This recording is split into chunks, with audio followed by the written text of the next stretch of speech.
House Dad's Literary Life Chapter 995 to Chapter 1071. In February, the second season of The Limit Challenge, which was scheduled to be broadcast on weekends during prime time, began its joyous journey once again.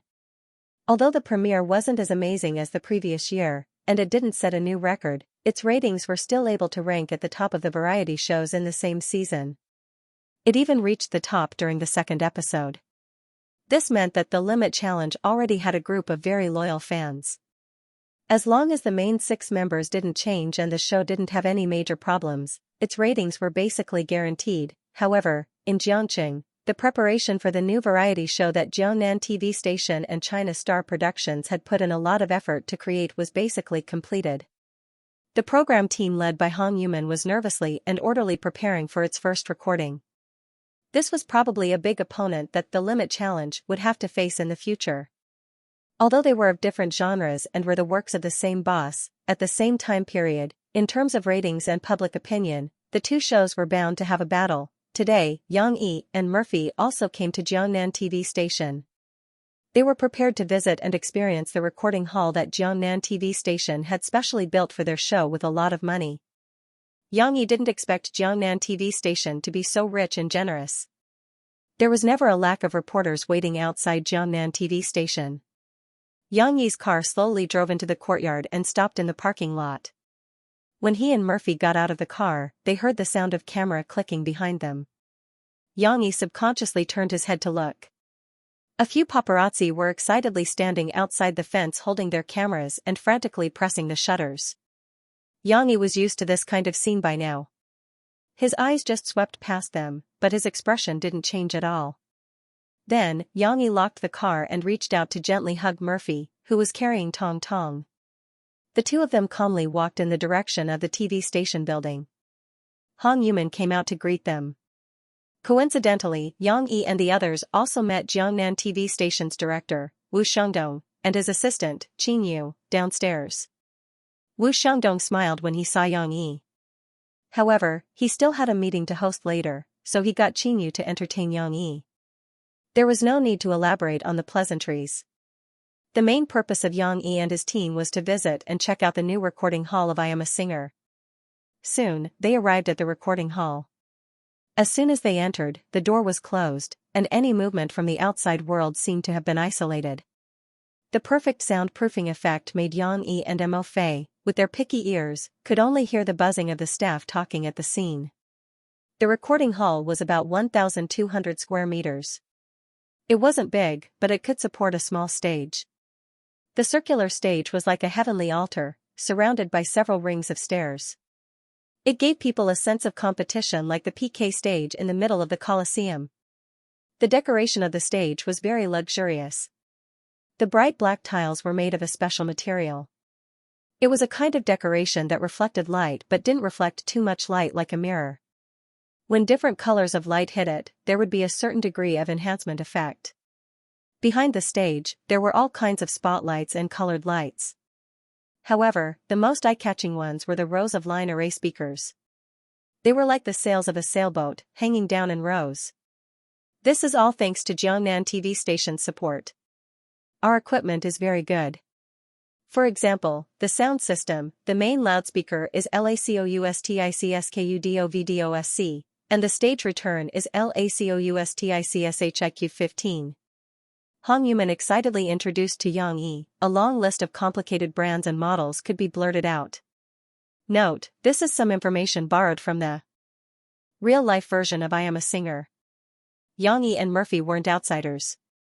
Although they couldn't be considered experts in sound equipment, they still knew what kind of position such equipment occupied in the industry. I don't think even Eason's concert could be made on such a large scale. Director Hong, can I try singing later? Murphy's eyes were filled with excitement as she asked Hong Yuman with a smile. That's not a problem. We finished all the wiring yesterday. Today's main task is debugging. You can also help us try out the sound effects. Hong Yuman said with a smile. The equipment in the venue was very luxurious. Other than the sound system, there was also the Ferrari DGICO SD5 and SD7 of sound mixers. There were also the best microphones and wireless systems. Of course, with such good equipment, it still required a top team to support it. However, there was no need to worry about that. After the first season of China's Voice, as well as the continuous recruitment of the industry's top tuners, sound collectors, and music producers, the professional team that China Star Productions assigned to Hong Yumin could be said to be a luxurious lineup. Xianxia was indeed the assistant to the director. He knew how to behave. He knew that he wasn't a professional, so when Hong Yumin introduced the equipment to Xianxia, he tactfully stood at the side and listened with a smile. It wasn't clear if he understood, but he smiled and nodded from time to time, as if he understood. In the end, it's still our hometown's TV station that supports us the most. They bought such expensive equipment just like that. Hong Yumin complimented Jiangnan TV station at the right time. This was the time for Xianxia to speak. He smiled and waved his hand, saying, "Not at all. Teacher Yang and Teacher Hong, your reputation is out there. It's our luck that our TV station is able to work with you." Xianxia covered his mouth with his hand and purposely whispered a few words. "I won't hide it from Teacher Yang. Our Wu Tai station has put in a lot of effort. After all, Teacher Yang and Mayor Gua have a good relationship. For this program, we have to do our best to cooperate with you. Therefore, we have to provide you with the best resources." Following that, he laughed heartily and returned to his normal voice. He said with a smile, "Of course, the television station has also made an assessment. They feel that with China's The Voice's popularity in the music variety show market, our show's format is novel and has a better effect in terms of attracting celebrities. It can definitely be made into one of our station's signature shows, so it's normal for them to give us more support." Xianxia felt quite uncomfortable listening to these bureaucratic words. Although Xianxia was also flattering him, there was probably a lot of hypocrisy in it. Luckily, Xianxia quickly shut his mouth and pretended to be invisible at the side. He did not disturb Xianxia and Murphy's audition. During the audition process of Murphy singing a song, Hong Yumin arranged for someone to record it with the camera and sound equipment. These would be used as highlights for the promotion of I Am a Singer in the future. The effect is very good. After Murphy finished singing, Xianxia smiled and applauded. He commented, "I'm listening from below. This feeling is very strange. It's as if every turn of your voice is coming out from beside my ear. It's better than listening to non-destructive music with top-notch headphones. Moreover, the sound pressure created by the live broadcast is exactly the same as a concert. It's a great feeling to listen to it live. Come and sing a part too. Let me give it a try." Murphy pulled Tong Tong to her side and urged Xianxia. She also wanted to experience the ultimate enjoyment of music brought by this level of sound equipment live. The two of them played with the sound equipment as if there was no one else around. After listening to Xianxia's live broadcast, Murphy couldn't help but give him a thumbs up. She sighed and said, "A good sound system is indeed different." She glanced at Hong Yumin and Xianxia beside her. She pulled Xianxia and secretly asked, "Do you think we can borrow this place? I suddenly feel that this place is very suitable for holding a fan handshake meeting. We can occasionally hold small events like this. It doesn't have to be a big concert. It's also a good way to give back to the fans who have always supported us." Murphy was a little uncertain. This was because the venue and equipment belonged to Jiangnan TV station. If they wanted to borrow it, they would have to ask for Guazi's father's favor. Xianxia smiled and said, "Why would we want to borrow from others? If you like it, we can buy a piece of land near the company and build a small theater.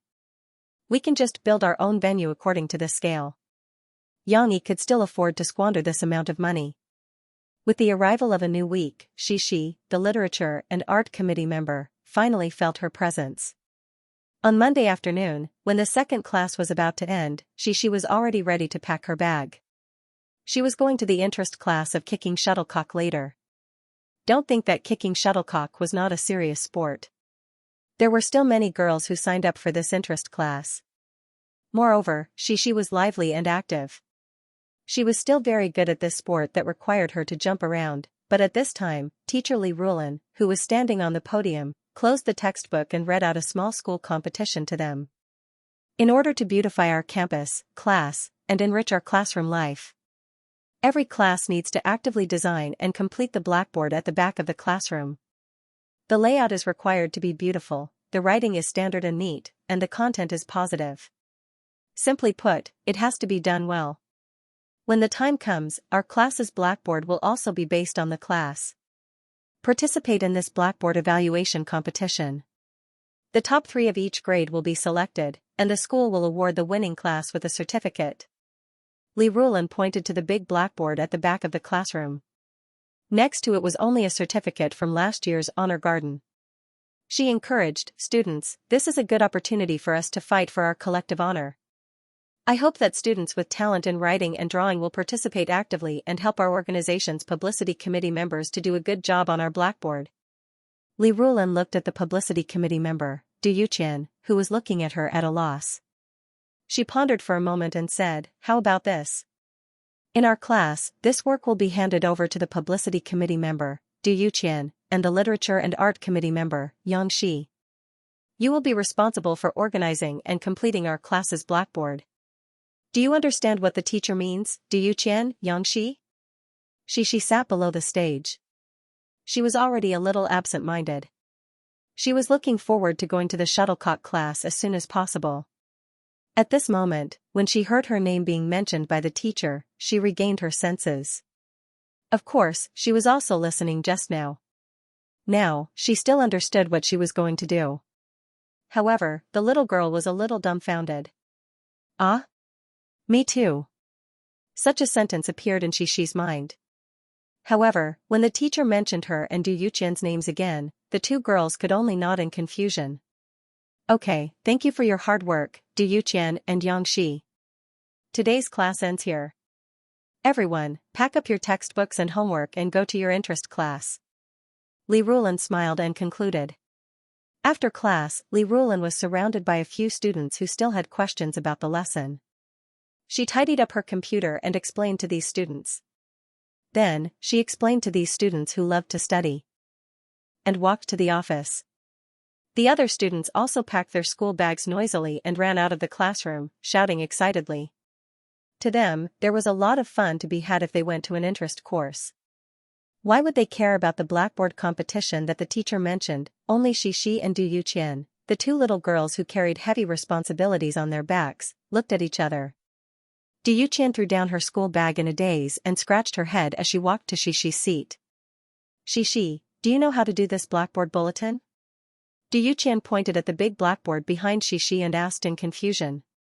Du Yuqian had a good relationship with Xixi in class. Although she couldn't compare to Lan Xian and Lu Xiaoyu, and she didn't often play with Xixi, because she was usually quite cheerful, she would occasionally play with Xixi. That was why she also called Xixi by her nickname. "I don't know either." Xixi shook her little head. "Then what should we do?" Du Yuqian was at a loss. "The teacher asked the 2 of us to do it." It seemed that Du Yuqian had a misunderstanding. Li Rulan wanted her and Xixi, the 2 class committee members, to take the lead and organize the class's blackboard bulletin. She thought that only she and Xixi would do this work. When Xixi saw Du Yuqian's embarrassed look, she was also at a loss and confused. However, at this moment, the little girl smiled enthusiastically and said with a very positive expression, "Yuqian, don't be afraid. I can ask my papa how to do this blackboard bulletin. Then, little fishy can also help us, right? Little you Cece turned to look at Lu Xiaoyu, who was packing her school bag, and asked. Lu Xiaoyu said and raised her head in confusion. When she understood Xixi's meaning, she nodded and said, "Of course, I will help you. I can also ask Xian to help.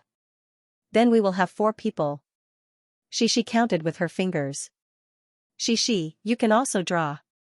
You draw very well. Didn't the teacher say that you can draw?" Lu Xiaoyu giggled and said. "Yes.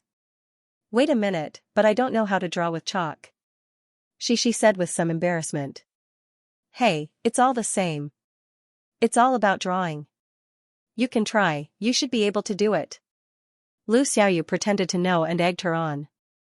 "Okay then." Xixi nodded. Listening to their lively conversation, Du Yuqian seemed to have found her backbone. She nodded happily and said, "That's great, Xixi, you are so awesome. I will listen to you." It seemed that such an activity should be in charge of the publicity committee.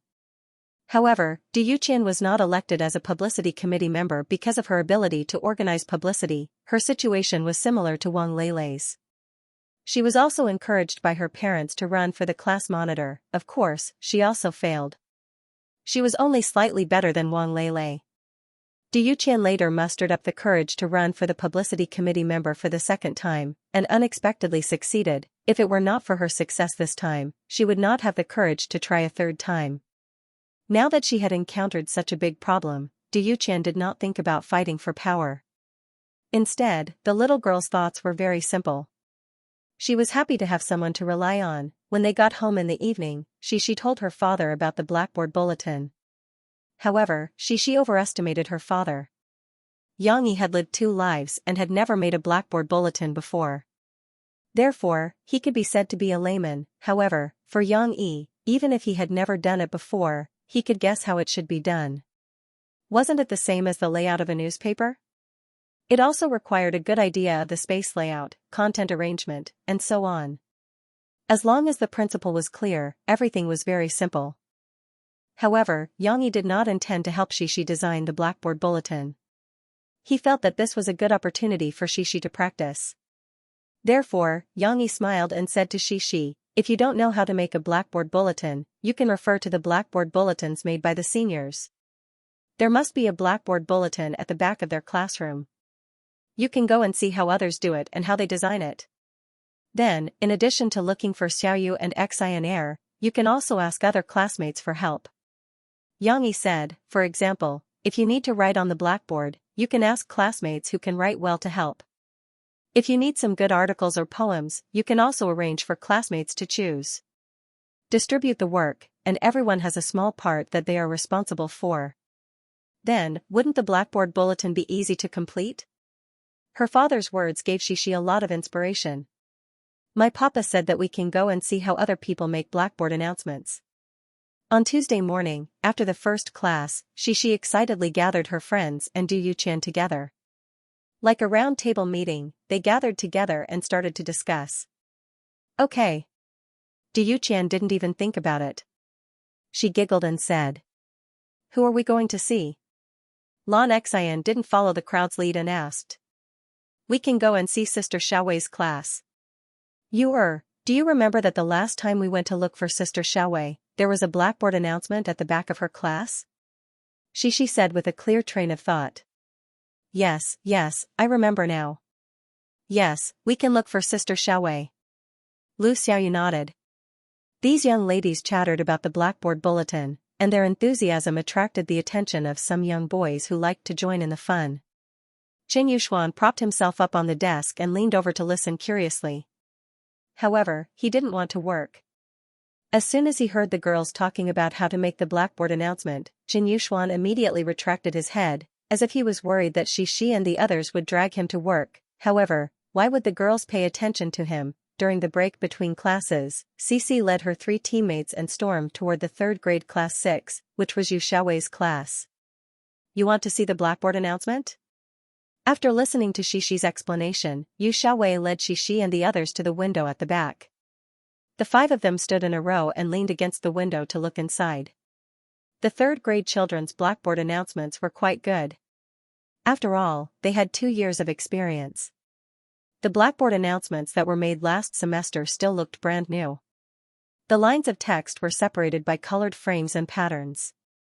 This way, space could be used more rationally, and the layout was more orderly and beautiful. The big title was also very beautiful. It was probably drawn with chalk, and every stroke reflected a very clear 3-dimensional feeling. The corners of the text box were also interspersed with small pictures, giving off a cute and refreshing feeling. Of course, it also made the overall impression not feel dull because of too many words. So this is what the blackboard announcement looks like. Du Yuqian stared at it and sighed softly. "Sister Xiaowei, did your class's blackboard announcement win an award?" Xixi asked curiously. "No award." Yu Xiaowei was a little embarrassed to say it in front of her class. She looked around and whispered, "I saw the blackboard announcements of the 3 classes that won awards. They were very beautiful. They drew very big pictures and a lot of interesting things. It's amazing." "It's okay, she can draw too." Lan Xian pointed at Xi and said proudly. I don't know, because it needs to be drawn with chalk, and I haven't drawn with chalk before. Xi hesitated for a moment, but soon said energetically, but I can try. Sister Xiaowei, if I draw well, can I win an award? Yu Xiaowei thought for a moment, shook her head, and said, the blackboard announcement has to be written well. Yes, our teacher said that our handwriting isn't very good. It has to be written with beautiful chalk? The few girls fell into deep thought. The break between classes passed quickly. Not long after, the 4 first-year girls finished looking at Yu Xiaowei's class's blackboard announcement and had to go back. However, after saying goodbye to Yu Xiaowei and preparing to go downstairs together, Du Yuqian said to Xi enviously, Xi, you're really amazing. You even know the senior sister Xiaowei. She knows a lot. Of course sister Xiaowei knows a lot. It's because they've done a lot of blackboard announcements. Lan Xian shouted indifferently. However, their words gave Xi an idea. Her eyes lit up, and she turned around, ran back, and pulled Yu Xiaowei's hand, who was still watching them leave. Sister Xiaowei, can you help us? Cici was a little excited. She took Yu Xiaowei's hand and twisted her body, as if she was asking for it coquettishly. She said, everyone says that you know a lot. Can you help us see how to do the blackboard? This was equivalent to hiring a designer. Yu Xiaowei was stunned for a moment, and asked nervously, can I really? But I haven't done it before. I've only seen some blackboard announcements. It's okay, you know a lot more than us. She thought very clearly, and she eagerly said, okay? Sister Xiaowei, can you help me, okay? Although Yu Xiaowei didn't have much of a presence in their class, and the class committee didn't ask for her opinion when they discussed making the blackboard announcement, Yu Xiaowei still wanted to participate in some activities. Therefore, when Yu Xiaowei heard Xi's invitation, she was pleasantly surprised. Now, Xi's sincere invitation made Yu Xiaowei even more happy. She pursed her lips, and with a smile in the corner of her eyes, she said, okay, I want to give it a try too. After saying goodbye to Yu Xiaowei, the girls ran down the stairs and hurried back to their classroom.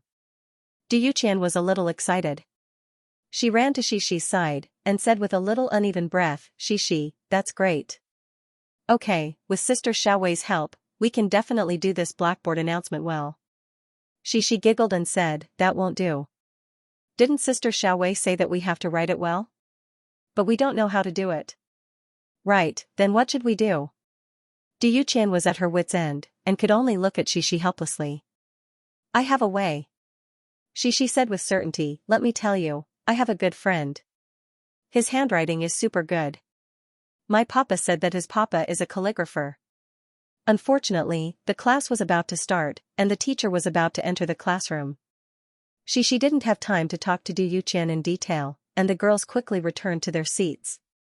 After school in the morning, Xi's blackboard announcement team had a new member. Yuqian, this is Nan Zhaoyu. In the cafeteria, Xi found Du Yuqian, who was eating, and introduced him to her. Nan Zhaoyu is also super good. He can write very beautiful words, and then he can recite poems. He has read a lot of books. Du Yuqian blinked. She was still eating, and her eyes were fixed on Nan Zhaoyu. This made Nan Zhaoyu a little embarrassed, and the young boy's face turned red. Du Yuqian asked curiously, is Nan Zhaoyu also a senior brother? No. Xi saw that Du Yuqian misunderstood, and quickly explained, he is in the 9th class, the same grade as us. Lan Xian and Lu Xiaoyu grabbed each other's hands and laughed. Du Yuqian called Nan Zhaoyu brother. Then, will Nan Zhaoyu also help us make the blackboard announcement? Du Yuqian asked worriedly. She felt that they were in the same grade, so why would this boy help their class make the blackboard announcement? Yes. Xi felt that it was natural, and she took credit. Nan Zhaoyu was invited by me. I will help. Nan Zhaoyu saw Du Yuqian's doubt, and couldn't help but say, because Xi and I are best friends. Du Yuqian chuckled and said, okay.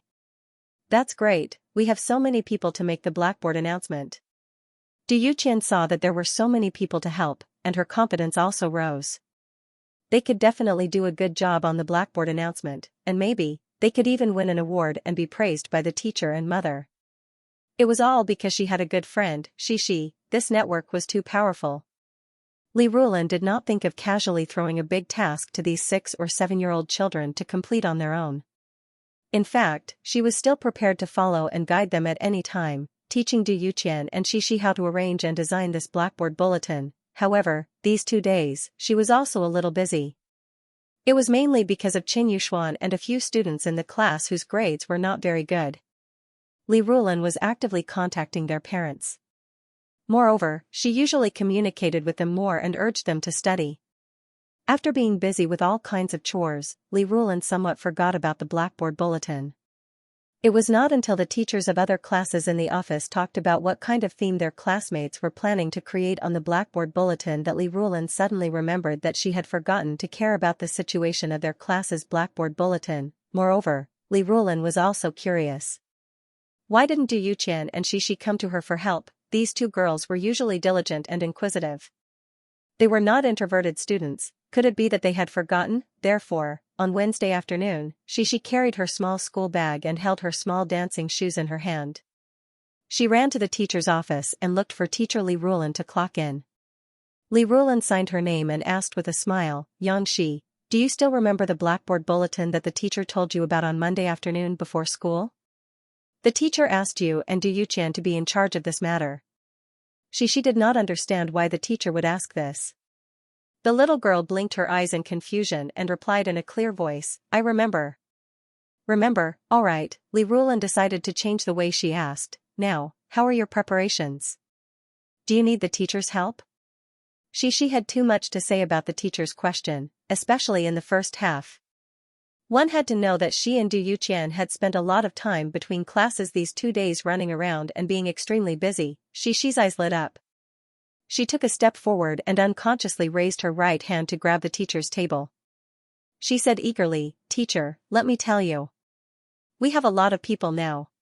Me, Yuqian, and little fishy, Lu Xiaoyu, and Lan Xian." Xixi was used to calling Lu Xiaoyu and Lan Xian by their nicknames, but when she remembered that she was talking to the teacher, she changed it back. Li Rulan looked at Xixi in surprise.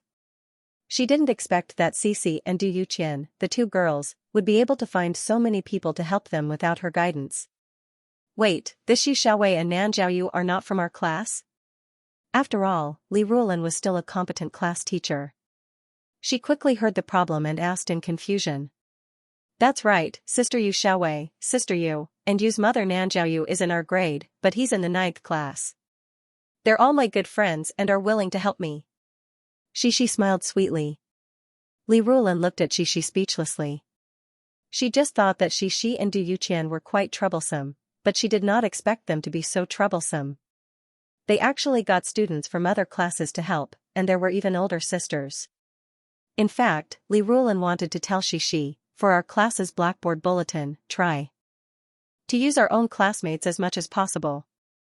However, when Li Rulan saw that Xixi was still excitedly introducing the abilities of each member of her team, she quickly thought, "I can't dampen the enthusiasm of the children." "Ahem, Xixi, since you can find so many helpers, it's also your ability."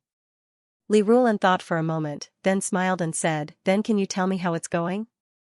When are you going to start drawing the blackboard bulletin on the blackboard?" "Yes, me, Yuqian, and Lan Xian." Xixi listed a long list of names again, then patiently told the teacher about the details of their preparation today. "We went to look at a lot of 3rd grade's blackboard bulletins, and then we're going to design it together tomorrow. Sister Xiaowei will teach us." Li Rulan looked at Xixi's beaming face and suddenly felt a sense of defeat. How did she teach such amazing children? They were only in the 1st grade, but they already had such organizational and planning skills. Now that they had started to get on the right track, she, as the form teacher, was late. Moreover, Li Rulan had a humble question in her mind: what's the use of having you as the form teacher? No matter what, Li Rulan still encouraged Xixi and let her and her friends continue to work hard. Li Rulan was a little curious and wanted to see what these outstanding children could do. During dinner in the evening, Xixi also talked to her father about the blackboard bulletin. In the past few days, the blackboard bulletin had been a hot topic in their family. However, at this moment, the little girl was not as confident as she was in school. "Papa, what do you think we should draw on the blackboard?" Xixi held the chopsticks as if she was holding a paintbrush. Her elbows were on the table, and she frowned slightly and said in distress. "What do you want to draw?" Xianxia asked with a smile. His hands were not idle, and he picked up some vegetables for the little girl with his chopsticks. She did not look at her bowl. Her eyes were looking at the empty space above her father's head, as if she was thinking. She pouted and said, I want to draw a super beautiful drawing. Then the teacher will like it, and everyone will like it. Then we can win the prize." But this idea was a little too naive. She was obviously aware of some of the difficulties. She held her cheek with her left palm and looked cute and worried. She muttered, "But I can't draw, and I don't know how to draw with chalk. It's too difficult to draw a super beautiful drawing." Xianxia understood what she wanted to express and said with a smile, "Papa knows. You want to draw a simple but beautiful drawing, right?" She finally came to her senses. She looked at her father and nodded. The little girl's big eyes were full of eagerness. She hoped that her father would give her some ideas. Xianxia touched his chin and said, "A simple, beautiful, and interesting drawing. What should I draw?" He did not have a particularly good idea at the moment, but since she asked him for help, he could not disappoint she. He looked around and glanced at the bowls, chopsticks, and ingredients in the dining room. He glanced at Shishi's body, the lights on the wall, the flower arrangement, and other decorations. Finally, his eyes fell on the 3 British Shorthairs who were enjoying their dinner. At this time, Dodo, Gray, and Xiaoguai buried their heads in their bowls. The cat food that Xianxia the poop picker had prepared for them was as delicious as always. They enjoyed it very much. Xiaoguai seemed to have felt Xianxia's gaze. It raised its round face and met Xianxia's eyes. At this moment, there seemed to be a familiar background music. After confirming the look, I met the right meow. Shishi, do you still have the crayons that I bought for you? Give them to me, and I'll teach you how to draw a cute and good-looking cartoon character. Xianxia said to Shishi with a smile. She knew that her father had a lot of magical ideas.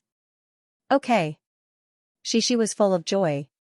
She answered with a crisp voice, put down her chopsticks, and ran upstairs. Murphy chased after Tong Tong to feed him again. The little guy was getting more and more difficult to deal with.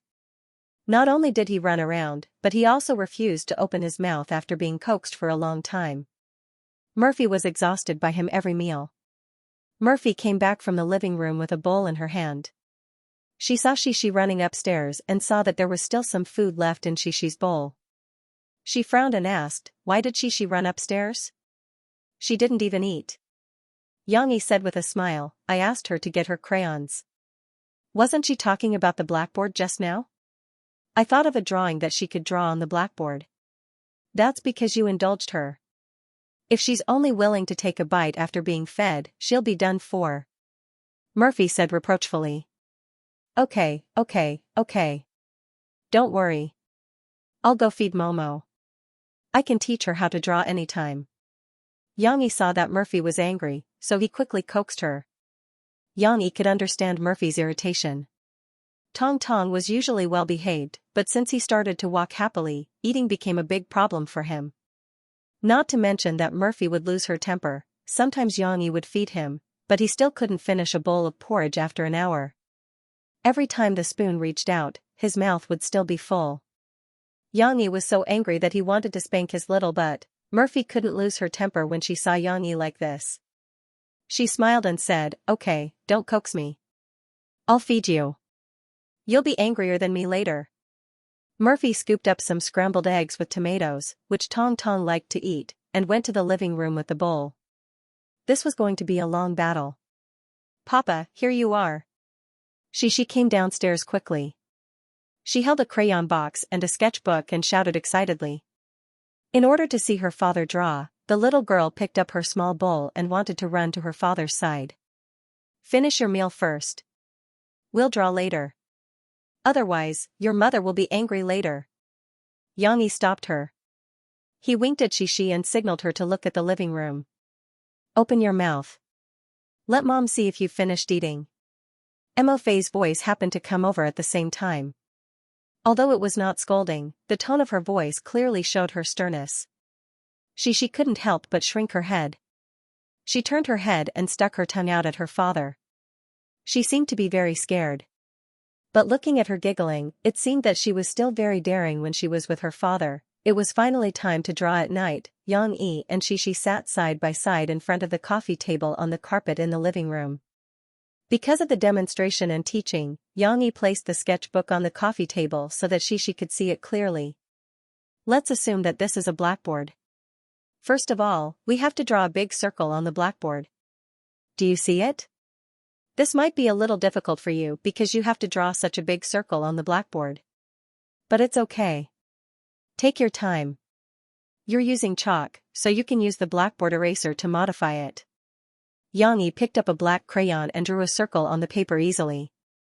As he drew, he said, "Of course, I'm using a black crayon now.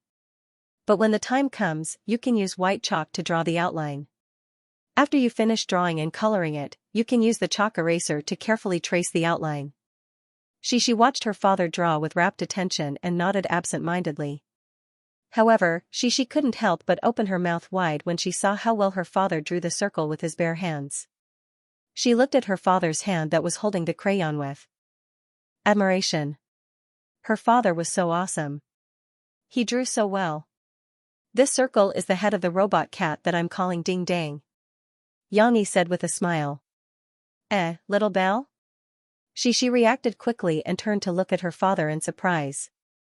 Little Belle was her friend in kindergarten. Fortunately, Xianxia had a good memory. If it were Xianxia, she definitely wouldn't remember it. It's not Little Belle. It's called Ding Dang. Xianxia smiled and wrote these 3 words in the blank space next to him. He said, "Why is it called Ding Dang?"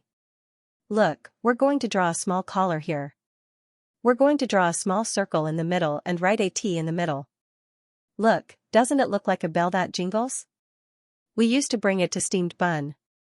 Because it jingles, we call it Ding Dang. Xianxia realized that no matter how he explained, it was related to bells. However, at this time, Xianxia didn't care about the difference between bells and jingles. She nodded her little head happily and snuggled closer to her father. She rested her face on her father's arm and watched him draw with rapt attention. Next, we're going to draw the outline of its body. Look, these 2 short ones are its arms and the round ones are its hands. Then, we're going to draw its body and feet here. The feet are in the shape of an oval, flatter than an egg. Xianxia slowly drew for Xianxia to see. His movements were very slow, as he was afraid that Xianxia wouldn't understand. Under Xianxia's strokes, a Ding Dang that stood in the most ordinary penguin position and had the most ordinary smile gradually appeared in front of Xianxia. Of course, with the help of the crayons, Xianxia still had to color for Xianxia to see the final result. Its body is blue from here to here. The collar is red, the bell is bright yellow, the inside of its mouth is red, and its tongue is orange. Xianxia said as he colored. At this moment, a shadow suddenly loomed over from the side. Xianxia and Xianxia turned their heads instinctively. It's Tong Tong, little Momo, who was wearing baggy pants, there were diapers inside, had one hand on the coffee table and the other hand behind his back like a wing. His body was slightly leaning forward, and he even arched his little butt. He was curiously moving closer to see what his father and sister were doing. However, when his peeping was discovered, his father and sister both looked at him. Little Momo felt guilty. He blinked his eyes, turned around, and ran out of the living room. He didn't even know if his father and sister were willing to let him stay and observe. Tong Tong's attempt to join in the fun was just a funny interlude. Xianxia smiled as he came back to his senses. After he finished coloring the Ding Dang, he asked Xianxia with a smile, "What do you think? Isn't this Ding Dang cute?" "It's super cute." Xianxia loved it so much that she danced and screamed. She couldn't help but press her back against her father's big hand. She giggled and shook her little butt left and right. She didn't dare to disturb her father when he was painting. Now, the little girl could finally express her love for Ding Dang with all her strength. "Haha, let me tell you, if you paint this on the blackboard, a lot of people will like your blackboard bulletin." Xianxia looked at Xianxia's excited face and felt a little proud. He smiled and said, "Also, this is just the beginning. Let me teach you how to paint Ding Dang with more expressions and actions." Xianxia had been learning how to paint for a long time, so Xianxia didn't let her continue to watch. He spread out 2 pieces of sketch paper and asked Xianxia to pick up a crayon to paint with him. Xianxia's first time painting was not very successful. The circles were crooked, but it had to be said that Xianxia was very talented in painting. She drew Ding Dang's body proportions very well. She just needed to practice. However, when Xianxia was coloring Ding Dang, she suddenly made a big discovery. She turned her head in surprise and said, "Hey, Papa. Ding Dang's body is also blue. It's a little like Xiao Guai, Xiao Hui, and Dodo." Well, Xiao Guai and the others aren't as blue as Ding Dang. Not only were they similar, but the flat face was also the same. Yang Yi told Xianxia half of the truth, because I got the inspiration for Ding Dang from Xiao Guai and the others. Also, I thought of a very interesting story for Ding Dang. I'll tell you before you go to bed tonight. Okay. There's another story to listen to. Xianxia was overjoyed. She couldn't help but stand up and cheer beside her father with her 2 little arms raised. However, Xianxia was still thinking about her blackboard bulletin. After the excitement, she quickly sat down and said to her father energetically, "Papa, let's paint Ding Dang first. I want to paint Ding Dang super nice."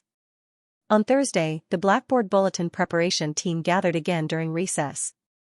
Xianxia couldn't wait to show her friends the prototype of Ding Dang that Yang Yi had drawn for her yesterday. "Wow, what is this? A cat?" Du Yuqian asked excitedly. "No, this is Ding Dang. It's a robot that can talk." "No, it's a Doraemon. It's called Ding Dang." Lu Xiaoyu, who had already seen it, couldn't wait to help Xianxia explain. Obviously, Ding Dang was still very popular among the children. Not to mention Du Yuqian, Yu Xiaowei, and Nan Zhaoyu, who had seen it for the first time. Lan Xian and Lu Xiaoyu had seen it from Xianxia in the morning, and now they were still looking at it reluctantly. "Yes, it's called Ding Dang." Xianxia giggled and proudly said to her friends, "This was drawn by my papa. Moreover, my papa also told me the story of Ding Dang and Nobita. It's super interesting." "Big bear?" Yu Xiaowei was a little curious and couldn't help but interrupt. She whispered, "Is it a bear or a panda? I learned in science class that bears and pandas are different." Unfortunately, Xianxia didn't give her a chance to show her knowledge. The little girl smiled and said, "Hee hee, it's not a big bear or a panda. It's a boy called Nobita." "A boy?" Du Yuqian's eyes lit up. She pointed at Nan Zhaoyu and smiled. "Nan Zhaoyu is also a boy, so he's Nobita." "I don't want to be Nobita. I like Ding Dang." Nan Zhaoyu shook his head. However, at this time, Du Yuqian, Lan Xian, and the other little girls finally put the title of Nobita on Nan Zhaoyu's head. Of course, this was just a joke. When they heard Xianxia's brief story of Nobita finding a Doraemon from the future in a drawer, and how this Doraemon named Ding Dang could take out many magical toys from the bag on its belly, no one wanted Nan Zhaoyu to be Nobita anymore. "I want to be Nobita, too," Lu Xiaoyu said enviously. "I also want to have a Ding Dang at home." Of course, at this meeting, they did not come to listen to Xianxia's story. Everyone had their own division of labor. Although Xianxia's arrangement was not very clear, and even a little chaotic, it was now time to report their progress. At this time, Nan Zhaoyu was the most active. He was not like Lu Xiaoyu, who was forgetful, nor was he like Lan Xian, who was procrastinating. Xianxia asked him for help, and the little boy finished his task early. He excitedly puffed out his chest, and his eyes were shining with confidence. He said, "Xianxia, I found the poem. My father helped me find it, and he found a lot of them. He even taught me how to write them." Unfortunately, his handsomeness lasted for only 2 seconds. Nan Zhaoyu quickly scratched his head and said embarrassedly, "But my father hasn't helped me write all of them, so I can look at them and write them on the blackboard." "Then what should we do?" Du Yuqian tilted her head doubtfully and looked at Nan Zhaoyu. It was as if he had not said anything. "It's okay, I can recite it for you." "Is that okay?" "My father was not free yesterday, so I have to wait for him to finish writing," Nan Zhaoyu said quickly. "Sure. I want to hear Nan Zhaoyu recite the poem." Xianxia nodded straightforwardly. "That's right. Nan Zhaoyu could recite poems in kindergarten." Lan Xian also praised him tacitly. "Then I'll recite it for you." Encouraged, Nan Zhaoyu puffed out his chest and raised his head slightly. As if he was reciting aloud, he recited in a loud and clear voice, the long ballad, the flowers in the green garden, the morning dew waits for the morning sun. Note, this is a poem from the Han Dynasty. The history of this world began to diverge after the Three Kingdoms. Oh, Xiao Han can't just make up a poem to fool everyone. Sure enough, boys who can recite poems are different. Nan Zhaoyu immediately received Sister Xiaowei's surprised gaze and Du Yuqian's and the others' surprised and worshipful gazes. This made the little boy's interest even more intense. He used a cadence to recite the rest of the poem while shaking his head. Bad luck. 100 rivers flow from the east to the sea, when will they return to the west? If the young don't work hard, the old will be sad. This kid actually exceeded his usual performance. In the end, he really recited the poem with a sad tone. If someone secretly recorded this scene and posted it on the internet, Nan Zhaoyu would definitely make many netizens laugh at him for pretending to be an adult, pretending to be an old man's tone. But at this moment, in the eyes of the few inexperienced girls, Nan Zhaoyu's performance was still very impressive. They all looked at Nan Zhaoyu with some admiration. Actually, if there was more praise, Nan Zhaoyu would be happier. But the girls didn't know how to praise or what words to use. For a moment, the atmosphere was silent and awkward. Only Shishi opened her mouth. She asked excitedly, "Is there more? Is there more?" "Yes." Nan Zhaoyu said happily.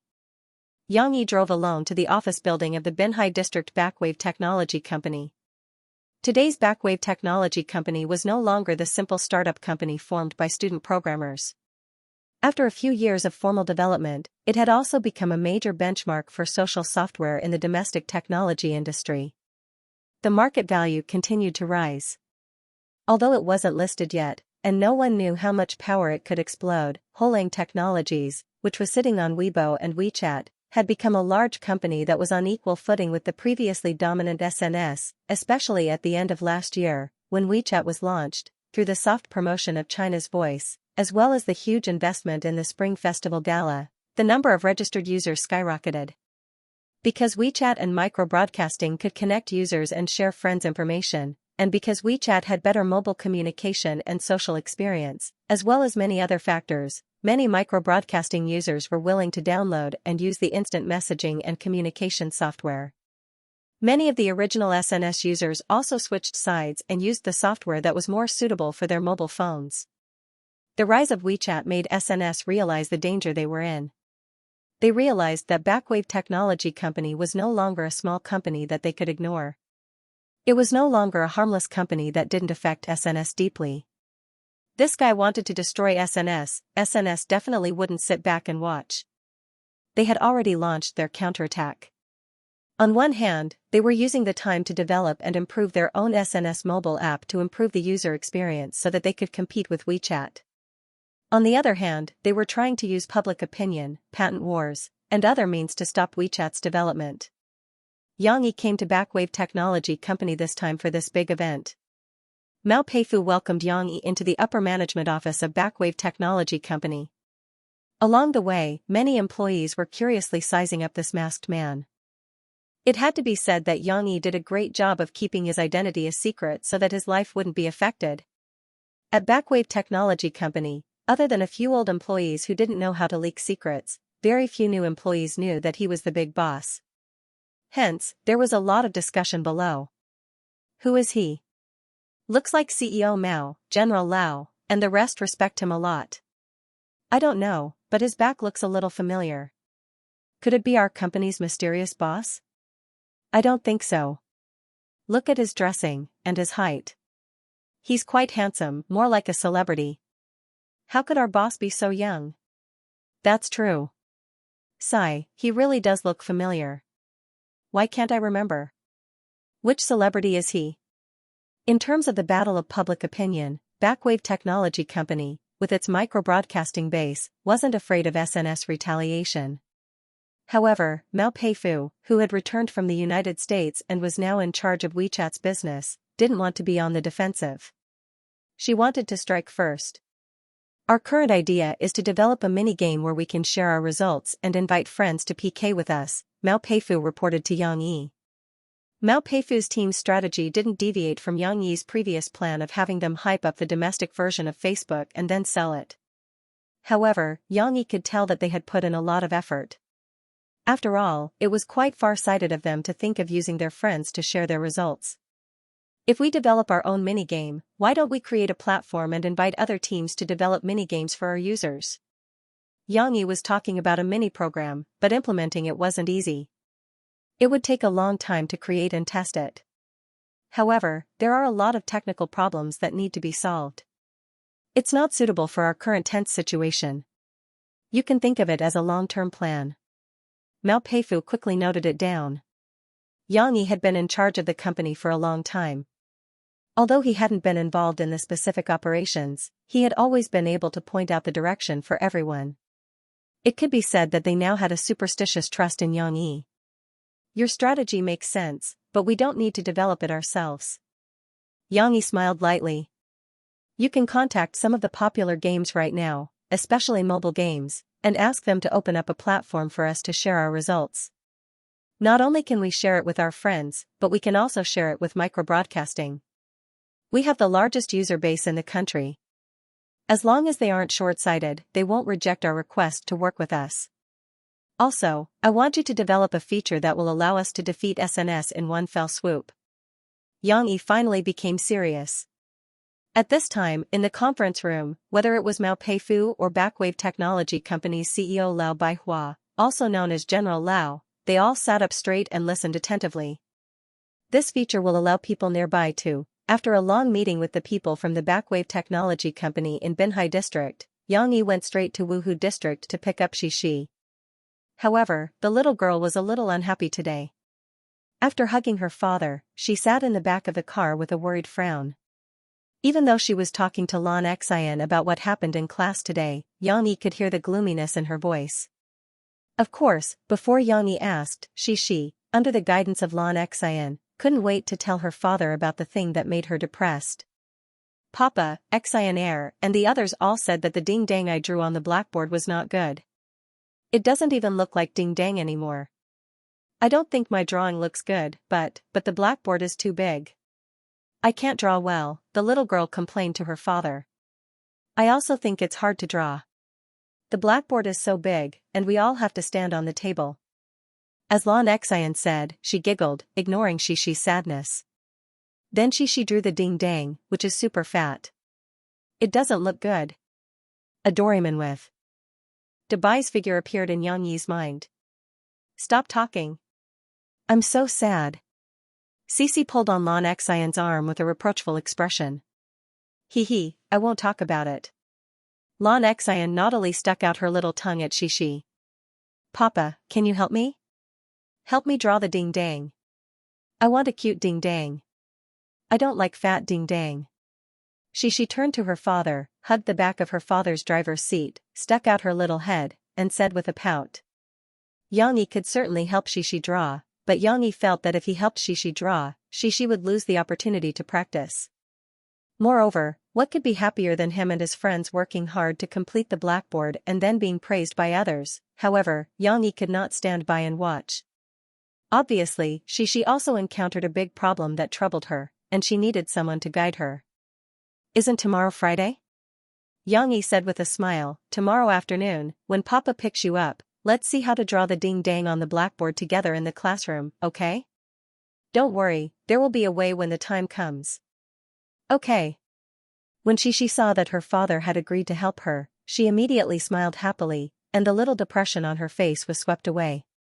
She said sweetly, Papa is the best. Han-sen was a big V of microbroadcasting who specialized in gossip news.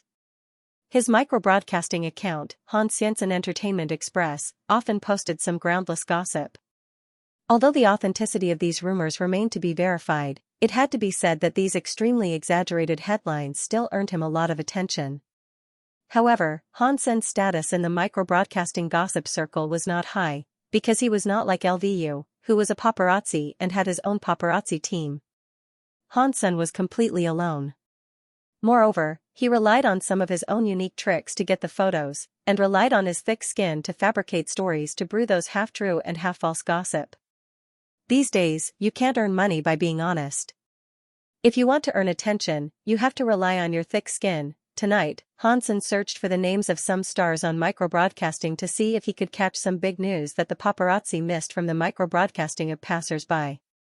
This was one of Hansen's secrets to fighting alone. Of course, the efficiency of doing so was also very low.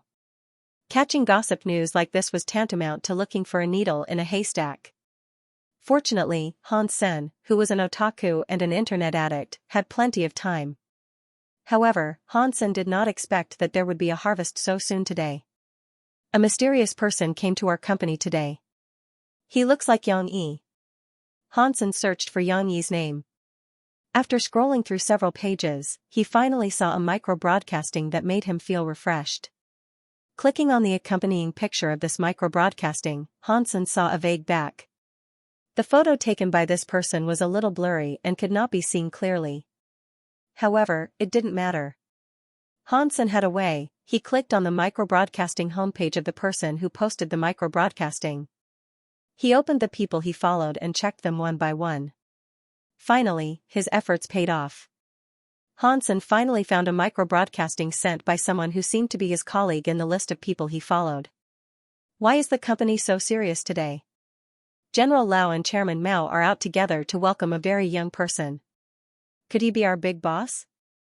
Hehe, I'm just guessing. The text of this micro-broadcasting had nothing to do with Yang Yi. However, Hansen could tell at a glance that the office environment in this photo was the same as the previous photo. Moreover, the tall man wearing a mask was indeed dressed the same as the previous photo. This is Yang Yi. Hansen was used to this job. In fact, he was not much different from the paparazzi. How sharp were his eyes? He immediately recognized the person in the photo. It was Yang Yi. Wait. Hansen was excited and said to himself, in this photo, why is there a micro-broadcasting doll on that person's desk? Hansen glanced at the location sent by the micro-broadcasting again. He could not help but breathe heavily. He moved his fingers excitedly and searched for the location of the micro-broadcasting company. At 4:50 p.m. on Friday, Yang Yi arrived at the entrance of Huijia Primary School early, just like the other parents who were waiting for their children to finish school. However, Yang Yi had to guide Xixi in her drawing today, so he didn't just wait at the school entrance. Yang Yi casually used an excuse to register with the guard and walked in. Yang Yi was very familiar with Xixi's classroom, so he easily walked to the building where Xixi was. When Yang Yi arrived, the classroom was still quiet and empty. But soon, as the bell rang, the whole school seemed to be boiling with excitement. Not long after, every corner of the school was filled with all kinds of excited shouts. It was the same for the first grade building. Children who had just finished their interest classes quickly emerged in the corridor. There were also children who packed their bags before going to their interest classes and went straight home after school, like Xixi sometimes. However, there were still many children who went back to class before going home. Some of them were on duty to clean the classroom, so they hurried back, wanting to quickly finish sweeping and go home. But why was there an adult standing outside the classroom? They first looked at Yang Yi strangely, then lowered their voices and whispered to each other as they ran to the back of the classroom to get brooms and spatulas. Although they were very curious about Yang Yi's identity, children at this age didn't know Liang Jingru, so they didn't have the courage to take the initiative to talk to an unfamiliar adult. Of course, they also didn't remember seeing Xixi's father at last year's parent-teacher conference. Children at this age wouldn't remember these things. Yang Yi was afraid of scaring these children, so he wore an amiable smile. His eyes swept over the children running by from time to time, hoping to see the figure of the little girl he was worried about. Xianxia, we have to go up. We still have to draw and can't go home. Downstairs, Yang Yi caught a clear cry that was mixed in with the noise of many children. Yang Yi stuck his head out to take a look, and the corners of his mouth curled up slightly. Sure enough, after a while, Xixi and Lan Xian, the two little girls who went to the library for reading class, ran up.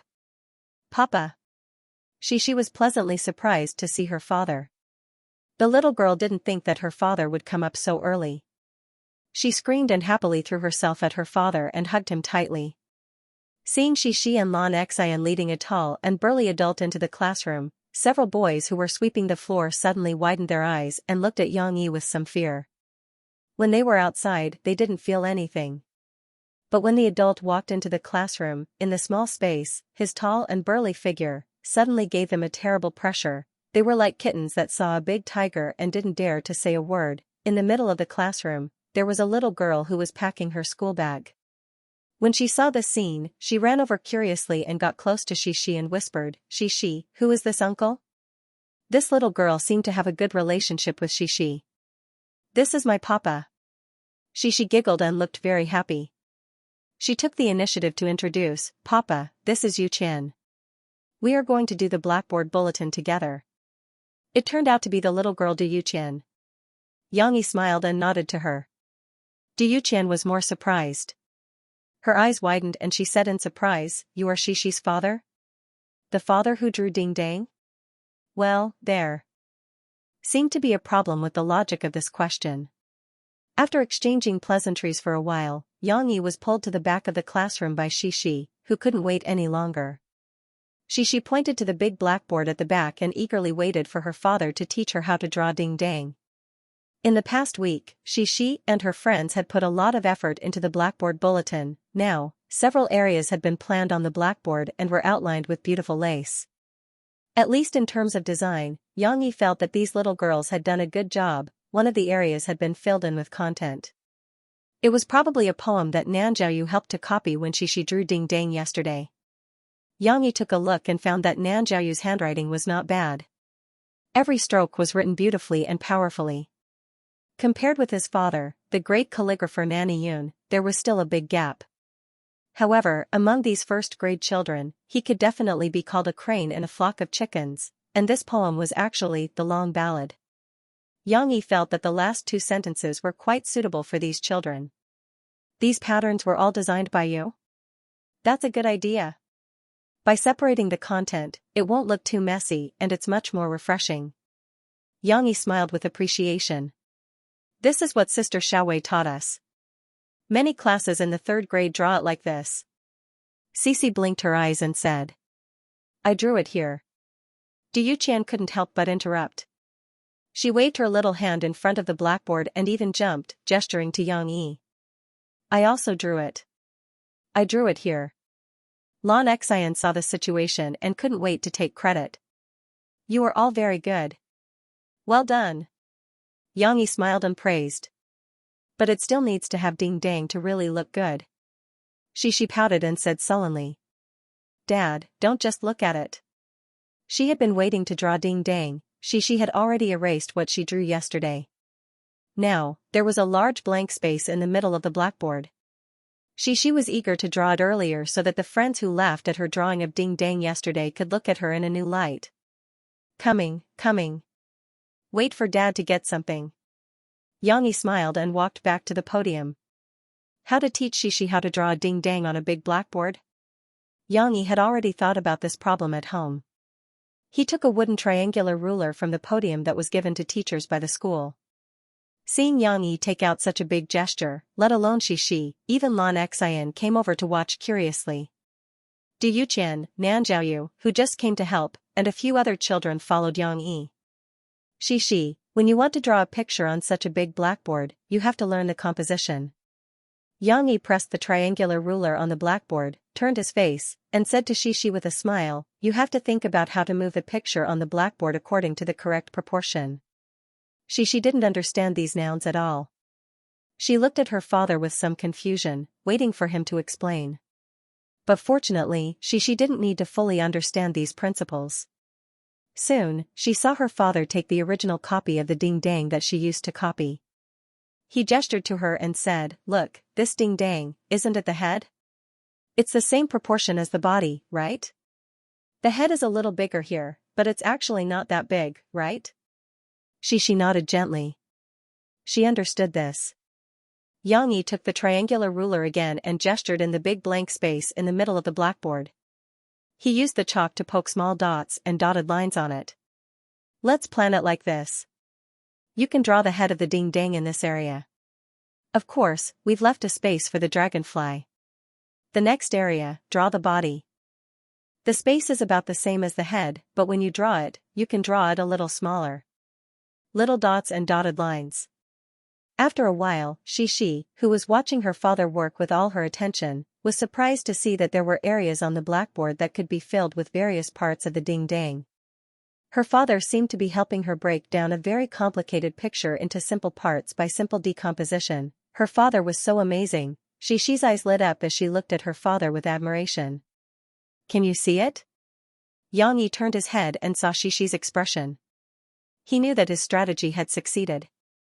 He smiled and asked, "Isn't it much easier to draw like this?" Xianxia nodded her little head happily.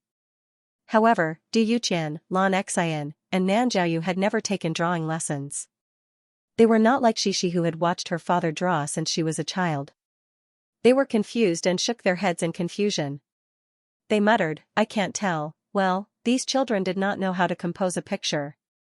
They did not know how to draw a complete picture step by step from the beginning to the end. Naturally, there was no way for them to tell what the ding-dang looked like from Xianxia's messy little dots and curves. "It's okay if you can't tell. Later, Xianxia will draw it out and you'll see the effect." Xianxia smiled and comforted them. Xianxia moved an empty table over and said, "Come on, Xianxia, it's your turn to draw." Xianxia was eager to try, but she was not very confident. The little girl looked a little shy. She intertwined her two little hands and twisted her body on the spot. She whispered coquettishly, "Papa, can I draw it myself?" "Yes, you can draw it yourself. But Dad will be watching, and he will guide you to complete it." "Don't worry," Xianxia said encouragingly. "Hee, okay then." When Xianxia heard that her father would guide her, she immediately regained her confidence. She smiled sweetly and actively stretched out her two little arms. Usually, she had to step on the stool before she could step on the table to draw. Now that her father was here, she did not need to go through so much trouble. Xianxia reached out and hugged the little girl like a princess. She was carried and flew onto the table as if she was riding on clouds. Although she had her father's guidance, it wasn't possible for Xianxia to draw a large ding-dang in such a short time. What's more, Xianxia didn't draw very well at the beginning. She repeatedly erased it several times until only the afterglow of the setting sun was left on the horizon. Only then did she gradually get into the mood and draw the outline of the ding-dang. Of course, this was also because Xianxia was just watching from the side and didn't help. If Xianxia were to draw it, they would probably have gone home by now. It's worth mentioning that although her father didn't help, Xianxia also showed a strong tenacity. It seemed to be different from her performance yesterday when she was discouraged from drawing. Now the other children had gone home with their parents. Even Nanjiaoyu, who came to help copy some articles, was taken home by his mother. In the classroom, only Lan Xian was left. She was still sitting on the chair by the side and waiting foolishly. Uncle Yang said that in order to reward her patience for waiting for so long, he would treat her to dinner tonight for free. Thus, the little girl was relieved. Maybe it was because her father was watching by her side? Xianxia mustered all her strength and wanted to do something that she was interested in well. This scene made Xianxia feel a little touched. But the progress was indeed a little slow. Xianxia overestimated Xianxia's ability and underestimated the difficulty of the task. "Well, let's come to school tomorrow to draw again." Xianxia reached out and pulled Xianxia's little hand, which was still moving towards the blackboard, and said with a smile. Xianxia looked at her father with some confusion and said, But tomorrow is the holiday. We don't have to go to school." Xianxia smiled and said, "It's okay. Dad can borrow the key from your class teacher and then bring you to school to draw alone. There's still a lot of time tomorrow. I'm sure you can draw it well. Now, don't let your mother wait at home." "Okay." Since her father said so, Xianxia obediently agreed. She stretched out her two little arms and asked her father to carry her down. It was another arduous journey, but Xianxia liked the feeling of hugging her father. Now that she had grown up, she rarely allowed her father to carry her while walking. "Go, wake Xian air up." After Xianxia put the little girl down, he smiled and pointed to Lan Xian. Lan Xian was so bored that she fell asleep on the chair. She tilted her little head and leaned comfortably against the back of the chair and slept. She didn't know what delicious food she was dreaming of, but she was almost drooling. Xianxia went to clean up the table that Xianxia had just stepped on. There was a cloth next to the window. Xianxia took it and wiped the table clean. In addition, the used chalk was neatly put back into the chalk box. She was responsible for waking Xianxia up. The little girl took a big step and jumped in front of her good friend. Suddenly, she made a bang sound with her mouth, trying to scare her. Unfortunately, she was not good at pranking others. Just as she made a sound, she couldn't help but giggle. She couldn't help it at all. Xianxia, on the other hand, was startled by the sound. She raised her head in a daze and only came back to her senses when she saw Cici laughing while hugging her belly. She wiped her mouth and mumbled in confusion, "Huh? Ah? Is it time to eat? There will be food when we go back. We should go back." Xianxia wiped the table clean, picked up the cloth, and said with a smile, "Let's go." "Xianxia, do you want to go to the bathroom?" You have to wash your hands too." After they finished cleaning up, they were ready to go home. Xianxia walked out of the school gate with the two little guys. "Wow, it's so late." Xianxia looked at the reddish sky and said in hindsight. Looking at her confused look, Xianxia gently shook his head. When Xianxia got in the car, he helped the little guy fasten her seat belt. She saw her father's head in front of them. She was talking to Xianxia. Suddenly, the little girl exclaimed in a low voice, "Oh." Xianxia fastened Xianxia's seat belt. He thought there was an accident, so he quickly raised his head and asked, "What's the matter?" She's beautiful big eyes blinked shyly.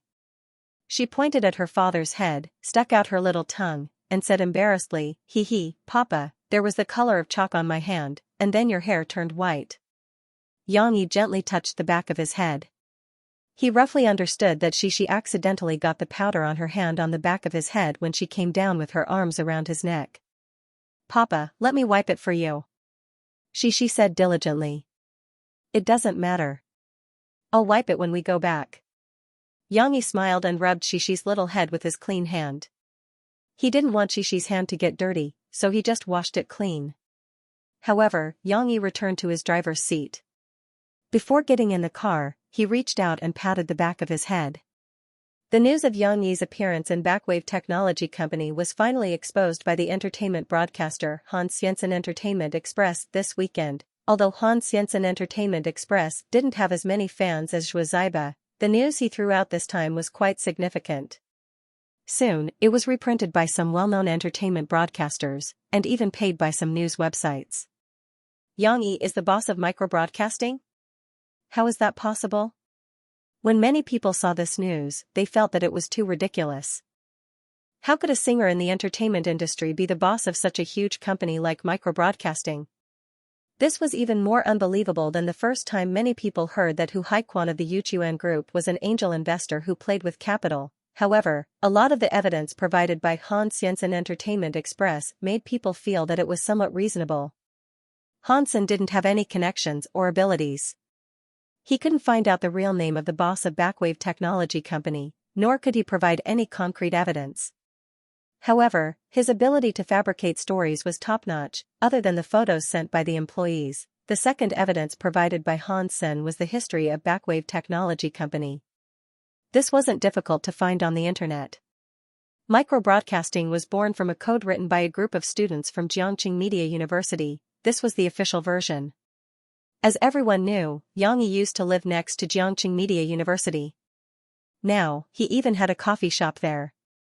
However, due to the frequent harassment of reporters, Xianxia rarely went to the coffee shop. Of course, it was still difficult to convince people with just these two pieces of evidence. The third piece of evidence provided by Hansen was really close to the truth. Back then, microbroadcasting had made a name for itself by relying on microbroadcasting movies. Especially during the first Microbroadcasting Cup micromovie competition, it was in full swing.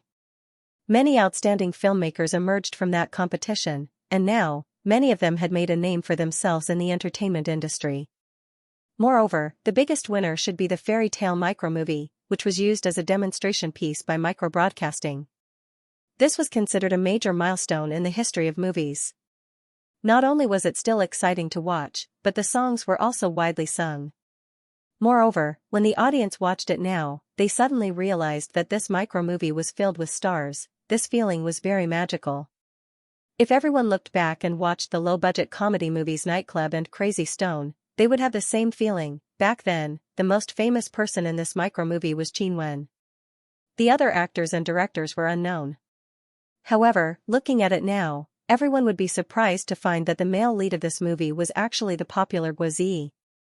A big star whose variety show ability and acting skills were recognized by the audience, and hidden in this movie was Yang Yi, who could be considered a big shot in the entertainment industry, the screenwriter of Fairy Tale. Yang Yi, the lyricist and composer of Fairy Tale, Mu Xiang, was also Yang Yi. After the exclamation, the onlookers finally faced the possibility of what Hansen said.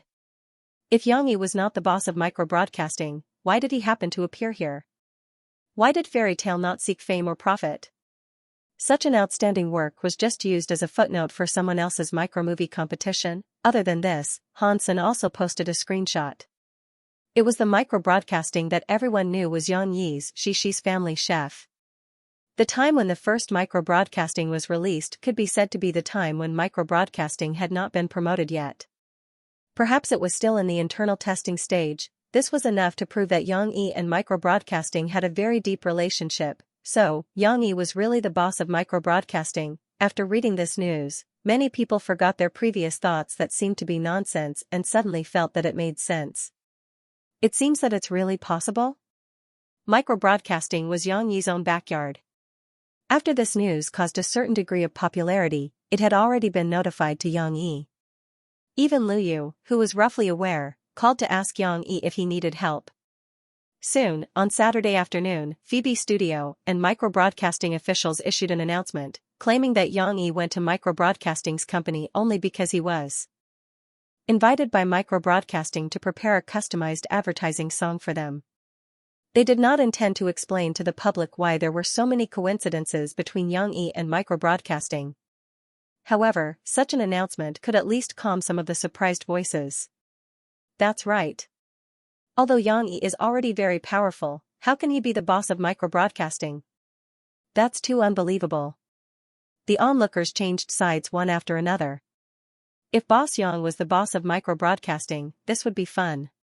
He would definitely be the first to ban Han Xianxin's micro-broadcasting. Yang Yi's fans also started to ridicule below. But now that Han Xianxin's micro-broadcasting is still alive, it's obviously just a rumor. It seemed that this storm that had not yet brewed was about to die down. Was that really the case? Chao Yali was an ordinary third-year student at Jiangqing Media University. She majored in music. It was the weekend again. Her roommate, He Min, poked her head out from her bed and looked at Chao Yali, who was still reading a book on music anthropology. She couldn't help but complain, "Lily, are you still reading a postgraduate book? Don't you want to rest on the weekend?" Immediately, she suggested excitedly, "Lily, the weather is so good today. Why don't we go shopping? I haven't bought clothes for a long time." Chao Yali didn't continue to be a straight-A student. She smiled and agreed with He Min's suggestion. The two of them changed their clothes and put on their makeup. After a long time, they carried their bags and went out, chatting and laughing. But at this moment, a girl from the dormitory next door opened the door with a phone in her hand. When she saw Chao Yali and He Min, she smiled and said, "Hey, Lily, Min, I was just looking for you." "Why are you looking for us?" Chao Yali and He Min asked curiously. "Did you sign up to be a public judge for the new program of Jiangnan TV station?" The girl waved the phone in her hand at them and said excitedly, "The program team is now recruiting public judges from all over the country." "New program?" He Min asked in surprise, "What new program?" "I'm a singer." Chao Yali had some impression of this. She asked in surprise, "I'm a singer and they're recruiting public judges? What program is it?" He Min was still confused. "It's a new music variety program that Jiangnan TV station and Yang Yi are working on together this year. You know Yang Yi, right? He's the awesome person who messed with China's voice." Chao Yali said with a smile. For music students like them, pop music was not as charming as classical music. Although there were also people who chased after stars, Chao Yali and He Min only listened to the songs and did not chase after stars as fanatically as others. "I remember now, Yang Yi. The guy who wrote Conquering Heaven." He Imin's eyes lit up and said, I remember that he used to come to our academy to listen in. The teacher even mentioned his name. That's right. Xiaoyali nodded and smiled. However, even though Xiaoyali and He Imin usually listened to classical tunes and old songs, Xiaoyali and He Imin's interest was piqued when they heard the news from their roommate next door. After all, they were all young people. They were still at the age where they were hot-blooded and active. How could they not be interested in this kind of limelight? Could there be some shady dealings? He Imin asked worriedly. I heard that the audience tickets for these shows are given to those with connections. I don't think so. Their official micro-broadcasting has already said that the selection of the judges will adhere to the principle of fairness and justice. The list of the selected judges will also be made public online. The girl from the dormitory next door passed her phone to them and said, Look, they want to recruit people who love music and have a certain appreciation of music. They want to recruit people from all 5 age groups.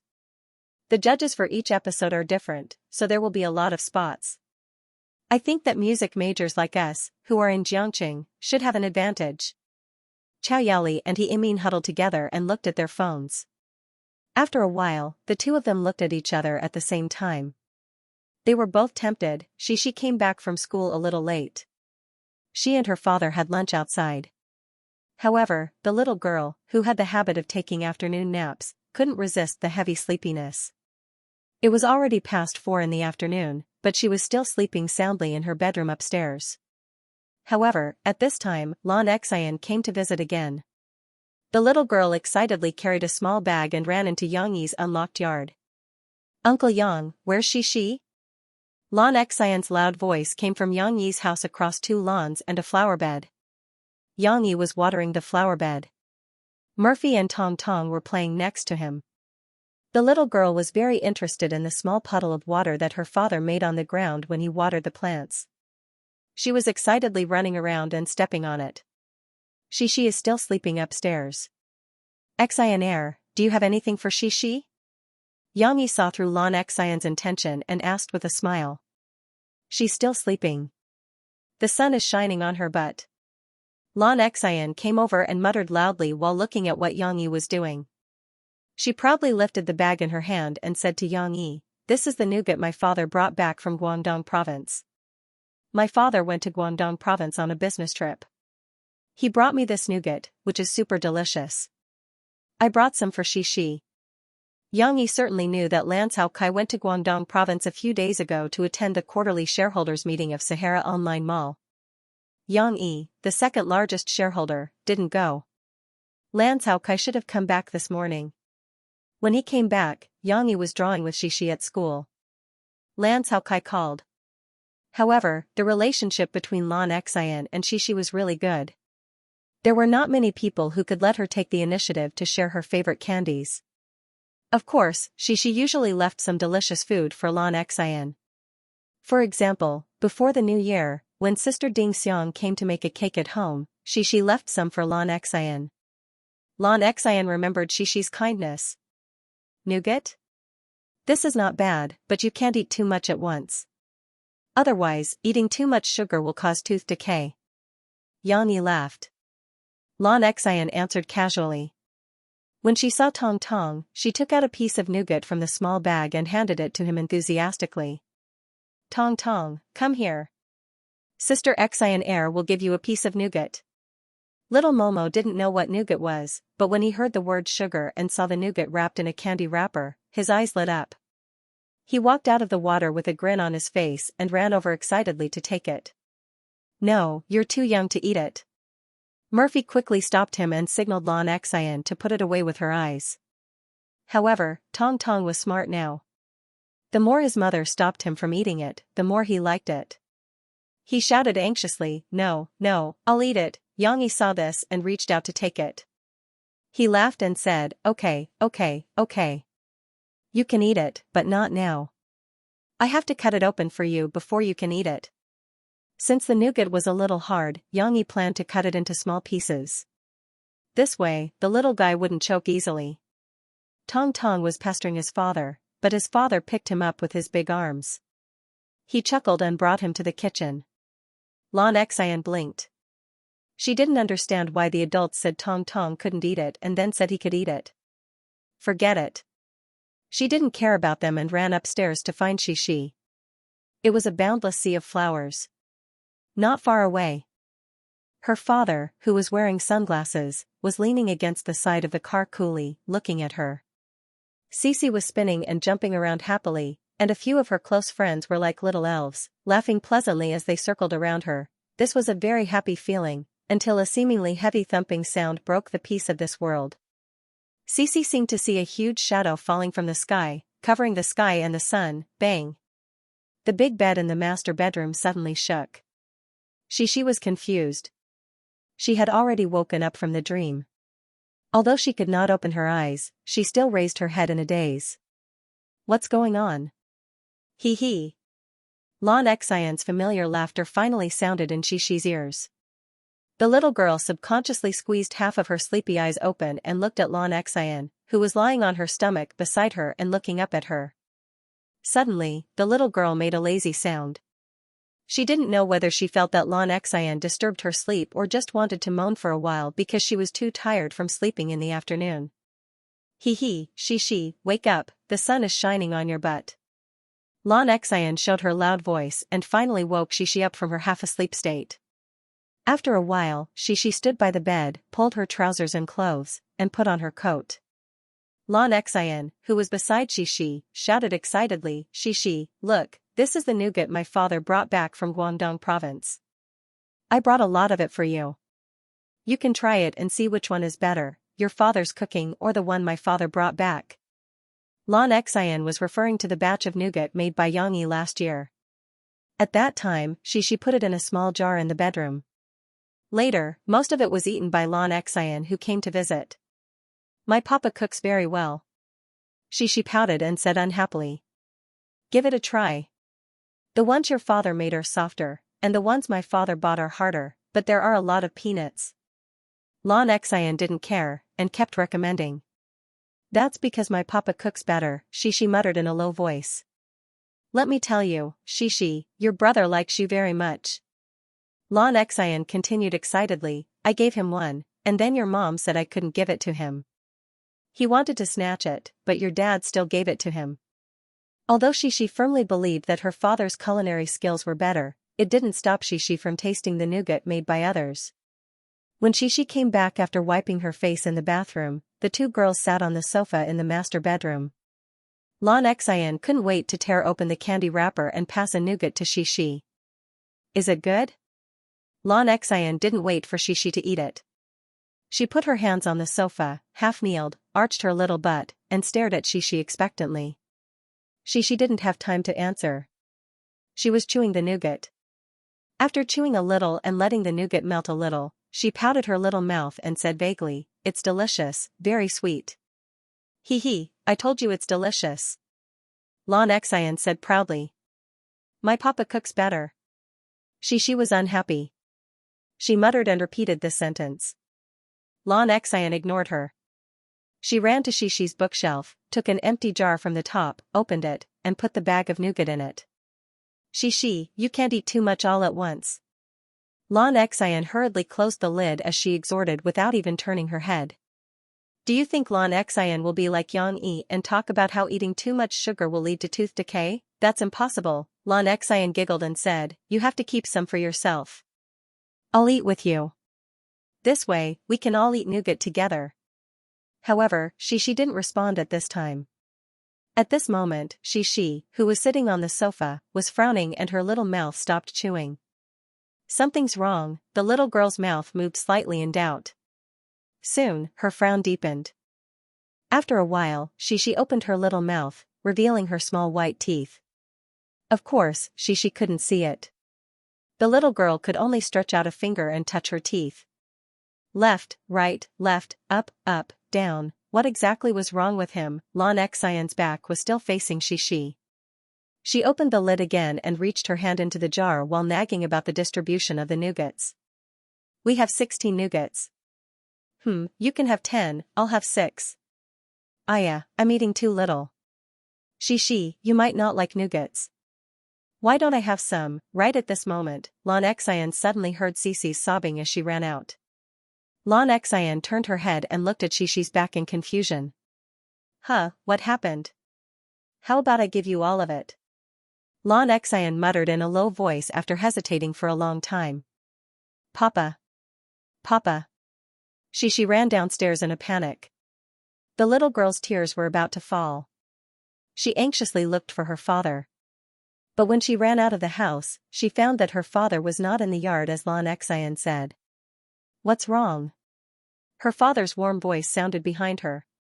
Cece turned her head and saw her father standing at the door of the house, looking at her with a smile. The little girl's tears were rolling in her eyes.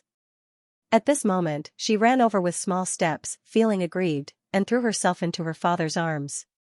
Papa, my teeth are going to fall out. She sadly hugged her father's neck with one hand and pointed at her small open mouth with the other hand. Her voice was full of panic and grievance. I didn't do anything disobedient. Why are my teeth going to fall out? Your teeth are going to fall out? Xianxia was a little surprised and asked, how do you know? Papa saw that your teeth were fine. It's true, it's true. My teeth can move. She anxiously twisted her small buttocks in her father's arms, anxiously bared her teeth, and pointed to her father. When her father carefully observed, the little girl guiltily asked, Papa, should I not eat candy? I ate Xianxia's nougat. It's hard. Come on, open your mouth. Papa will take a look. Xianxia gently shook his finger on the tooth that Xishi was talking about. Sure enough, Shishi's feeling was not wrong. The little girl's lower incisor showed signs of shaking. Although Xianxia did not think it was very obvious, this kind of shaking feeling was probably more deeply felt by the person involved. No wonder Xishi was so scared. Was it really a tooth decay caused by eating candy? Or was it a tooth collapse caused by eating nougat? Xianxia did not think it was possible, because Xianxia usually asked Xishi to brush her teeth. The little girl had a mouth of white and beautiful teeth. How could it be so easy to have a problem because of a candy? Xianxia silently calculated in his heart. Xishi was now almost 7 years old, and it was indeed the age of teeth growth. Therefore, under Shishi's pitiful little eyes, Xianxia smiled, rubbed her little head, and said, it's not a problem with the candy. Just now, Papa ate the nougat that Xianxia brought. It's not so hard. You can still eat it. Tong Tong tasted the nougat just now, but the little guy did not seem to like the milk taste of the nougat. He did not even finish a small piece. Naturally, he ate the rest that Xianxia cut for him. However, you should eat less candy now, because you are now growing teeth. Xianxia paused and explained, do you still remember Lu Weixia's teeth growth last year? You're also going through that stage now. It's normal for your tooth to be loose. After a week or so, it'll fall off and a new tooth will grow out. She listened to her father's explanation with her eyes wide open. The little girl looked at her father in disbelief, and her expression became more flustered. Ah? Why? Papa, I don't want to grow teeth. Woo, Papa, if I don't have teeth, it's so ugly. The little girl sadly hugged her father's neck and begged. She remembered very clearly that after Lu Weixia's teeth fell, there would be a black hole in her mouth, which was very ugly. Moreover, later on, Lu Weixia would lose a lot of teeth. She had seen it in the video chat with her. It's normal to grow teeth. Everyone needs to go through the process of growing up. Xianxia smiled helplessly and tried to dissuade him. But why doesn't Xianxia grow teeth? She said sadly. I brush my teeth every day, but Xianxia doesn't. Speaking of Xianxia arrived.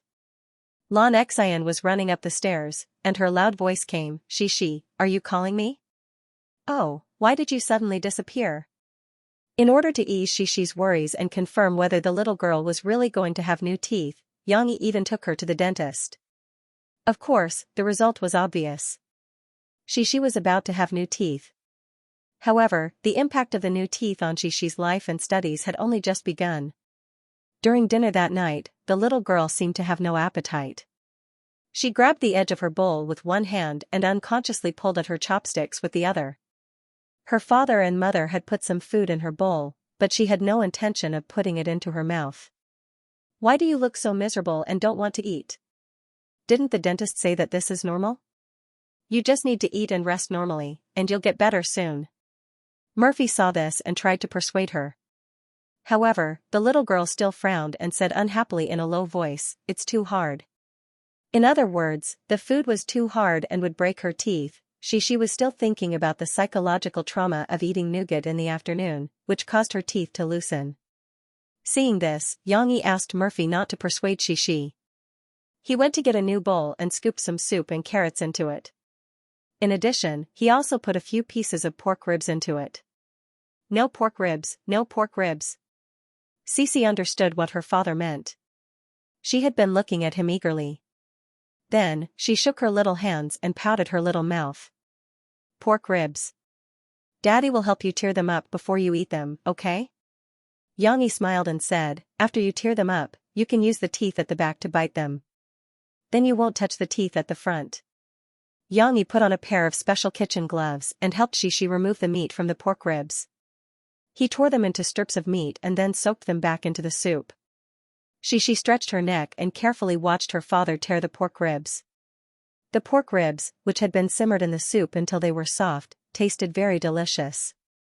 With a gentle tear, the white meat floss and the gravy inside were exposed to the air, waving and emitting a rich meaty aroma. In fact, Shi was also hungry. Although she had no appetite, she couldn't help but swallow her saliva when she smelled the aroma of the meat. Murphy watched from the side and asked in confusion, didn't the doctor say that other than eating less sugar, he should eat more hard food?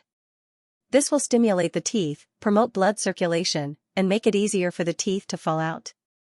Xianxia smiled and said, that's right, but you have to give Shi some time to adjust.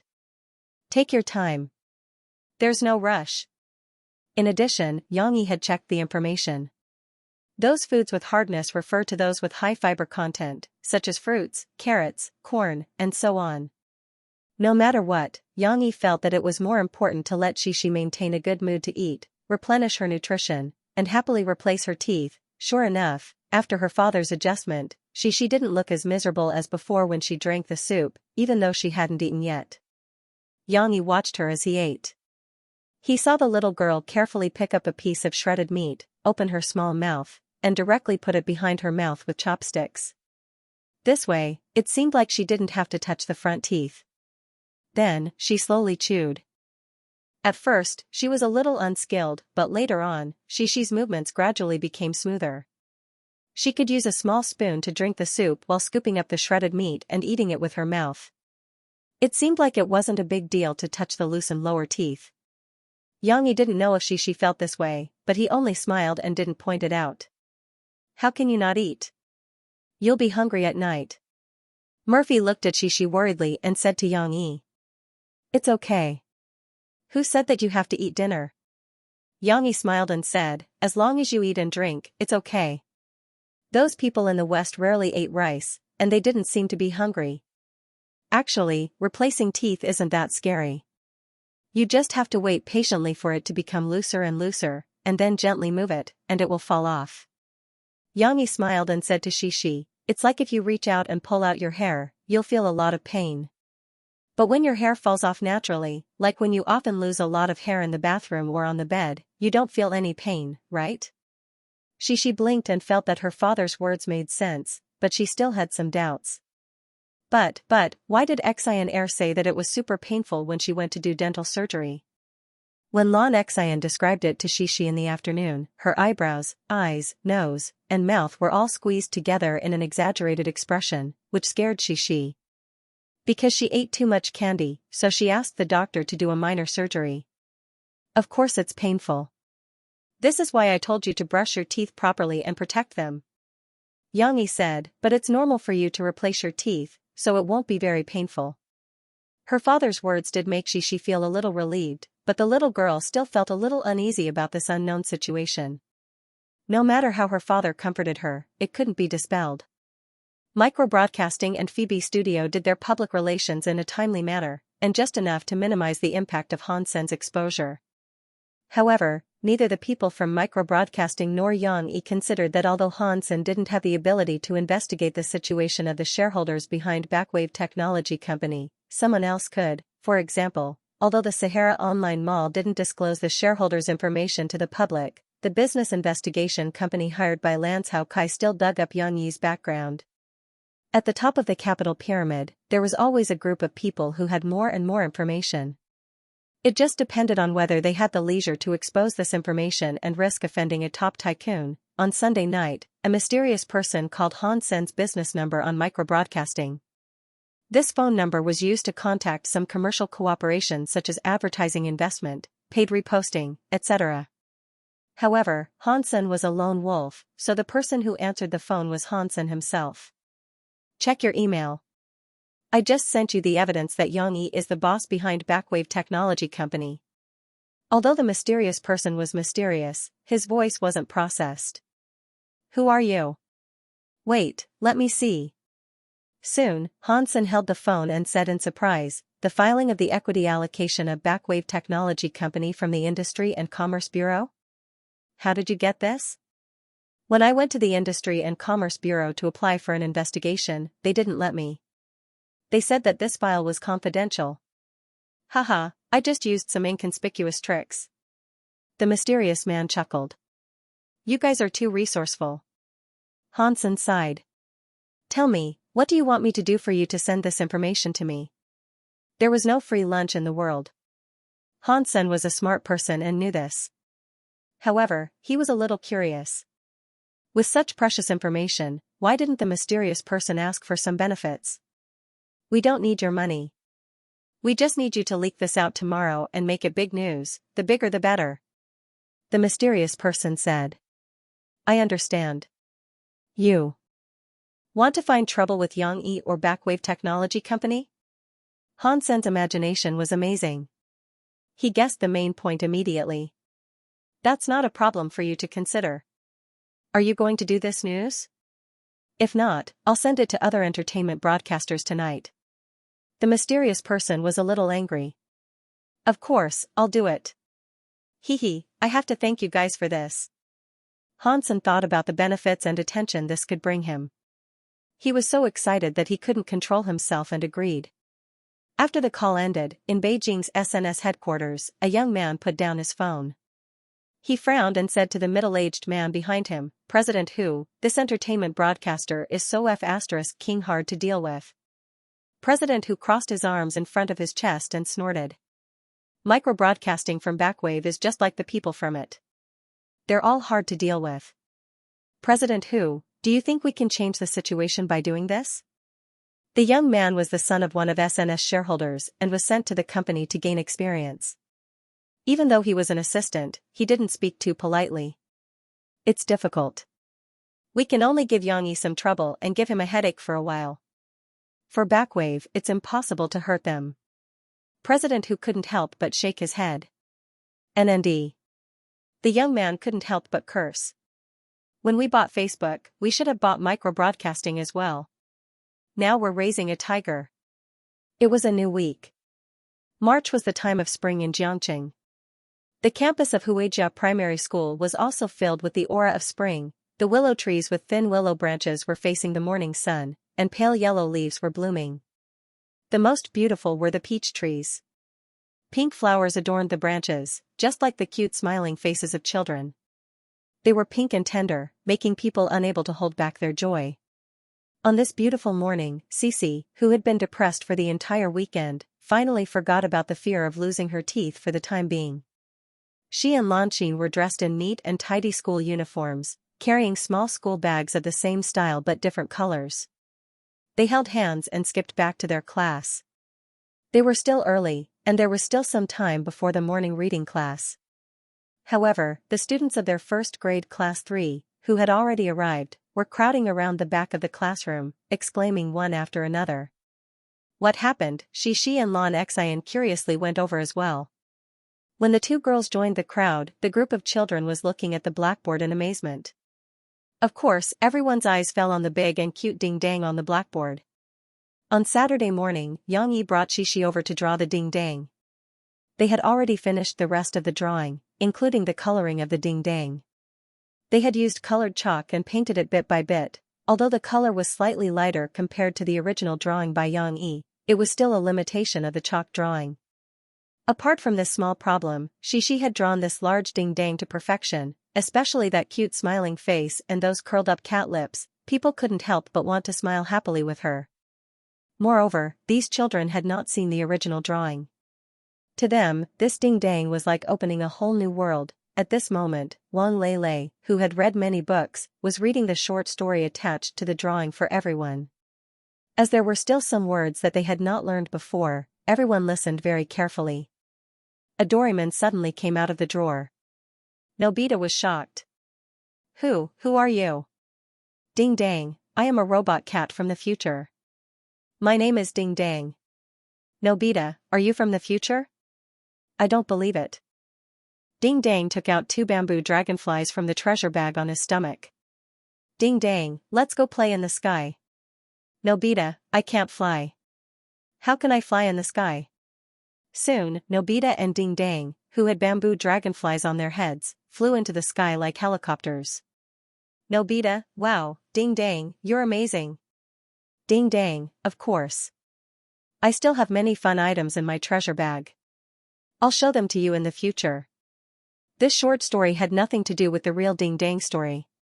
The story that Xianxia told to Xianxia that night was much more complicated and exciting than this one. However, due to the limited space on the blackboard, Xianxia could only make up a short story so that the children could understand the character to a certain extent through this short story.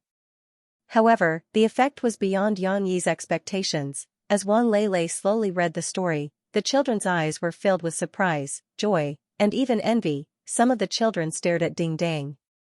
Some of the children stared enviously at the bamboo dragonflies on Ding-dang's head.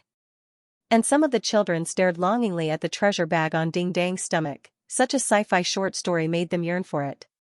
Which child didn't want to have a friend as interesting as Ding-dang? Which child didn't want to fly into the sky and take a look? Which child didn't want to have a treasure bag with many magical items? Who drew this? It wasn't clear which child asked this question. Suddenly, there was a commotion among the surrounding children. They all looked at each other and looked around. At this moment, Xianxia was still a little shy.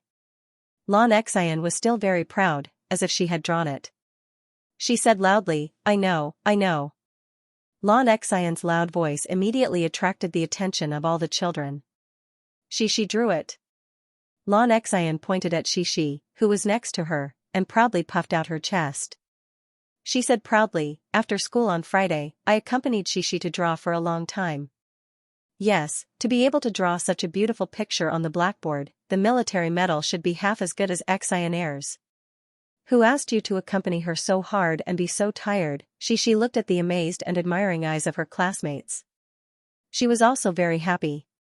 She smiled and said a little embarrassedly, my papa taught me to draw it.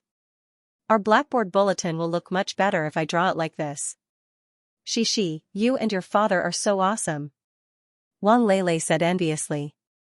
However, before Xianxia could finish being happy, the other students excitedly asked, Xianxia, do you have any more? Do you have any other fun items for Ding-dang? Is Ding-dang a real cat? Does Ding-dang need to be charged? With so many questions, Xianxia was a little overwhelmed. Fortunately, she had only answered one of the items for the anywhere door. She received a burst of surprised exclamations from her classmates. The bell for the morning reading class rang, and Xianxia was saved. Not only these young children, but also every teacher who came to class today, when they saw the big and cute cartoon figure on the blackboard bulletin, couldn't help but find some excuse to go to the back of the bulletin to take a closer look.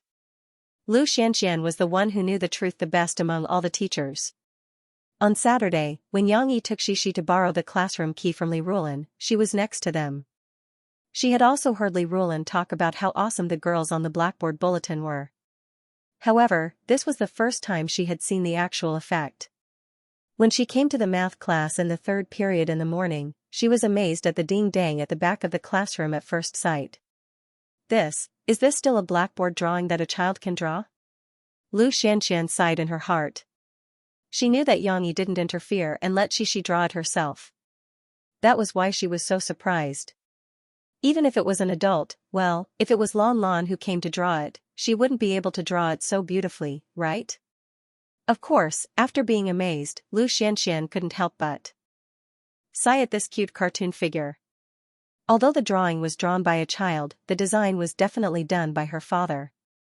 Xianxia looked at the short story next to her and thought to herself, sigh, who asked this Xianxia to be a child from another class? Who asked her to have such a good father? Xianxia thought of her own class. She had to spend a lot of effort organizing, guiding, and helping to design the Blackboard bulletin. Then, she compared it to the one in front of her. Teacher Lu's heart was bleeding. At around 11 in the afternoon, a black van stopped outside Xianxia Primary School. Xianxia pulled the handbrake and took out his phone. When he was driving just now, he had received a text message notification. Xianxia had come to the school today to deliver lunch to Xixi. After her lower incisor loosened, the girl had lost her appetite. She was fine at home, as he was taking care of her. Xianxia was worried that the girl would not be able to eat the school cafeteria's lunch. It might be too hard. This was a critical time for her to grow. She could not eat well, sleep well, or be malnourished. She could not be skinny and sallow. Hence, after Xianxia had prepared lunch at home, he had brought some from Tingshan district to Wuhu district to deliver lunch to the girl. But why was someone texting Xianxia now? And it was not just once or twice. It had vibrated a few times. Xianxia guessed that something had happened. As expected, Xianxia saw a few messages from Backwave's top management. Some were from Mao Peifu, and some were from Lao Baihua. They did not dare to call Xianxia rashly. The first few messages were asking if Xianxia was free to answer the phone. It should not be a big deal, Xianxia thought to himself. If it was a big deal, such as an emergency that would have a huge impact on the company, Lao Baihua would not dare to wait for Xianxia's reply. However, it should be a big trouble. Otherwise, two professional managers would not text Xianxia at the same time. Of course, in the third message, Mao Peifu gave him a brief summary of the situation. CEO Yang, Han Xianxin has exposed something again. This time, he got the documents from the government to change our shareholding. Now, many media outlets have reposted this report and confirmed your relationship with Backwave. We can't suppress the public opinion anymore. What do you think we should do? So that was how it was. Xianxia wasn't surprised. He knew that he couldn't hide the truth forever. No matter how deep he tried to hide it, his investments would be exposed to the public one day. The public relations statement that Xianxia asked both sides to issue was just to temporarily delay the exposure of his identity. However, before Xianxia could think of how to reply to Mao Peifu and the others, Mo Shaowan anxiously called him. She did not have as many scruples as Mao Peifu. You want me to come up with an idea? Xianxia smiled and said, come up with an idea? Since it's already been exposed to this extent, let's make it public openly. Xianxia was very calm, but Mo Shaowan and the public relations team behind her were very troubled. Mo Shaowan said in distress, but we just clarified it on Saturday. If we admit it like this, won't it feel like we've been slapped in the face? Do we have to admit to our mistakes to the public and say that we shouldn't have lied to their feelings?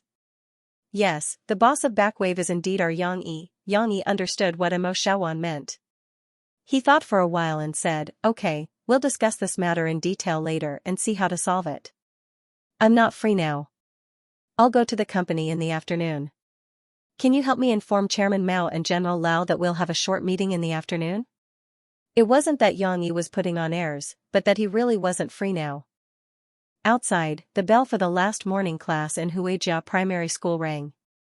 It was clearly heard on the road outside the school. Xianxia had to go to the school gate to pick up Xixi. When Xianxia picked up Xixi, he could tell that the little girl was in a good mood today. The teacher also said that it's good. Our nature class teacher even told us about the bamboo dragonfly. But he said that the bamboo dragonfly can't take us to the sky. Chen Yuxuan said that he really likes the story of Ding Dang. He even asked me when I'll get a picture book of Ding Dang. I told him that my papa is drawing it. Hee hee. Yu Qian and I were praised by Teacher Li. And Xianxia, Xiao Yuer, the teacher said that we have to continue working hard and finish the Blackboard bulletin. We'll definitely get the award. Xixi held her father's hand from the school gate and talked nonstop with excitement. She even forgot to look left and right when she was crossing the road. She only cared about telling her father about the compliments and praises she received this morning. Really? Yang Yi smiled and responded from time to time, then I'll have to hurry up and finish the Ding Dang comic. Since your classmates like it so much, we'll give each of them a copy. Okay. Okay. She said happily, it's just like the books that Sister Xiaowei's mom gave us. Yes, that's right. But let's not tell your classmates yet. We'll give them a surprise when the time comes. Yang Yi said with a smile. Hee, I think so too. They'll be very happy. She said with joy, by the way, Papa, can we also send one to Lu Weisha? She also likes Ding Dang very much. During the weekend, she video chatted with Lu Weisha on the internet again. In addition to talking about some interesting things about herself, the little girl mainly told Lu Weisha about her loosened teeth. Lu Weisha told Xi that it didn't hurt at all. This made Xi feel relieved. Okay. When the time comes, you have to write a letter to Lu Weisha in person. Now you can even write. Yang Yi said with a smile. Hee. Only when she was with her father could she chat so happily. Even her mother couldn't. Her mother didn't have the patience to talk to her. Moreover, who could be as powerful as her father? When she said something, her father could also reply.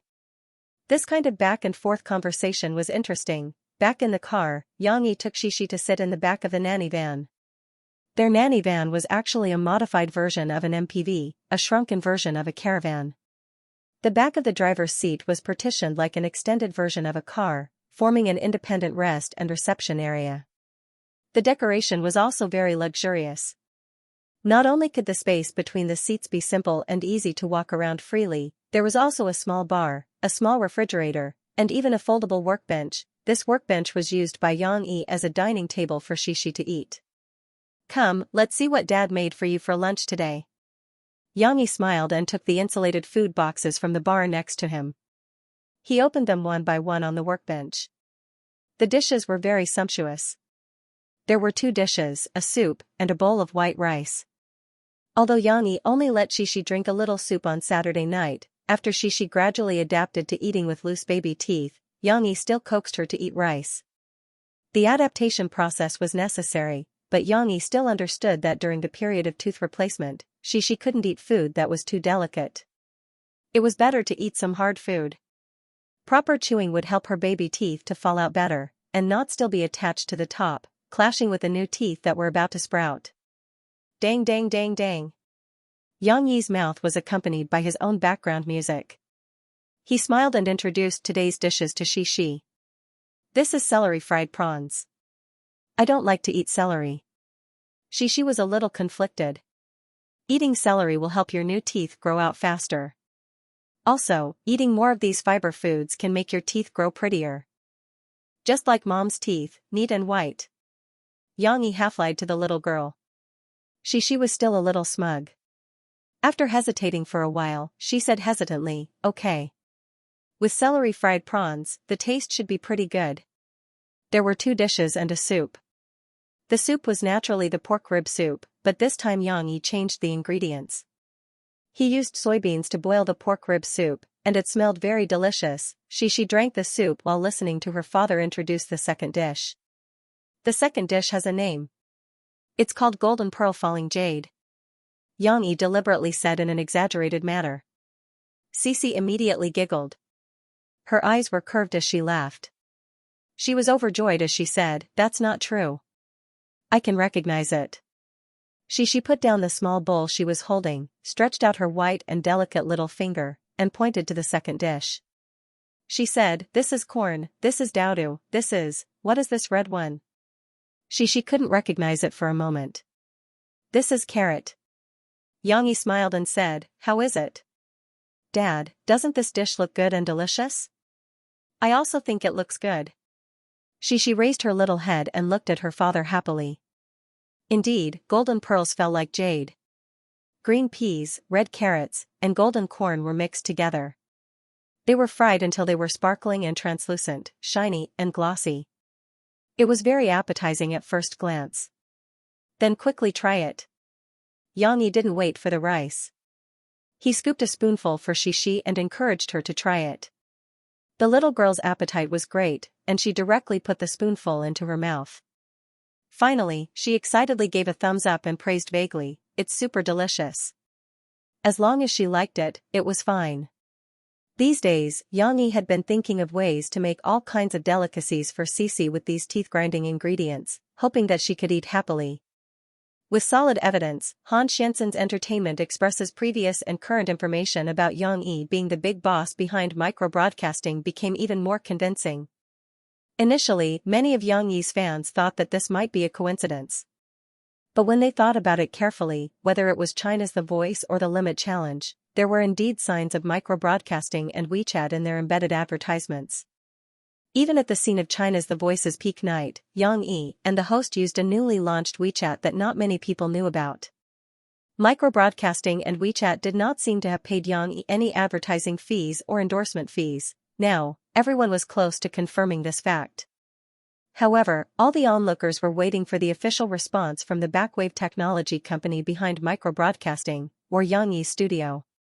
How would they respond? Would they admit that they had been slapped in the face, or would they angrily denounce Han Xianxin's Entertainment Express for infringement? It seemed like Xianxia's response was a little slow. At 3:30 p.m., Backwave Technology Company and Phoebe Studio, who had originally released their statements, remained silent. Instead, it was Xianxia's own private micro-broadcasting that quietly updated their status. Micro-broadcasting's content was short and concise, leaving everyone dumbfounded. Alright, micro-broadcasting and WeChat are really useful. Everyone, come and try it out. What did this mean? Was it a tacit agreement? It seemed like it could be assumed that way. After all, other than Xianxia's micro-broadcasting, Backwave Technology Company and Phoebe Studio did not give any further response. It was like Han Xianxin's Entertainment Express had exposed the truth. Such a heavy punch had landed lightly in the air. Let alone Hansen himself, even the onlookers and entertainment media who were prepared to watch a good show felt like vomiting blood. Was there anyone who responded like that? He didn't refute, nor was he in a hurry to uphold justice. This was a very refreshing scene, but Xianxia was just that willful. When he had a meeting with Mo Xiaowan and Backwave, he had told them to downplay the matter. This was a private matter, and there was no need to go against the media. Of course, Xianxia's own micro-broadcasting was an ambiguous acknowledgement of his identity. But his attitude was also to comfort his anxious fans. It's fine as long as you know, it's not a big deal. According to Xianxia's instructions, whether it was Backwave Technology Company or Phoebe Studio, they tried not to accept media interviews. Even if they had normal work requirements, they didn't talk about Xianxia's situation. This caused a lot of people who were waiting to watch the show to die. The entertainment media could still rely on Xianxia's micro-broadcasting to make up some news, but the people from SNS really wanted to vomit blood. In any case, you guys should at least create some chaos. This was such a big matter, yet you acted so nonchalantly. Under the storm, you should do what you need to do. They had spent so much effort to create this big news, but there was no result at all. It was really embarrassing. If these people saw the comments from Xianxia's micro-broadcasting fans, they wouldn't be so confused. Low profile, wasn't that Xianxia's style all along? Under Xianxia's somewhat teasing micro-broadcasting post, the comments from the fans were also very interesting. Let's translate it to, disperse, Backwave is mine, what are you guys worrying about? If you have the time, why don't you play with micro-broadcasting and WeChat? It's really useful. Xianxia is personally advertising micro-broadcasting and WeChat, so he should pay the endorsement fee, right? Funny, tisk tsk, this way of responding is a little too arrogant. But Xianxia's actions don't seem out of place at all. Is he still as low profile as before? Xianxia really liked to give everyone a surprise without anyone noticing. But it's also very normal. Back when he created the Limit Challenge, who knew that he had such strong variety show planning skills? Now, my heart doesn't have a single ripple. Even if you told me that SNS is also Xianxia's, and that Sahara Online Mall is also Xianxia's, I would still feel that it's very normal. As expected, he's the boss of Backwave. Back then, I registered micro-broadcasting because I wanted to keep an eye on Boss Yang, and now I can't help myself anymore. Speaking of which, I remember that there were reports that Xianxia's net worth was at least 600 to 700 million, but that didn't include Backwave. Now, with Backwave, Xianxia's net worth has probably broken through the sky, right? It had to be mentioned that after Yang Yi's response to microbroadcasting, which didn't really count as a response, the entertainment media had already done some calculations for Yang Yi. Not to mention the rising value of China Star Productions in the past 2 years, just the backwave technology company that Yang Yi owned was close to 80%, the other shares were distributed to Mao Peifu, the company's upper management, and employee incentives. With microbroadcasting as a killing machine, and WeChat as a rising star in the mobile social software industry, backwave technology company's market value was estimated by industry insiders to be over 10 billion, and this was the lowest estimate before it was listed. In other words, if Yang Yi's other income was included, his personal net worth was close to 10 billion. It was no wonder that many entertainment media exclaimed and crowned Yang Yi as the most invested star in the entertainment industry, and there was no other. Back at Yang Yi's microbroadcasting, many fans who saw the news ran back and excitedly conveyed the news to Yang Yi. In the comments section, the fans proudly said, "Don't look at how our brother Yang usually doesn't show off and looks like he's always showing off. He doesn't look like a big star, but he's definitely the richest star in the entertainment industry. TSK, TSK, TSK, I suddenly feel that Mo Fei really has a good eye for talent." The previous report said that Mo Fei had a good eye for talent. When Yang Yi was still a poor boy, she already knew that he had potential. Now it seems that she is more than just a good eye for talent. It's like digging a diamond mine. All of you, show some respect. Don't keep calling Yang Yi and Murphy. They're my father-in-law and mother-in-law, do you understand? Upstairs, drag him out and beat him to death.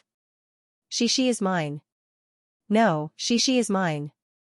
Such a beautiful and cute little princess with a net worth of tens of billions at such a young age. How can I let you bastards take advantage of her? Friendly reminder, she still has a younger brother who wants to split the family fortune. I don't know how much he'll get. It doesn't matter how much. Even if she doesn't have money, I'll earn money to support her.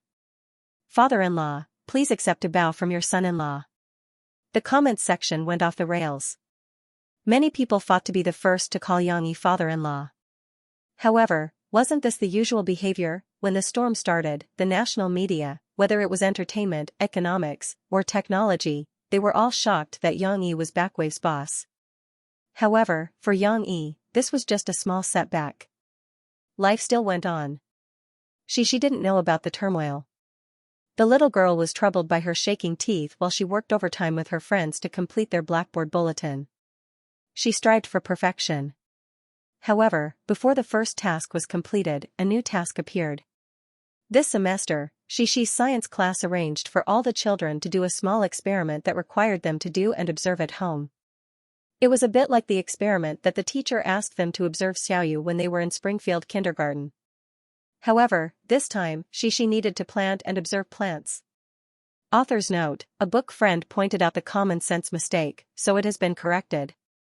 In the natural science class, the teacher did not ask for much homework, and it was a bit like an open-ended question. The children could freely choose the plants they wanted to plant, and they could also invite their parents to participate, but they had to clearly write in the experiment report what they had done personally.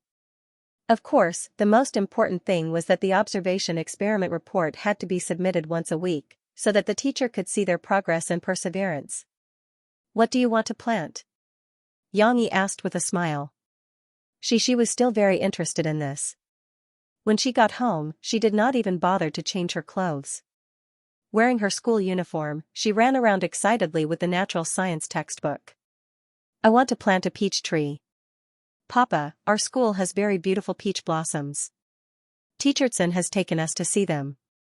The teacherson that she was talking about was her natural science teacher. The little girl excitedly went to the floor-to-ceiling window in the living room, pointed to their yard, and said, "If we plant a peach tree at home, it will be very beautiful." Yang Yi did not know whether to laugh or cry, and said, "Peach tree? Peach tree can't do that. If you plant a peach tree, it may take several years to see results.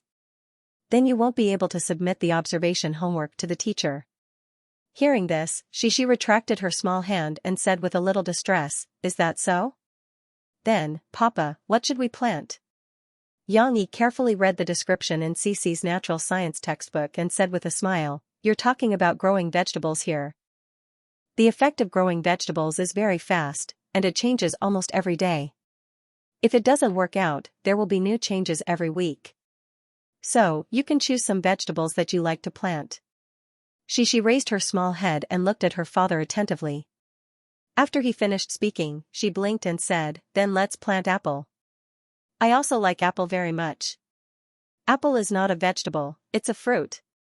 Murphy, who was listening to the side, could not help but laugh. "I know this. How can you confuse it?" But apple is also a vegetable. Papa sometimes makes a dish." Xianxia felt that her mother's words were not authoritative enough, so she pouted and argued. "Mom is right. Apple is a fruit, not a vegetable. Even if Dad made it into a dish, wouldn't that dish be called a fruit salad? It's not called vegetable salad, right?" Xianxia smiled and patted Xianxia's shoulder. The little girl thought about it and reluctantly accepted her father's explanation. Xianxia also reflected on himself. Just now, he had allowed Xianxia to choose. Was it too difficult for this young girl who didn't know much? Therefore, he thought about it and decided to narrow down the selection range for Xianxia. "Now, Dad will give you a few choices. There are cabbages and celery. Their characteristics are that they can be directly cultivated with the part of the root. However, they can be cultivated with celery or cauliflower, or with the leaves of carrots or carrots. These two kinds are different from the previous ones. They need the head of the carrots, which we usually don't eat. Of course, they are not carrots, but carrots and tassels, which are good for ornamental purposes like cauliflower." Xianxia smiled and said to Xianxia, "There are also green beans, which can grow green bean sprouts, the kind that you like to eat very much. Potatoes can also be planted. Unlike the previous ones, they can be directly cultivated with the cut tubers." Xianxia still had relatively rich agricultural knowledge from the memories of his predecessors farming in the countryside. At least, it was enough to deal with Xianxia's homework this time. As Xianxia spoke with assurance, Xianxia and Murphy, who were next to him, listened with admiration. Murphy sighed with emotion and said, "How do you know so much?" "Papa, I want to plant all of them." Xianxia was very excited when she heard this. She took her father's hand and jumped up on her own. Her little face was very excited as she asked, "Papa, our house is so big. Let's plant them all, okay?" Murphy also said with interest, "Since you planted them, let's plant more." "I want to see it too." Xianxia looked at Xianxia's small head and eagerly looked up. He smiled and said, "Okay, in that case, we'll plant one of each type. Since we have ingredients at home today, celery and cabbage, we'll plant celery. Celery is edible. The taste of cauliflower is average. As for radishes and carrots, we happen to have carrots at home, so we'll plant carrots, okay?" Xianxia's little face suddenly became a little conflicted. She slightly pouted her little mouth, twisted her body, and muttered unhappily, "But, Papa, I don't like celery." In the past few days, her father had let her eat celery several times. Although Xianxia tried her best to eat it in order to make her teeth look better in the future, she still didn't like the taste of celery very much. "Okay then. We'll plant cabbage. The cabbage will indeed look better." Seeing this, Xianxia couldn't help laughing and said, "There are no roots of cabbage at home today. Papa will get you one tomorrow." Yes, I want to plant cabbage, cabbage." The little girl happily opened her arms. Since the decision had been made, after dinner tonight, Xianxia couldn't wait to follow her father and start the preparation work of planting vegetables. "Come on, these are mung beans. Soak them in water first. Do it like you used to wash the rice when you helped Papa cook, but you have to clean up the mung beans floating on the water." Xianxia took a glass bowl that was usually used to store fruit salad, poured 3 handfuls of mung beans into it, and then handed it to Xianxia. "Okay." Xianxia ran over attentively, took the bowl, ran to the sink, turned on the tap, and filled it with water. Xianxia stood behind the little girl, watching her put her little hand in and pull it a few times. "Okay, pick out the mung beans floating on the water. Remember these steps you did today?" Xianxia said with a smile, "Our experiment has already started. You have to record these in your experiment report." Xianxia's little face tensed up, and her little mouth that was laughing just now also pursed. It was obvious that she was serious. The little girl carefully scooped out the green beans floating on the surface of the water with her two little hands as if she was scooping water. Do you know why you have to fish out these floating mung beans? Xianxia asked with a smile. She shook her little head in confusion. Observe the difference between the mung beans floating on the water and the mung beans still under the water. Xianxia didn't give the answer directly. She stopped what she was doing. Following her father's instructions, she picked up two different mung beans and observed them closely. Be gentle with this one. It seems to be hollow. She looked back at her father with some surprise. Yes, because these are the shells of the mung beans. Before they were sold to us, they might have been damaged during the production process, so they fell off the shell. The reason why we have to pick them out is that this kind of mung bean shell has no substance, so you can't grow mung bean sprouts. Xianxia patiently explained to the little girl at this time. The first day of dealing with the rhizomes, tubers, mung beans, and so on was just the beginning. What she needed to do after school the next day was the key to the entire planting process. For this reason, she didn't even have time to watch TV. As soon as she finished eating, she urged her father to take her to work. It was worth mentioning that Xianxia also came to the house today. In the morning, she expressed that she was at a loss for the science homework. When she found out that she actually had to plant 4 kinds of things at once, the chubby little girl couldn't sit still. While expressing her envy for she and her father's ability, she said eagerly, you already have so many. Can you give me one? Let's observe together, okay? Xianxia had a good plan in mind. Cici had already done the most difficult job of planting the plants, and she only needed to help observe them. How could there be such a good thing? Cici, on the other hand, was more generous and agreed generously. However, Xianxia was still driving in the front. When he heard this, he stopped Cici from indulging her little friend's lazy behavior. Therefore, Xianxia had dinner at Ci's house tonight. Xianxia and Wu Jingjing also came over. They wanted to accompany Xianxia to observe Xianxia and Ci's planting process tonight. After learning it, they also wanted to go back and imitate Xianxia to do her homework. The sky was completely dark, but the courtyard of Xianxi's villa was brightly lit. Xianxia, Murphy, Xianxia, Wu Jingjing, and the 3 children were all gathered in front of several flower pots. These flower pots are beautiful, right? Murphy smiled and introduced them to Xianxia and Wu Jingjing. Xianxia also said that he was going to buy some plastic flower pots that were thickened to imitate ceramic. He was afraid that she couldn't lift them. I told him that after filling them with soil, the effect of these flower pots would be the same. It would be very painful to lift them up, so it's better to buy real ceramic ones. They can't move them, so they can only watch from the side. This way, it will be better. It had to be said that Mofei's aesthetic sense was very unique. The ceramic flower pot she bought, the printed pattern on it was simple but not simple. It was a bit like the lines of an abstract style, giving people a very simple but meaningful feeling. Xianxia was strong. He picked up a big flower pot and looked at it carefully with Wu Jingjing and praised it. What are we going to plant now? Xianxia and Cici weren't particularly interested in the flower pots. Instead, the 2 girls were already holding the tools that they had prepared, looking eager to give it a try. Xianxia was holding a small 3-fingered rake in her hand. It looked a bit like a chicken claw and was the size of an ordinary screwdriver. It was just right for Xianxia's small hand to hold it firmly. She was about the same. She was holding a small shovel with a sharp beak, a pink plastic handle, and a metal shovel. It wasn't just the 2 of them. Seeing how lively his sisters were, little Momo also carried his plastic shovel and followed behind his sisters. His face was full of excitement, as if he was about to do something big. We are going to plant radish leaves, cabbage flowers, and potatoes. She enthusiastically introduced to her friends. Papa said that green beans don't need to be planted in the soil, so we are only going to plant these 3. But you have 4 flower pots. Xianxia said with some confusion. Because the last flower pot is for you. You can take it back and plant vegetables like Xianxia. Xianxia smiled and patted Xianxia's shoulder. The process of planting the soil was needless to say. Xianxia and Xianxia carried the black soil they bought for planting flowers and poured it into the pot. big flower pots and fertile soil.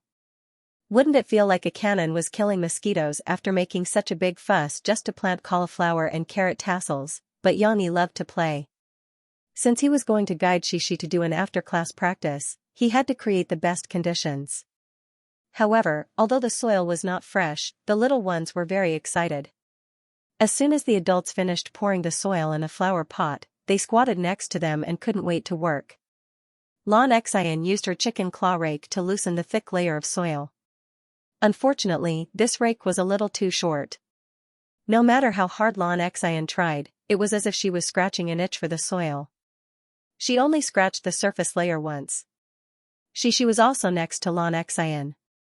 She giggled and used her sharp beak to dig a few small ravines in the soil. Tong Tong's movements were half a beat slower. The little guy's small mouth was slightly open. His lower lip, perhaps because of the accumulation of saliva, was sparkling and rosy. He blinked his round eyes and looked at his sisters for a long time before he remembered that he also wanted to play with them. "Hey!" Tong Tong raised his delicate eyebrows and used a bit of strength to pick up the small plastic shovel that he was dragging on the ground.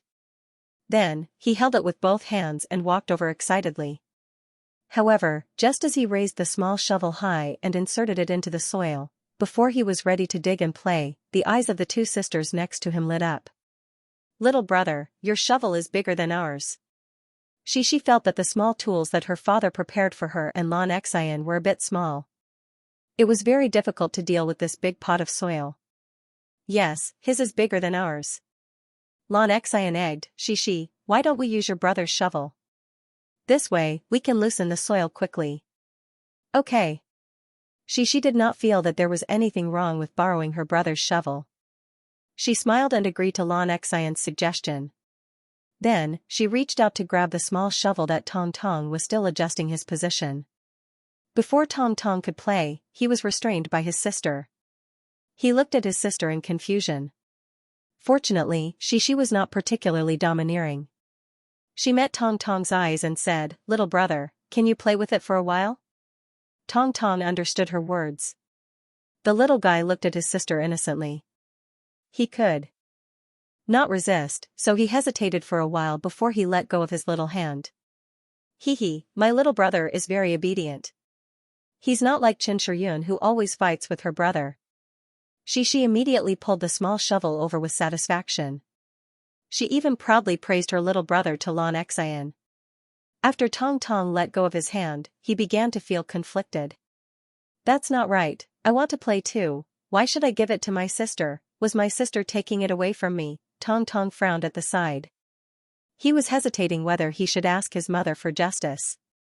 But at this time, he also heard his elder sister and elder sister Xianxia praising him.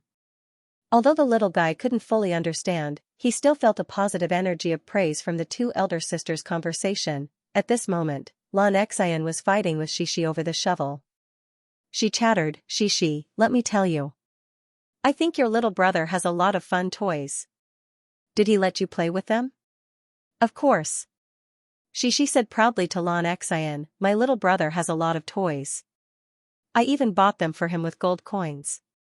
He really likes them, so of course he would let me play with them." "He's that good?" Xianxia looked at Tong Tong enviously. She did not know if she was envious of Xianxia for having a little brother who shared his toys with her, or envious of Tong Tong for having a sister who was willing to spend gold coins to buy toys for him. "Hee, because he's my little brother." Xianxia felt proud of being able to make Xianxia envious. Xianxia happily pulled Tong Tong in front of her, hugged him, and kissed the little guy's tender cheeks. Then, she looked at Xianxia proudly. Hee. Tong Tong felt a bit more saliva on his cheeks.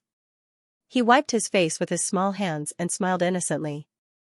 The little conflict from before seemed to have disappeared. The clock quietly reached 9 o'clock, and the night gradually deepened. In the master bedroom on the second floor, a little girl wearing a pink nightgown with a rabbit pattern printed with a butterfly knot was sitting in front of the desk in the bedroom. She was holding a pen and seriously writing something. Xianxia and Xianxia spent a lot of time planting tonight. Now, they had just finished work and had just taken a shower. The little girl's thick and long hair was lazily draped over her shoulders. It was still a little damp and looked slightly curly. It also had a unique charm. The little girl also wore a rabbit ear headband on her head that could fix her flirtatious bangs. Her delicate and cute little face was exposed after breaking free from her hair. Her skin was white and rosy, and it was as delicate as cream. The most attractive thing was her big bright eyes. They were sparkling, and they were also lively and cute. Xianxia, what did Xianxia do? She helped me loosen the soil. The little girl was writing the day's experiment record. However, this was a big challenge for Xianxia. After writing a few sentences, she had to use a pencil to support her chin and think for a long time. Yesterday, the little girl had already learned to write an experiment record under her father's guidance. Although she was not very skilled and was not very formal, Xianxia learned very quickly. After taking a shower today, the little girl did not wait for her father to guide her. She excitedly planned to write on her own first. In a while, I'll show it to Papa. Papa will say, Xianxia, you're so amazing. The little girl thought happily in her heart. Xianxia's planting observation diary, March 6, Wednesday, sunny day. I planted it with my father. My mother bought a very beautiful flower pen. There are a lot of them. I also gave one to Lan Xian. She helped me loosen the soil. My father and I planted radish heads, cabbage heads, and potatoes. My father and I gave them water and changed the water for green beans. We hoped that they would grow up quickly. It didn't seem that difficult after all. The clever girl pondered for a long time and finally finished writing it. There were some words that she didn't know how to write, so Xianxia also used pinyin to replace them. Her father told her to use pinyin to replace them first, and then she could find the unfamiliar words in the dictionary later. After Xianxia finished writing, she raised her head happily and looked at the door. Her father hadn't finished showering yet and was coming over to check her experiment records. The little girl couldn't wait to show her father what she had written. Can you write a little more? Xianxia tilted her head and mumbled to herself. Since she had nothing else to do, Xianxia continued to write down the wonderful ideas that came to her mind. Dad said that a long, long time ago, Jack could plant a bean, and then it would grow into a very, very long XX. Xianxia didn't remember this part, so she left it blank. It could stretch to the sky, and there was a sky that would rain gold. I planted a lot of green beans. Can you take me and Dad to the sky to play? I want to ask God for a super beautiful golden Dan. Xianxia spent more than 10 minutes pondering over these 2 paragraphs and finally wrote them down. After she finished writing, she was quite satisfied and admired herself for a long time. Finally, there was a gentle knock on the door of the master bedroom, and then Xianxia pushed the door open and came in. Papa! Xianxia jumped up from the chair happily and jumped down. She grabbed the exercise book that she used to write the experiment report and ran to her father with a grin. Look at what I wrote. The little girl handed the exercise book to her father, but she was still not satisfied. She took her father's hand and pulled him to the chair, so that he could sit at the desk and carefully check her work. She leaned against the desk, crossed her 2 little hands behind her back, and looked expectantly at the expression on her father's face, hoping to see the first look of appreciation on his face. There were only a few paragraphs, more than 100 words of content. If you don't count the latter part, it should be less than 100 words, but Xianxia finished reading it at a glance. It's very well written. Xianxia glanced at Xianxia's expectant little eyes from the corner of his eye, so he smiled and praised her as the little girl wished. In fact, Xianxia still had a little objection. Because he felt that the latter part of Xianxia's content was a bit jumbled, just like the little girl usually chattered about a lot of unnecessary details. As an experiment report, such content was not necessary. However, Xianxia hesitated for a moment and did not point it out to Xianxia. It's almost time to teach her to write a diary. Xianxia could see the little girl's exuberant desire to write from these 2 paragraphs. Not to mention Xianxia's psychological activities, her father's praise made Xianxia immediately beam with satisfaction. It seemed that her efforts just now had been properly rewarded. Check the dictionary and write down the unfamiliar words. Xianxia stood up and returned the chair to Xianxia. He sat on the stool and said softly, if you can't find out, ask Dad again. Xianxia had a good memory, and she still remembered that there was a word that she couldn't think of, not that she couldn't write. She didn't sit on the chair, but took her little notebook and squeezed into her father's arms, snuggled up, and pointed at it with dependence. "Papa, look at this. What did the beans grow that made them climb into the sky?" "It's bean sprouts. Jack planted peas, and they can grow bean sprouts. However, this pea has magic power, so it can grow such tall and strong bean sprouts." Yanni laughed. At the Communication University of Jiang City, Xiaoyali was answering a phone call in her dormitory. Her roommates next to her were also staring nervously as they watched her make the phone call. "Personally, I prefer classical music. However, because of professional reasons, I usually listen to everything, whether it's the current popular music, or the popular music of the past, or ethnic music, such as grassland songs, mountain songs, and so on. I've dabbled in all of them. Yes, I've also listened to rap, but I mostly listen to English rap music overseas. I prefer blues or folk songs." "Favorite singer?" "I don't have a favorite pop singer at the moment. My idol is the Western soprano singer, Mr. Pavelo. I have some understanding of I am a singer. After all, I signed up, so I must have checked some of the introductions of your show beforehand. I prefer the original intention of discovering talented singers that you mentioned. I feel that the current music industry is indeed a little fickle. There are too many idol singers mixed in, and many talented singers can't stand out. I also hope to hear more outstanding singers like The Voice. Of course, other than voice, singing skills are also very important." "Okay, I understand." Under the eager gaze of her roommates, Xiaoyali ended the phone call. "How was it? How was it? Did you get selected?" her roommates asked with concern. "Let me wait for the news." "It's similar to the previous 2 phone calls," Xiaoyali said helplessly.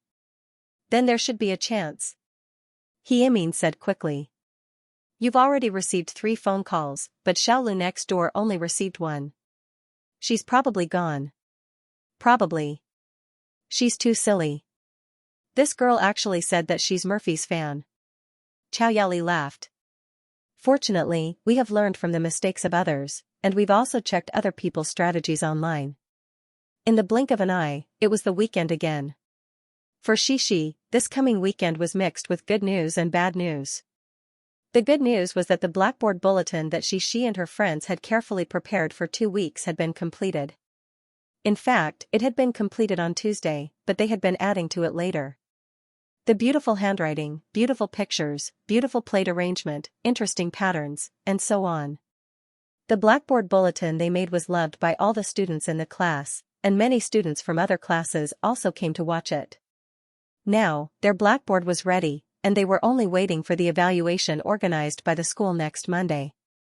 In addition to these, there were other things that made Shishi happy. For example, the bean sprouts planted by Shishi had grown in the water in the glass bottle, and the other flower pots had sprouted new buds one after another.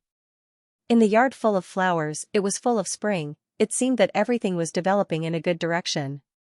However, there was a worrying thing that was enough to make Shishi unhappy. The little girl's loosened lower incisor, after a week of development, finally began to unscrupulously reveal its ambition to break away from its owner's gums.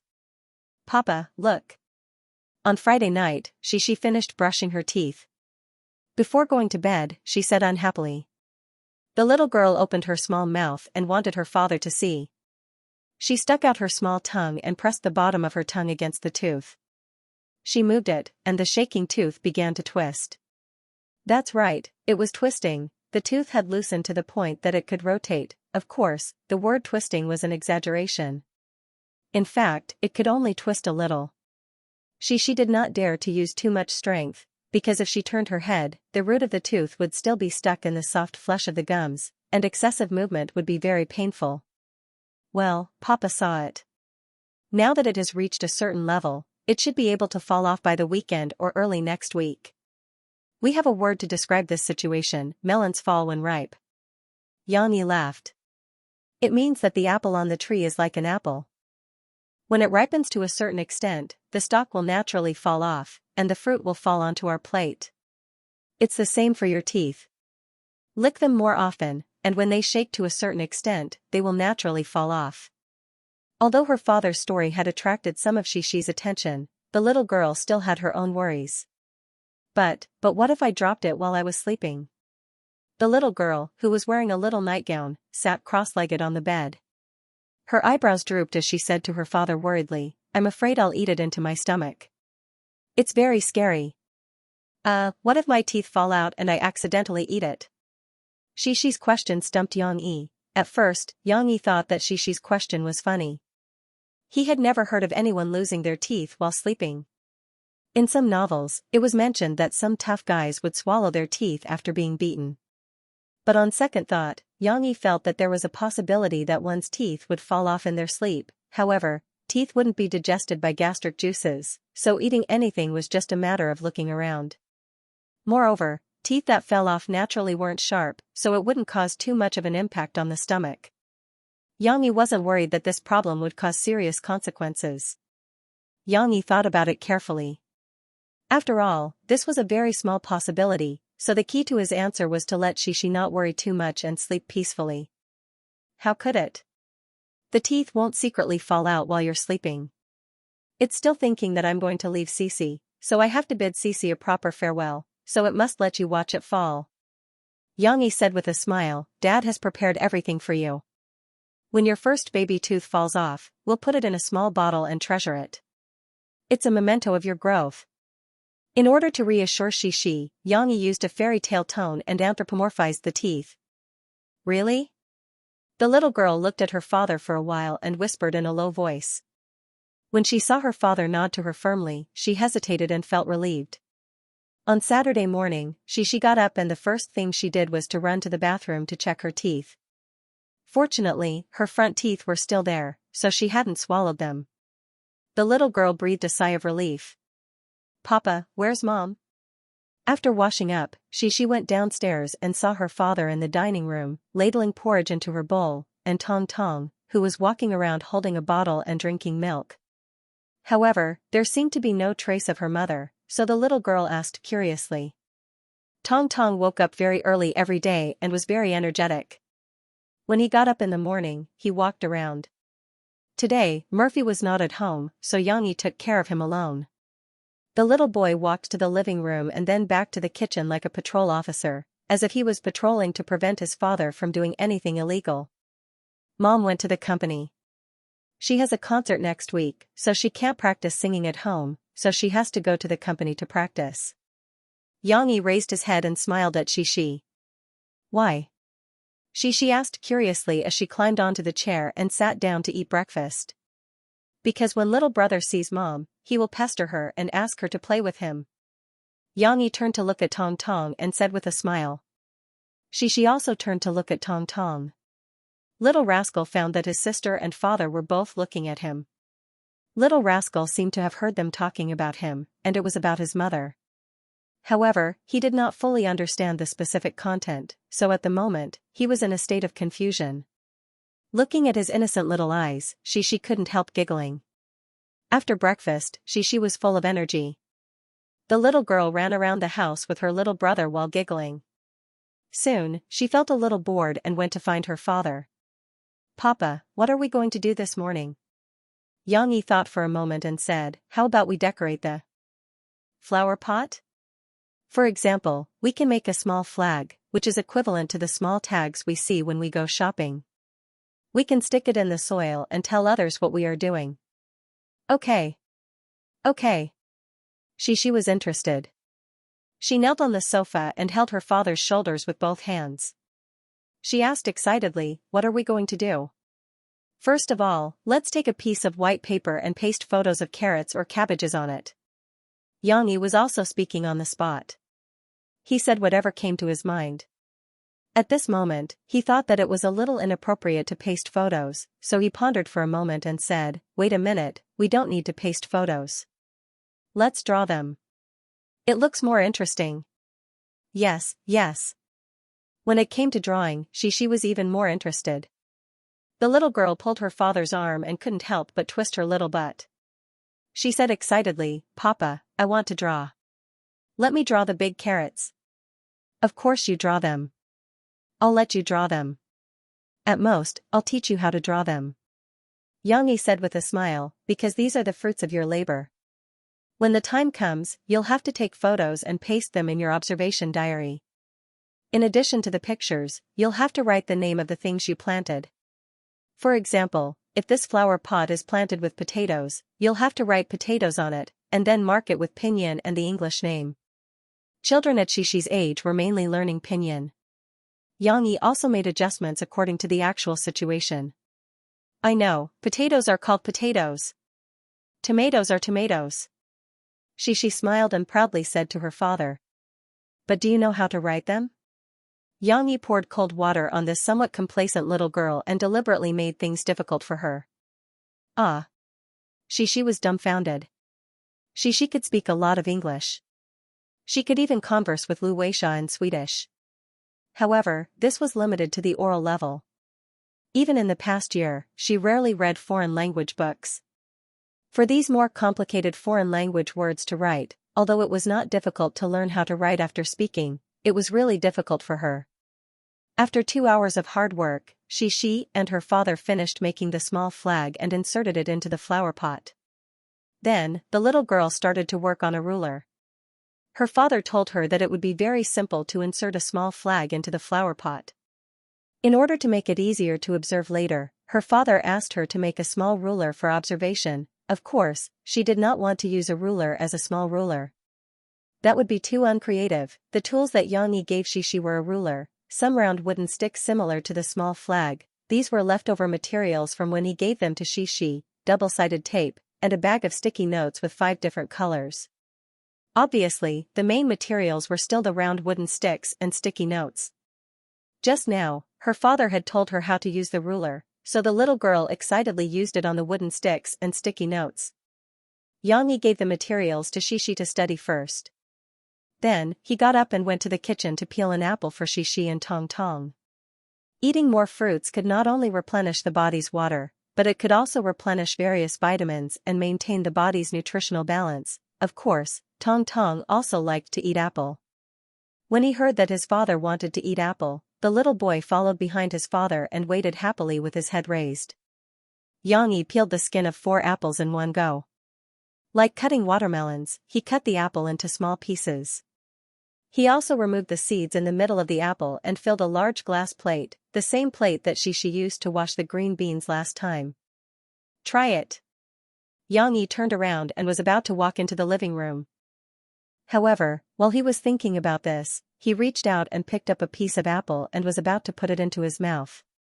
However, when he turned around, he saw Tong Tong standing behind him in a daze. The short little boy raised his head and looked at his father eagerly. His mouth was slightly open, as if he was waiting for the apple to fly into his mouth. However, apple probably wouldn't fly over on its own, but the little guy was already drooling. After Xianxia looked at the little fellow's eyes, he looked at the apple in his hand that was about to be sent into his mouth. An inexplicable sense of guilt suddenly rose in his heart. Come, wash your hands quickly. I'll let you eat. Xianxia smiled and put the apple back.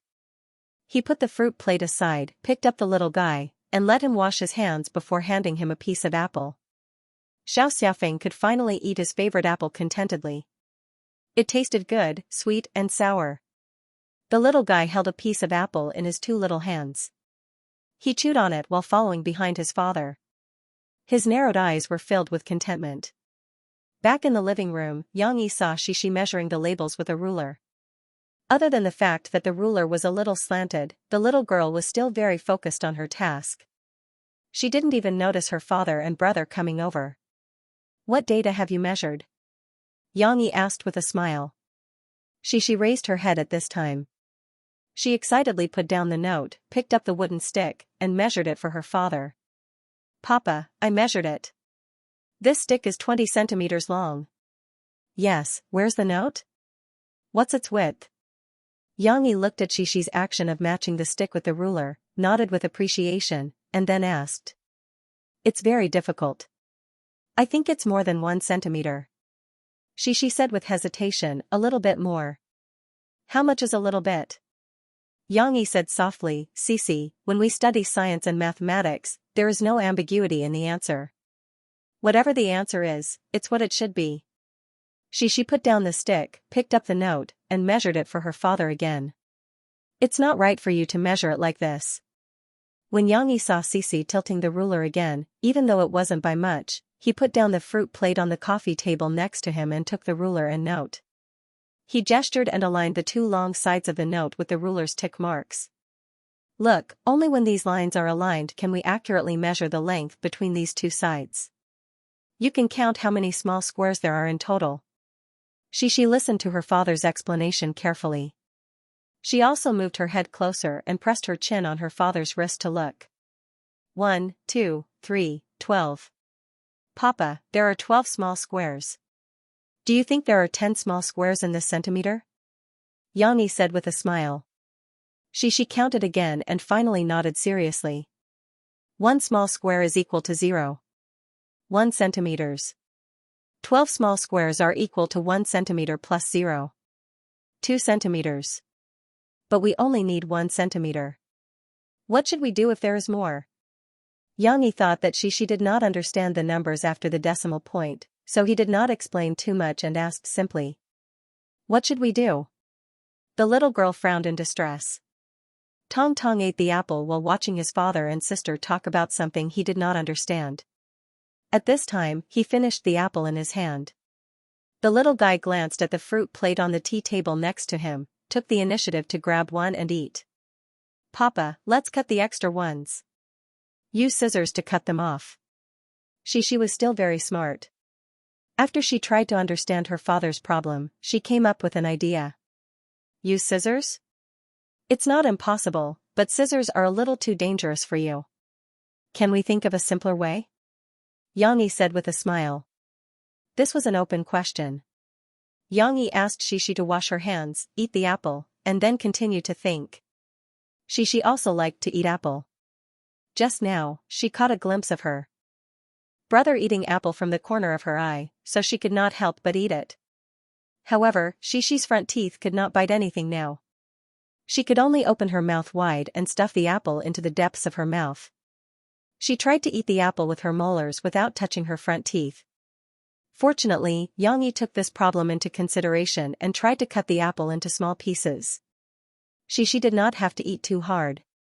Of course, such a big pot of apple was not just for the two little guys. Xianxia also smiled and poked 2 pieces with toothpicks to eat. However, the scene in front of them was more interesting. When Tong Tong saw his sister intervene, he was not sure if he was afraid that his sister would finish the apple. He stared straight at his sister while stuffing the apple into his mouth faster. In particular, Tong Tong was frightened by his sister's efficiency of eating a piece of apple in one bite. He was really worried that his sister would finish the whole plate of apple before he was full. After a while, the little guy grabbed a second piece of apple and stuffed it into his mouth. However, before he could finish chewing, his face was smeared with apple paste. He was eating very hard. It seemed that if his father did not care, he would choke. Okay. Xianxia felt that he could no longer watch the show with a smile. He stretched out his hand and tugged at Tong Tong with a smile. Finish this first, then continue eating. There are so many apples. No one will snatch them from you. Also, if it's not enough, I'll go to the fridge to cut more for you. Tong Tong finally had time to chew the apple in his mouth. However, he still looked at the apple in his father's hand. It seemed that he still wanted to stuff it into his mouth. I don't want to eat anymore. Give it to little brother. Xiaxia's teeth were uncomfortable, so it was difficult for her to eat the apple. This undoubtedly affected her appetite. After eating a few pieces of apple, Xianxia clapped her hands and ran to the kitchen to wash her hands. Look, even your sister won't snatch it from you. Xianxia let go of Tong Tong's hand. As expected, Tong Tong looked at his sister's back and finally let go of his obsession. Just like before, he ate slowly. However, the little guy did not have much of an appetite. After eating a few pieces of apple, Tong Tong was full and did not want to eat anymore. He wiped his little hands on his body and ran to the side to play. Look, there's so much left. Isn't it because I have to clean up the mess? You acted as if you wanted to finish it all. Xianxia laughed and pulled the little guy back. He wiped him with a wet tissue before letting him play with the steamed buns. In the end, she still couldn't come up with a good solution to the problem of the sticky notes being too wide. Although the little girl was smart, she wasn't omnipotent. In the end, her father had to come up with an idea. Xianxia took a pencil and demonstrated to Xianxia. Look, let's measure the 1 centimeter node.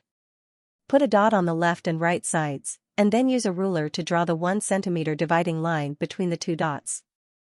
Then, it's very simple. Let's wrap it around the stick according to our previous considerations and stick it on the stick with double-sided tape. Then, let's cover the sticky note along the lines we drew before. Will this ensure that the size of each layer is 1 centimeter? It was simple and clear. Cici could understand it. Yes, yes. The little girl nodded happily. That's right. Papa, you're so awesome. How could he come up with such a wonderful idea? Xianxia had already demonstrated once. Next, it was time for Xianxia to do it herself. She drew lines on the sticky notes one by one and wrapped them around the stick one by one. In fact, this was a very boring manual job. Tong Tong came over to take a look at the beginning, but soon he felt bored and turned around to continue playing the game of throwing and catching the ball with steamed bun. However, to Xianxia's relief, Xianxia finished her work very seriously. Although it took more than an hour, Xianxia was not sloppy at all.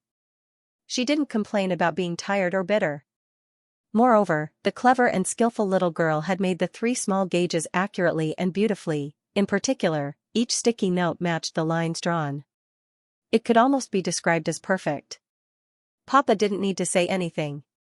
Xianxia also stuck the sticky notes of different colors on the stick according to the order of the sticky notes. Each stick was 10 centimeters long. Red, orange, yellow, green, blue, red, orange, yellow, green, blue, red, orange, yellow, green, and blue. Every stick was the same, each stick was 1 centimeter long, and every stick was perfectly symmetrical. When Xianxia checked, he felt comfortable just looking at it. Well done. Come, put them in the flower pot so that you can take pictures. This is your hard work. Xianxia smiled and took out his camera, waving it in front of Xianxia. After inserting the small ruler, the little girl ran over energetically and took the camera. She happily said to her father, Papa, I want to show it to Xianxia. She may want to make such a beautiful flower pot like me. That might not be the case, Xianxia thought to himself. He remembered that Lan Cao Kai had complained to him yesterday that Lan Xian was not as diligent as Xianxia. After she came home, she was like a little ancestor, holding a chicken claw rake while instructing him to cut and plant the potatoes. I'm not going to talk about picking the simplest ones. But later, she forgot to water the plants. She kept pestering Grandma Wu to help her while she slacked off, saying that she didn't want to dirty her hands. She didn't go over to take a look at the plants for a few days. What's the point of doing observation homework? She would probably tell Lan Xian about this, and the chubby little girl would run over to take a look and ask Xianxia if she had any more. If Xianxia didn't help her make a small ruler, there would be no more results. Of course, Xianxia didn't say that. He smiled and said, Okay, you can teach Xianxia how to make it, but don't help her slack off. You must let her make her own small flag and small ruler. Guizian excitedly came back from outside with a box in her arms. Just as she passed by the living room, she was stopped by her mother. Yan Yan, what are you holding in your hand? Tan Huizhen didn't care if Guizian went out to play on weekends, as long as she didn't go too crazy and came home on time. But now, Tan Huizhen saw her go into her room as soon as she came in. She couldn't help but frown and ask suspiciously. Oh, this? Guizian stopped in her tracks and didn't try to hide it. She carried it to the coffee table and opened it for Tan Huizhen to see. This is my brother's support sign. There's also a light stick and a plastic palm. It really wasn't a taboo item. It wasn't a web novel or shoujo manga that her family didn't let her read because of her studies. Guizian said confidently, Sister Ding Xiang gave these to me. Next Saturday night, isn't Sister Murphy holding a concert in Jiangqing? My brother will also sing a song on stage, so I asked Sister Ding Xiang to prepare these for me. I'll bring them to the concert. Tan Huizhen knew about this. But although she wasn't suspicious anymore, she still kept a straight face and lectured her daughter seriously. Don't always trouble your sister Ding Xiang. She's your brother's assistant, not yours. Also, it's not easy for her to earn money, and you still want to ask her for things. How can you ask for it? Actually, Tan Huizhen just wanted to find an excuse to lecture Guozian, but she didn't expect her to be so aggressive. Maybe it was because Ding Xiang had left a good impression on her, especially before the new year, when she treated Ding Xiang to a meal at home. Ding Xiang even helped to wash the dishes. Plus, because she pitted Ding Xiang's background, Tan Huizhen suddenly sided with Ding Xiang in front of her daughter. I didn't ask Sister Ding Xiang to buy these for me. Their company already prepared them. Otherwise, do you think those support cards at concerts and singing shows are all made by fans?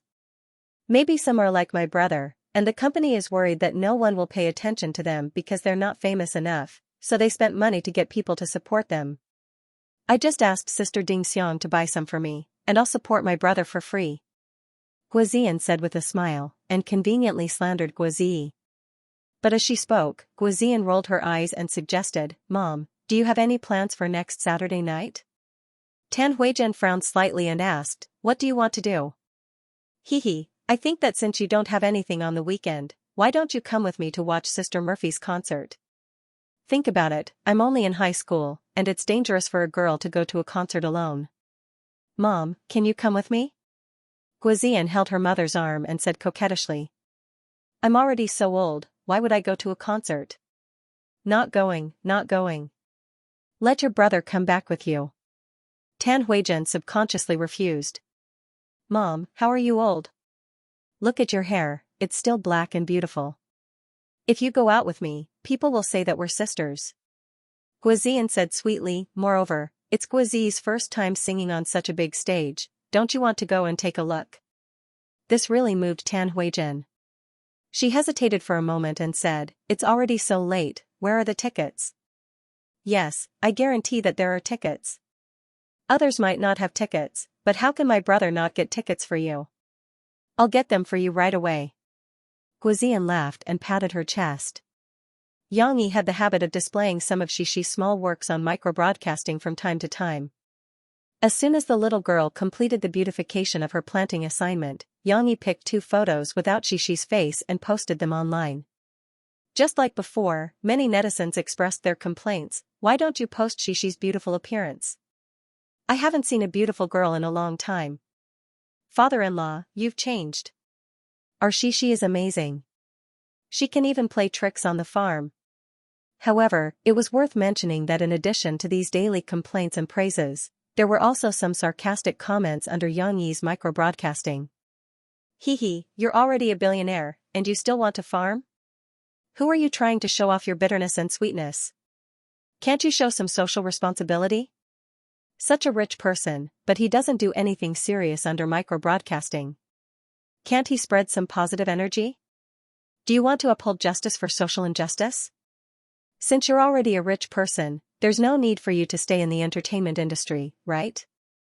Look at you, you don't do anything serious every day. Quit the entertainment industry and leave the opportunity to others. This was a typical extreme hatred of the rich. After all, not everyone in this society could have a normal mentality. Especially on the internet, keyboard warriors would hide behind the internet and actively show their presence. Sometimes, these sour grapes would be magnified. However, there was no need to pay attention to it. Xianxi's wealth was suddenly exposed and he became the richest star in the entertainment industry. Naturally, some people couldn't stand it. Of course, these comments only caused some dissatisfied counterattacks from Xianxi's fans. Xianxia himself was indifferent, ever since he was called father-in-law, he almost never looked at the comments. After 3 phone calls, Xiaoyali and He Imin received an advance notice on Sunday. They had to gather at Jiangnan TV station on Tuesday to participate in the recording of the first episode of the program. The 2 of them were very lucky to be arranged to be in the same episode. Xiaoyali and He Imin were so excited that they almost screamed. He Imin read the message and read out some key requirements. You have to pay for your own travel and accommodation expenses. The TV station will arrange a dinner for the public judges. You have to go to the Jiangqing TV station's fan building on Tuesday before 5 p.m. with your ID card to get your number tag, ticket, meal voucher. These should be mainly for the public judges from other places, right? Xiaoyali said with some surprise. We live in Jiangqing, so we don't need much money for transportation or hotels. However, why would people from other places come all the way to Jiangqing without any subsidies just to watch a show? He laughed. I think so. There are still a lot of rich people in this world. In order to see celebrities up close, they will do anything. They quickly replied to the message to confirm that they could be there. They were afraid that they would be disqualified if they were too slow. Murphy was going to go all out next week. As Murphy was a person who either did nothing or did her best, she would not allow herself to perform badly on stage. Therefore, this weekend, Murphy was also busy preparing for the show.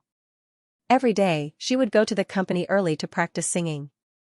Xianxia could also bring the two children to the company. After all, it was his territory, so he could do whatever he wanted. In the past, Xianxia had done this many times. When Murphy was recording her first album, he was at the company playing music with Murphy, while she stayed outside to help take care of her younger brother. However, it was different now. Tong Tong's ability to move was not what it used to be. He was full of energy, unlike before, when he could only stay in one place obediently. If there was nothing to play with and no parents to accompany him, she would not be able to handle it. Of course, the weather was good these days. The spring sun was bright and beautiful, so playing outdoors might be a good choice. However, Xianxia considered that he had been in the limelight recently. All the reporters in the entertainment industry seemed to be searching for him. They wanted to get some news that could attract the attention of the audience. Therefore, it was better for him not to bring the children out for the time being. It was not safe. Since they were playing at home, Xianxia racked his brains to think of something that could be fun for the two children. It would be best if Xixi and Tong Tong could participate in it enthusiastically.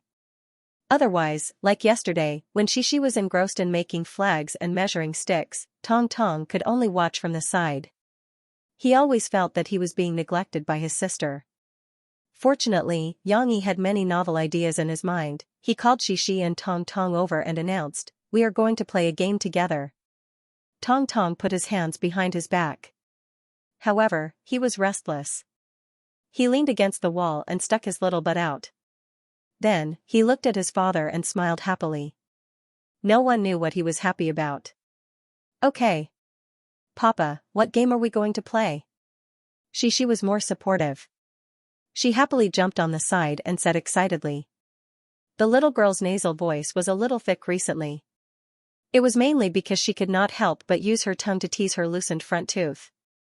Our game is called Passing Through the Infrared Protective Array. Xianxia gave the game he thought of an image but not very domineering name. However, Xixi and Tong Tong did not understand. The two little guys could only look at their father in surprise. Wow, so mysterious, Xianxia said with assurance. From movies and TV shows, we can see that most of the time, treasures are hidden in places with many traps. If we want to get the treasures, we have to pass through these traps. One of the traps uses infrared rays to set up an area that is difficult to pass through. As long as your body comes into contact with the infrared rays, it will trigger the alarm. Of course, Tong Tong and Xixi did not understand what their father was talking about. Fortunately, their father quickly showed them the game with real objects. In fact, he was setting up the game room. Under the curious gaze of Xixi and Tong Tong, Xianxia took out a ball of red paper and started to glue the long strips of paper together on the aisle next to the stairs on the first floor. The long strips of paper were like spider silk. These long strips of paper were placed between the two walls in a disorderly manner. I got it. This is like the connecting questions in my exams. Xixi looked at it for a while and her eyes lit up. She said excitedly to her father. Wasn't it? These strips of paper were of different heights. Some of them were horizontal, some crossed, and some were slanted.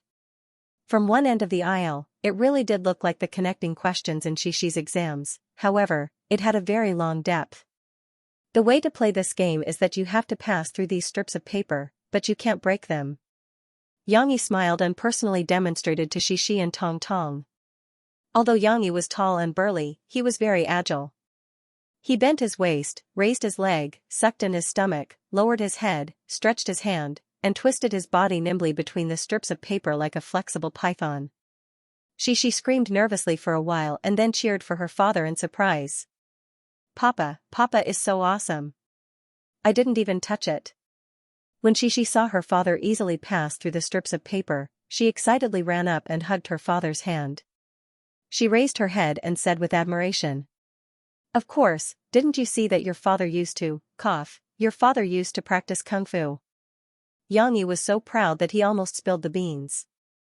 Fortunately, he stopped himself and then changed his words with a smile.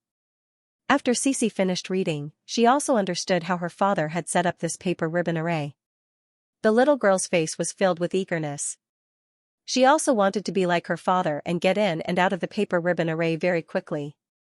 After Xianxia finished his explanation, he saw that she was eager to try. He smiled and raised his right hand, saying, "Okay, who wants to be the first to try?" Me. She was very excited. She raised her small arm high and kept moving forward, as if she was worried that her brother would steal the first place from her. However, Tong Tong did not have such thoughts. He was still thinking about life. Perhaps the red maze set up by his father confused him a little, or perhaps he was just trying hard to understand his father and sister's intentions and wanted to know what they were playing at. Since she was so enthusiastic, Xianxia happily called out names and let she be the first to try the infrared maze. Sister, you go first. Brother, you go later. But remember, don't touch the paper towels. If you break them, you will fail. You will have to leave and start from the beginning again. Xianxia waved his hand and retreated to the position next to Tong Tong to watch Xishi's performance. When Tong Tong saw his father standing next to him, he excitedly reached out and grabbed his father's trousers. However, his attention was quickly attracted by his sister. What was his sister doing? Under the gaze of her father and brother, she concentrated on the paper towels in front of her. She followed her father's example and carefully raised her foot to cross the first threshold.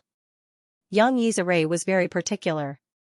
The distance between the first two towels was relatively large, which was easy to pass and also made it more convenient for Cici and the others to explore. However, the further they went, the smaller the distance between the two towels, and the more difficult it would be. The problems that the challengers would have to face gradually increased. Therefore, when she crossed the first threshold and looked back happily, wanting to be praised by her father, Xianxia only smiled and gave her a thumbs up, encouraging her to continue. The second threshold was a paper towel line that was half a meter high.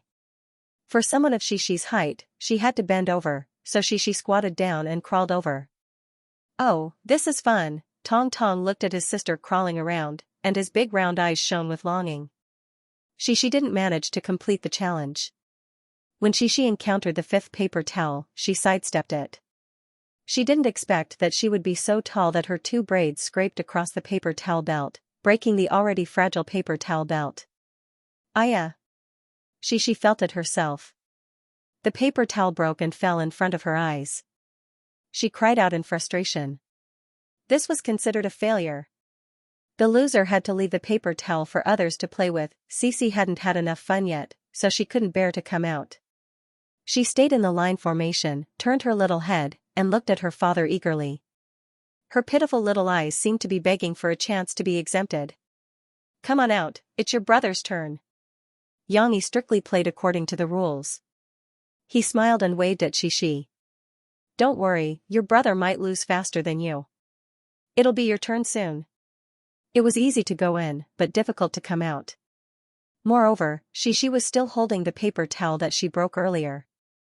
The little girl dawdled for a while before slowly coming out. Fortunately, Tong Tong did not rush her.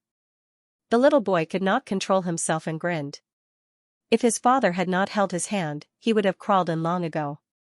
You're the same as your sister. See how far you can go, okay? If you touch the paper towel, you have to come out. Xianxia squatted down and held the little boy's hand to give him some impromptu training. However, looking at him, Xianxia did not seem to be listening. When his sister came out, Xianxia let go of his hand and patted his little butt. He smiled and said, Go, our little agent brother. Cici handed the broken tissue to her father and leaned into her father's arms. Leaning against her father's broad shoulders, she giggled and said, Little brother, I'm a secret agent, but I'm different from my little brother. I'm the same as my father. I'm a Special Forces sister, not an agent sister. The little girl knew that her father used to be a Special Forces soldier. Moreover, she had seen Uncle Gung Sha's soldiers assault and knew that Special Forces soldiers were super powerful.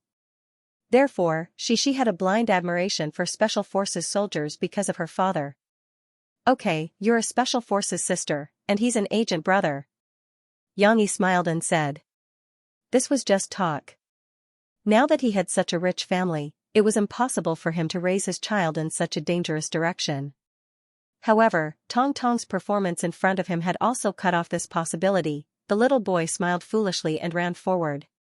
Just as his sister and father were giving him a nickname, the little boy had bravely passed 3 levels, except for the second level, which was slightly higher and did not affect the little boy. Tong Tong directly knocked the first and third levels away with his head.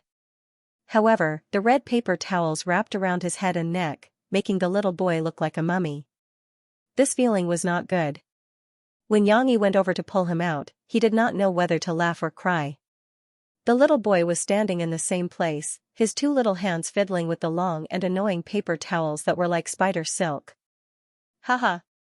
She giggled at the side. The little girl was laughing so hard that she was convulsing. My brother is too stupid. How could he break these things directly? He lost just like that. Sure enough, her father was right. She did not have to wait too long for her brother to get himself out of the game. Xianxia was infected by Xi's laughter. He also laughed as he helped Tong Tong remove the paper towels that he could not get rid of. He casually put them aside and then explained to him, you can't touch these obstacles. You have to avoid them, right?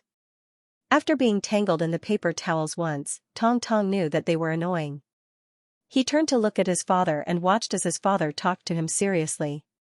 Of course, he still did not understand what his father was saying. However, the little boy understood the key words don't, should, and right. Therefore, when Tong Tong saw his father explain while pulling a new paper towel over and asking his sister to show him how to get through it, he roughly understood how to play the game. This. Tong Tong looked at his father and said in a childish voice as he pointed at the line. She thought that Tong Tong wanted to be first, so she quickly raised her voice and said anxiously to her father, I was here first. It's my turn. Wait a minute. Dad has to fix it. Look, you and your sister have broken these obstacles. Xianxia smiled and took a new paper towel to fix it. After he was done, he waved his hand and said, Sister will go first. Little brother, you have to observe and learn from your sister. Watch how she plays. Little Tianyuan was held in his father's arms, and he could only watch helplessly as his sister entered the infrared array with a joyful laugh. After watching for a while, he could not help but struggle a little in his father's arms. Papa, I want to play. Tong Tong could not break free, so he could only point in his sister's direction and pout his little mouth as he spoke eagerly. He said this sentence very fluently. It seemed that he found it very interesting to watch his sister play and could not hold it in any longer. Xianxia thought for a while. The width of the tunnel was not small. It was originally designed to be used to park bicycles, but for the sake of smoothness and aesthetics, he left it empty. Actually, the tunnel was still big enough for the 2 little guys, and they would not be in the same place. The older sister would definitely climb faster than the younger brother. If the 2 children played together, it would be more interesting to compete with each other. Therefore, Xianxia pulled Tong Tong, who was jumping around anxiously, and said with a smile, Dad can let you play, but you can't touch these paper towels. Xianxia picked up a piece of paper towel that had been torn by Tong Tong, pulled it in front of him, and broke it with his head to demonstrate. Then, he waved his hand and said, You can't. Do you understand? Tong Tong could still understand his father's meaning. He blinked his big round eyes, nodded, and muttered softly, I want to play. I can't. Okay. Xianxia smiled, let go of the little guy's hand, and pointed to the line to let him pass. At the same time, Xianxia reminded Xishi in a loud voice, Xishi, you have to pass the level quickly. Your brother is coming. Xishi was still passing the level slowly. In order not to make any mistakes, she was like a little turtle, moving very slowly. At this moment, hearing her father's words, Xishi turned her head and saw her brother grinning. He ran to the first line and lifted his leg shakily. In order not to fall, the little guy even bent down. Tong Tong learned from his sister, and he did it very well. "Oh, Papa, why did you let my brother come in? I haven't lost yet." "He can't be so fast," Cece shouted, unwilling to comply. However, her nervousness forced her to only stomp her feet and chuckle as she continued to explore forward with all her might. "Let's see if your brother is faster or you are faster. Sister, you have to work harder." Yang Yi deliberately teased Shishi. "No, I'm faster." Shishi did not turn her head, but her clear voice came back. The sound of the family's happy laughter echoed in the stairwell. However, Yang Yi did not know that he had caused an unexpected result by letting the two children go in together. "Now, this is a live report from Mr. Papa, the reporter at the front. Sister Special Forces has taken advantage of her early departure and is leading by a wide margin. However, our little special agent brother is not willing to be left behind and is trying his best to catch up." Originally, Yang Yi was just watching from the back with a smile, but when he was bored and casually used the tone of a sports commentator to describe the situation on the scene, he found it interesting, so he couldn't help but start to play. At this moment, Yang Yi had already walked to the stairs and was leaning against the railing. He looked down at Shishi and Tong Tong's little heads and explained with a smile, "Okay, our little Special Forces sister has encountered a small problem. She has encountered an advanced checkpoint with 2 infrared rays in front of her. How is she going to face this challenge? It seems like this checkpoint can only be passed slowly from the middle, but it's very troublesome because if you stick your little butt up, you might break the infrared ray." Shishi was originally frowning and thinking of a solution, but when she heard her father's words, she couldn't help but raise her little head and look at her father with a smile. Yang Yi turned to look at Tong Tong and exclaimed softly as if he had discovered a new continent, "Oh, little Special Forces sister, you really can't let your guard down. We can see that little secret agent brother is already rushing over to this place at a very fast speed." Yang Yi wasn't exaggerating on purpose. Tong Tong's performance really surprised Yang Yi. Just now, when he didn't pay attention to him, the little guy actually found the way by himself. Just like before, he directly crawled on the ground. As long as he didn't raise his head too high and didn't deliberately crawl to the corners, he wouldn't touch the paper ribbons. When Yang Yi saw this, he couldn't help but open his mouth. He secretly blamed himself in his heart. "I was careless.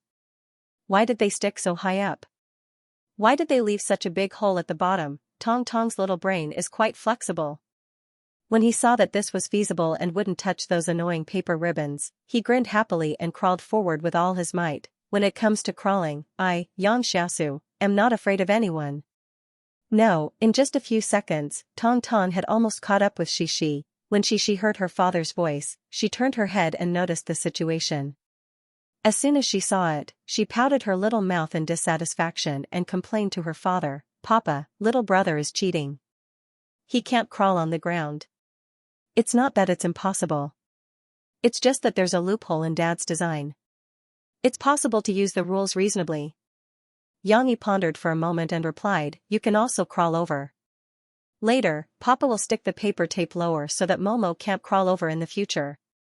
At least this round is possible. You have to learn from your brother and use your wisdom to face difficulties." "Hey, hee hee." Tong Tong crawled to his sister's side. He didn't forget to raise his head and smile at his sister before he continued to crawl forward energetically. "I want to climb too. I can climb faster than my little brother." Shishi's desire to win was aroused. The little girl pouted her little mouth and angrily crawled up from the ground. "Okay, the little Special Forces sister has adopted the same strategy as your little brother. Can she surpass your little brother in crawling? Be careful not to raise your head too high. Otherwise, you'll touch the paper tape." Yang Yi smiled as he explained and gave pointers. This game of crossing the infrared array became the Special Forces training of crawling over barbed wire. However, Shishi's speed was still faster. After all, she was the older sister. Soon, she gained a little lead. However, in front of the next obstacle, Shishi found that she couldn't crawl over. This was because the paper tape at the bottom of the obstacle was in a diagonal position. The paper tape near Shishi happened to block half of the space, so Tong Tong could easily crawl over. Seeing that her little brother was about to crawl over, Xishi anxiously reached out and pulled Tong Tong's shoulder. Don't fight. Friendship comes first.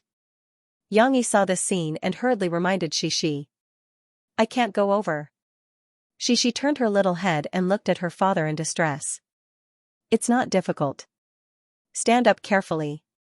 With your advantage of long legs, you'll be able to cross over.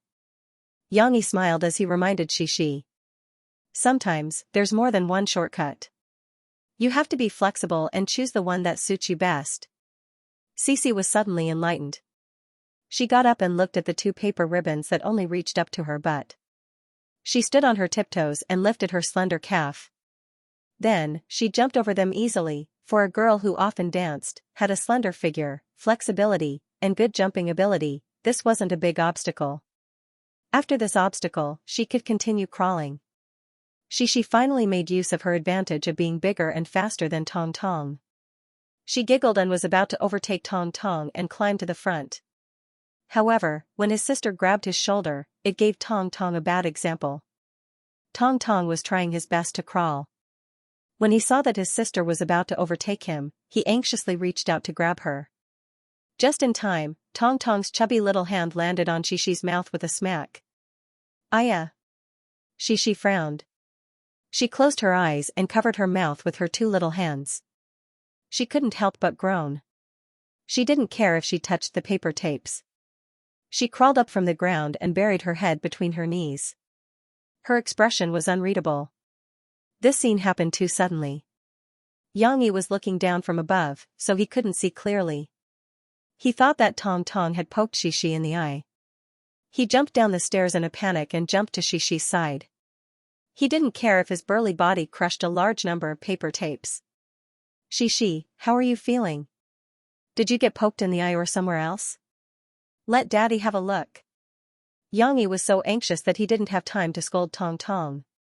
He quickly squatted down and gently patted Xishi's shoulder as he asked softly. Woo-woo. Xishi covered her mouth.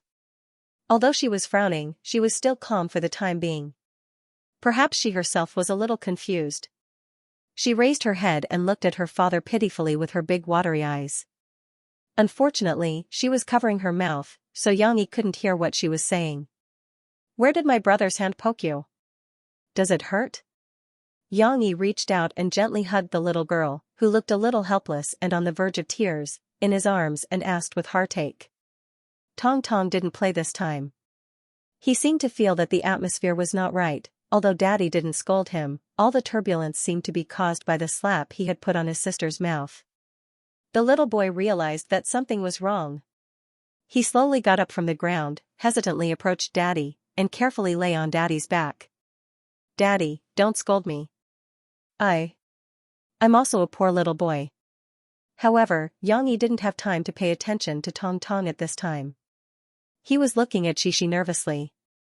When he saw that Xishi's eyes were fine, her nose and face were white and tender, and there was no obvious red stain, he felt a little relieved. However, before he could breathe a sigh of relief, he saw Xishi frowning and coughing. She spat out a small tooth with a little bit of blood at the end of it. Seeing this scene, Xianxia was stunned for a moment, while Xishi, who was originally calm, was suddenly frightened by the bloody teeth. With a cry, she closed her eyes and cried in her father's arms. Actually, it wasn't that painful, because Xishi's teeth had been shaken to the point where they were about to fall out. Otherwise, little Momo wouldn't have slapped her. With his little strength, he was actually able to make his sister's teeth fall out. Moreover, Tong Tong's slap was very mysterious. It conveniently solved the problem that had been troubling Xishi for more than a week. However, let alone Xishi, anyone who saw a bloody tooth would be shocked, let alone a 6-year-old girl. Xianxia thought that Xishi was crying because of the pain, so he hurriedly grabbed the tooth that Xishi stuffed into his hand with his left hand and placed it behind Xishi's waist. He hugged his sister-in-law who was burying her head in his arms and gently stroked her soft hair with his right hand. He comforted her gently, "It's okay, don't cry. It's all your brother's fault. How could he be so uncivilized and hit you? Daddy will help you scold him, so don't be sad. The tooth just fell out.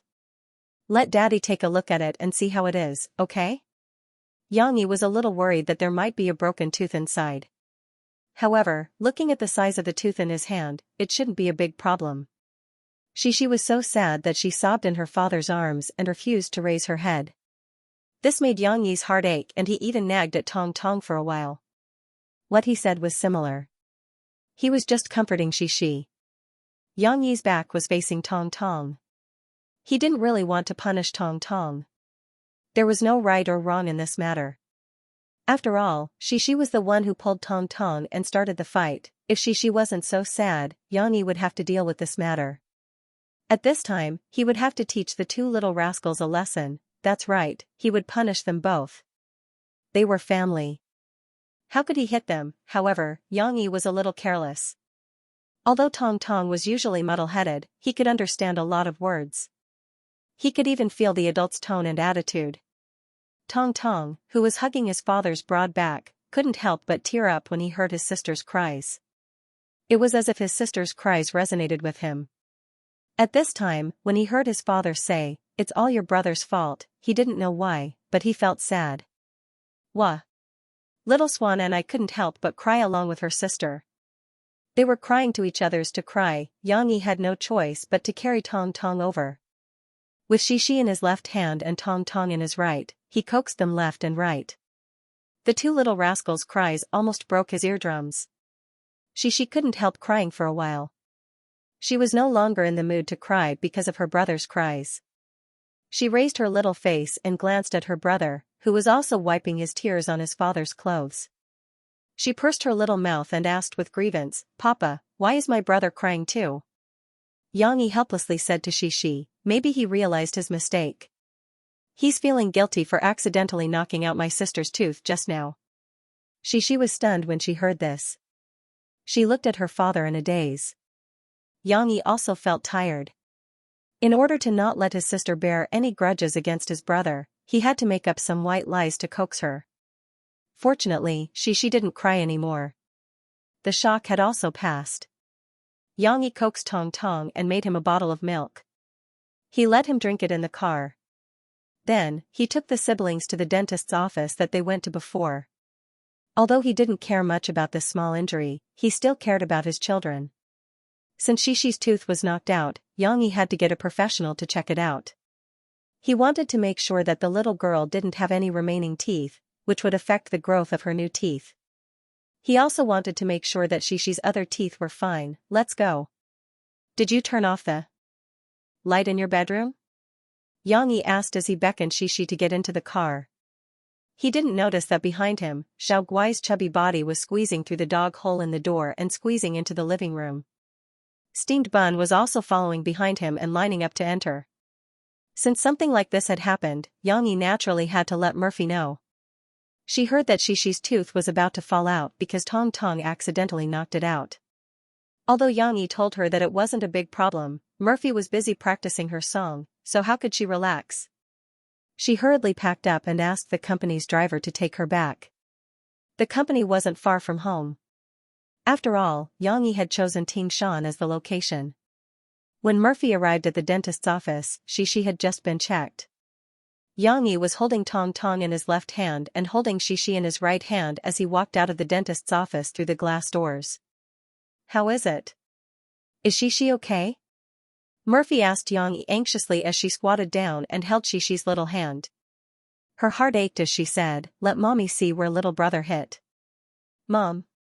When Tong Tong saw his mother, he immediately released his hands from his father's neck and reached out his little hands for his mother to carry him. Yang Yi smiled and said, "They didn't hit her. They were in the middle of a competition and were pulling and pulling each other. I was about to tell them not to touch each other when little brother accidentally hit his sister's mouth. Coincidentally, Xianxia's tooth was loose, so it fell out." Murphy asked Xianxia to open her mouth to check and asked the little girl, "Does it hurt?" Xianxia looked at her mother, shook her head, and said softly, "It doesn't hurt anymore." Murphy was finally relieved. She stood up and carried Tong Tong, who was about to throw a tantrum. When Tong Tong returned to the arms of his mom, who loved him the most, his eyes were red and he was about to cry. He pursed his lips as if to say, "Mom, you don't know what I went through today." Okay. Murphy and Yang Yi looked at each other and comforted the little guy. How could she not know Tong Tong's current state of mind? Yang Yi then held Xishi's little hand and walked side by side with Murphy, who was carrying Tong Tong, to his car. Murphy was in the nanny van, so naturally, the driver drove back. Actually, I don't think it's a bad thing, Yang Yi said to Murphy with a smile. He deliberately used a relaxed tone to liven up the atmosphere. Otherwise, Xishi was still immersed in the panic of losing her tooth. The tooth fell out suddenly, so Xishi didn't react in time. That's why she didn't feel much pain. She felt pain. Xishi felt that her father's words were not right. She pouted and refuted, when little brother hit me, it was very painful. It's still a little painful now. But it's better than it hanging there. When the time comes, you'll have to take it off yourself, right? Yang Yi said with a smile, you have to take it off slowly. It'll be painful, but it'll take a long time. We all say that it's better to have a short pain than a long pain. That's the truth. It'll be better if it hurts all of a sudden. How comfortable it is. That's right. It'll be more painful to pull out your own tooth, and it'll be very torturous. You haven't eaten for several days. When you go back tonight, you have to eat well. You don't have to worry about hurting your tooth. Murphy also said with a smile. I think Dad is right. You've profited from a disaster. Xishi tilted her head and thought carefully. It seemed to be the case. The little girl realized that she finally didn't have to be bothered by this small moving incisor. Okay. When Xishi got into the car, she finally smiled sweetly and said to her father, then, Papa, I want to eat something delicious today. What are you going to make for me? It doesn't matter. Let's go eat a big meal now. At this time, we won't be able to go home to cook. Let's go eat soup dumplings that you haven't eaten in a long time, okay? There's a very rich and sweet soup and delicious dumpling fillings. Yang Yi suggested. Hey, that's good. I've been to Shanghai a few times recently, but I haven't eaten soup dumplings. Murphy also clapped her hands and said with a smile. Okay. I want to eat soup dumplings. Xishi nodded happily and beamed at her parents. Xishi, who was in a good mood, didn't seem to realize that there was something wrong with her. Papa, I can lick the outside of my teeth now. My tongue licks my teeth like this, and then a little bit of my tongue runs out. At around noon, Yang Yi's Humvee stopped at the garage. After getting out of the car, the girls' bell-like laughter could be heard from afar. After lunch, Xishi's mood had returned to its previous brilliance, especially without the burden of her loose front teeth. Xishi smiled even more heartily. Have you ever had soup run out from between your teeth when you were eating soup dumplings? Yang Yi asked with a smile as he closed the car door. No. I just felt that it was a little hot, and then the soup I drank went into my stomach. After Cece finished speaking, there was another string of pleasant laughter. Yang Yi took the lead and led Murphy and the others into the house. Tong Tong was very sleepy now. He was lying in his mother's arms in a daze. Murphy smiled and listened to Yang Yi and Xishi talk. She did not speak, as she was afraid of disturbing the little girl. However, just as they opened the door, Yang Yi gritted his teeth and growled, "Steamed bun." The scene in front of him almost made Yang Yi explode. It wasn't just the red paper towels that were fluttering around the door. Yang Yi looked around and saw that the carpet in the living room, the entrance to the kitchen, and the corridor in the bathroom, were scattered with paper towel shreds everywhere. When Yang Yi and the others opened the door and came back, Steamed Bun was still stepping on a pile of paper towels and wagging his tail happily at them. When Murphy saw this, she was angry and amused. She did not have such a big reaction, so she asked with a smile, when you took Xishi and the others out, didn't you take the paper towels with you? Of course, Tong Tong was going to sleep, so Murphy asked and carried the little girl upstairs. However, when she went upstairs, she could not help but smile and poke her head down to say, there are still some paper towels in the corridor upstairs, but not a lot. Yang Yi shook his head helplessly. He really didn't pack up properly. At that time, he was in a hurry to take Cece to the dentist. Not to mention the broken tissue paper, even the tissue paper array he set up was still placed in the stairway.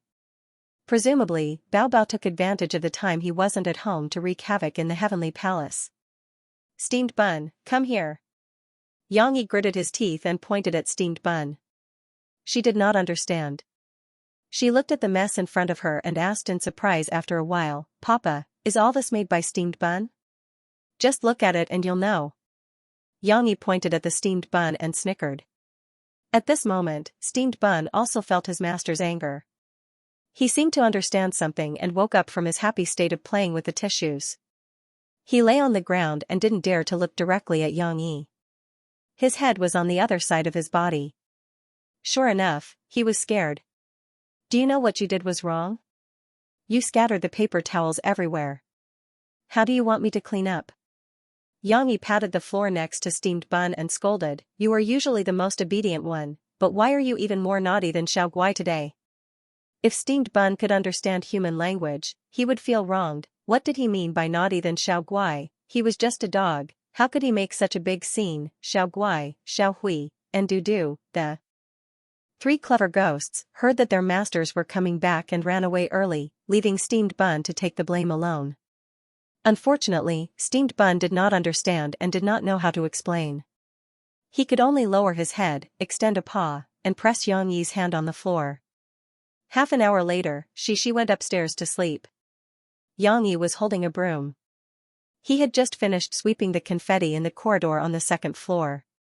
He glanced at Bao Bao, who was locked up in a cage and placed in the stairwell. He said in both anger and amusement, "Continue to reflect there. Come out when you know what you did was wrong." He really had to teach this little guy a lesson. Otherwise, he would tear the paper towels today, and tomorrow he would tear the tiles off the roof. In the afternoon, Yang Yi took Xianxia to the mall and picked her favorite diary. From next week onwards, Xianxia would start learning how to write a diary. However, it seemed that writing a diary was a very difficult and annoying thing for other children, but for Xianxia, who had a lot of new things and a lot of things to say every day, it was an interesting thing that she was willing to try. Pick one thing that you think is the most interesting and write it down. When you look back at it in the future, you will find it very interesting. It will be like you are telling a story to yourself. That was what her father said. Of course, Xianxia also liked to write a diary. This was just transferring some of the content that she had originally written in the daily observation to her favorite diary. This way, it would be more interesting. Therefore, when she came back, Xianxia couldn't wait to run to her desk in the living room. She opened her diary and smiled happily, preparing to write today's diary. Although it was a little early, Xianxia felt that there were a lot of things that had happened today, and there was already a lot of material to choose from. Just like when she was writing the daily observation, Xianxia wrote the date, Sunday, and the weather at the beginning. Then, she pondered for a moment and started writing. "Today, I played with my father and brother. I was very happy. I was much faster than my brother. Little brother Shualai hit me and knocked out my teeth. I'm so scared. My father said not to be angry with my brother. He wouldn't play with me. It was okay if my teeth were knocked out. It wasn't very bad. My father said that if he were to knock his teeth out, he would be very bad. It was my brother who told me not to be bad." As Xianxia wrote on her own, she couldn't help but smile with her eyebrows slightly curved. "Do you want to have sex with your brother? Alright, don't be angry with your brother. He's still so young. He doesn't even know how to speak yet. My brother even cried. My father said that my brother was also bad." In fact, Xianxia's diary today was filled with this incident. After all, this incident had left a deep impression on her. After a while, the little girl happily ran to show her father the first diary of her life. When Yang Yi received it, he was a little surprised. He could actually read a child's diary. Yang Yi wanted to say, "Xianxia, the diary is your privacy. You should keep it for yourself." However, when he saw the little girl's expectant gaze, which was waiting for her father to praise her, Yang Yi swallowed his words and began to read it seriously. He praised and commented seriously, "You wrote very well. It's your first time writing a diary, but you can actually write so many words. However, your brother isn't crying because he's sad. You can change the words you use a little. Change it to guilt. Let's go. Daddy will check this word for you. See what it means and how to write it." There weren't many opportunities to read a child's diary. The little girl didn't have many personal secrets yet. Yang had to cherish it.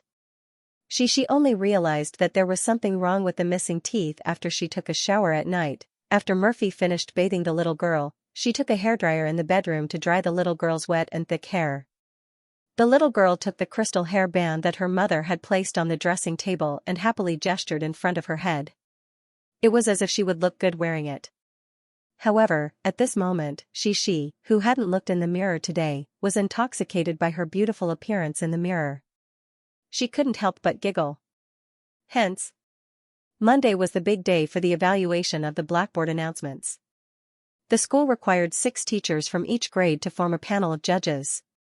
For example, the first grade judges would evaluate the second grade's blackboard announcements, and the second grade judges would evaluate the third grade's blackboard announcements. Therefore, in the end, it was the 6th grade teachers who evaluated she and the other first grade's blackboard announcements. The other students were fine, but she and Du Yuqian were in charge of this matter, and Lu Xiaoyu, who often empathized with she, felt the same way. The 3 girls were extremely nervous. Every class was filled with fear and trepidation, as if they were worried that the judges would suddenly visit. Xianxia, on the other hand, was relatively calm. She even comforted her 3 friends. Aya, what's there to be afraid of? I went to look at other classes' blackboard announcements, and they weren't good at all. Ours is better. Hearing Xianxia's words, she heaved a sigh of relief. However, Du Yuqian said with a frown, but what if the teachers don't like our blackboard announcements and like other people's? What should we do? That's right, when she heard this, she felt uneasy, and her little face looked very conflicted. During the break, she took out the colorful shuttlecock from the drawer and pulled Lu Xiaoyu and Xianxia with her. They were going to meet up with Sister Yu Xiaowei downstairs to play shuttlecock for a while. This was a small activity that the girls liked to play. However, at this moment, Qin Yushuan ran back noisily and shouted, "They're here. Those teachers are coming. They're in the 4th class next door." She suddenly panicked. She quickly stuffed the shuttlecock back into the table as if she was worried that the judges would see it and leave a bad impression on them. "I'll go tell Sister Xiaowei." Lu Xiaoyu knew that she was concerned about the evaluation on the blackboard, so she enthusiastically jumped up from her seat, said goodbye to she, and ran out. As usual, she sat obediently in her seat and stared at the door of the classroom. After a while, the little girl saw Teacher Li Rulin walking in with a book in her hand. Not long after, a group of 6 adults also appeared in the corridor outside their class, chatting and laughing. "He's here." She's obsidian-like beautiful eyes were also filled with many different emotions at this moment. Excitement, anticipation, nervousness, worry. Ms. Li Rulin walked out with a smile and started chatting with the visiting teachers. She didn't know what she said to them. A group of people walked through the corridor and came in from the back door of the classroom. They looked at the blackboard at the back of the classroom. "You have to look at the blackboard report." She's little head turned around. Like most of the children, she sat in her seat and looked at it nervously. Lu Xiaoyu, who had returned at some point, was kneeling on the chair with one leg. Her whole body was pressed against she's shoulder as she looked at the teachers nervously. The 2 talkative little girls didn't even dare to breathe loudly at this moment, let alone talk without restraint. On the other hand, some of the more courageous male students, such as Qin Yushuan, mischievously went up and pretended to be behind these teachers. Then, he winked at his desk mate, which attracted some laughter. "Aya. Why are they doing this? The teachers are going to be angry." She couldn't help but purse her lips and mutter softly.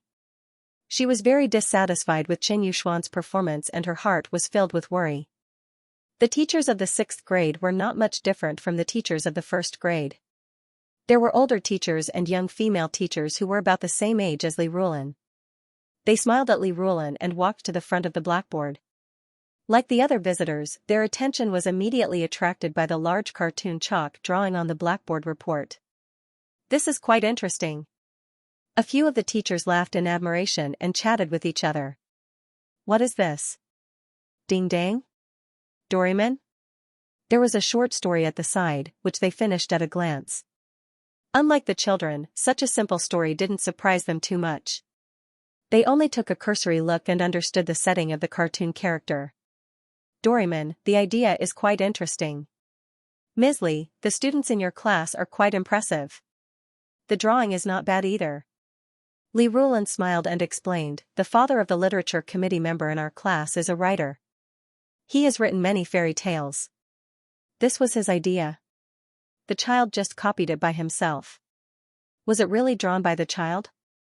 Some teachers didn't believe it and asked suspiciously, such a big drawing, can a first-grade child draw it? Li Rulan also thought that some teachers might raise doubts. After all, Xixi's performance did surprise her a little. It was normal to be suspicious. Not to mention a first-grade child, there were probably not many children in primary school who could draw such a big piece of work. This was indeed drawn by the child. Her father gave a lot of guidance. Last Friday, I saw with my own eyes that the child drew the outline under the guidance of her father. The next day, her father brought her here and asked me to borrow the classroom key to guide the child to finish the drawing, Li Rulan said. I still recognize the parenting method of this parent. He has been cultivating the child's abilities in all aspects, and the child is very smart. In the dance competition last December, she even won first place in the lower grade group. I see. Then this child is really quite outstanding. Most of the teachers still had a little doubt in their hearts. After all, seeing was believing. They had never seen Xixi draw, but they still chose to believe Li Rulan's explanation. They couldn't frame a child for no reason, so they all laughed. However, a younger female teacher seemed to have thought of something. She frowned for a while, then suddenly raised her head and looked at Li Rulan with some surprise. Ms. Li, the one who won first place in the lower grade dance competition last year, isn't it that? She suddenly realized that her voice was a little agitated and had a bad influence. She quickly lowered her voice and said, I remember, isn't the child of that big star, Xianxia, in your first grade? Is she in your class? Although the school didn't publicize the existence of Xixi, and wouldn't use Xixi as a publicity stunt, and even helped to inform the teachers to keep it a secret and not affect the child's normal studies, the teachers still paid attention to the news in private and gossiped in the office. The media had already exposed Xixi's school, and Xianxia had once mentioned that Xixi had won a dance award in the school. The public might have forgotten, but how could the teachers, who shared the glory of being in the same school, forget? After the female teacher whispered this, the other teachers all looked at Li Rulan with interest. Some teachers even couldn't help but turn to look at the children in the class. However, they wouldn't be able to recognize Xixi like this. Yes, it's her, but teachers, please don't say anything. The students' parents hope that the child can have a quiet learning environment. Li Rulan smiled and whispered. Understood, it's really her, so it's his daughter. No wonder the drawing is so good. The teachers smiled. Although they didn't speak loudly, they completely believed Li Rulan's words and were no longer as doubtful as before. Indeed, in their opinion, how could the daughter of a big star not be good at drawing? In fact, even if they didn't mention Xixi, the teachers were full of praise for the blackboard bulletin of the first grade, class 3. After a while, Li Rulan called Xixi and Du Yuqian over. She put her hand on their shoulders and introduced them to the teachers with a smile. This is our group publicity committee member, Du Yuqian, and this is our literature committee member, Xianxia. The two children are in charge of the blackboard bulletin this time. Well done. Your blackboard bulletin is neat and beautiful. It's really good. We're just saying it. Other than this ding-dang, which is very interesting and full of innocence, the poem you copied is also very good. You have to remember this line of the poem, if you don't work hard when you're young, you'll be sad when you're old. It means that you have to study hard at your age. You can't wait until you're old to regret it. This language teacher, who was probably a language teacher, said earnestly. The handwriting is very good. I feel that after reading so many blackboard bulletins, the best handwriting in the first grade is your class 3 and class 9. Class 9's handwriting is also not bad. It's a little similar to the handwriting you have here. It's very delicate. The teacher's praises made Xixi feel both surprised and happy. She didn't expect to receive such a high evaluation. However, she also felt that it was strange. Why did it seem like all the teachers were looking at her? Of course, these were all small problems. Xixi quickly put them to the back of her mind. In the face of so many teachers, the two little girls didn't have their usual eloquent appearance. They could only stay by Teacher Li's side and smile happily. We still have a few more classes to look at, but overall, your Class 3's Blackboard bulletin is very good. You can wait for the results of the evaluation in the afternoon. The leading teacher made a conclusion and said to Li Rulin with a smile. Then, they all left the classroom of Class 3. There were some spoilers in this. Li Rulin's eyes were full of joy, but she didn't dare to tell the little guys in advance. After all, the dust hadn't settled yet. So, she just encouraged Xi and Du Yuqian, and then went back to the office with her book to prepare for the next class. Seeing Teacher Li leave, Xi breathed a sigh of relief. She ran back excitedly and hugged Lu Xiaoyu and Lan Xian. The teachers praised us. They also said that Nan Zhaoyu's handwriting is good. Hee, that's great. Cici, who could finally smile without losing her elegance, didn't know that after those teachers left, they were still evaluating her as though they hadn't had enough of her. The child of a big star is really well raised. She's so cute, polite, and multi-talented. A teacher sighed with emotion. Someone immediately echoed, isn't that so? I also want a daughter like her. Look at the way she smiled shyly just now. How beautiful. She didn't even show her teeth. She's elegant, shy, and cute. The organizing committee member next to her is also very cute. But when she smiles, her lips are a little upturned. She's not so good-looking. You don't say. I often watch Yang Yi's micro-broadcasting and see how he educates his children. I learned a lot. In the evening, in an SUV parked at the school gate, Yang Yi was chatting with Mo Fei with a smile. Suddenly, from the corner of his eyes, he caught a glimpse of two small figures walking out of the school gate with cheerful footsteps. His heart moved slightly, and he deliberately said to Mo Fei calmly, Honey, let's make a bet. Bet on what? Murphy asked. Puzzled. Why did he suddenly change the subject? Let's bet on whether she can win an award in the Blackboard announcement this time. If I win, you'll listen to me tonight. If I lose, I'll listen to you tonight, okay? Yang Yi suddenly remembered that Murphy had a competition tomorrow, so he changed his mind and said, No, I am a singer will be recording tomorrow. Let's change the bet to next Monday. Hee. Murphy obviously understood what Yang Yi meant. She was thin-skinned, and under her fair skin, her cheeks suddenly blushed. However, although she was blushing, Murphy was not shy like a little girl who had never seen the world. She looked at Yang Yi suspiciously and said, What kind of wishful thinking are you planning? It's obvious that you're going to win this bet, and it's obvious that you're going to win no matter what. Who would want to play with you? Yang Yi said seriously, How is it obvious that I'm going to win this bet? She and the others have so many classes in the first grade, and only 3 classes can win the final prize. How can you be sure that she will win the award? It's obvious that she will win the award. I've seen her picture on the Blackboard announcement, and it's very interesting. Murphy snorted proudly, unmoved. The more she spoke, the clearer her thoughts became. I think you must have gotten some information. Did Shishi's class teacher secretly tell you that Xishi won the award? Or, did you secretly contact Shishi's class teacher? The jar of vinegar was overturned. I know, Teacher Li is young and beautiful. Murphy seemed to have almost dragged herself into the pit. The sour taste in her voice almost made Tong Tong, who was sitting in the car and playing by himself, faint. How could that be? Okay, I'll admit it. I saw Shishi and Xian Air coming out. Yang Yi didn't know whether to laugh or cry as he quickly confessed, When I saw them smiling so happily, I guessed that they must have won an award. As Yang Yi spoke, he rolled down the window and called Shishi and Lan Xian over. This time, their cars were parked on the same side, so they didn't need to cross the road. Of course, Murphy wasn't really jealous. Yang Yi usually went in and out with her, so how could he have time to think about other things? Therefore, after hearing Yang Yi's confession, Murphy immediately put away her jealous expression and raised her head proudly with a smile. Hee, I knew it. You're too cunning. I won't bet with you. Shishi and Lan Xian ran over, talking and laughing, and got into the car.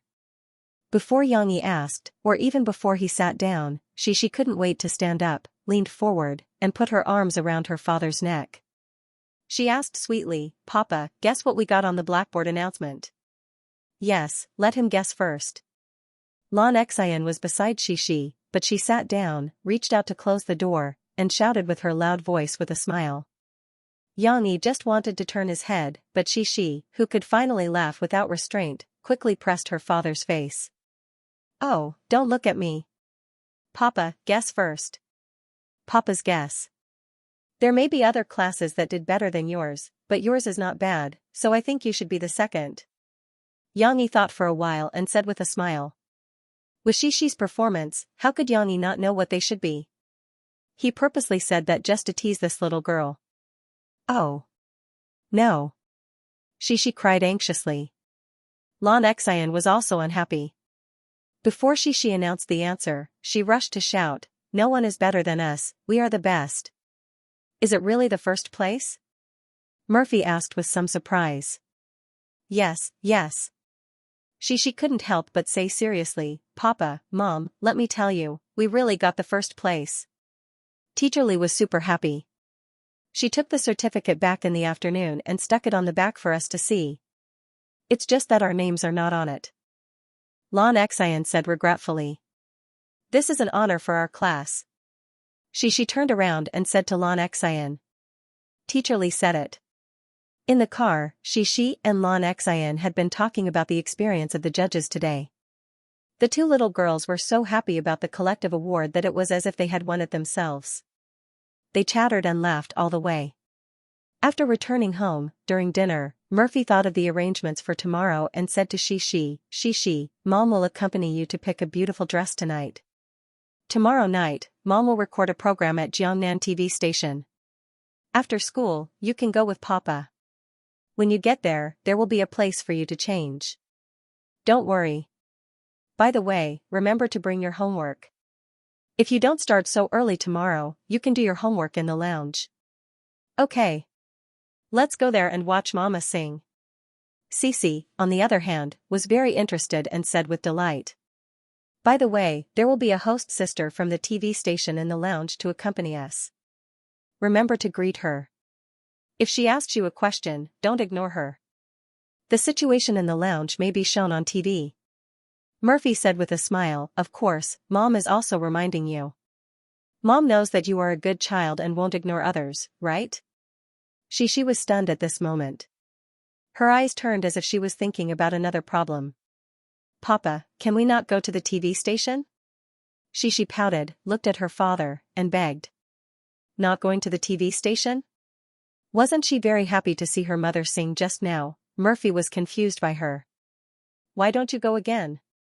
Xixi sat on the chair, moved her buttocks, twisted her body, and said coquettishly, oh, I don't want to go. But it's all set. When I asked you before, you said you wanted to go.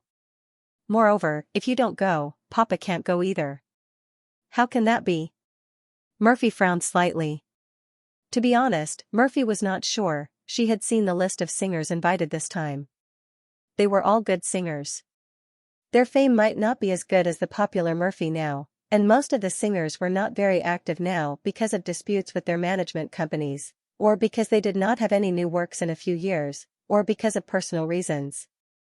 But whether they were popular now or not, they were the ones Murphy learned and imitated in the past. One of them was even a female senior that Murphy looked up to when she first debuted. These people's singing skills were not necessarily worse than Murphy's. After all, the entertainment industry in this world was too developed. Countless outstanding talents poured in, and there were also former gods who were buried. If Xianxia did not go to the scene to support her, Murphy would not be confident. But I don't want to go. She pouted her little mouth unwillingly and said with her little head lowered. Xianxia, who was listening to the conversation between the mother and daughter, saw that Murphy was a little anxious, so he reached out his hand and motioned for her to stop and let him speak first. Do you not want to be on TV? Xianxia said to Xixi with a smile. As soon as he spoke, the atmosphere suddenly eased a lot.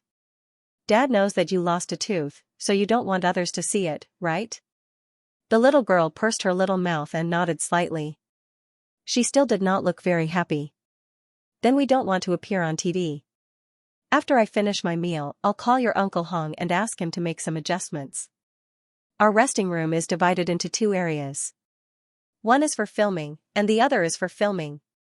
Xianxia said softly, you can do your homework in the area that can't be filmed and watch Mom sing. Then Dad will be in the area that can be filmed, because Dad will record some applause for Mom. Anyway, you won't be on TV. Is that okay? The little girl looked at her father with a little surprise, and seemed to be a little moved. Actually, let me tell you, Dad thinks that you're beautiful now. Don't be so unconfident. Our Cece is a little princess that everyone loves. A tooth is nothing. You are still beautiful. Without it. Xianxia leaned over and whispered in Xixi's ear deliberately.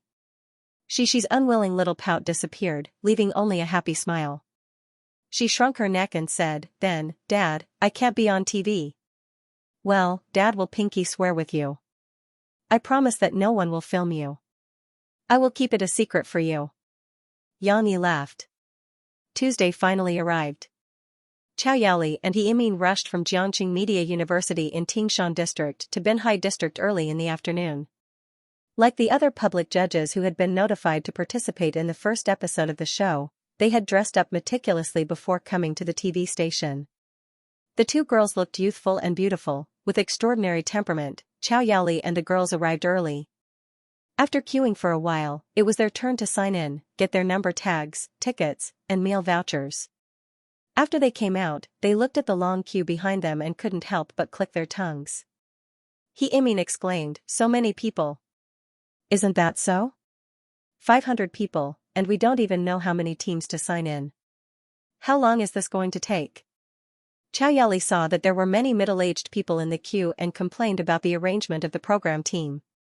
However, as if they had heard their words, when they went to the lounge to wait for their arrangements, they heard that the program team had sent more people to arrange the teams according to age groups. At 5 o'clock, a staff member informed them to go to the canteen of Jiangnan TV station for dinner with their meal vouchers. This was considered a small benefit for free labor. Xiaoyali and He Imin laughed and complained about the way the program team did things. Of course, they didn't care. After all, the two girls signed up to be public judges because they wanted to listen to the singers sing live. They could listen to songs for free and get close to the stars. What was the point of asking for so much? However, dinner was indeed an unexpected surprise. This was because although Jiangnan TV station's cafeteria was hired by the program team to make individual meals for the judges, China Star Production and Jiangnan TV station were very generous. They made it into a semi-buffet, with sumptuous dishes for the judges to choose from, and the taste was not bad. It's delicious. It's 100 times better than our school's canteen. He Imin said excitedly to Xiaoyali as she ate. Yeah, this is the first time I know that this kind of mechanical canteen is not worse than the small restaurants outside. This is so enjoyable. Xiaoyali said enviously. I want to work at Jiangnan TV station after graduation. You don't want to stay in school? Didn't you say you wanted to continue studying? He Imin asked in surprise. No, I'm just saying. Xiaoyali smiled and said, how can I be tempted by such delicious food? When I come to Jiangnan TV station, how can I be raised like a little pig? The two of them chatted and laughed as they ate. However, after a while, an intellectual woman who looked to be about 40 years old and wearing rimless glasses also sat beside them with a plate. He Imin glanced at him. He looked like a successful person, but he actually came to participate in the public evaluation. She couldn't help but find an opportunity to chat with him. What surprised He Imin and Xiaoyali was that this middle-aged woman was actually an overseas Chinese from Maple Leaf. She had emigrated overseas. Sister Kong, are you back for a vacation? No, you came back specially to participate in this program? He Imin asked in surprise. The middle-aged woman surnamed Kong smiled and said, yes, when I was abroad, I often watched domestic programs. I heard that Qin Yu also came out to sing this time, so I specially applied for the public evaluation. I didn't expect to pass the screening, so I hurried back to listen to him sing. Qin Yu was a very popular domestic singer in the 1990s. At that time, he was also a big idol singer. However, he had been silent for many years. Although he still participated in some programs or held solo concerts, he really didn't have much influence in the music industry. He Yimin and Xiao Yali only knew about Qinyu, but they didn't know much about him. Therefore, He Yimin asked in surprise, Sister Kong, was Qinyu really so popular in the past? You actually came back from Maple Leaf. Sister Kong smiled and said, you are still young and haven't experienced my era. Qinyu was very popular in our era. Besides, he sings very well. You'll know when you listen carefully later. The chat with Sister Kong was just a small interlude. After Xiao Yali and He Yimin finished their meal, they were quickly led into the recording hall by the staff. The singers who were rehearsing just now also went to eat. Now, the public judges came in early to receive a simple training from the program team. At the beginning, the stage supervisor told them some things to pay attention to.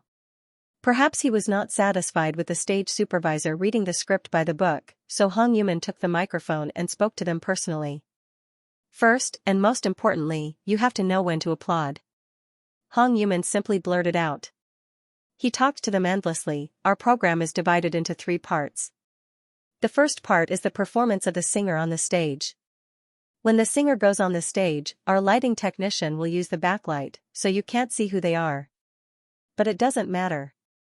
Please remember that since they were invited to this stage by us, they must be the best singer in the Chinese music industry. At this time, please don't be stingy with your applause. As expected of a famous director who could handle a big scene, Hong Yuman spoke with assurance. His voice was rhythmic, and it aroused the enthusiasm of the audience. He Yimin and Xiao Yali couldn't help but respond from time to time, shouting, yes. During the on-site training, there was a sudden commotion among the judges who were sitting near the entrance. Everyone, including Hong Yuman, turned their heads to look in that direction. They saw Yang Yi, who was wearing casual clothes, standing there with a little boy in his arms. Next to him stood a little girl holding his hand. The little boy was in Yang Yi's arms, so they couldn't see him clearly. On the other hand, the little girl was surprised to see so many people there. Previously, when she came to play with her father, it was empty. She was blinking her beautiful big eyes and looking at the audience in amazement. Xiao Yali and He Yimin could see her clearly. Wow, it's she. He Yimin couldn't help but excitedly tug on Xiao Yali's sleeve and whisper, Yang Yi and Murphy's eldest daughter, I can finally see her in person. I went to their coffee shop a few times before, but I didn't see her. I really like she. She's so obedient and sensible. Xiao Yali was slightly calmer. She only whispered to He Yimin, what are they doing here? Didn't they go to eat? In fact, Yang Yi had just arrived. He brought Xiaowu to pick up Cici, who had just finished school. He hadn't called Mo Fei yet because he thought that Mo Fei was still rehearsing, so he came directly to the scene to find her. He didn't expect that the rehearsal would end so early, and his arrival was accidentally recognized by the audience next to him, which directly interfered with Hong Yuman's training class. Hong Yuman didn't mind. He even smiled and pulled Yang Yi over and said, since you're here, say a few words to the audience. You're the creator of the show. Yang Yi couldn't refuse such kindness, so he asked the staff he was familiar with to take care of Xi and Tong Tong. Then, he walked up to the stage with the microphone. Actually, I don't have much to say. Director Hong has already said what needs to be said. I just eavesdropped a few times, and Director Hong said it quite well. Yang Yi's words caused the audience to chuckle softly. But since I'm here, I want to emphasize that this show is absolutely authentic. The process of voting, counting, and announcing will all be monitored by the comrades from Jiangqing's notary office. Moreover, we are also pursuing the ultimate enjoyment of music. Therefore, I hope that everyone will remember our live rules. However, don't mind it too much. As long as it doesn't affect others or the singers, just treat it as if you're listening to a song in a concert hall. Do whatever you feel comfortable with. If you feel that it's exciting, you can clap. If you feel that it's not exciting, you don't have to clap against your will. In short, enjoy the music. Yang Yi said with a smile. Amidst the cheers of the audience, Yang Yi hastily wrapped up. He smiled and said, okay, I'll stop here. The 2 kids are still young, so I have to go and take care of them. Otherwise, our staff won't be able to handle it. In the audience, Xiao Yali and He Yimin couldn't help but laugh along with everyone else. After being so close to Yang Yi, they were pleasantly surprised to find that Xianxia was also such a down-to-earth celebrity. He's a billionaire and a celebrity. He looked at Xianxia's back as he left with the kids. She sighed in Xiaoyali's ear. Now, he looks like an ordinary friend. He's so friendly. I'm really envious of Murphy for being able to find such a good man. During the recording of the show, the celebrities' dinner was nothing special. They were so busy that they could only eat lunchboxes in the waiting room. Luckily, the lunchboxes provided by Jiangnan TV station tasted good. But even so, it was still not as good as Xianxia's lunchboxes. That's right. Murphy had secretly prepared a special meal. In her lounge, the lunchboxes sent by the staff were put aside. Mofei and Cici were sitting around the coffee table, talking and laughing while eating the hot food happily. Xianxia was drinking his soup and looking at them with a smile. Tong Tong had an early dinner. He was fed by his father at home before he came over. The little boy was full of energy and could not stay in the waiting room. He was exploring the unfamiliar environment and ran over to pull his sister's ponytail. Aya! Brother, don't pull my hair. Cici turned her head angrily. Just as she was about to teach him a lesson, the little fellow giggled and ran away with his short legs. Knock, knock, knock. At this time, someone knocked on the door of the waiting room. Xianxia got up and opened the door. It was Jiangnan TV station's host, Xiaodong. He let her in and told the cameraman behind her. Stop filming now. We are eating. The host, Xiaodong, was also a famous show host in Jiangnan TV station. She was assigned to be Murphy's manager. Not only Mofei, but every singer was also equipped with a temporary singer agent. After all, the show needed a large number of scenes of the singers on the front stage performing and the backstage singers' reactions.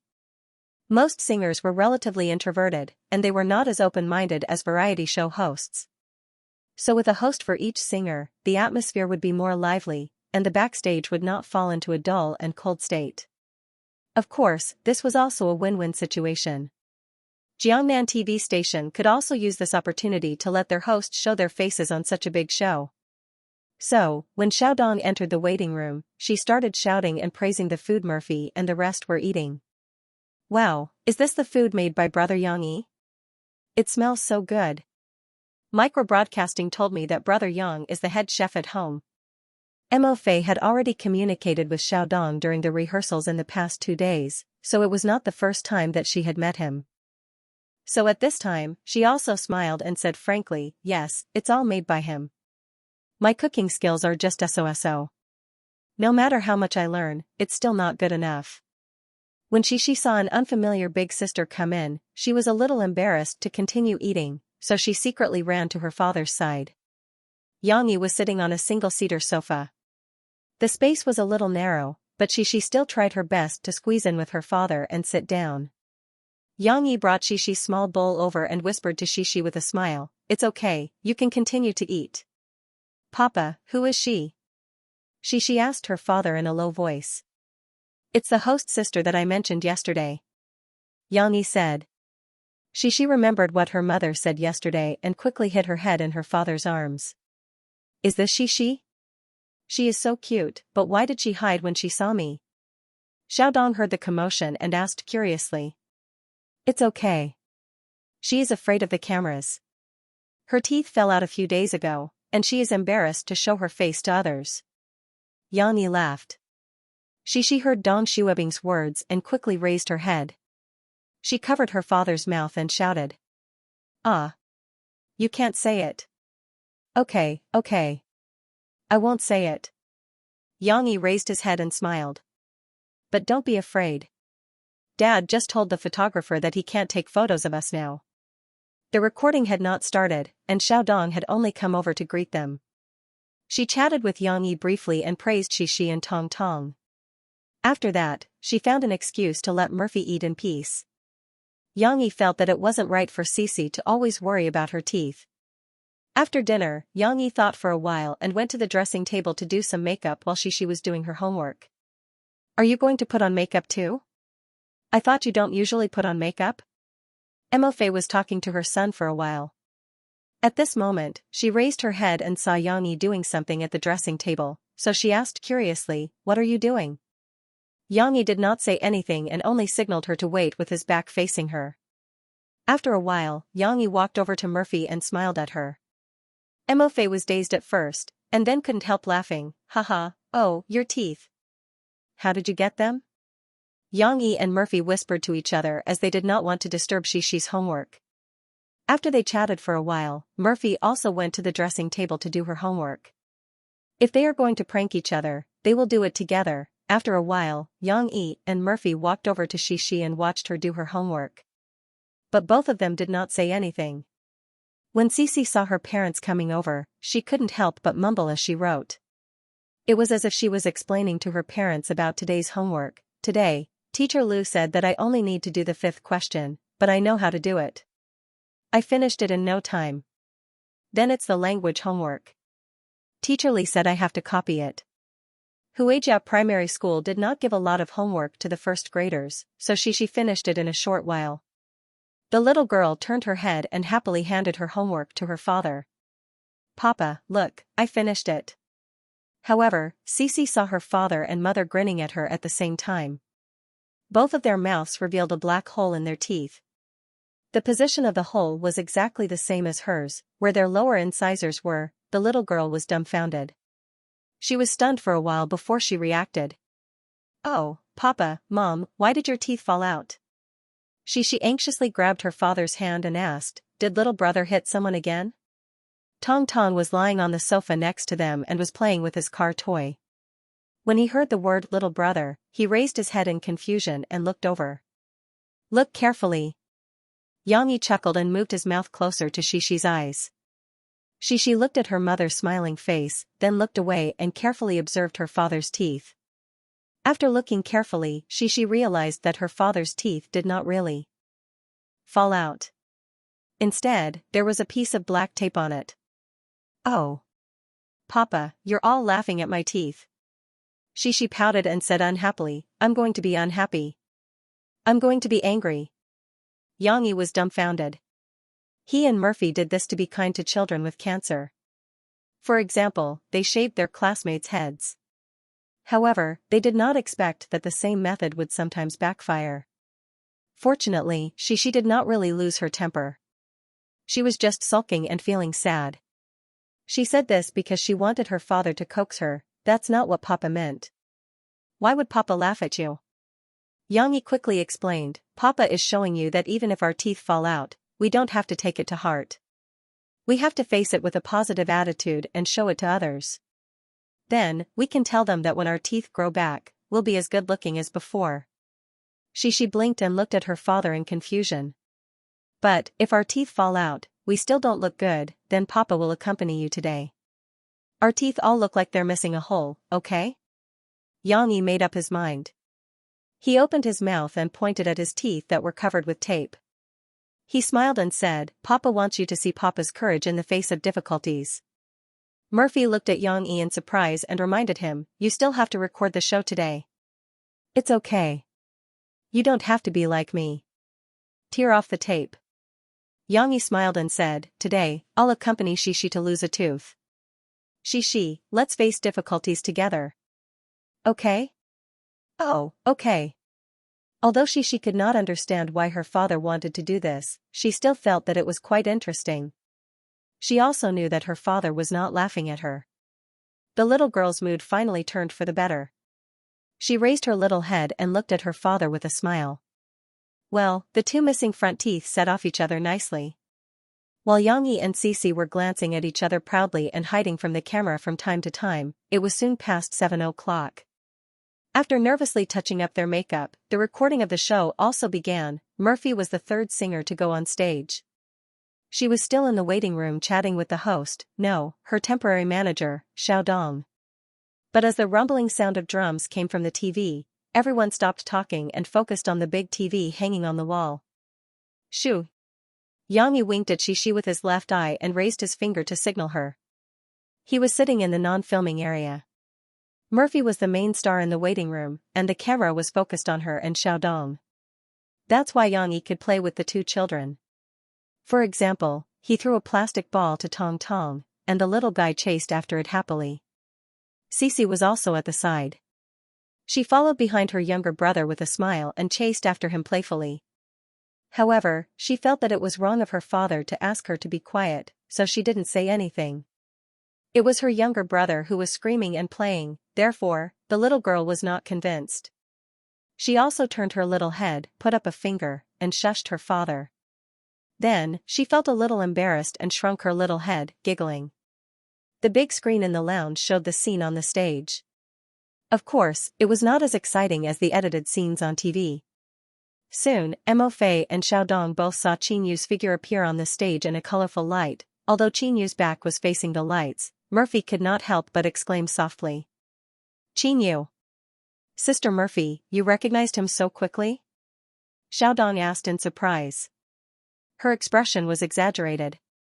Compared to Murphy, who was still calm, Xiaodong's expression was more attractive in front of the camera. "Qin Yu. Before I debuted, he was already very popular." This was not a script, so Mo Fei explained to Xiaodong honestly. "I admire him a lot. He is my idol." Murphy's real idol was Su Linglong, who sang at the back. Su Linglong was a Hong Kong singer who was active in the Chinese and Cantonese music circles in the 80s and 90s.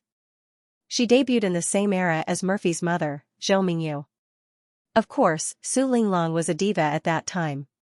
Her status was incomparable to that of Zhou Mingyu, a small-time singer at that time. However, Murphy felt that after she came to the Chinese music industry, she had also studied the singing skills of Qin Yu and the other singers very seriously.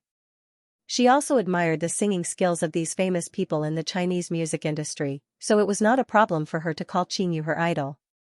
However, Yang Yi couldn't help but glance over at Yi Zichen's direction. Xiaodong also said with a smile, "Qin Yu was indeed very popular in the past. I remember when I was a child, his songs were sung all over the streets and alleys, and there were also posters of him in the barber shop. At that time, he was also a very handsome Prince Charming." Murphy smiled and nodded. Yang Yi looked at the television and saw Qin Yu on stage, who was already in his 50s and had an unconcealable oily glow on his face. He couldn't help but think to himself, "I don't think he's that handsome." Although other people's square faces still had traces of being handsome, even if they were handsome, they would still be handsome. How could they compare to the strength of a tough guy's face that had been carved by knives and axes? Qin Yu started to sing. The waiting room fell into silence for a while. Whether it was Murphy, Xiaodong, or Yang Yi, they were all listening to Qin Yu singing seriously. It had to be said that even though Qin Yu had been away from the A-list music scene for more than 10 years, his voice was still blessed by the heavens. Moreover, compared to more than 10 years ago, his voice was even more vigorous and mature. His singing skills were also gradually improving. He sang an old love song, "If the Heart is Tired," with great affection. Even Yang Yi couldn't help but praise him in his heart. Sure enough, the program team had a good eye for talent. Even without Xianxia and the few coaches from China's Voice this season, they were still able to find many talented singers to participate in the competition. When she saw that the adults were not talking, she had an idea. She secretly ran over and pulled away her father's crossed arms. Then she sat on the sofa next to her father so that he could hug her with his big arms.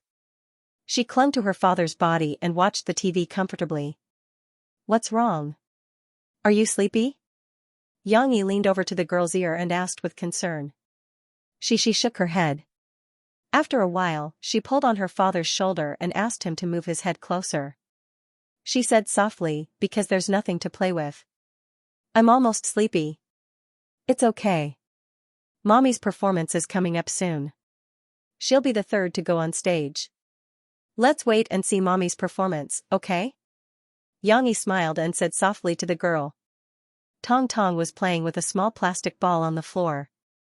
After playing with it for a while, he realized that his sister was not beside him. He raised his head and looked around. The little guy realized that his sister had secretly gone to occupy his father. How could this be? At this moment, Qin Yu finished singing amidst the applause and cheers of the audience. Next, they were looking forward to the second singer's performance. Of course, Murphy also had to get up and go backstage to prepare for her performance. Yang Yi picked up Xi and put her back on the sofa after he got up. Then he walked over to Murphy and massaged her shoulders. "Come on.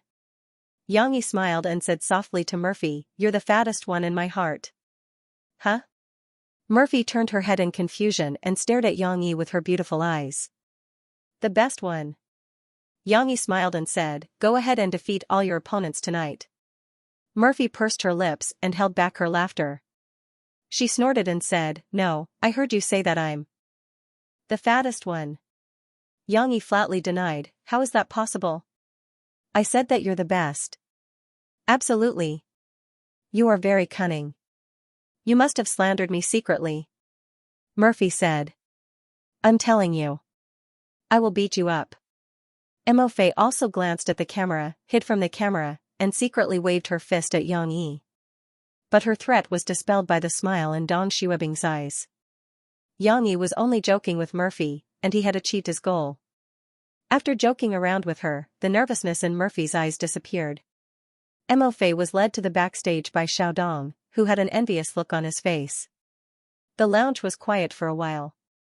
However, when Yang Yi turned his head, he saw that the single sofa he was originally sitting on was now occupied by Cici and little Tao Wu. Little Mommy was pulled up by Cici at some point in time, and then the siblings sat together in each other's arms. Cici even imitated the way his father hugged him just now, using her thin little arms to hug little Mommy's shoulders like a big boss.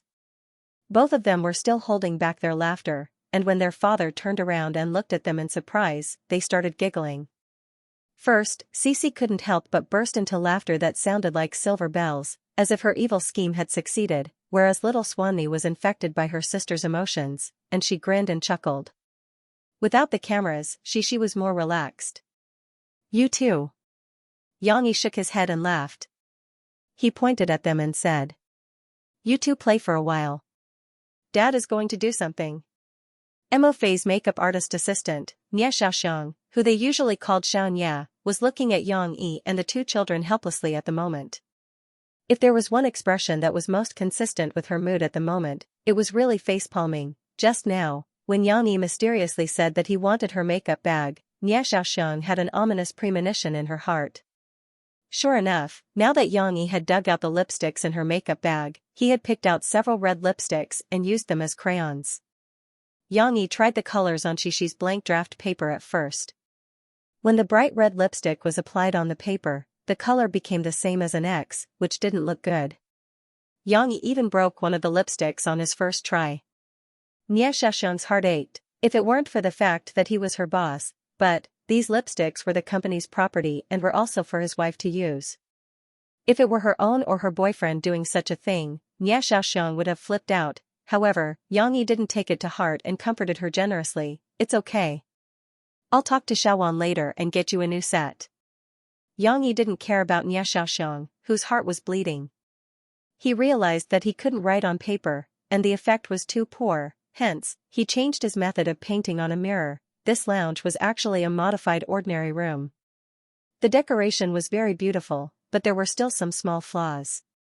For example, the full-length mirror could only be placed next to the makeup table because it was leaked during the design. Of course, this was a safety hazard. After Yang Yi and the others arrived, they put away the full-length mirror and placed it in the corner, afraid that Tong Tong or Shishi would accidentally knock it down. However, the full-length mirror came in handy now. Yang Yi turned it over and placed it on the ground. Then, together with Shishi, they used lipstick to write and draw on it. Tong Tong also came over to join in the fun. Watching the show on TV was very smooth and fast, but during the actual recording, there were still some small delays in the middle, so by the time the second singer finished singing and Murphy went on stage, a long time had already passed. Therefore, when Yang Yi and Shishi were busy with the painting, Murphy had just started singing. After a while, Xiaodong returned and saw Yang Yi and the children preparing the surprise for Murphy. She was also surprised. She called out to the cameraman. "Hurry up and film this. This is a good material." Yang Yijing was sitting on the sofa with the two little guys, listening to Mo Fei's singing while wiping their hands with wet tissues. The red lipstick stuck to their hands, and it was not easy to wipe it off. Of course, this is not a problem and will fade after a few days. Yang Yi wipes their hands because he does not want them to get dirty on their clothes. Yang Yi had told her not to film the children, and Xiaodong hesitated for a while. She looked at Yang Yi cautiously and asked. Brother Yang Yi, can we ask you and the children to film the process of you drawing this thing? Yang Yi smiled and replied. No need. You all can film Murphy's reaction later. But actually, I feel we don't need to film too much behind-the-scenes footage. We should focus on the live performance. This is a singing show and not a reality show. Don't put the cart before the horse. Of course, this is only my suggestion, and we still need to see what director Hong thinks. Maybe he will make it into behind-the-scenes footage. Although Xiaodong did not film the children, she still wanted to film Yang Yi. She and Yang Yi sat on the sofa where she and Murphy were sitting earlier. They faced the camera and listened to Murphy sing her masterpiece. Why are you not close to me when you are in love? Listen to the sound of the sea crying. On the TV screen, Mo Fei, who was wearing a simple but elegant black dress, held the microphone, gently raised her head, and affectionately sang the climax of Listen to the Sea. Xiaodong opened her mouth exaggeratedly and exclaimed softly. Wow! Sister Murphy's voice is so charming. Yang Yi obviously didn't know how to cooperate.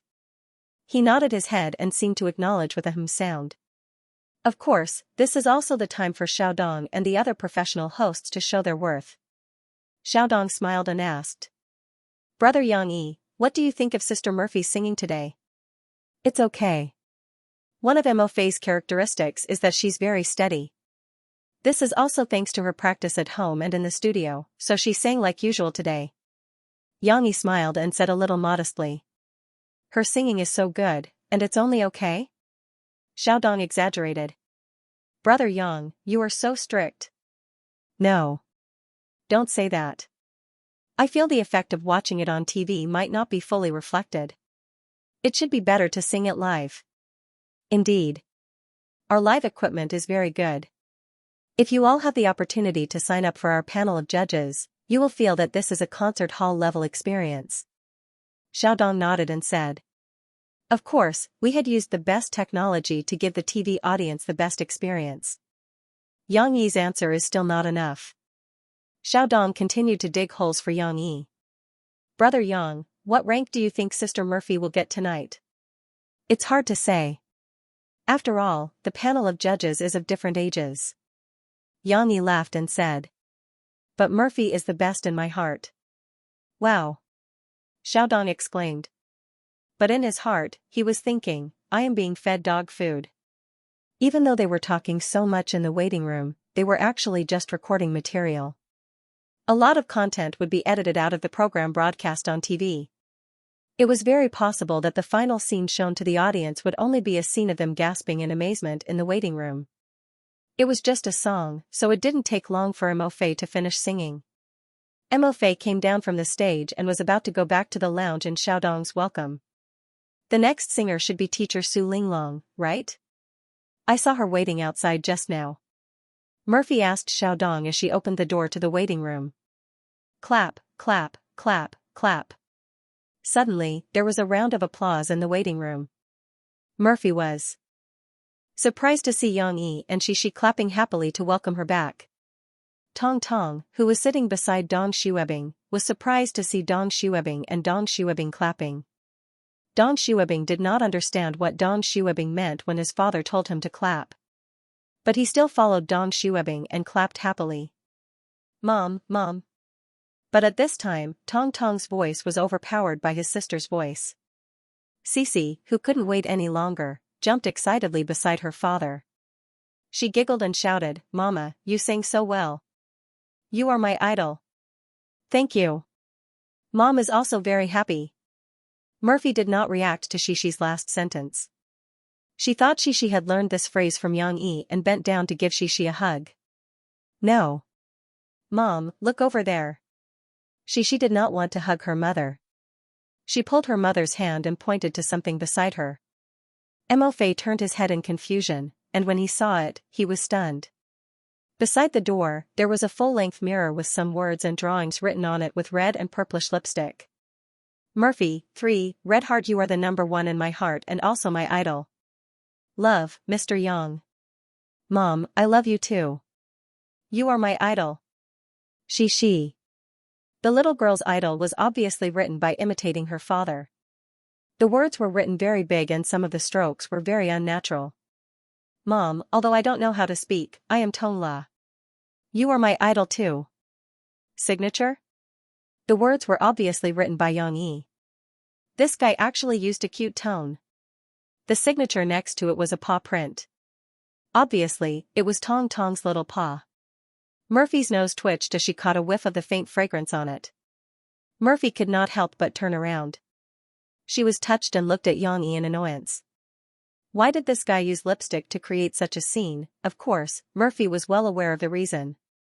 The word idol appeared so casually.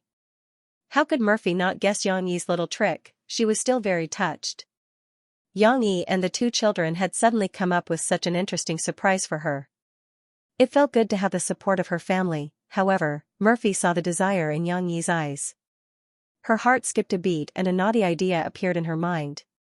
Xianxia finished drawing and cheering, so he stood there with a smile, waiting for Murphy's response. He thought to himself, I've already said so many times that you're my idol. Shouldn't you at least reply that I'm also your idol? This kind of jealousy seems a little childish, and it looks like he's been infected by Murphy's previous appearance. Could this be the legendary couple's appearance? The more they get along, the more similar their personalities become. Under Xianxia's eager gaze, Murphy did not do as he wished. Instead, she smiled and accepted his blessings. Then, it looked like she had no intention of returning the favor. You really know how to cause trouble. Let's watch teacher Su Linglong's performance. This is a rare learning opportunity. Murphy smiled and held Xianxia's hand, pulling him back to the sofa. Then, she asked Shishi to sit down with her. That's not the response I wanted. Xianxia shouted in his heart. But now that there were other people around, he could not flirt with Murphy. He could only suppress the depression in his heart. Of course, this was not a big deal, so Xianxia did not take it to heart. At the recording studio of I Am a Singer, Chao Yali and He Imin were listening to Su Linglong's performance. Today, they had really broadened their horizons. Originally, before the recording, Chao Yali and He Imin saw the list of singers. They felt that among the singers on stage today, Murphy was the only popular one. Although they still liked Murphy and her songs very much, it seemed that after comparing them, they could not help but criticize in their hearts. Isn't this show a little too biased? Could it be that it was specially set up to serve as a foil to Murphy, this red flower? But after listening to the singers' performances, Chao Yali and He Imin no longer had such thoughts, whether it was Qin Yu and Su Linglong, who had been away from the A-list singing industry for a long time, or the other second and third-tier singers who had not been famous since their debut. On this stage tonight, they all exploded with superstar singing abilities. They were actually on par with Murphy. In fact, everyone seemed to be very strong. Under the backdrop of the live environment and sound equipment, Chao Yali and He Imin both received the ultimate enjoyment of music. Sure enough, I Am a Singer. These singers are the real treasures of the music industry. After listening to their songs and listening to the concert videos of those idol singers, the difference is like heaven and earth. After He Imin came back, she lamented in her WeChat moments. She also wanted to post micro-broadcasting, but she had signed a non-disclosure agreement, so these words could not be said publicly. Her WeChat moments were a little better. Of course, this was something that would happen in the future. Now, Chao Yali and He Imin were still listening to the songs in the hall. At the same time, they also excitedly imitated the other audience members, deliberately exaggerating their sighs, intoxicated, and touched expressions. Because they wanted to be on camera, this was a little trick that Chao Yali and He Imin met Sister Kong, who they had met during the meal before, when the director gave them a break and went to the bathroom. Coming to the TV station to record a show, how can you not fight for some opportunities to be on camera? If you don't have a scene for the whole episode, wouldn't you have come for nothing? Sister Kong smiled and said to these thin-skinned young people. Indeed, everyone had vanity. Even the usually serious Chao Yali wanted to be on TV, so that he could brag in front of his family and friends. Therefore, she could not resist the temptation and foolishly acted with He Imin. Of course, their emotions were still real. They were indeed intoxicated by the songs, but it was all shown on their faces. The recording of the show took longer than expected. It was already 9 o'clock, but they were only halfway through the recording. Of course, this was a normal thing. as celebrities often delayed recording until midnight.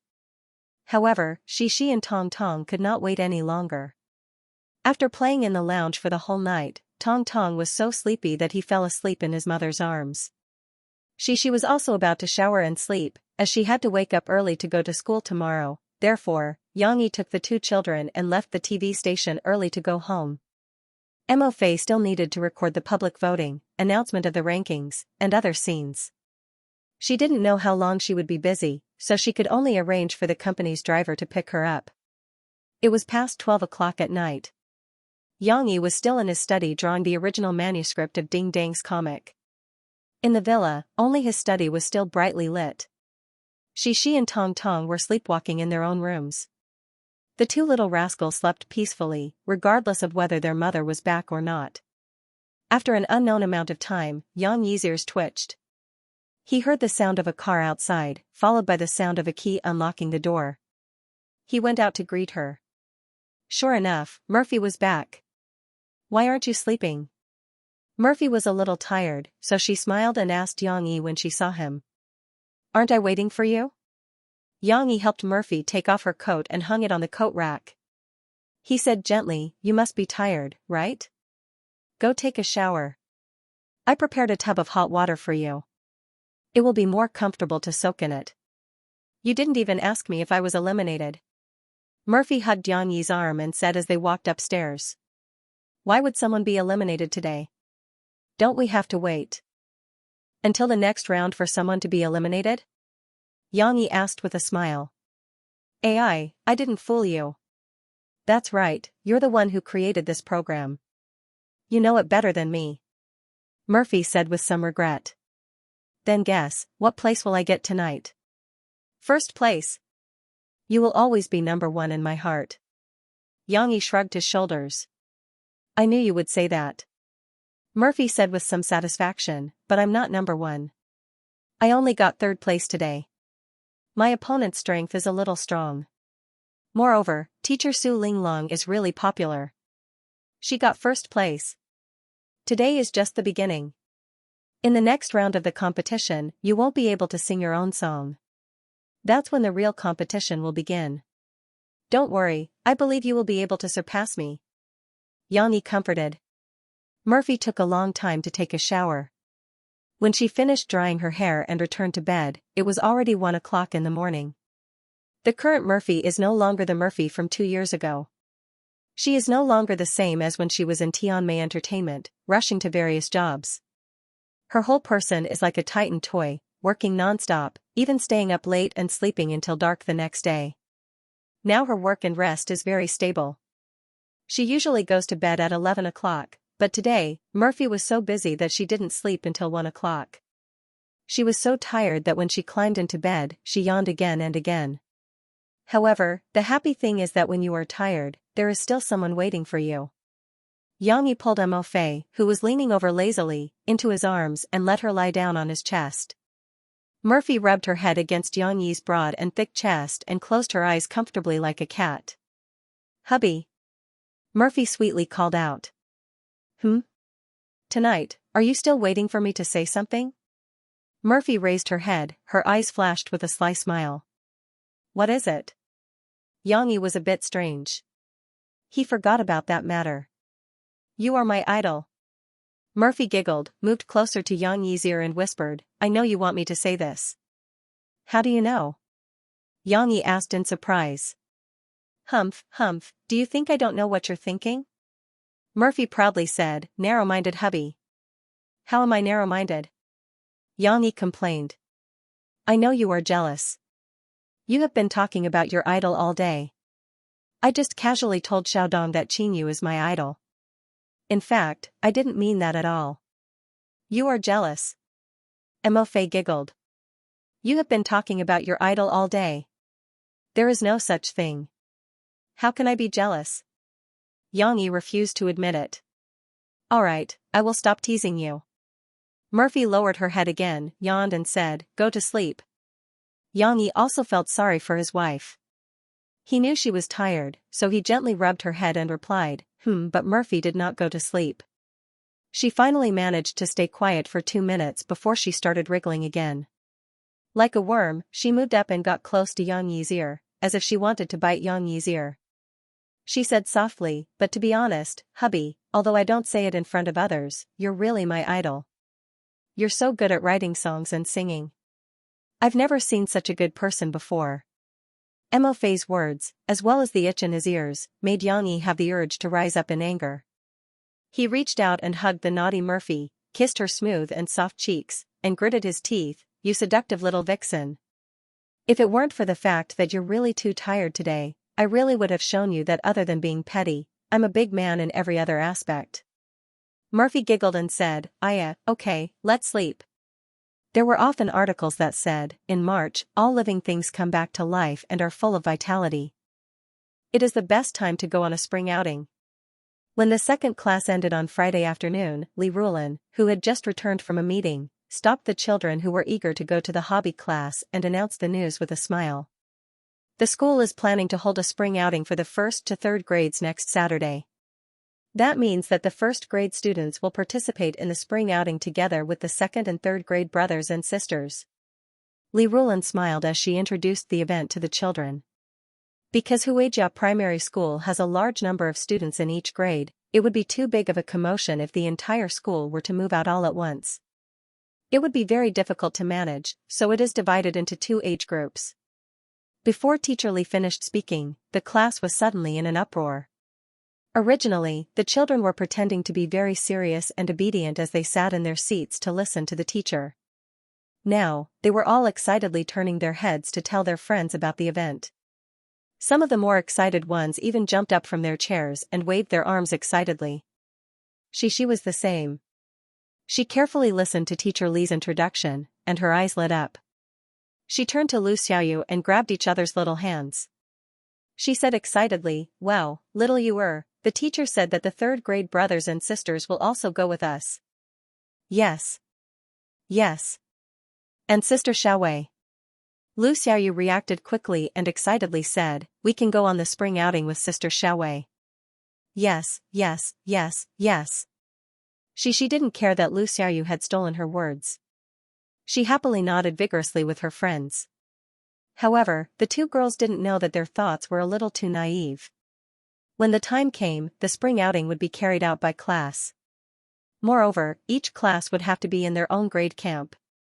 For the sake of the children's safety, the teachers would watch over them very strictly. It wouldn't be like physical education where the children were allowed to move freely or even mix into other classes to play. Therefore, it was impossible for Xixi to leave their class. The idea of Xixi and Sister Xiaowei playing together was impossible. Regardless of this, Li Rulin still had something to say. "Our spring outing this time is at the Tingshan Botanical Research Institute and the Rivertown Development and History Museum in Tingshan District. In the morning, we will play at the Botanical Research Institute. We will follow the tour guide to understand different flowers and trees and learn some scientific knowledge about flowers. In the afternoon, we will have a picnic at the beautiful botanical garden at the foot of Tingshan. Every child must remember to bring your lunch and snacks." Li Rulin smiled. Of course, she would explain the details to the parents in the group. However, many children's eyes lit up when they heard the word picnic. Among them, the most typical was Xianxia. Like Hercules, she raised her 2 small fists and shouted excitedly in her seat, "Ha ha, ha ha. Xianxia, why are you so happy?" Her deskmate, Liao Qianqian, asked in confusion. "Because she will bring delicious food with her." Lan Xian said proudly, "Her father is very powerful. He will prepare a lot of delicious food for Xixi. I can eat with her then." Li Rulin continued, "For this spring outing, because we are in the lower grade group, the school will invite 3 parents to participate in the spring outing for management and safety reasons." 3 parents, in fact, after entering primary school, the students' spring outing was basically not accompanied by their parents. This was because it was a good opportunity to train the children's ability to be independent. For example, in public primary schools, their spring outing was just the teachers bringing the children to play. However, Huijia Primary School's situation was a little special. After all, it was an aristocratic primary school. The parents spent a lot of money to send their children here. Most of the children's families were either rich or respectable. Naturally, the parents felt that the children were much more precious. Of course, this was a derogatory term. Especially for the lower grade children, how could the parents let the small children go out with the teachers to play? Therefore, after the parents' committee discussed among themselves, they proposed to the school's board of directors to let the parents accompany them. The school's board of directors would not casually let the parents' committee direct their work. They still considered the education itself, and then carefully considered the opinions of the parents' committee. After many negotiations and discussions, finally, a few years ago, the school's board of directors and the parents' committee reached a solution that both sides agreed on. That was to say, the lower grade students' spring outing could bring 3 parents with them in each class. There were not many. Not all children could bring their parents with them. Within each class, they could choose, recommend, or randomly select 3 parents to accompany the children on the spring outing. These 3 parents were not only there to accompany their own children. They shouldered the expectations of other parents and had to take responsibility for the safety of all the children in the class. Secondly, they had to accompany their own children. The subtle thing was that most of the children in the 3rd grade did not want their parents to accompany them on the outing.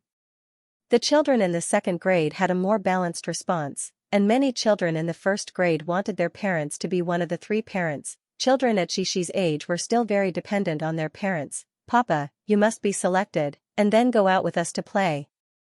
In the evening, Xianxia came to pick up Xixi and Xianxia. The 2 girls excitedly chattered with each other and told him about the spring outing. Then Xixi pulled the seat belt, leaned forward, and looked at her father expectantly. Yes, Uncle Yang, you must be selected." Xianxia also nodded vigorously. Xianxia felt that Xixi's words were reasonable, but Xianxia also said the same thing. Xianxia felt a little funny. "Xian, don't you want your father or mother to be selected?" Xianxia asked with a smile. "Don't you want your father and mother to accompany you on the spring outing?" No, I want Uncle Yang to go with me, because you are much more interesting than my father and mother," Xianxia said confidently. "Yes, Papa wants to go." Xixi couldn't see her father's positive attitude, so she said anxiously, "Papa, okay? You must go." Little Yuer also said that she wants you to go with her. Okay, I will try my best to become one of the 3 parents, and strive to be able to accompany you on the spring outing, okay?" Xianxia had to follow the girl's words and said. Xixi and Xianxia nodded with satisfaction, and the 2 of them contentedly continued to talk about the spring outing. The 2 girls seemed to have begun to imagine, discussing what clothes to wear, what fun places to go, and the interesting experiences that Sister Xiaowei had told them about when she had participated in the spring outing before. However, Xianxia, who was driving the car, wasn't very optimistic, because he still didn't know how the teacher would choose the 3 parents to participate in the spring outing. In the evening, in the parent communication group organized by Teacher Li Rulan finally finished her work and came to share the plan of the spring outing with the parents in the group. She also explained the situation of the spring outing in detail to the parents. According to the original practice of many classes, the parents who want to accompany their children to the spring outing have to sign up first, and then according to the situation of the parents who signed up, 3 parents will be randomly selected using the computer's random number function. This is more fair, what do you all think? Xianxia also received the notice, so he stayed in front of the computer and watched Li Rulan in the group meeting with the parents. Li Rulan said a lot, and finally talked about the selection of the parents that he was most concerned about. Sure enough, it was actually a random selection method. In this way, Xianxia wasn't sure that he would be selected. It seemed that the accompanying parent should be voted on by all the parents, just like in a democratic election. However, Li Rulan had learned from many first-grade form teachers that the results of democratic voting were not reliable at all. There were so many parents in the class. Who didn't want to go on a spring outing with their children on the weekend? Just like Xixi, many children were crying and begging for their parents to come. If they were to vote, many parents would vote for themselves. The few parents who managed to get votes might win, but the other parents weren't familiar with him. Who would be convinced that he could steal their spot with just a few more votes? In order to reduce controversy, it was better to use the simplest method of random numbers to decide the accompanying parent. Whether or not he was chosen depended on whether his face was fair enough, whether his surname was O or Fei today. Leave it to the heavens to choose. If he wasn't chosen, no one could blame anyone. Thus, as soon as Teacher Lee said this, the parents in the SNS group immediately replied in agreement.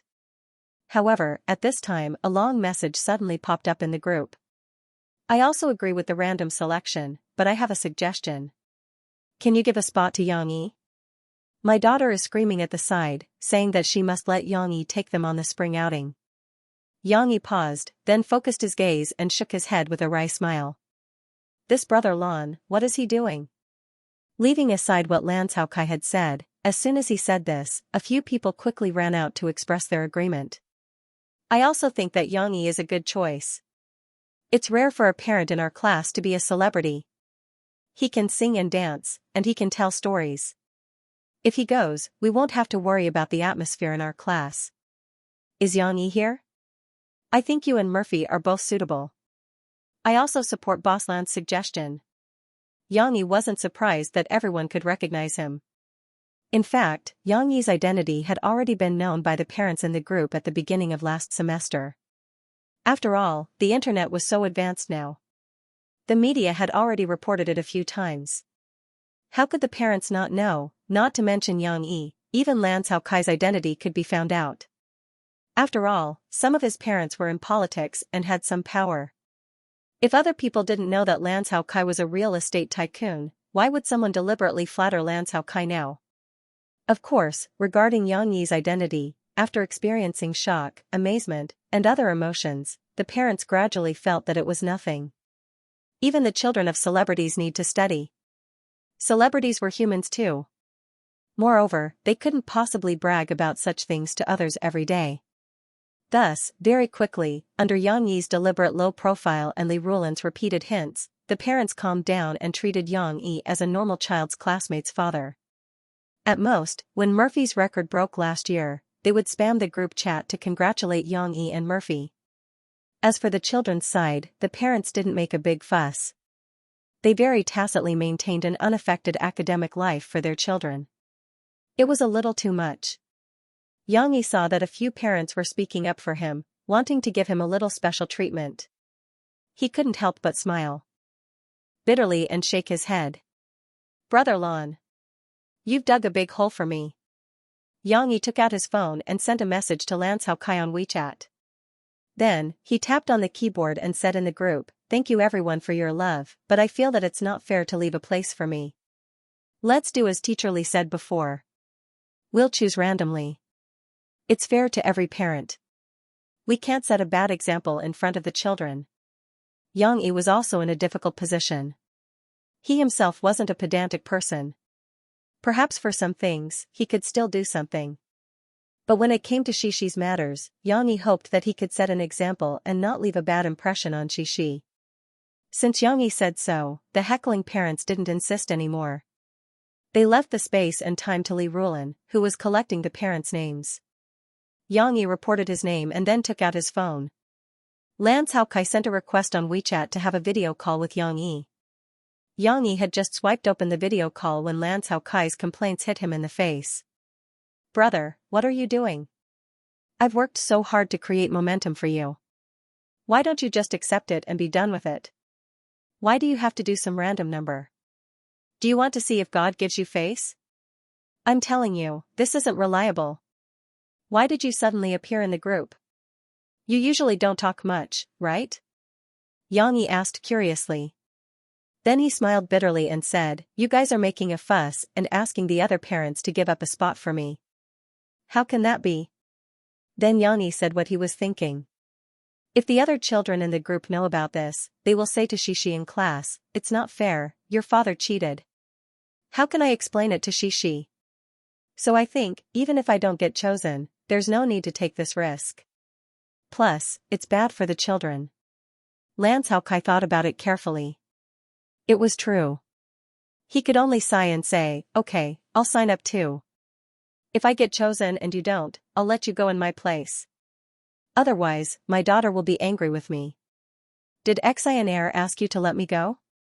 Xianxia understood and asked with a smile. Yes.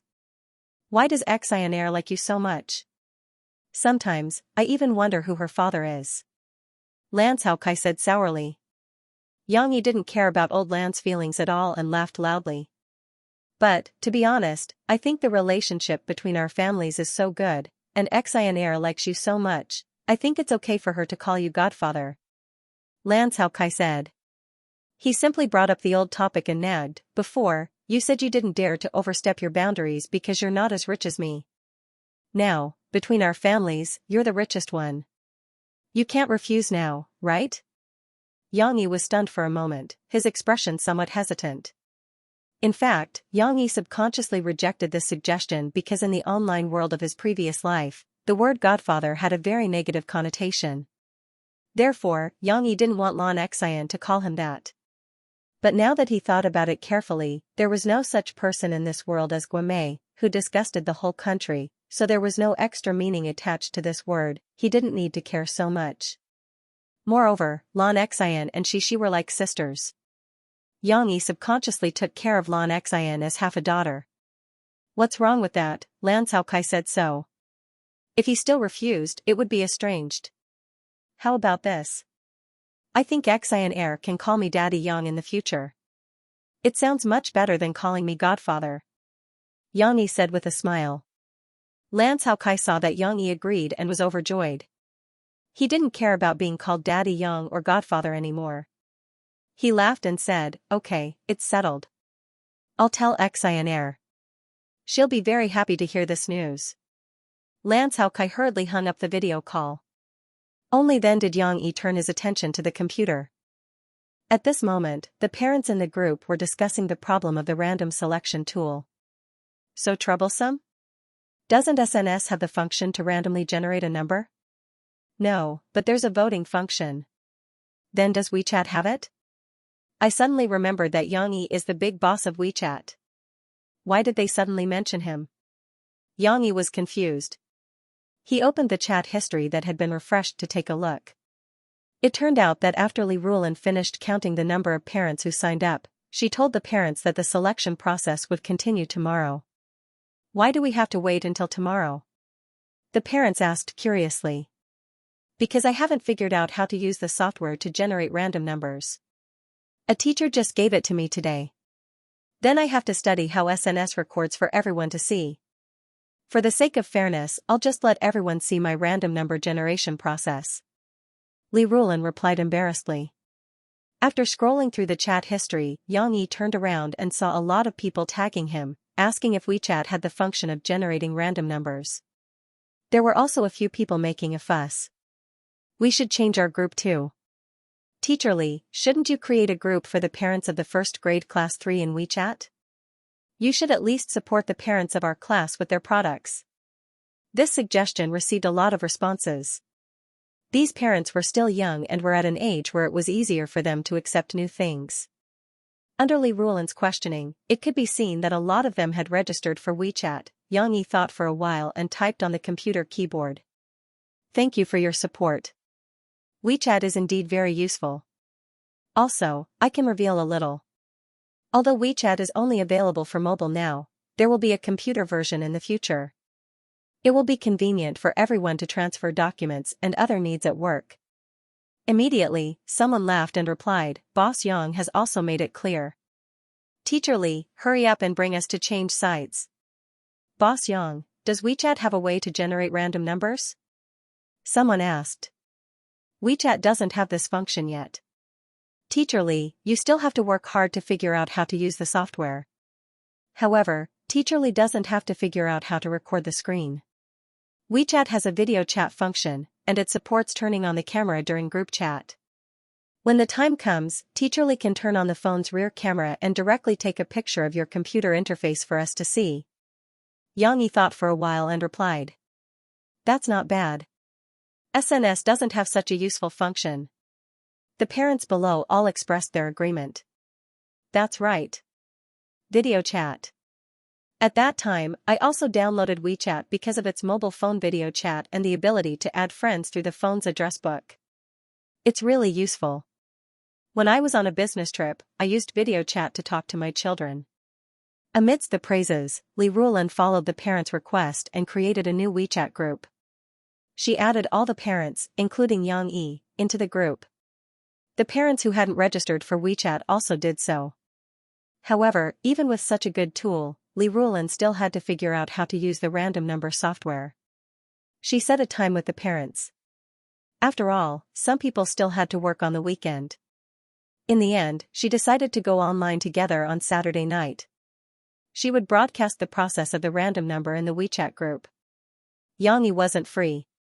Tomorrow night was Murphy's concert in Rivertown. Today, he had accompanied Murphy to rehearse for the entire day at Jiangnan's Hongren Music Hall. But he didn't say anything. He didn't have time. He would see what the situation was when the time came. At least he would still have his phone with him. Moreover, he had so many assistants and friends who could help him. On Saturday afternoon, Ding Xiang drove to the residential area of the municipal government in Wuhu district. She was going to pick up Guizi's mother and sister to Hongren Fang's concert in Binhai district. It wasn't that Guizi deliberately made Ding Xiang so tired. Guizi didn't pick up his mother and sister because he really couldn't get away.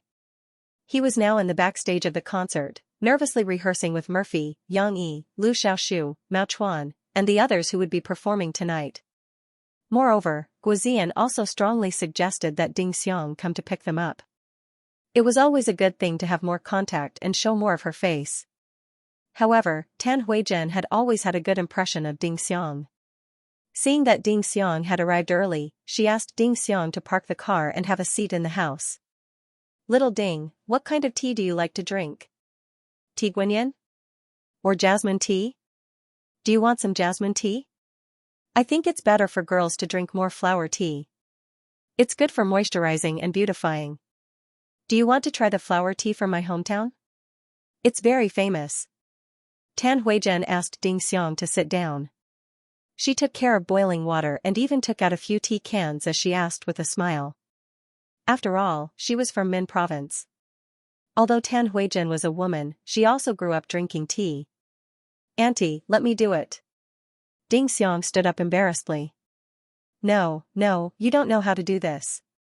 Let Auntie tell you, the art of tea is an art," Tan Huizhen said with a smile. Guizian, who was at the side, rolled her eyes and said with a smile, Sister Ding Xiang, not many people can drink the tea made by my mother. You're in luck today. My mother is really good to you. You have to learn from little Ding. Who wouldn't like a sensible, hard-working, and capable child?" Tan Huizhen reprimanded Guizian. "Look at you, you're usually so lazy. Little Ding, let me tell you, when you're free, you have to guide her in her studies and make her pay more attention. Today, she slept until 10 o'clock and only woke up after 10. She played all weekend and didn't study. Ever since she found out that Ding Xiang was more of a straight-A student than her son, Tan Huizhen had the idea of hiring Ding Xiang as a tutor. However, because Ding Xiang was also very busy with work, Tan Huizhen thought about it and did not make the request. Guizian realized that she had invited trouble and shrank back, not daring to say anything. After teasing Guizian, Ding Xiang was still embarrassed to let an elder make tea for her. She still insisted on standing up to help. "Auntie, although I don't know how to make tea, you can teach me." Seeing that she was so insistent, Tan Huizhen gave up her seat. She smiled and sat on the sofa at the side, guiding Ding Xiang. "Since you want to learn, we'll drink oolong tea today. Oolong tea is more particular. In Min province, drinking tea is not called drinking tea, it's called making tea. If you want to be specific, there are 13 tea arts. The first is called washing hands and appreciating the utensils, which means that you have to wash your hands first and invite the guests to admire our tea set." Ding Xiang listened attentively, and after listening to Tan Huizhen's instructions, she followed Tan Huizhen's instructions. The 13 tea arts actually looked very simple when they were listed out, and most people knew about them. However, when it came to making them, there were many things to pay attention to. Tan Huizhen was also watching Ding Xiang make tea while pointing out some areas where she didn't do well. However, during this process, the more Tan Huizhen looked at Ding Xiang, the more she liked her. Of course, this was only on a master-disciple level. What a smart child. Tan Huizhen secretly praised her. She felt that Ding Xiang was indeed a fast learner. She understood many things with just a little guidance. The seventh art is to seal the teapot. Cover the teapot and lock the tea fragrance in the teapot. Following Tan Huijian's instructions, Ding Xiang used her left thumb and middle finger to gently pinch the teapot lid. Her index finger gently held it, and she covered the teapot with the Yixing clay teapot lid.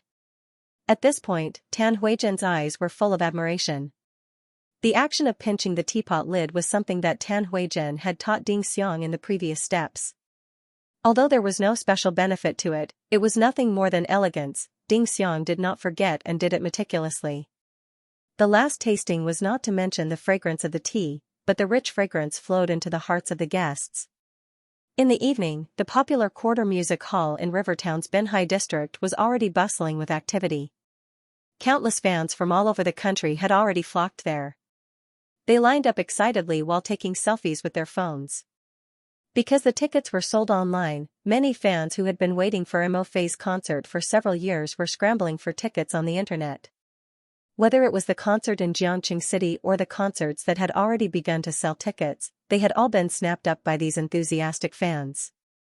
As for the second-hand tickets sold by scalpers on the black market, due to the high threshold and the scarcity of scalpers, they were also sold at sky-high prices, but no matter what, when the concert started, the venue was already filled with people. The atmosphere was extremely lively. "Hello everyone, long time no see." When Murphy appeared on stage, her simple greeting was greeted by cheers, whistles, and screams from the audience. The lively sound waves almost overturned the venue. Tan Huijian, who was watching the concert from the VIP seats below the stage, couldn't help but sigh. So this girl is also so famous. When I saw her last year, she didn't seem like a celebrity. Guizian pursed her lips and muttered in her heart, the adults are indeed ignorant. Ding Xiang, who was sitting beside them, explained to Tan Huijian seriously, Sister Murphy is indeed very famous now. The album she released last year broke many records in the Chinese music industry.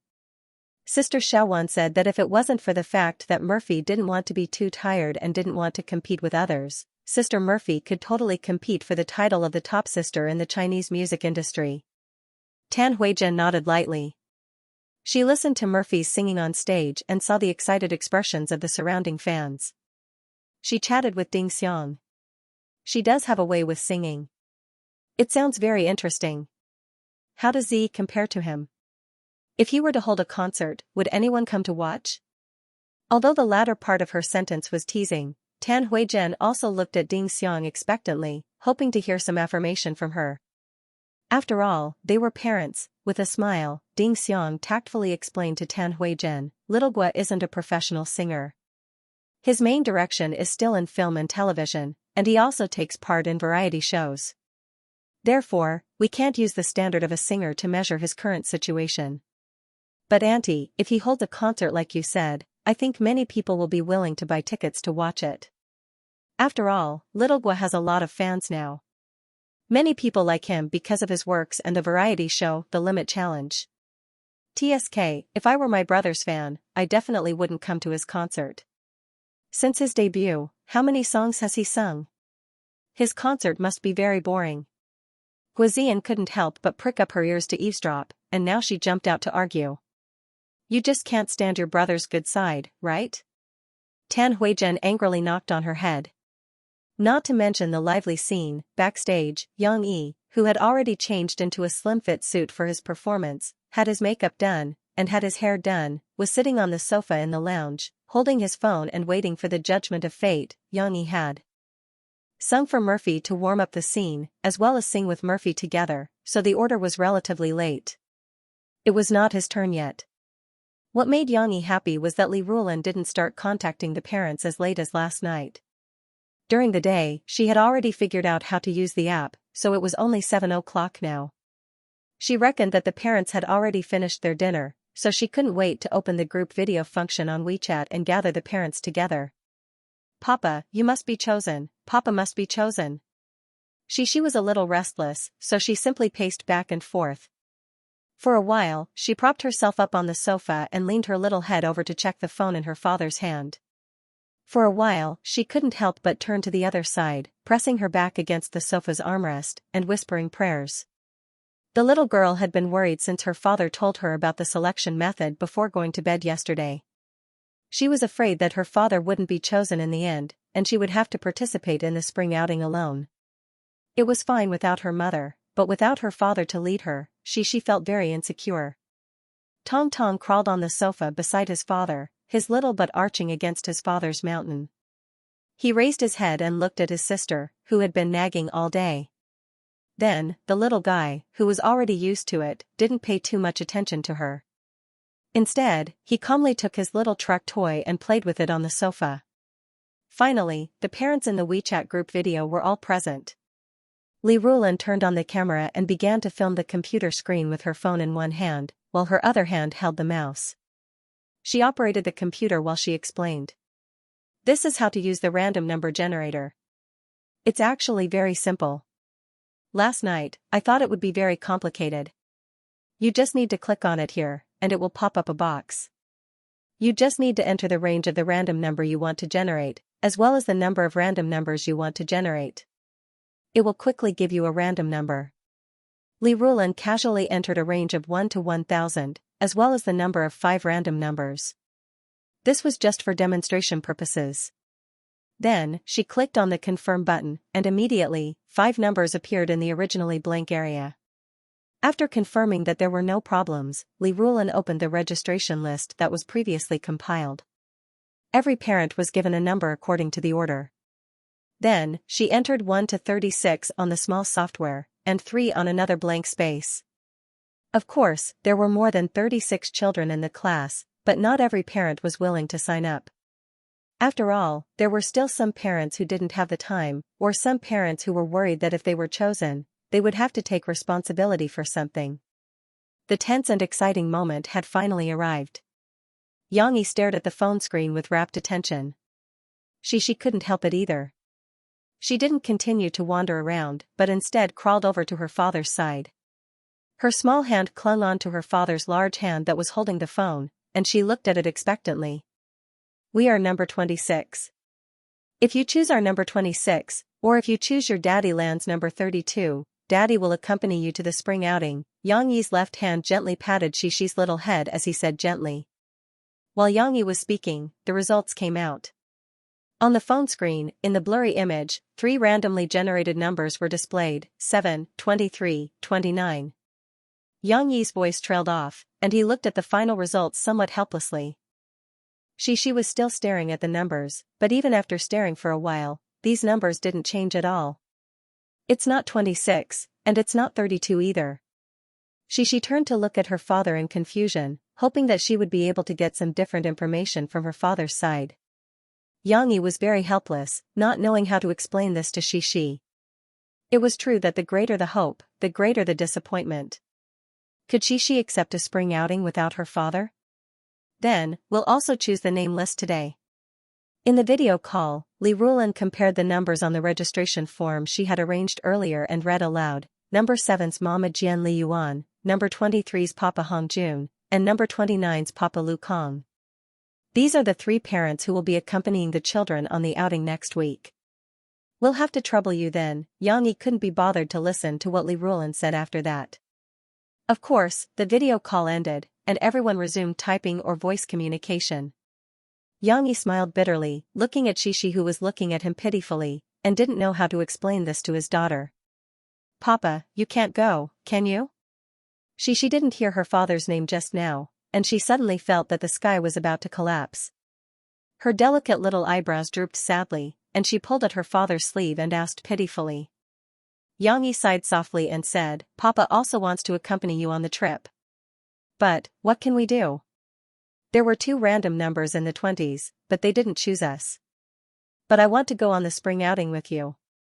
Xixi sadly muttered, and there were sparkling tears quietly rolling in the little girl's big eyes. Cici had wanted to go on a spring outing with her little friends with her father's company. Since yesterday, she had been eagerly waiting for good news. However, the result was not as she had wished. She was very sad and also a little confused. She did not know what to do. It's okay. You can go and have fun with your classmates. Even though I can't go with you, you still have your teachers. Also, I will prepare a lot of delicious food for you to bring to your teachers and classmates. You can still have fun. Yang Yi comforted her gently. In order to let his sad daughter sit more comfortably, he moved his butt to the side to give Xixi some space. However, Yang Yi forgot that Tong Tong was kneeling on the sofa beside him and playing with his little truck. The little guy liked the sticky feeling of the wheels rolling on the leather sofa. He pressed his little hands on the sofa and pushed the little truck back and forth. His little mouth was even mumbling something in an alien language. At this moment, little Momo only moved his little butt forward a little and didn't stick to his father's body. This made Yang Yi ignore his existence. Therefore, while holding Xixi in his arms, Yang Yi raised his buttocks and moved to the left. His broad buttocks bumped into little Momo's small and delicate buttocks that did not have much flesh. This earth-shattering collision was like a truck hitting an electric donkey. Perhaps it was because Tong Tong's head was facing the wrong way, but when his father bumped into him, Tong Tong fell forward and almost fell off the sofa. Fortunately, Yang Yi reacted in time. His eyes were sharp and his hands were fast. He grabbed little Momo's soft belly in midair and scooped him up. The little guy was still dizzy and did not understand what had happened. When he came to his senses, he was already in his father's arms. Tong Tong did not know where the force that bumped into his butt came from. He only felt that he had experienced a whirlwind and it seemed like it was fun. Hee hee, hee hee. The little guy thought that his father was playing with him, so he happily twisted around in his father's arms. His little mouth opened wide, and his smile was very bright. What a careless little fellow. Yang Yi rubbed Tong Tong's head, smiled, and continued to play with him on the sofa. Then he continued to coax Xixi. The little girl had just blankly watched her father pick up her brother. She was in a sad state, so her mind was in a mess and she couldn't move at all. After her brother moved away, she occupied her father's arms again and muttered in a low voice, "But, I'm still afraid. Papa didn't accompany me. We're going to play outside. What if we meet a big bad wolf?" "Where's the big bad wolf?" "You are going there to look at plants and flowers. These are all relatively safe places. Moreover, there are so many teachers," Yang Yi said with a smile. "But there will be bad guys." Xixi raised her head and looked at her father. She pouted and said unhappily. Xixi seemed to have become a little childish all of a sudden, just like when she was 4 years old. Her mind was full of the fairy tales that her father told her. But in fact, the so-called big bad wolf and bad guy were actually just excuses. Xixi was not necessarily afraid. Perhaps part of her fear was due to her real feelings, but more than that, she wanted to attract her father's attention. The little girl might be thinking in her heart, "I'm so cute that I might be taken away by bad guys. Papa, how can you give up so easily? You have to accompany me." Yang Yi did not think of Xixi's little thoughts. He reached out and touched Xixi's neck. Near her shoulder blade, he pulled out a thin red line and a Buddha statue that had been covered by Xixi. "Do you still remember this emergency measure that Papa taught you before?" Yang Yi played with the Buddha statue in his hand and said with a smile, "You can pinch it up and down like this. You can contact Papa. If there is any danger, Papa will rush to your side at the fastest speed to protect you." Yang Yi said softly, "So, don't be afraid of bad guys. Moreover, Teacher Li will lead the team. There are so many teachers from the school looking after you." Xixi nestled in her father's arms, holding the little Buddha statue with a sullen face. She did not want to face danger. She wanted her father to accompany her and play with her. What should she do? She was still very sad. Yang Yi said a lot of things. In fact, he also felt a little uncomfortable in his heart, because he also wanted to accompany his daughter to play. He wanted to personally take pictures of the little girl and her friends happily shuttling through the flowers, instead of being cooped up at home and waiting for the teacher to send them pictures. The pictures sent by the teacher are definitely not targeted. Yang Yi complained in his heart. Why don't I drive and follow them? However, Yang Yi thought about it and still felt that it was not good. Rules are rules. He could break the rules, but would others laugh at Xixi and say that she had a shameless father? Yang Yi sighed softly in his heart. He could only gently stroke the back of the little girl in his arms and continue to comfort her silently. However, at this moment, his phone suddenly rang. Yang Yi picked it up and looked at it. It was actually Lan Cao Kai calling. Lan Cao Kai also came to the concert today.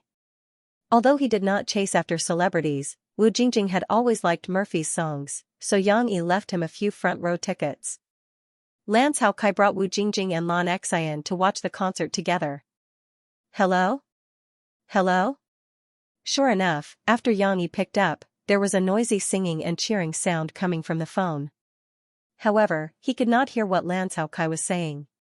After a while, the call was hung up. Yang Yi looked at his phone in confusion. He wondered if he had pressed the wrong button. However, after a while, Lan Cao Kai sent a message, "Look at WeChat." "Bro, what are you doing?" Yang Yi opened WeChat in confusion. On WeChat, Lan Cao Kai had sent a few messages. Yang Yi had probably turned off the WeChat notification and did not pay attention to it. "Hurry up and send it to Teacher Li. You can't be overjoyed, right? Hello, are you there? Are you still going to the spring outing?" Spring outing? When Yang Yi saw this, he was even more confused. Could it be that he could still go to the spring outing? Was there still a chance? Yang Yi quickly switched back to the parents' WeChat group and saw the latest message. Lan Cao Kai was actively replying. "I just called Yang Yi. I think he's busy backstage and has no time to look at his phone. However, I agreed on his behalf. I talked to him last night and he really wants to go with his children. It's impossible that he doesn't have time." What's going on? Yang Yi did not have time to talk. He first looked at the chat history. After flipping through a few pages, he finally understood there was no special treatment. It was just that when Teacher Li Rulin was talking to the 3 selected parents about some things to take note of, Lu Kong suddenly expressed that he wanted to give his spot to Yang Yi. In the conversation between Li Rulin and Lu Kong, Yang Yi saw that Lu Kong had not signed up for him last night. He had signed up for his wife. However, now that he had been selected, his daughter, Lu Xiaoyu, was unhappy. She said that she wanted Uncle Yang Yi to go. Seeing this, Yang Yi remembered. Lu Kong, no wonder it sounded so familiar just now. Actually, Yang Yi did not pay attention just now. He was only focused on looking for his own number and name. He had neglected Lu Kong. Now that he connected the name with the person, he remembered that Lu Kong was the father of Xishi's deskmate, Little Fishy. He was the traffic police officer who drove her over to play with Xishi. Yang Yi did not know that Lu Xiaoyu liked him more than Lan Xian. Her father was usually a little fierce, and her mother was very strict with her. Therefore, Lu Xiaoyu liked Yang Yi more. He was an adult who could make delicious snacks, think of many games, and buy many toys for Xishi. Moreover, when Xishi was in school, she had chattered with her about how exciting it would be if Xishi's father went with everyone to the spring outing. Therefore, when Lu Xiaoyu heard that her mother was going with everyone to the spring outing, and that Xishi's father was not going, not only was the little girl unhappy, but she was also a little depressed and sad. With her mother around, this spring outing would definitely be very boring. It had to be mentioned that as a civil servant, Lu Kong was also well versed in the rules of society. Although he did not deliberately seek connections, he still had a faint positive attitude towards Yang Yi and Lan Zhou Kai's family background. He also hoped that his daughter would be able to maintain a good relationship with Xishi. Therefore, when he saw Lu Xiaoyu's attitude, Lu Kong and his wife discussed it and decided to comply with their child's wishes. They decided to give the slot that they had painstakingly won to Yang Yi. Yang Yi did not know that there were so many complicated considerations behind this, but when he saw that Lu Xiaoyu's father had given the slot to him, he believed that Lu Xiaoyu must have played a big role in this. "Xishi, Dad can go with you to the spring outing." Yang Yi quickly tapped on the screen and appeared in the WeChat group to respond to Li Rulin and the other parents. At the same time, he happily shared the good news with Xishi. "Huh?" Xishi was still a little dazed. She lifted her little head from her father's embrace and looked at him in confusion with tears still on her face. Because Little Fishy's father was selected just now. He told Teacher Li that he would give his slot to Dad.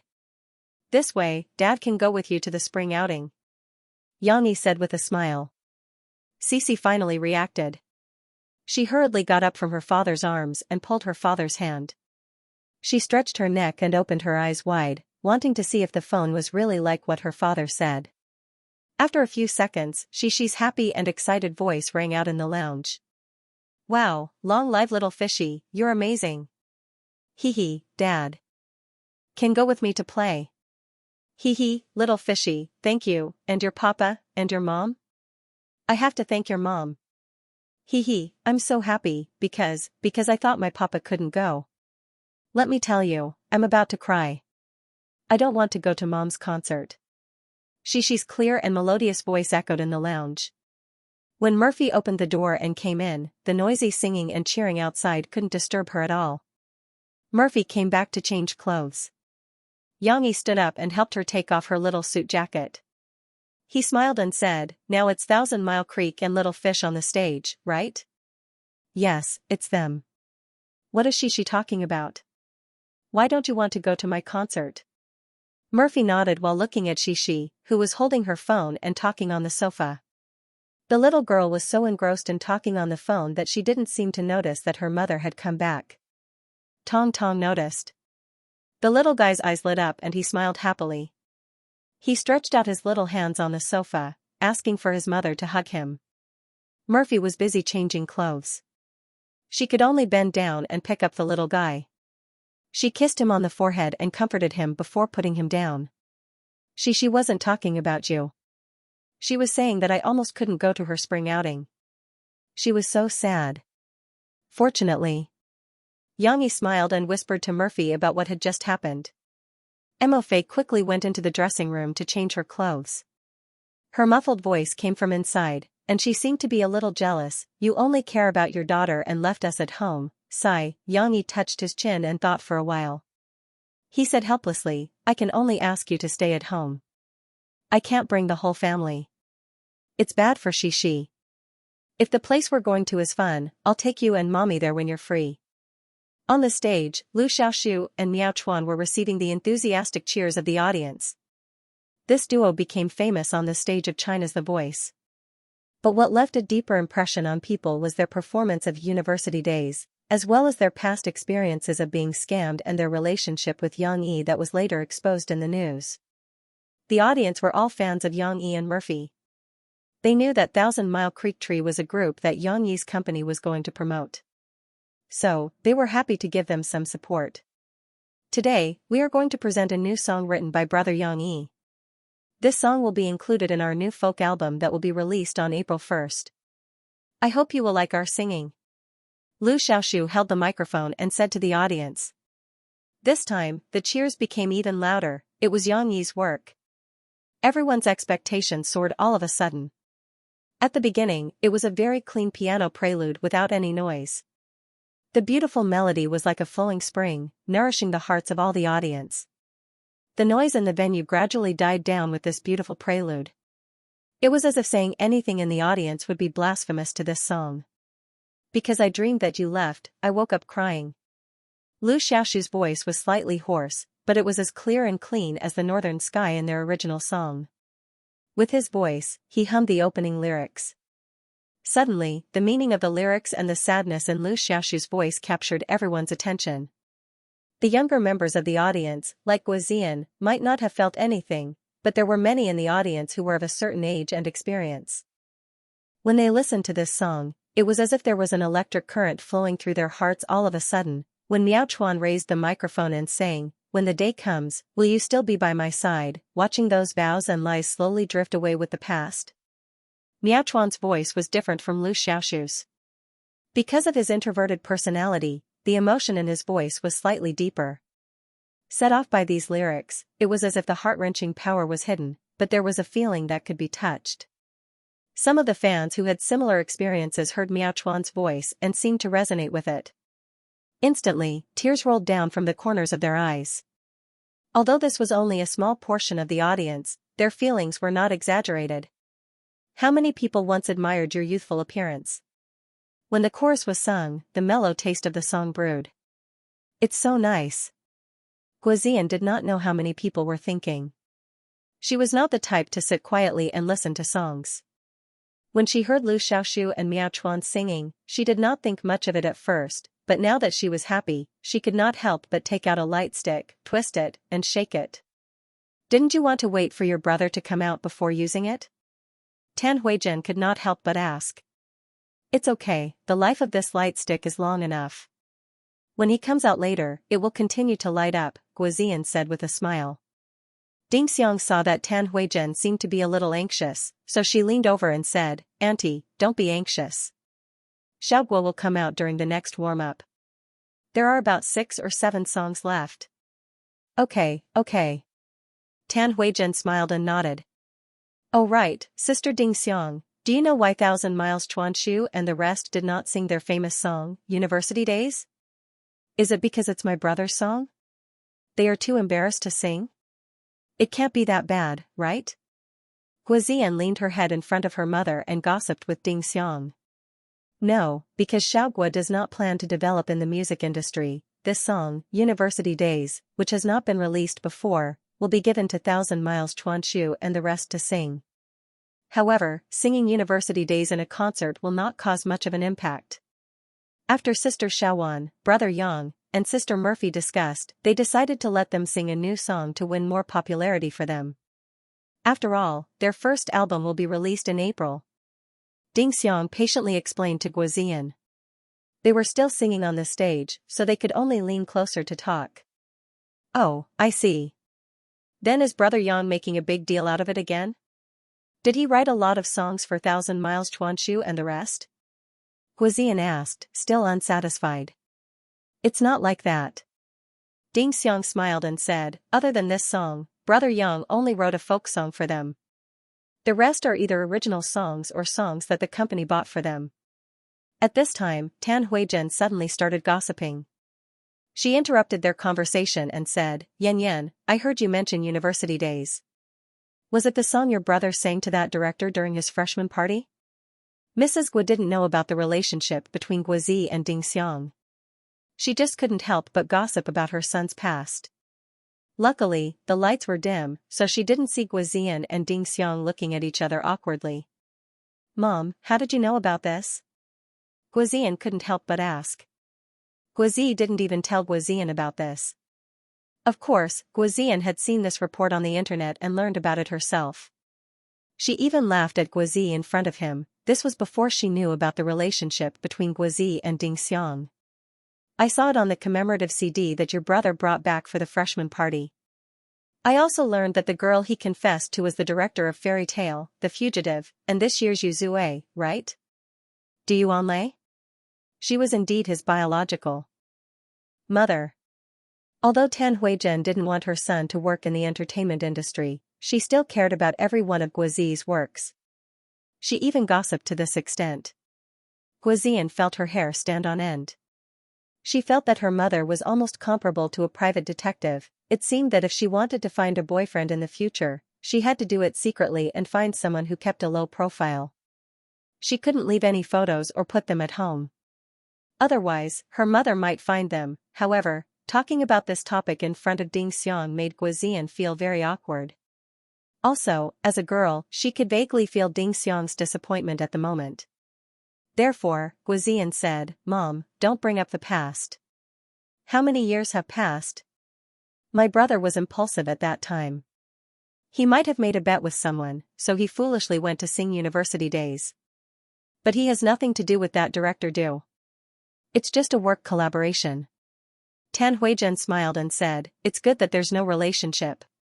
I was worried that there would be a relationship. Nowadays, those movies and TV dramas are quite messy. There are rumors all day long, and as long as there's a beautiful girl in the entertainment circle, it's not good to hear about it. She seemed to realize that she was being a little too indiscriminate, so she quickly changed her words and said, of course, your brother Yang's family is fine. There aren't many celebrities like them who care about their family. Xiaoding, you have to tell Zi often. Oh right, Yang Huan, who is in charge of you, also tell Yang Yi's sister to pay more attention to her image. Don't be tainted by the bad atmosphere of the entertainment industry. Dingxiang secretly breathed a sigh of relief. Originally, even she couldn't help but feel a little awkward and annoyed, but at this moment, it all disappeared. She smiled and said, I know, Auntie. I'll talk to Xiaoguo more. Guozian secretly criticized at the side, of course, with you watching, Guozi won't dare to mess around. However, this couldn't be said out loud. Guozian saw that Thousand Miles Chuanchu had finished singing on the stage, so she continued the conversation. Mom, if you don't want my brother to find a girlfriend in the entertainment circle, then what about those related to the entertainment circle? After all, my brother's circle is only so big. This could be said to be a faint hint. Ding Xiang's face suddenly turned red. She also looked at Tan Huizhen with faint expectation. Tan Huizhen didn't think much about it. She denied Guozian's overly one-sided judgment and said, I'm not saying that the entertainment circle can't do it. It depends on the person. If you're like Yang and Murphy, even if you work in the entertainment circle, there are still celebrities who care about their family. Of course, your brother's personality is more careless. Taking care of his family isn't enough.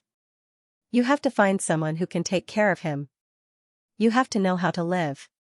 You said that the housekeeper can do the housework, but you have to know a little about it yourself, right? Yes, you have to know how to take care of your brother's health. You have to eat well and eat healthily. As expected of a biological mother, Tan Huizhen thought a lot. All of a sudden, she listed a lot of requirements for her future daughter-in-law. Tan Huizhen was very happy with her request, but she didn't realize that there seemed to be someone beside her who was very suitable for these requirements. Ding Xiang pursed her lips, and the emotions in her heart surged. However, Tan Huizhen changed the topic and said, but you said that your brother's circle is small. This isn't a problem. When he grows up, the family can introduce him to someone. If it's a girl who knows him well, then you don't have to worry about him being cheated. Ding Xiang's eyes couldn't help but darken at these words. Originally, because of Tan Huizhen's requirements, the joy in her heart couldn't help but fade a lot. After all, the Guo family was different from ordinary families. Ding Xiang remembered what Yang Yi had said to her before. Guozi was working hard on the road of acting now. He was working hard to become a top star with enough ability to fight for a position with his family. She also needed to continue working hard to get more recognition from Guozi's family. If a relationship was a matter between two people, then marriage was a matter between two families. It couldn't be said that one owed the other. It could only be said that they supported each other. Guozi and Ding Xiang had to continue working hard for their future happiness. The road ahead was heavy and long. Guozi went on stage more than half of the concert. The song he sang was, as expected, the song that made him famous, Fairy Tale. In fact, Guozian had encouraged Guozi to directly sing the song Lilac Girl, P.S., Rong Jiehua's version, when he confessed to Ding Xiang. However, the title of the song was a bit too conspicuous, and it wasn't a hint, but a direct statement. Now it seemed that Guozi and Yang Yi had a discussion and it was a very wise choice not to sing Lilac Girl. Previously, when they talked about university days, Guozian's mother had already thought of Pian Pian. If he sang Lilac Girl, she was afraid that this matter would really be revealed. The effect of singing Fairy Tale was very good. This song's influence was very wide. The witty Guozi's words of "let's sing together" immediately aroused the enthusiasm of the live fans. Not only the other audience members, but also Guozian's face was full of excitement. She raised the support sign high and sang loudly. Since you said you loved me, my sky, the stars have all lit up. Tan Huizhen couldn't stand her daughter's enthusiasm. She smiled bitterly and leaned towards Ding Xiang. This daughter was still calm and steady. When Guozi was singing, Murphy went back to the lounge again. This time, she really wanted to have a rest. She sat on the sofa and drank a drink to moisten her throat. Yang Yi massaged Murphy's shoulders to help her get rid of some of her tiredness. He said softly, "You haven't held a concert for several years. How do you feel now? Tired?" Murphy leaned comfortably on the sofa, raised her head, and smiled at Yang Yi. She said, "But I'm also very happy. I'm still recovering slowly. After singing so many songs, I feel that my whole body is moving again." She was not the only one who was tired. Tong Tong was also tired. The little guy had just watched TV in the lounge for a while. It was the scene of Murphy's singing. Now, Xiaoruofeng was nestled in its mother's arms, yawning from time to time. Later, when Murphy went to sing, Yang Yi would coax the little guy to sleep. She was in high spirits. She sat on the other side of the sofa and hugged her mother's arm. She looked very dependent. However, the little girl was different from Tong Tong. She rolled her beautiful big eyes. Obviously, she had other plans. When her mother and father stopped talking, she giggled and took over the topic. Mom, when you came back to change clothes, I was still on the phone with little fish. I know. You also said that you didn't want to go to my concert. Murphy said sourly. No, I'm not talking about that. She had wanted to tell her mother about it earlier, but she missed the opportunity when she was on the phone. At this time, she had been holding back for a long time before she seized the opportunity to talk. Therefore, the little girl giggled and forcibly changed the topic. Mom, do you know what I said to little fish? What did you say? Murphy could not find a way to vent her jealousy. She could only gloomily follow Shishi's words and ask. It's a very interesting thing. I thought it wouldn't work, but later, it suddenly became possible because little fishy helped. Cece beamed with joy as she said, Mama, do you know what it is? Let me tell you. She was still showing off. Murphy looked helplessly at the sky and then at Xianxia. Are you still going to control your daughter? At Murphy's concert, Xianxia did not sing any new songs. He went on stage to warm up the crowd and sang a song called Just Happened to Meet You that could show off his singing skills. He and Murphy sang 2 songs that they sang together under the crowd's requests. After all, it was Murphy's first concert after so many years.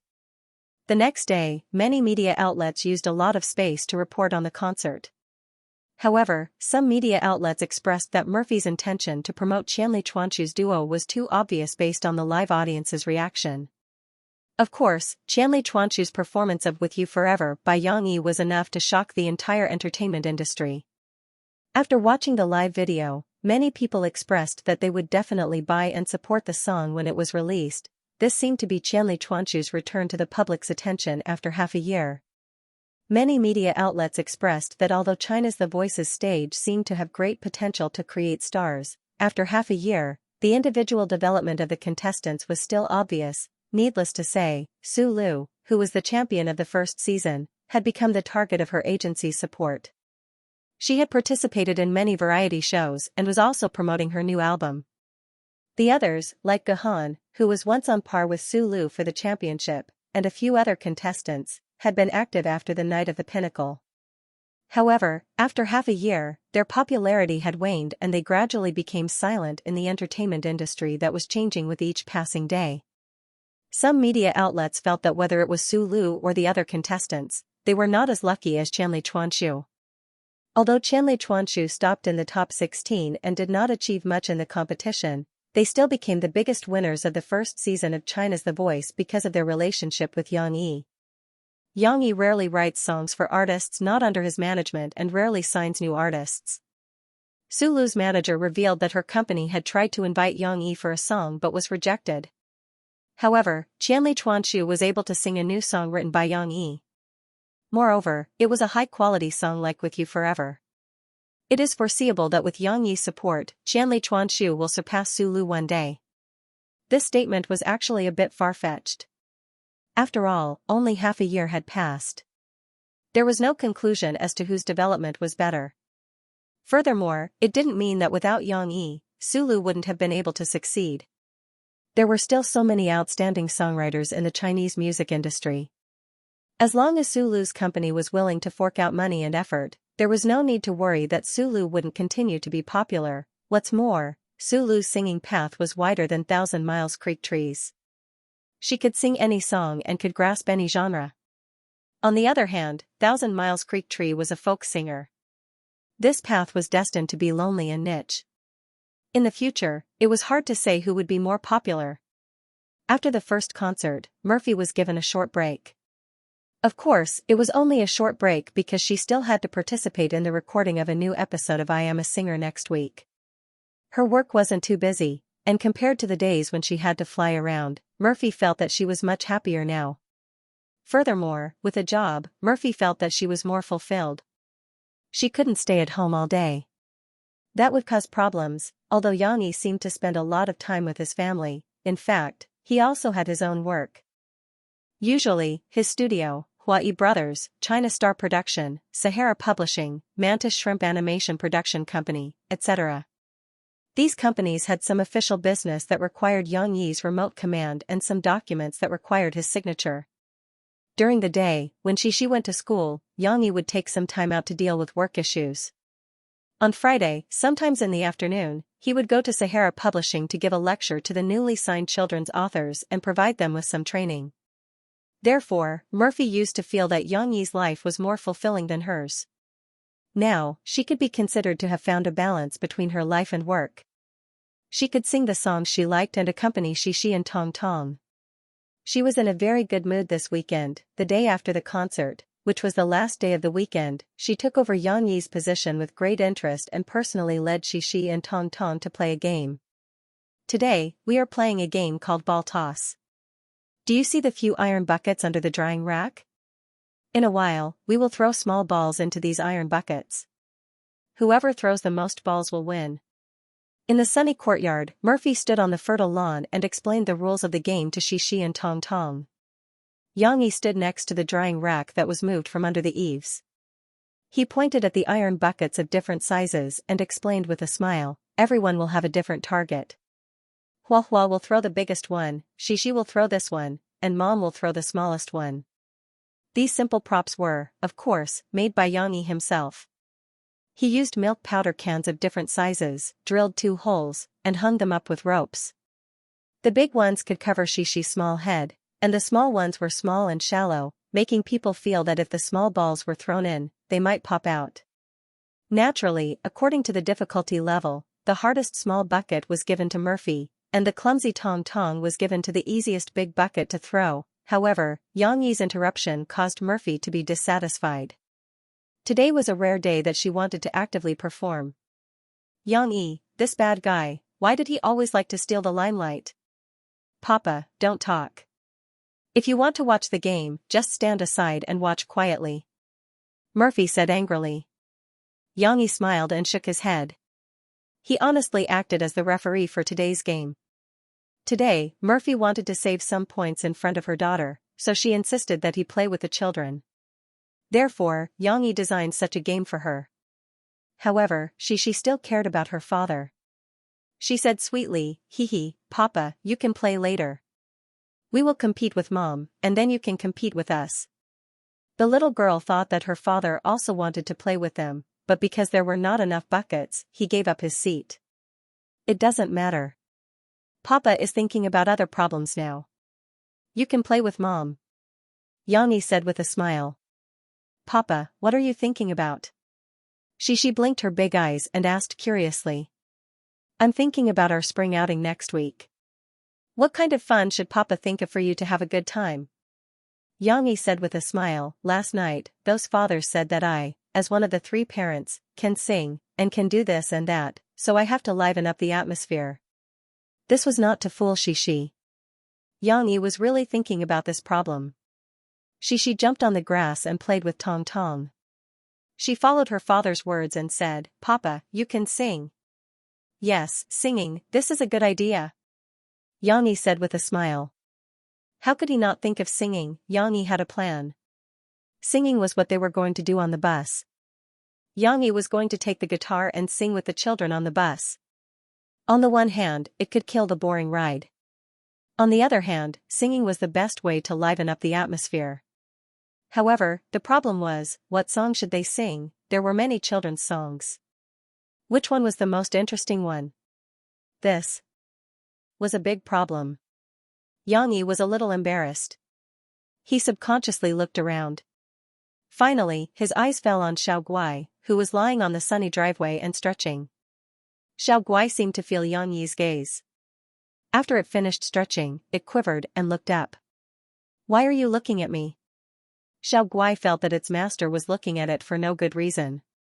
It hesitated for a moment, turned its head, and quickly disappeared behind the house. The corners of Yang Yi's mouth rose slightly. Obviously, he had an idea. Sure enough, this law was right: if you can't solve a problem, ask Xiao Guai. Under the children's ardent expectations, the week passed quickly. In the blink of an eye, it was already Friday night. Because they had to leave early the next day, Yang Yi had to start packing in advance tonight. Except for lunch, he had to take all the things for tomorrow.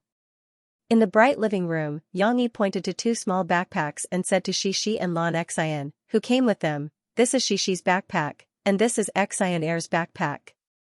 Lan Xian asked puzzledly, "Papa Yang, why do we have to carry backpacks?" "Because you have to bring some essential items for the spring outing," Xianxia said with a smile. Lan Xian blinked, pointed to the large suitcase next to her, and said, "But you also have a bag. You can help us carry it. When my father and I go on a trip, we don't need to carry anything for us." What was the use of having a father if they had to carry their own backpack when they went on a trip? It seemed that there was nothing wrong with this. She was also moved by Lan Xian's words. She giggled and nodded in agreement. "Yeah, I didn't take anything either. But there was one time when I took something because we were playing in the zoo in Australia. Then, I wanted to buy some dolls, and Papa let me take them." He was so tired, Xianxia knew that if he accompanied them, the two little girls would have a dependence on him. "That won't do. The things I carry are for the whole class. Because Papa was chosen as the representative this time, I can't just be your father. I have to take care of the other children who don't have a father with them." Xianxia patiently explained, "So, this spring outing is like an experience. Just pretend that I'm not with you. Learn to take care of yourself with the other children. Take the things that your teacher said every child should bring, and then play happily." "What about Papa?" Shishi looked up in confusion. "Daddy is right behind you. I'll be your safest shield." Xianxia clenched his fists and said encouragingly, "When you feel uneasy, turn around and look at your father. Then you can continue to play with your classmates with peace of mind, right?" "All right then." Although Cece still didn't understand the difference, she still inexplicably felt that her father's words made sense. Then, she would do as her father said. Lan Xian was still a little reluctant, and she muttered softly, "But, how tiring would that be? He had a lot of things to carry. So heavy." Usually, when she went to school with her backpack, it was only a short walk from the moment she got off the car to the moment she walked into the classroom. Lan Xian felt that it was very hard for her. "No, you won't. Look, the two school bags I prepared for you are very small, light, and soft." Xianxia smiled and said, "Also, you don't have to bring a lot of things. Look, this new kettle can be kept warm. Just press it and pour the warm water over the lid. Then you can drink it. There's also a pack of dry tissues, a pack of wet tissues, an umbrella, and a few garbage bags. That's all. Then, tomorrow, you can bring the lunch that Daddy prepared for you. As for the snacks, Daddy has packed them for you." When Daddy introduced the items that he prepared for them, Shishi's eyes lit up. She ran over, grabbed the two new kettles, and looked at them with great interest. The two kettles were pink in color and had the same style. More importantly, Shishi's favorite Snowbow's image was printed on them. That's right. These two kettles were the peripheral products that Xianxia saw from the Sahara Publishing House and brought home directly. The movie Frozen would be released this summer, and these peripheral products would be released at the same time. Snowbow's big carrot nose and rabbit-like front teeth made it look extremely cute. Of course, there were slight differences between the two kettles. On one kettle, Snowbow was happily waving its twig-like hands and bouncing one of its legs. Its entire body was contorted with joy. On the other kettle, Snowbow had a shy expression and was hugging its twig-like hands in front of its body. They were both cute in their own way. She couldn't bear to let go. Lan Xian also recognized Snowbow. She also came over and admired it with Shishi. "Xian Air, our kettles are very similar," Shishi said happily to Lan Xian. "Yes, but which one is mine and which one is yours?" Lan Xian asked. "I don't know, Papa. Which one is mine and which one is Xian Air's?" Shishi looked at her father for help. Xianxia smiled and said, "You can discuss this among yourselves. It's the same anyway. You can take whichever one you want." "It's not the same. I like both Snowbow very much." Shishi was in a dilemma. She touched the two kettles reluctantly and then placed them side by side on the coffee table. She looked left and right, not knowing which one to choose. "Xian Air, which one do you like?" Shishi hesitated for a while, but finally threw the question to Lan Xian. "I don't know which one to choose." Lan Xian looked like she didn't know how to choose either, but she was much more straightforward than Shi. She said straightforwardly, then just choose one. He heard the little girl reciting the names of the soldiers and generals. Her fingers randomly tapped on the two kettles and finally stopped on one of them. Okay, this one is mine, and this one is yours. Lan Xian picked up the shy Snowbow's kettle, and then grabbed the happy Snowbow's kettle, and stuffed it into Shi's arms, and smiled. Okay. Shi was a little hesitant. She held her kettle, and looked at the kettle in Lan Xian's arms, and finally nodded in agreement. Xianxia was next to them, and smiled as he watched them divide the items. Now you have to pack your backpacks. Put these items neatly into your backpacks, and this lunchbox as well. Tomorrow, Papa will pour water into your kettle, and put lunch in your lunchbox. But now you have to learn to pack your own things. Xianxia said. Maybe it was a girl's nature, but Shi and Lan Xian didn't complain about why Papa didn't help them this time. The two little girls began to pack their backpacks excitedly. However, Shi and Lan Xian's packing skills were still different. Usually, Shi's backpack was very tidy, and every book was carefully stacked in order to avoid wrinkles, but Lan Xian's was very casual. So, when Shi was packing her backpack, she carefully took the items one by one, and imitated her father's usual way of putting them in carefully. If she felt that something didn't make sense, she would take it out and put it back again. Lan Xian, on the other hand, stuffed everything into her backpack, and the result was very messy. Lan Xian looked at Shi's backpack, and then looked at her own. She felt that her backpack was very ugly, so she took it out and asked Shi. She packed her backpack, and from time to time, she turned her head and turned around to give Lan Xian some pointers. She even helped the clumsy Lan Xian to sort out the items in her backpack. Xianxia, on the side, looked at the two little girls discussing in full swing, and couldn't help but show a kind smile like an old father. His hands were not idle. He packed his big suitcase for a while, and put in some handmade candies and snacks that he made in the past 2 days. Then he got up and put the guitar standing in the living room into the guitar bag. By the way, Xian, do you still remember the song I taught you before? When I teach the students to sing tomorrow, you have to lead the singing. Xianxia asked with a smile. Haha, haha. A childish giggle seemed to break the silence in the bedroom. Then, a moderate vibration came from the bed, which finally woke Shi up from her half-asleep state. The little girl raised her head that was covered by her fluffy hair, squinted her sleepy eyes, and looked at Tong Tong, who was giggling and staggering on her bed. Hee, big sister, go to sleep. Tong Tong grinned and pointed at her sister as she turned her head and said to her mother. Yes, the sun is up. Big sister, get up quickly. Don't sleep anymore. Murphy's gentle laughter reached Shi's ears. The little girl turned over in a daze. She rubbed her eyes and groaned as she wiggled her little butt. He didn't know if she was stretching or lazing around in bed. In any case, she hadn't come out of her daze yet. Get up quickly. Aren't you going to play with Papa today? Why are you still sleeping in bed? Don't you want to go on the spring outing? Murphy had no choice but to reach out and push her little butt. She called out again, your Papa is already downstairs. He has prepared breakfast and other food for you. He's just waiting for you to come down. That's right. Spring outing. Today was the spring outing, hearing the key words, the spring outing that she had been thinking about day and night and had been waiting for a week. She suddenly woke up. The little girl cried out, Aya. She hurriedly lifted the little blanket and lay on the bed like a gecko. However, she twisted her body in the direction behind her. First, her little feet slipped down, and her stomach was on the bed. When she stepped on the ground, she pushed the blanket under her stomach and stood up. After Cece brushed her teeth and washed her face, Mo Fei folded the quilt for her, and also went over to help her tidy up her hair and tie it into a beautiful hairstyle. Only then did the little girl, who had fluffy hair and sleepy face just now, went downstairs to have breakfast with a new look. Lan Xian also came over.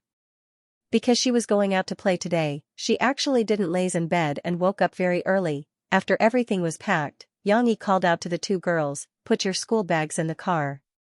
We're leaving soon. Yang Yi planned to drive Xianxia and Xian to the school to meet with the rest of the team and then go on a spring outing together. But what was worth pondering was that their route today was actually still to play in Tingshan District. In other words, they would set off from Tingshan District and go to Wuhu District to take the bus with the rest of the group to Tingshan District for a spring outing. Then, in the afternoon, they would return from Tingshan District to the school in Wuhu District. Finally, Yang Yi would drive the two children back to Tingshan District. From the perspective of intelligence, this was indeed a very stupid idea. It would be better to just go to the destination and wait for the main force to arrive. However, wasn't the spring outing just going out to play with her classmates? The journey in between was actually part of the spring outing. Yang Yi was willing to work harder than to let Xianxia and Xian leave the group and go on their own. However, just as Xianxia and Xian were happily putting their lunch boxes into their school bags and preparing to carry them to the car, Tong Tong strolled over and noticed what his sisters were doing. The little fellow seemed to have sensed something as he opened his big round eyes and stared at the two sisters. Following that, he moved his short legs and eagerly followed behind the two sisters as he stepped out of the door barefooted. Luckily, Tong Tong's movements were noticed by Murphy. She quickly chased after them and saw Tong Tong standing behind the Humvee, staring blankly at his two sisters putting their school bags in the trunk. "Where are you going?" Murphy smiled and picked up the little guy. Tell Mom, what are you going to do?" Tong Tong looked stupid, but he was not stupid at all. The little guy put one hand on his mother's shoulder and pointed at his sisters with the other.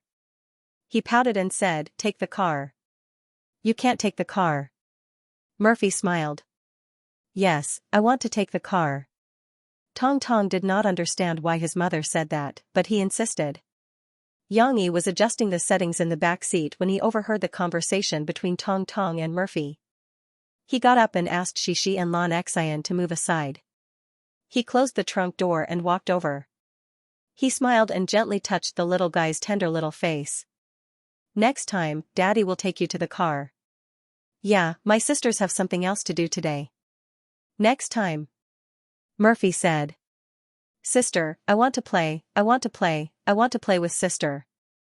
Little Momo had heard his sister's conversation today and knew that his sisters were going to play. He was a little anxious and agreed as he twisted in his mother's arms. He pointed at his sisters and cried out in a sobbing tone. Tong Tong, who was 1 year and 4 months old, could barely speak coherently. Although his vocabulary was still limited, he tried very hard to express himself. His sister was going to play, so he wanted to play with his sister. The little guy already had a little temper. If things did not go his way, he would probably cry and make a fuss. Xianxia and Xian looked at each other for a while.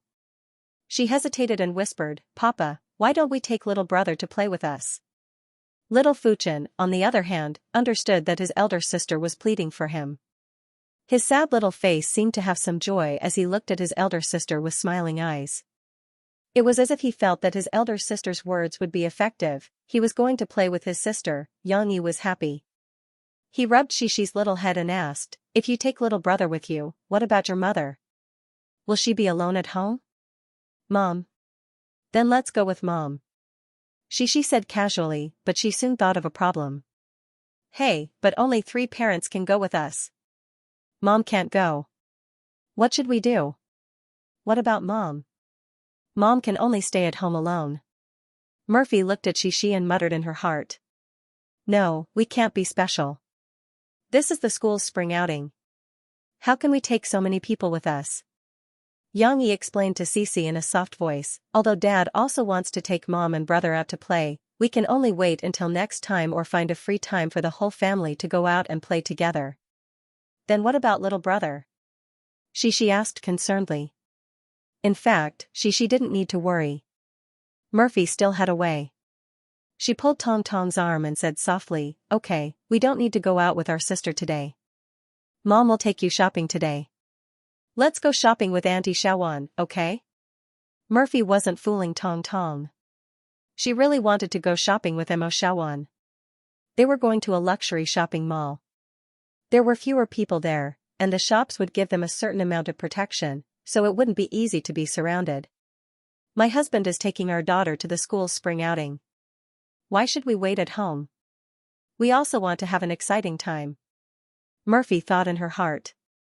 According to past experiences, Tong Tong loved shopping. It wasn't that he wanted to buy things, but he just wanted to play in the mall. There were so many new things that could broaden his horizons. Sure enough, after hearing his mother's words, Tong Tong made a comparison. On one side, he admired his sister who always knew a lot of things. On the other side, he had his mother, who he loved the most. On the other side, he had a rich and exciting shopping experience in his mind. The little boy finally gave in. He didn't insist. He retracted his little hand that was pointing at his sister and happily clapped with his mother. He tried hard to pronounce the words that he couldn't pronounce properly. Third cut. Xianxia. When Xianxia saw that Murphy had persuaded Tong Tong, he smiled and whispered to the two girls, let's go before mommy changes her mind. Otherwise, we won't be able to leave later. Xianxia was only joking, but his hurried voice still created a tense atmosphere. Haha, let's go. Xianxia screamed excitedly. Her loud and clear voice covered Xixi's laughter.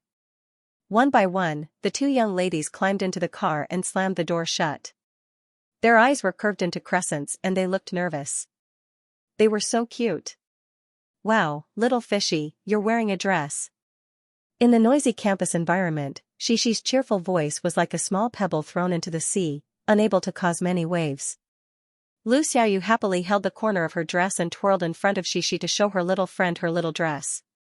However, she still looked at Xixi, who was wearing a t-shirt and casual pants, with some regret. She complained, Xixi, why aren't you and Xianxia wearing skirts? Because my papa said that we're going to play outside, and it's not convenient to wear skirts. Xixi blinked and then remembered. Oh right, little fishy, you're wearing a skirt. What are you going to do? Lu Xiaoyu looked down at her own skirt, and when she raised her head to look at Xixi again, she was at a loss. They couldn't come to a conclusion on this topic, so after a while, Xixi and Lu Xiaoyu changed the topic. The little girl happily turned her small backpack in front of her and carried it close to her chest. Then, she unzipped it and took out her snowball kettle to show Lu Xiaoyu. Little fishy, look, this is my kettle. This is Sister Aisha's good friend, Snowbow. Don't you think it's very cute? Xixi said happily to Lu Xiaoyu. Wow, you have a new kettle. I love this color, and it's very cute too. Lu Xiaoyu said excitedly, her eyes shining. Little fishy, let me tell you, Xianxia has one too. Xixi giggled and said to Lu Xiaoyu, who was holding her kettle is the same as mine, but Snowbow is different. Just talking about it wasn't enough, so Xixi squeezed to Xianxia's side with Lu Xiaoyu and asked her to show them the kettle. Xianxia's attention was elsewhere. She turned around a little absent-mindedly and showed her small backpack to Xixi so that she could take it herself.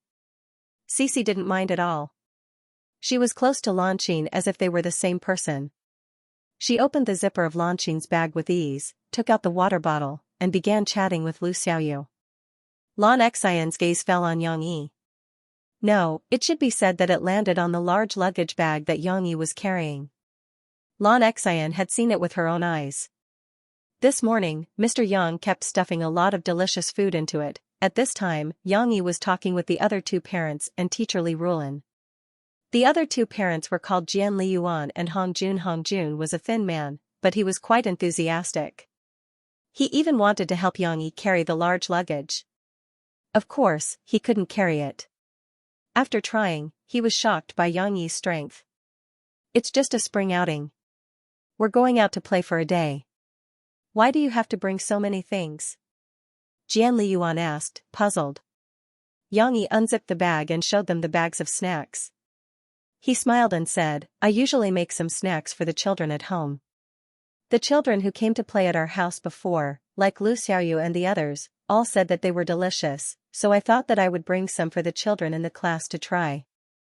It was actually handmade snacks. Jian Liyuan and Hongjun sighed. It's really hard to believe. You're a big star, but everyone thinks that you're a chef's father. Haha, I like this title more. Xianxia laughed. While they were talking, parents kept sending their children to gather. Li Rulin was also busy talking to them and counting the number of people. At this time, the children who had let go of their schoolwork finally revealed their naive and lively personalities. One by one, they jumped up and down, chattering away. The whole square was filled with the cheerful laughter of children from the first to third grades. Some of the children were braver, like Xianxia. Under the encouragement of the other children, he mustered up his courage and approached the adults. "Uncle, what is this?" Xianxia raised his head and asked in a hoarse voice. He was pointing at the guitar bag on Yang Yi's back. "This?" Yang Yi smiled. However, before he could answer, a child next to him interrupted. Wang Lei had just been sent over by his father and was standing next to him. He felt that he had seen it before and said excitedly, I know, this is a gun. There are many parts inside, and when assembled, it can become a very long sniper rifle. I've seen it in movies." Hearing Wang Lei's words, Xianxia was surprised and pleasantly surprised. His eyes widened and he looked at Yang Yi's guitar bag with anticipation. It was as if he could really see a big gun inside. "There's really a gun?" After hearing this, more boys excitedly gathered around. They seemed to have forgotten their fear of the tall and big Yang Yi. Yang Yi listened to these children's naive words and couldn't help but laugh. How can it be a gun? Who would bring a gun to a spring outing? Yang Yi smiled and patted Wang Lei's head. This is a guitar. Oh. I also know about the guitar. Wang Lei continued to excitedly explain to the other students as if he was showing off his knowledge. Just as Yang Yi was surrounded by a group of curious boys, she squeezed over with Lu Xiaoyu. She pulled the shoulder strap of her backpack with one hand and held her father's hand with the other. She excitedly said, Papa, little fishy also wants a kettle. Do we still have Snowbow's kettle? This way, little fishy, me, and Xianxia will all have a good-looking kettle. Lu Xiaoyu, who was beside her little friend, nodded her little head and looked at Yang Yi expectantly. A kettle? That will have to wait until next week. Uncle doesn't have one now. Next week, I'll ask Shishi to bring it to school for you, okay? Yang Yi looked at Lu Xiaoyu and said with a smile. Okay. Thank you, Uncle. Lu Xiaoyu nodded obediently. She was bursting with joy as she held Shishi's hand. The two girls ran away and went to the other side to whisper to each other. After the assembly, all the teachers, children, and 3 accompanying parents of the first grade class 3 boarded the bus that belonged to their class. Every class had a bus, but the bus fleet was a little large and needed to be driven out of the school gate one by one. While waiting, Hong Jun and Jian Liyuan helped Yang Yi distribute the first batch of small handmade snacks. Every child had a bag of orange juice soft candies with snowflakes painted on them. Each bag contained 3 orange juice soft candies. In addition, there was also a bag of small steamed buns mixed with various flavors such as chocolate, matcha, milk, and so on, the kind of small steamed buns. All of them were handmade by Yang Yi over the past few days. They tasted very good and had been verified by Lan Xian. Wow! While the snacks were being distributed, the children in the bus made a big fuss. Those who received the snacks first were overjoyed and couldn't wait to open them and try them. As they ate, they made a big fuss again. It smells so good. It's super delicious. As for those who hadn't received the snacks yet, the children sitting in the back couldn't help but stand up and look around. They were so hungry that they swallowed their saliva. Yang Yi and the 2 parents distributed the snacks together. Of course, he received the most cheers, especially when he walked into the middle of the group of little boys who were looking at him with admiration. When Yang Yi came back to the front with the remaining flavored steamed buns, he realized that she was no longer in her original seat. Instead, she ran to sit with Lu Xiaoyu, while Lan Xian looked at him happily, the snack bag in her arms, and sat next to his guitar. Sit here. Sit here. Lan Xian held the small steamed buns with one hand and patted the seat next to her with the other. She raised her head and giggled at Yang Yi. Daddy Yang, sit here. At this time, Shishi was also on the other side of the aisle, giggling.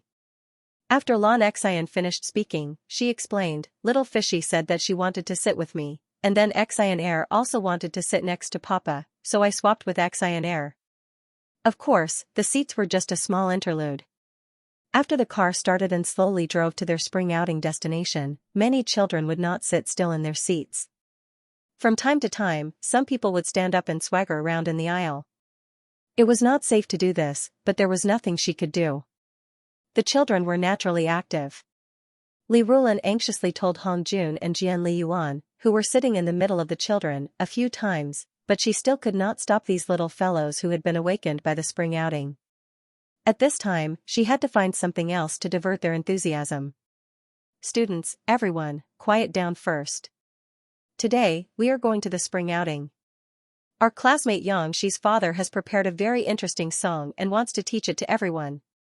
Li Rulan stood in the carriage that was as noisy as a market and could only speak loudly. As she spoke, the children's noise also stopped. They looked at Li Rulan in surprise, their minds a little confused. What, singing? Teacher Li has heard this song before. It's very cute and interesting. I believe that you will like it. Li Rulan said with a smile, before we teach everyone how to sing, let's invite Xianxia, Lan Xian, and Xianxia's father, Yang Yi, to perform for us first, okay? She just made a clapping gesture, and these first graders who liked to join in the fun clapped happily. There were even a few mischievous boys who shouted rhythmically, good, good, good. It was as if they were afraid that no one would notice them. The performance required a small stage.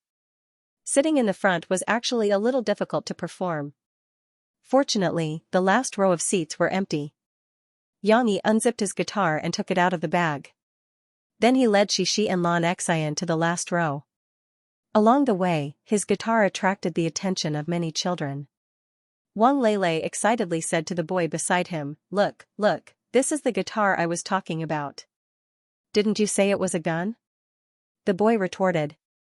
It's also a gun, it's also a guitar. Wang Lele stammered and muttered. There were also girls who were very curious. They watched with wide eyes. When Yang Yi walked over, they even stuck their heads out of the aisle. Look, Yushi, there seems to be a sticker on that guitar. I saw it. I recognize that sticker. It was brought by Liao Qianqian to play. There are many pictures on it. It couldn't be helped.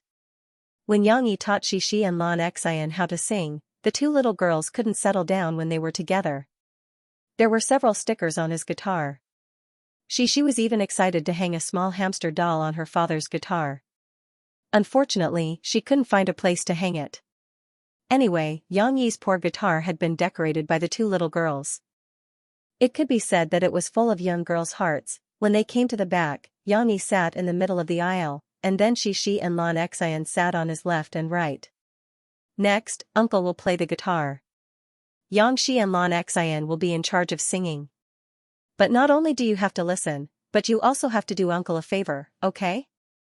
After Yang Yi sat down, he first gently plucked the guitar strings.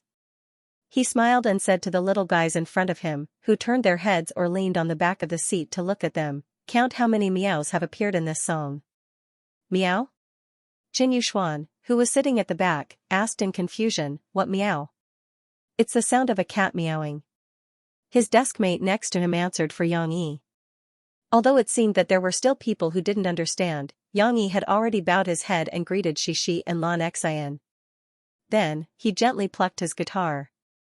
In order to let the little guys keep up with the rhythm, Yang Yi specially added a prelude in the front. It had to be said that Xixi and Lan Xian had a good foundation in music. Perhaps they had been influenced since they were young, or perhaps they were also talented. They were very sensitive to the rhythm and melody. When the prelude was over, Lan Xian seized the right time and showed her soft but loud voice. She shook her head and sang, good morning meow, good afternoon meow, good night meow, meow, meow meow good morning meow. In Lan Xian's pleasant and loud voice, Yang Yi's guitar playing seemed a little small. However, because the song was simple and clean, it set off the liveliness and interest of the lyrics. At the beginning, when Lan Xian was singing, there were still some children whispering. Now that Lan Xian started singing, no one was willing to talk anymore.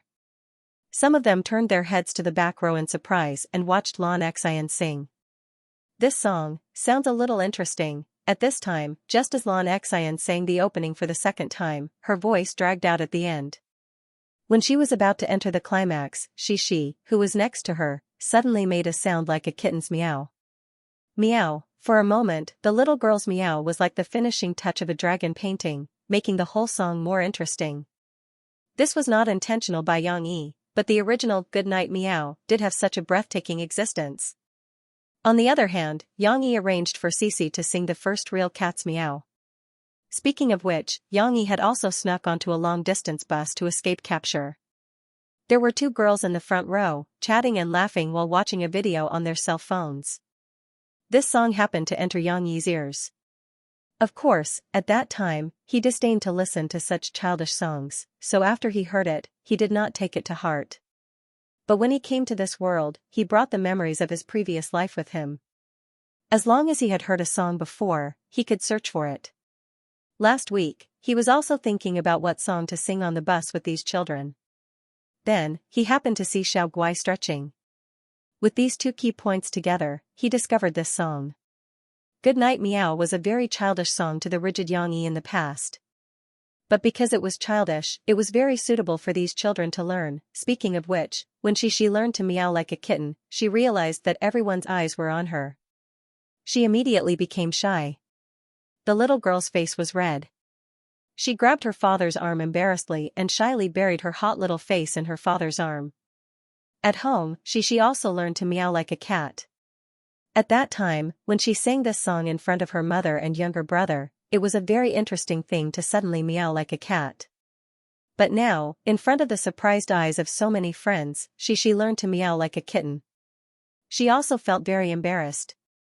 When her father was still playing the melody in the middle, she, who was covering her little face, felt embarrassed to raise her head. Moreover, she also heard many of her classmates' laughter after they reacted, as well as the meows in front of her who were imitating her. Meow, meow. The mischievous little fellows could not wait to cry out. Oh no, this is so embarrassing. Students, please wait a moment. The song isn't over yet. Let Xianxia finish the song first, okay?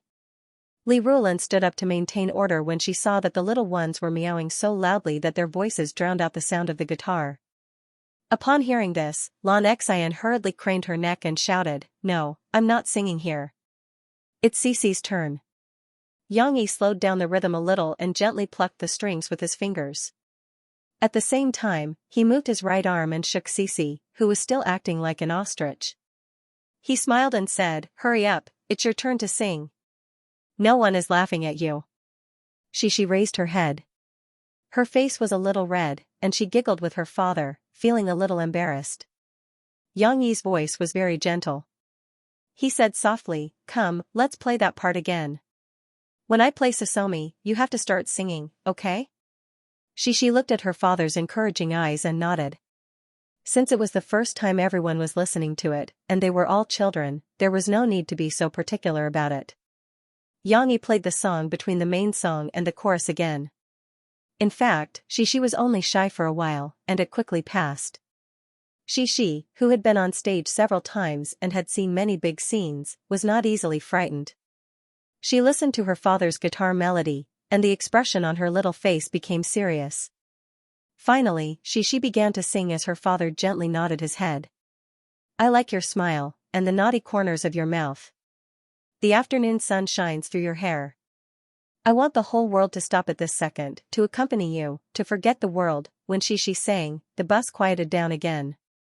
All the children looked back and stared at she, as if they were still waiting for the same exciting and interesting lyrics as before. However, even without meow meow meow's lyrics, she sang this part quite well. The little girl's voice wasn't as good as Xianxia's, who could sing high notes at any time, but she's voice belonged to the sweet type.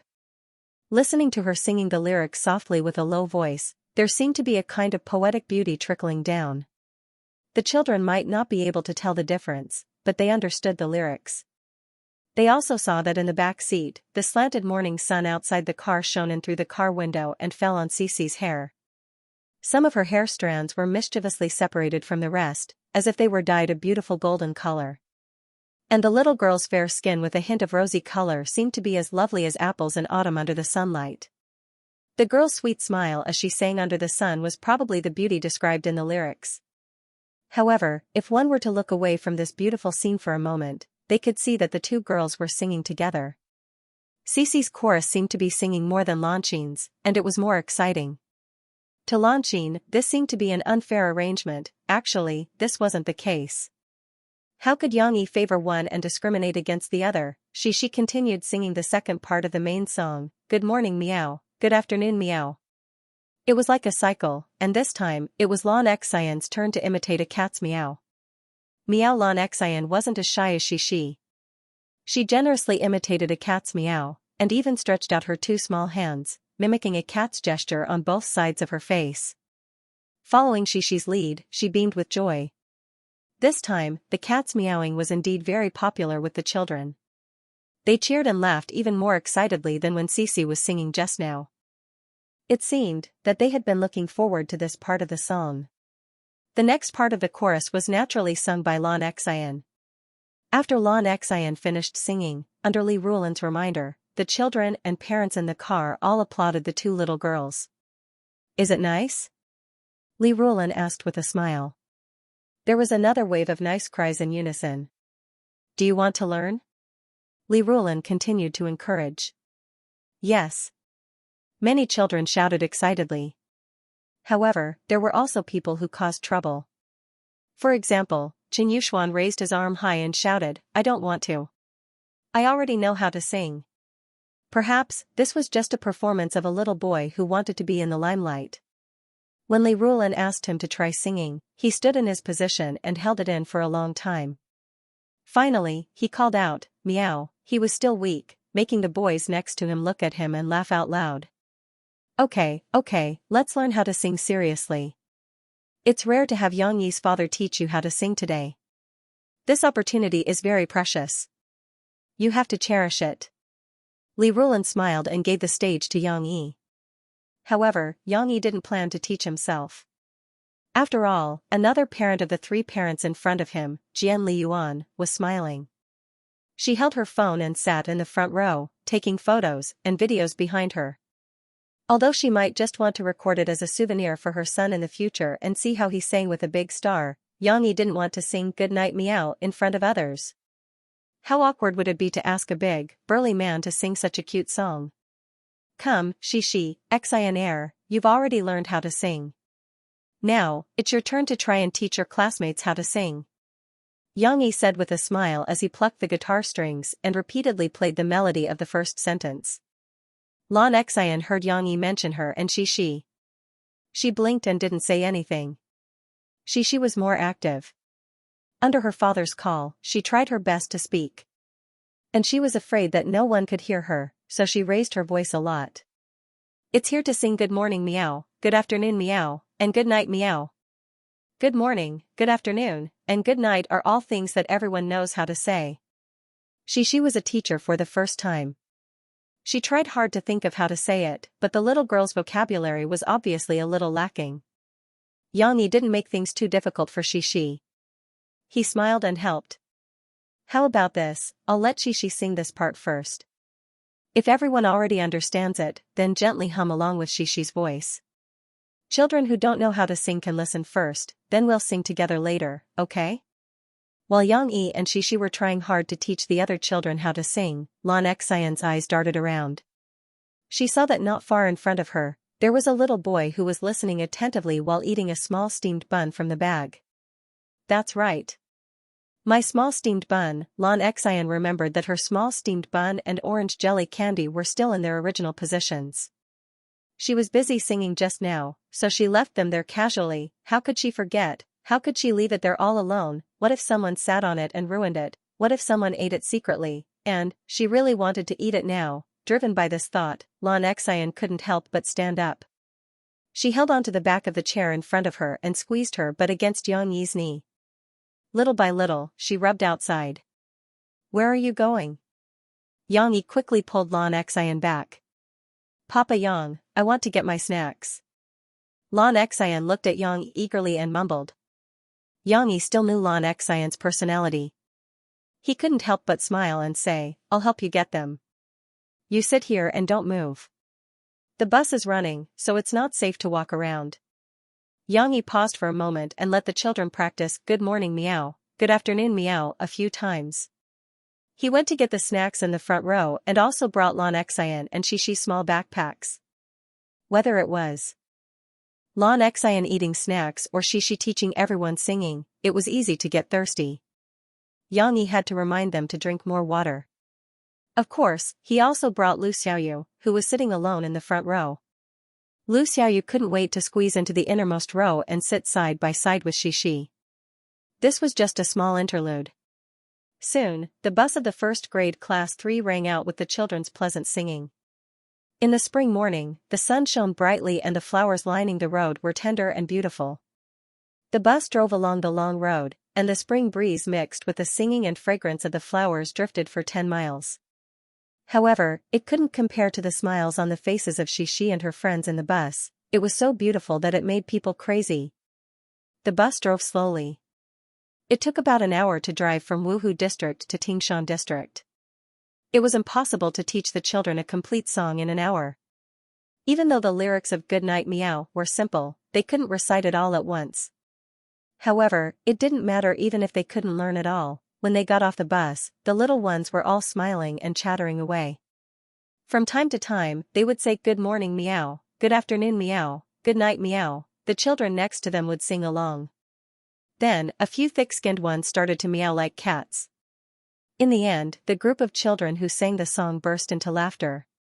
This cheerful atmosphere made the students from the other classes look over curiously. It was as if the small circle of the first grade class 3 was much more cheerful than the other classes. According to the school's arrangement, the children's spring outing was to visit the Tingshan Botanical Research Institute in the morning. The Tingshan Botanical Research Institute was located at the foot of Tingshan Mountain. It was a large botanical garden with all kinds of flowers and trees. There were rare plants and also plants with economic value. There were also special plants from different latitudes and different elevations. Most of the plants were grown in the open. It was like a small flower field or a small forest. There were basically no protective devices. The sun shone warmly on them, and the sight of hundreds of flowers competing with each other made the children gasp in amazement. There were also some plants that were transplanted from cold regions, tropical regions, and highlands. They required a special environment and were usually planted in greenhouses with machines to adjust the temperature difference. The research institute hired a few university students to be tour guides for the children. As they led them around the botanical garden, they told them about the characteristics of the plants and the special care that the institute gave them. Although the tour guides weren't very professional, and much of the content was still memorized or read directly from the nameplates hanging on the plants, Yang Yi saw that Xishi and her classmates were listening with great interest. From time to time, their little faces would reveal a surprised expression. This was considered an eye-opener, wasn't it? Yang Yi and the other two parents followed behind the group. At this time, they basically had no sense of presence, because the little ones were busy looking left and right. With so many flowers and trees that they had never seen before waiting for them, how could they care about anything else? Unlike the other two parents, Yang Yi didn't listen to the explanation like a curious baby. Instead, he quietly took out his camera and took a few beautiful photos of Xishi, who was looking up at the peach blossoms or other plants. There was no need to elaborate on the process of the visit in the morning. The only thing that Yang Yi found interesting was that at around 10 o'clock in the morning, Xishi was holding hands with Xianxia and Lu Xiaoyu, walking side by side in the field. At this time, Chen Yuxuan approached them. When Yang Yi saw it, he couldn't help but raise his eyebrows. Xishi, I want to ask you a question. The little boy's voice became more and more hoarse compared to this morning. He probably shouted a lot along the way, and now he was using a lot of strength to speak. Well, what question do you want to ask me? Xishi turned around curiously. That's right, that's right. Has your father always been so cool? Chen Yuxuan asked. Xishi tilted her head, as if trying to understand what he was talking about. What was cool, however, the little girl still fully agreed with Chen Yuxuan's praise. She couldn't understand, so she simply stopped thinking about it. She smiled and said proudly, yes, my papa is super cool. I also like him very much. He can actually play the guitar. Chen Yuxuan tried to shout and make a weak voice, my brother also has a guitar, but he can't play it. Your father is too amazing, Of course, her father is a singer. Lan Xian, who was at the side, stole Xishi's words and said to Qin Yuxuan with some pride. This was just a small episode, but after Yang Yi's performance in the car, many children in the first grade class 3 were interested in him.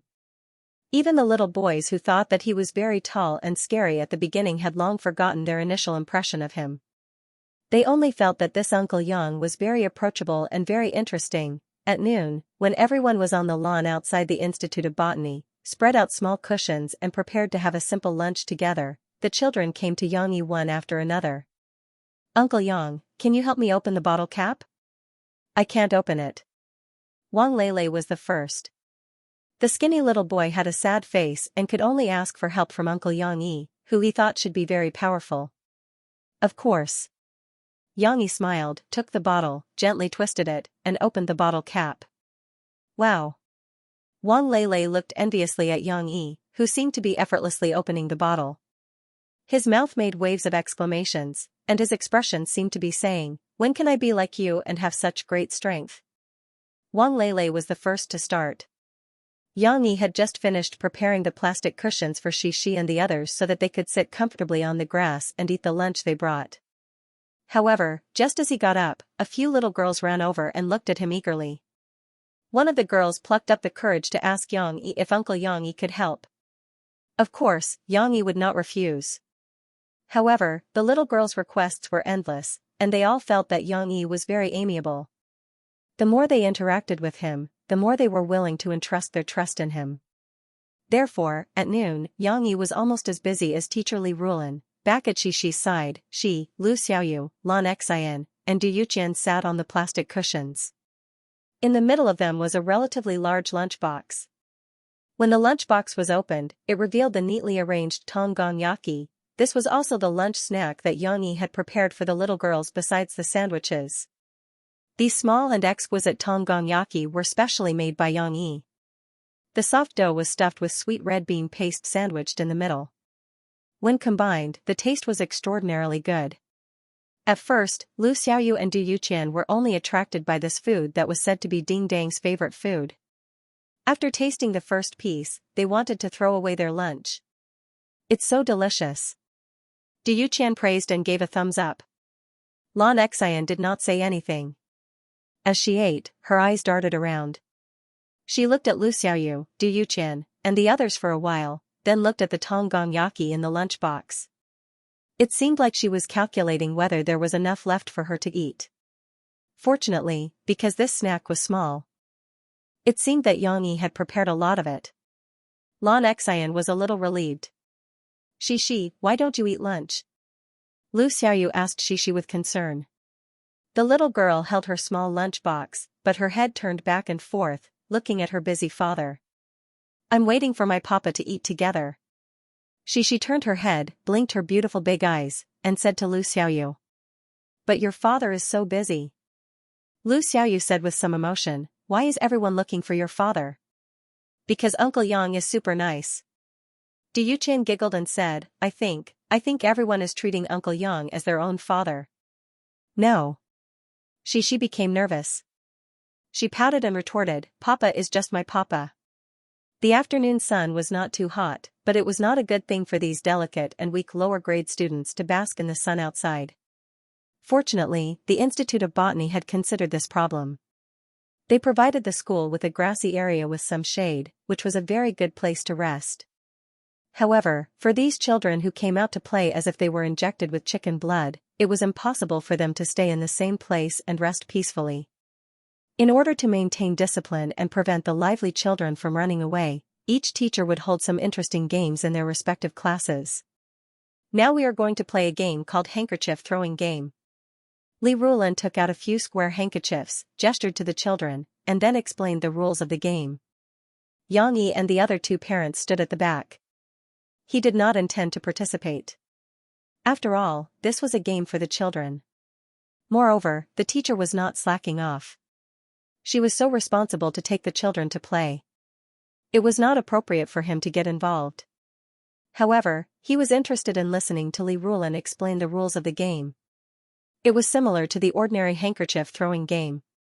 She used to play it in kindergarten. However, because there were too many children in a class now, the pace of the individual game was slower.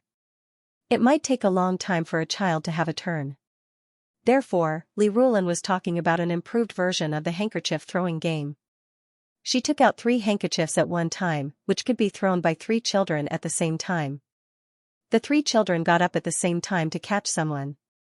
Of course, they had to accurately judge the person they wanted to catch and not catch the wrong person. The other rules were the same as the original version. The children who were caught had to perform a small show for everyone. It seemed that this idea was very good. The children all gathered in a circle and began to play excitedly. However, not long after, a small problem appeared. When throwing the handkerchief, the 3 children who were holding the handkerchief did not agree. It was difficult to throw the handkerchief at the same time. This resulted in a situation where one of them threw the handkerchief and began to run, while the others were still foolishly watching.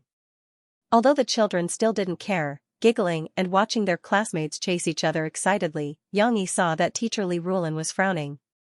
She was thinking about how to solve this problem. However, the problem remained unsolved even after Xianxia and the others had played for several laps. There was still one kid who threw away the handkerchief, and the other kids who were chasing after him couldn't catch the kid who had taken the opportunity to slip away and finish the lap first. The other 2 were still acting like wooden dummies, as if the matter had nothing to do with them. This flaw was quickly caught by this group of clever little fellows.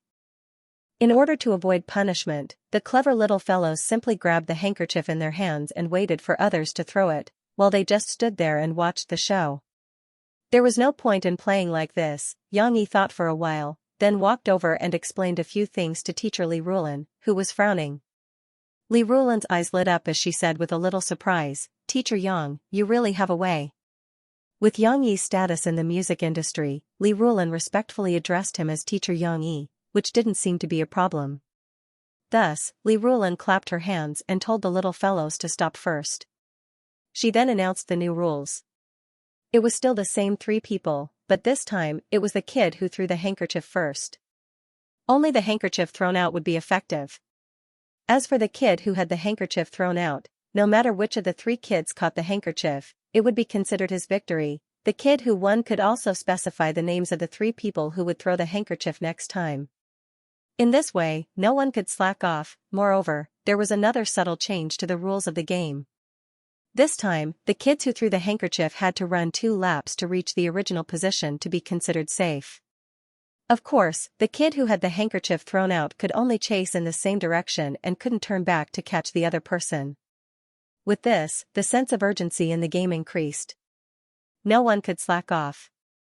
The kids who threw the handkerchief were all fighting to be the first to throw it out, so the fun naturally increased by a lot. It didn't take long for Class 3 to hear screams, laughter, and then cheers from the kids. Du Yuqian's performance. Wang Leilei's performance. Jiang Chen's performance.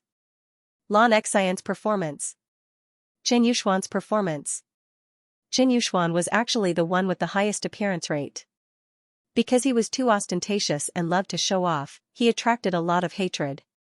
However, when the girls threw their handkerchiefs behind him, he reacted quickly. He grabbed the handkerchief and ran away.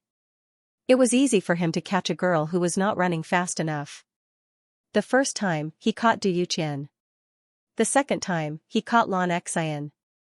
Lan Xian was more tragic. The other kids quickly escaped danger, but she was a bit lazy and ran a bit late, so she was caught by Chen Yuxuan. If it was just winning the game, it wouldn't be a big deal. After all, it was just a game. Du Yuqian and Lan Xian would perform a little show for everyone. However, after Chen Yuxuan won, he was so proud of himself that he deserved a beating. He suddenly became the public enemy of the girls. In this round, Chen Yuxuan quietly threw the handkerchief behind Xianxia. Perhaps this energetic boy wanted to tease the prettiest girl in the class.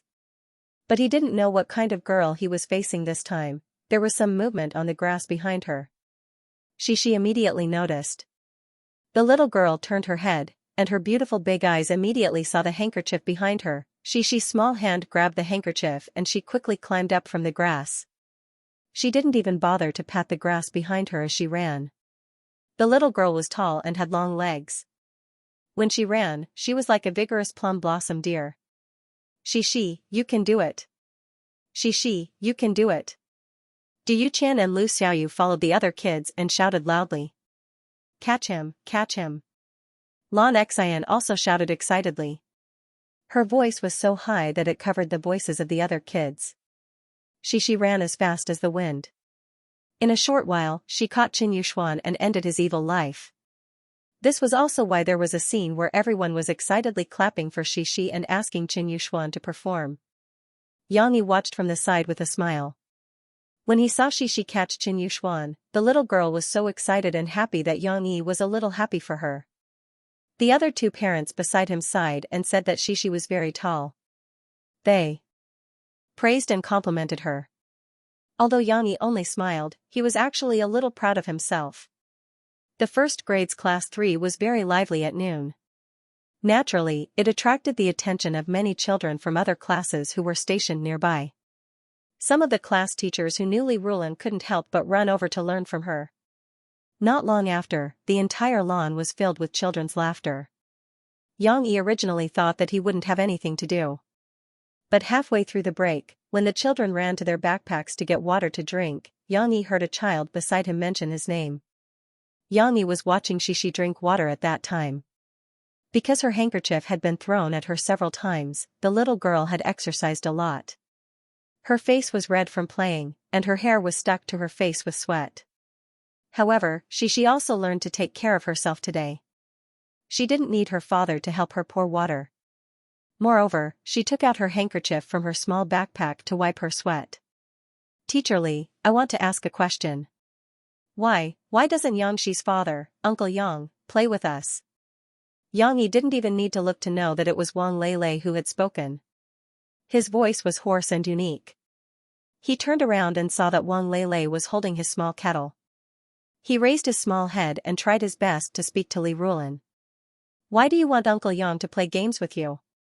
Li Rulan was a little surprised. Because I think Uncle Yang is very interesting. He knows how to play games, Wang Lei said. This idea was very novel. Never try to understand a child's thoughts. Yang Yi himself couldn't figure it out. Why did Wang Lei think that he knew how to play games? But Uncle Yang is an adult. Isn't it unfair for him to play handkerchief with you guys? Li Rulan said with a smile. Wang Lei frowned. This little boy seemed to be thinking about what Teacher Li meant by unfair. Yang Yi shook his head gently. However, when he turned his head, he saw Xianxia's big bright eyes. She was looking at him. Papa, let me tell you, I really want you to play with us too. Xianxia saw her father looking over, giggled and said. The caption should be tired like a little salted fish. Whether it was the handkerchief throwing game in the afternoon or the visit to the Jiangqing Development History Museum in the afternoon, the spring outing was filled with all sorts of fun. However, happy times were always short-lived. In the evening, Xianxia, who had not had enough, could only reluctantly bid farewell to her friends in class and follow her father home. When they had first gotten into the car at school, Xianxia had still been chattering away as she clung on to the back of the driver's seat, excitedly chatting with her father about the day's events. However, perhaps influenced by Lan Xian, who was so tired that she did not want to talk, the little girl's excitement gradually faded. Xianxia was a child who was used to taking a nap in the afternoon. Today, she had not slept in the afternoon, and in the afternoon, she had been driven by her excitement to walk and walk. Now, her enthusiasm had faded, and fatigue had taken its place. When Yang Yi drove home, the two exhausted little girls were already dozing off listlessly in the back seat. Lan Xian had even slept for a while and had just woken up rubbing her eyes. She's just tired from playing. It's fine. She was quite happy today and was quite obedient. But she hasn't eaten dinner yet. She did eat quite a lot of snacks today. Cook some porridge or something lighter for her tonight. She probably won't be able to eat anything else. Yang Yi quietly instructed Lan Cao Kai, who had come to fetch the child. He watched as Boss Lan carried Lan Xian in front of him as if she were a baby before returning to the house. In the villa, Murphy was teasing Xianxia, who was lying on the sofa like a little salted fish. Did you not have fun today? Why do you look so tired? I had fun, but I'm also tired. Aya, Mom, I'm so sleepy. I want to sleep for a while, okay? She was annoyed by her mother's teasing. She pouted her little mouth and said unhappily. Let her sleep for a while.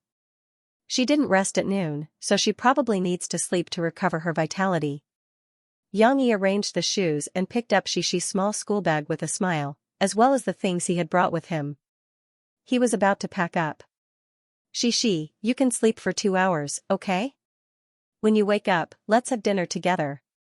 Xishi made a sound with her nose, but she didn't even want to turn over, let alone go upstairs to sleep.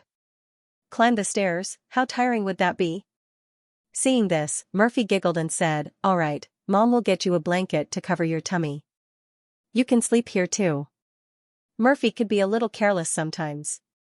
She got up from the sofa, skipped over barefoot, and dimmed the lights in the living room. Then, she remembered that she had to wear slippers and go back to put them on. She then went upstairs to get Shishi's little blanket. Shishi was probably tired as well. When Murphy carried Shishi's little blanket and pillow downstairs, the little girl was already hugging a cartoon pillow and lying comfortably on the sofa, asleep. However, at this moment, Tong Tong, who had been playing by himself, came over curiously. Today, his sister went out to play, and he also went shopping. Why was his sister sleeping when she came back? The little guy had forgotten that he had slept in the coffee shop for a long time. In any case, Tong Tong pressed his 2 little hands on the edge of the sofa, and his big round eyes stared at his sister's sleeping face. No one knew what he was thinking. Sister. Only when his mother came over and little rascal heard the commotion did he look at his mother. He raised his little finger and pointed at his older sister. His expression seemed to be a little confused as he mumbled to himself. Shoo. Sister is sleeping. She can only play with you when she wakes up, Murphy said softly to Tong Tong as she covered Shishi with a blanket. Tong Tong did not know if he could understand, but he stood by the side and watched as his mother covered his sister with a blanket. He stared in a daze for a while before his mother took him by the hand and led him to the side. When Shishi was tired, she did not feel like talking or playing. However, after resting for 2 hours and recovering her energy, the little girl once again displayed her charming magic. Mom, let me tell you something. Xianxia was still in the kitchen. He was bringing out the hot dishes when he heard the little girl's energetic opening speech. Then, she excitedly told her mother about her experience at the spring outing. Why did she pester her mother instead of her father? That was because her mother did not go on the spring outing with them. Furthermore, the little girl wanted to share her interesting experience with her mother, who did not go with them. Once she started talking, the little girl became enraptured. She held the chopsticks in her hand as if she was holding a conductor's baton and talked non-stop. However, this time, Emofei didn't feel that she was talking too much, because Emofei was also very curious about what Xianxia and the others had played today. If Xianxia were to tell them, it wouldn't be as lively as Cece's. What happened after that? Later, did your papa play the handkerchief game with you? Emofei asked with interest while listening to them. Hee, no. She twisted her little body and said with a smile, Daddy didn't want to play after that. He said it was unfair. That's true. None of you can outrun him. Your daddy's legs are several times more powerful than yours. Murphy laughed and glanced at Xianxia beside her. She said somewhat exaggeratedly. But Daddy played the guitar for us and taught us how to sing. The little girl became interested. She cleared her throat and began to sing. Handkerchief, handkerchief, gently put it behind the little kid. Don't tell him. Hurry up and catch him. Tong Tong was originally not interested in his sister's long speech. However, at this time, his sister suddenly sang. This made the little guy raise his head in surprise. He watched his sister sing. After a while, he did not know why, but he grinned and waved his little hands happily. It was as if he was also throwing handkerchiefs. After singing that part, Cece continued and proudly said to her mother, we sang and played handkerchief, and then teacher Lu came over and said that she wanted to invite Papa to teach her classmates how to sing handkerchief. Then your Papa is too busy. Emofei was a little envious and said with some emotion. That's right. A lot of people want to play with Daddy. Yuqian also said that Daddy is super good. The little girl puffed out her chest and proudly said. Then they didn't say that your mom is also very powerful. She can sing so many songs, hold a concert, and is also so beautiful? Murphy glanced at Yang Yi, who was smiling and not saying anything. She curled her lips and said with some unwillingness. Hearing Murphy's words, Yang Yi could not help but smile. She was stunned for a moment. She hesitated and blinked her eyes. In the end, she honestly said to her mother, no. They didn't talk about Mom. Ah? Why is that? Murphy said with some regret. In fact, she was just casually asking. However, she still took it seriously. She thought for a while and said to her mother with a little guilt, because I didn't tell them that my mom was holding a concert. I only told little Yuer. Then I'll tell them about my mom in the future. Okay. Seeing that Cece was blaming herself, Emofe quickly corrected her attitude and said with a smile, Mama, I didn't mean that. Mama was just joking. Let's do what we should do in the future. Mama, it's okay. Let's keep a low profile, and life will be simpler. Although she was only in the first grade of primary school, after the spring excursion, the diary of the spring excursion, which countless children hated, followed one after another. Of course, when Li Rulan communicated with the parents, she revealed that she would use this as a prelude to the plan of requiring children to start writing diaries in the future. This 200-word homework after the spring excursion was a disaster for many children, such as Lan Xian and Qin Yuxuan. However, for Shi, or children like Wang Lei and Chao Ruolin, whose families had long required them to learn to write diaries, this wasn't too big of a problem. This was especially true for Shi. The little girl, who had just finished bathing, was now sitting in front of her desk with her hands on her cheeks. She was frowning, but what she was worried about wasn't writing about the spring excursion. When she saw her father walk in, she raised her little head and asked impatiently, Teacher Li said that I have to write 200 words, but I feel like there's a lot to write. I can't even finish it. What should I do? Yang Yi smiled and stood beside her desk. He looked sideways at her and asked, How much do you plan to write? Cece grabbed the pen and turned her head to look at her workbook. After thinking for a while, she turned her head back in confusion.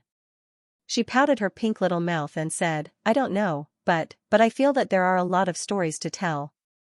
I don't even know how much to write. She wanted to write down all the interesting things, but she only wanted to write 200 words. Naturally, it was impossible. Yang Yi thought for a while and felt that this was a good opportunity for Shi to improve. Thus, he smiled and said, Shi, let's not write this essay first. Take out your diary and a piece of draft paper. Shi was a little confused, but she obediently followed her father's instructions. She closed her exercise book and neatly pressed it under another stack of exercise books. Then, she opened the drawer and carefully took out her exquisite and beautiful diary. There was a piece of draft paper on the table. If you were to write a diary, how do you think you would write it? What should we start with? Yang Yi asked. The little girl looked at her father in confusion. She lowered her head and looked at the diary. After thinking for a while, she replied uncertainly, Write down the date and weather? Yang Yi realized that he had to be more specific. He smiled and said, Well, think about it. When we were on the bus on the way to the spring outing, what exciting things happened? You should have asked earlier. Shi's eyes immediately lit up. The little girl, who had a good memory, didn't even need to think about it. She giggled as she counted with her fingers and said, There are a lot. Papa gave us small steamed buns and delicious soft candies. Then, Papa took us to sing together, then write 2 lines on the draft paper. The first line says Daddy will distribute snacks and the second line says we will perform and teach our classmates to sing, Yang Yi said to Shi. The little girl obediently followed her father's instructions. She wrote 2 words, then raised her little head and looked at her father eagerly. Papa, I don't know how to write snacks. If you don't know how to write the words, just use pinyin to replace them. Later, you can check the dictionary to change them. Yang Yi did this to teach Shi to design a simple outline of a long story. Therefore, after Shi finished writing, he bent down and pointed at the 2 lines written by Shi. he said, do you see these two titles? Are they structured like someone is doing something? The little girl blinked her eyes. It was not easy for her to understand this concept. After thinking for a while, she nodded. This is our summary of a matter. Later, when we write in detail in the diary, we can expand from these words. Xianxia said, then, when you write the experience of the spring outing that the teacher told us to, we need to simplify some of the content. So, of these two content, which one do you think is more exciting? Which one do you prefer to keep? She could probably understand her father's meaning. She hesitated for a moment, pointed to the latter and said, I think singing is more fun. That's right. Xianxia patted Cece's little head with a smile and said, when we write a diary, it's like building blocks. First, we have to think about which blocks we want to write about. Then, one by one, we put them on top of each other. But the composition that the teacher asked you to write is only 200 words long. At this time, you have to think about how to simplify it, keep the parts that you think are the most interesting, and remove the parts that may not be so important, just like dismantling building blocks, one by one. In this way, you know what to write in the last 200 words. Using building blocks as an example, it was obviously much more vivid. The little girl understood. Papa, but I still want to write a lot. What should I do? Because I think a lot of things are fun. In the end, Cece still twisted her slender waist on the chair as she spoke to her father with some reluctance in her voice. That's why Papa asked you to write a diary first. Xianxia laughed and said, your diary is unlimited. You can write as much as you want. When you finish the diary and are satisfied, we'll look back and see how to condense this diary into a 200-word essay. Then you won't have any regrets. That's right. Xi's eyes lit up. She smiled and gestured to her father, then I want to write a diary. I want to write a lot of things. Okay, you can write a diary tonight. If you can't finish it, we'll continue tomorrow. Tomorrow, we'll look at how to condense the 200-word spring outing experience. Write it well, okay? Xianxia looked at the little girl's happy face and was in a good mood. His voice rose a lot. Okay. The little girl responded crisply. On Sunday, Xianxia unexpectedly received a call from Fu Jun when he was teaching his daughter to write an essay. Xianxia wasn't surprised to receive a call from Fu Jun. After all, he had a good personal relationship with Fu Jun. Usually, when he went to Yang City, he would eat with Fu Jun and his family. However, this time, Fu Jun was looking for Xianxia because of Sahara Online Shopping Mall. Now that Sahara Online Shopping Mall was basically on the right track, Fu Jun rarely called Xianxia about work. After all, it was a mature company with a rich talent pool and a complete corporate structure. It should also reduce its dependence on Xianxia. However, this time, it was related to the future of the company and the development of the online shopping mall. Not to mention the management of Sahara Online Shopping Mall, even Fu Jun himself didn't know what to do. Therefore, he could only seek help from Xianxia, who had always been far-sighted. It's not convenient to talk over the phone. Are you free tomorrow? I plan to come to Jiangqing tomorrow. I want to discuss it with you and Brother Lan. Fu Jun's style of doing things over the years had become more and more resolute. However, he still maintained a sense of respect for Xianxia and asked first. Sure, it's a big deal. We shareholders need to sit down and talk about it. Xianxia smiled and said, however, I think you don't have to worry. This might be a good thing. On Monday morning, Fu Jun rushed to Jiangqing. He, Xianxia, and Lan Caokai were at Lan Caokai's private clubhouse. They were drinking tea and talking about the future development of Sahara Online Mall. Now, Fu Jun was also a big name in the technology world that was closely watched by the media and the political business world. His every move also affected the nerves of many people. However, Fu Jun was better than Xianxia. Xianxia was a celebrity in the entertainment circle. There were paparazzi following him. If Xianxia didn't deliberately shake them off, all of his whereabouts would probably be exposed. At least, Fu Jun didn't deliberately show off and didn't participate in public activities. There were no paparazzi following him every day. Old Fu, why does the leader over there have such a long reach? Does the ownership of a company have to come to you? Lan Caokai asked curiously. He was talking about the issue of whether Sahara Online Mall should acquire Xianxia Online Mall. Xianxia Online Mall was founded by Zhu Wang, the owner of a large-scale supermarket chain called Xianxia Supermarket in the western and northern parts of Guangdong province. He had a good eye and saw the online shopping craze brought about by Sahara Online Mall. Moreover, Zhu Wang was a person with a little idea. He organized his supermarket suppliers, a group of small factories and workshops, and set up Xianxia Online Mall in a hurry. If Yang Yi paid attention at that time, he would have realized that Xianxia was actually following the route of Taobao.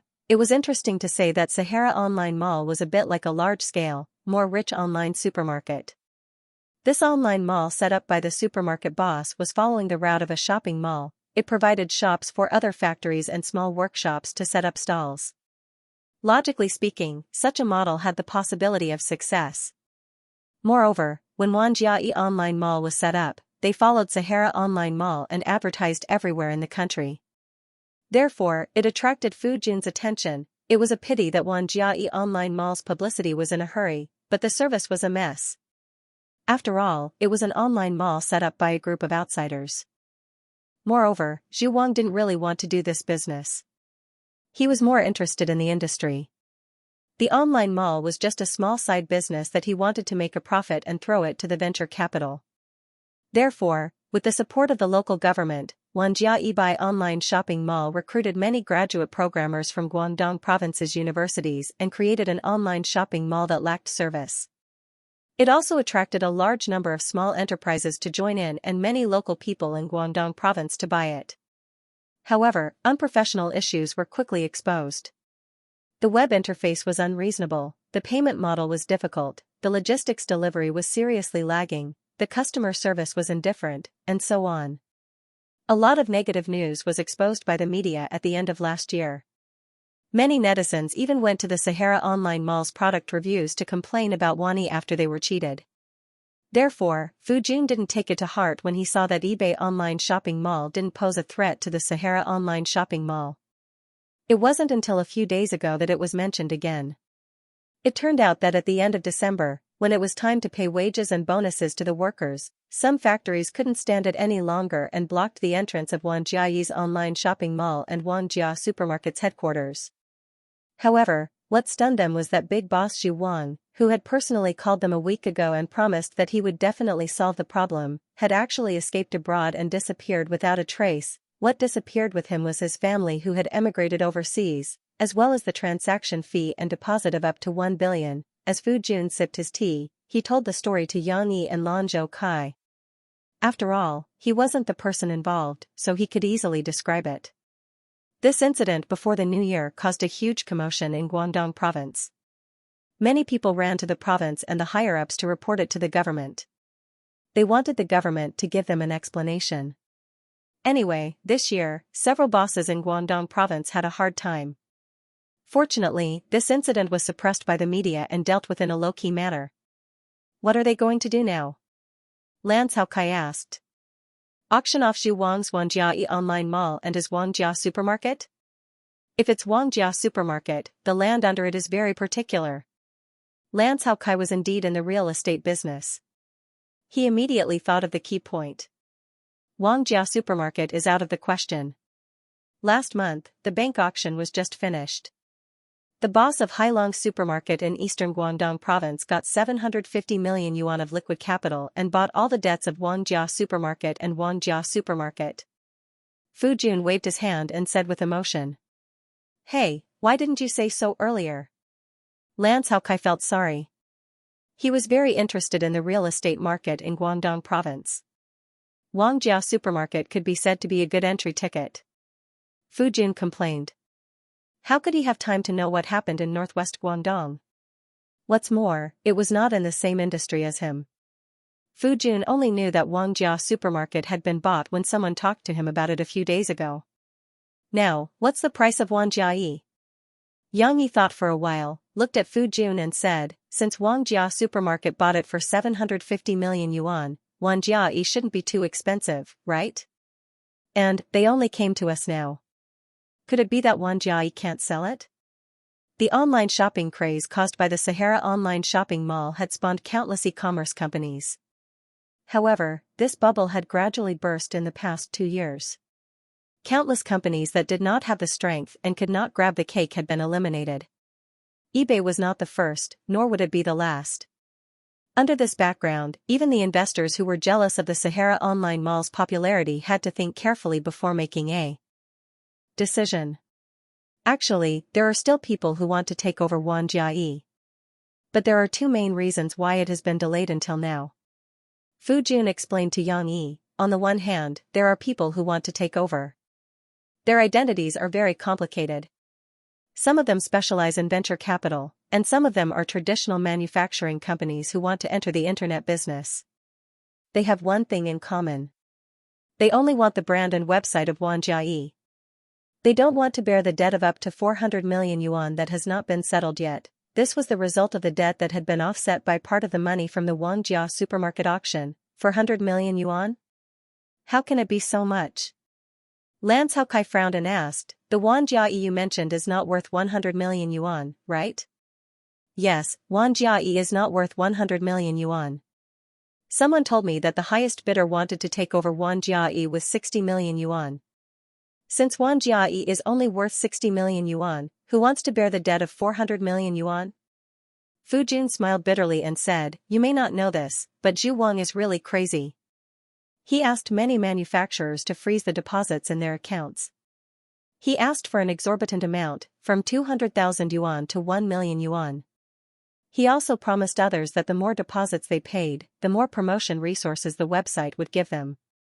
Obviously, at that time, Zhu Wang wanted to get a sum of money and leave. Xianxia was strongly supported by the government of Northwest Guangdong. In the past 2 years, there were close to 1,000 manufacturers and small workshops from Guangdong that had opened stores on Xianxia. Moreover, Zhu Wang probably wanted to wait until there were 10,000 companies that joined and collected billions of deposits before he left. Unfortunately, Xianxia did not last that long. Therefore, when Zhu Wang left, he had no choice. The money that he took away, after deducting the assets of Xianxia supermarket, probably did not make more than a few 100 million yuan. That's true. I don't think anyone would be so stupid to spend more than 400 million yuan for a 60 million yuan Xianxia. Lan Caokai shook his head. He felt that this business was not worth it. Yang Yi did not say anything yet. He looked at Fu Jun and waited for him to finish explaining the reason why Xianxia had dragged on until now. Secondly, Guangdong province still wants to support small and micro enterprises. They hope that these traditional businesses will not be affected by this incident and will not dare to use the internet. The government had discussed with them, and they also hope that Xianxia can continue to operate. After all, Xianxia had brought them a lot of benefits in the past, and their turnover had increased a lot. Of course, they still have to protect their interests. Fu Jun told Yang Yi. Yang Yi's understanding of Taobao was mostly from his experience in China during the last few years of his previous life. As he rarely went out, he often used other people's accounts to buy things he needed. But he knew that although Taobao did not have a good reputation, it had built a great business platform. For those manufacturers in traditional industries, for those individual operators, it provided the internet path to riches. So, when Yang Yi heard what Fu Jun said, he could not help but admire the foresight of the Guangdong province's officials.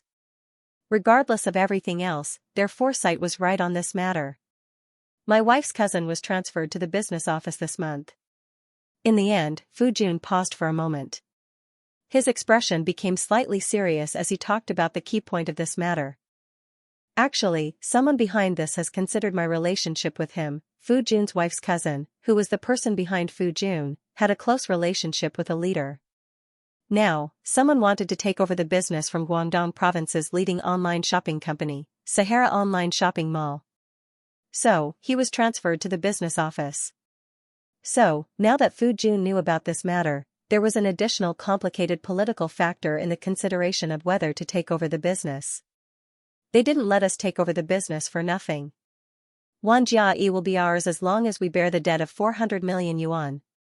Moreover, the deposit of 400 million yuan will continue to be in our account.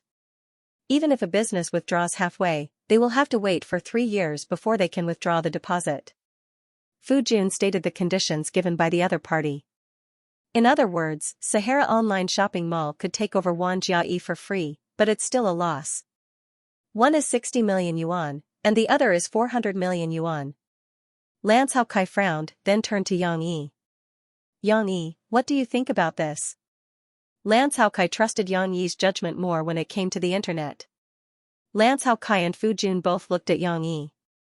Although Yang Yi rarely directed the development of Sahara Online Mall, Fu Jun still had an indescribable trust in Yang Yi. Yang Yi rubbed his chin and carefully considered his words.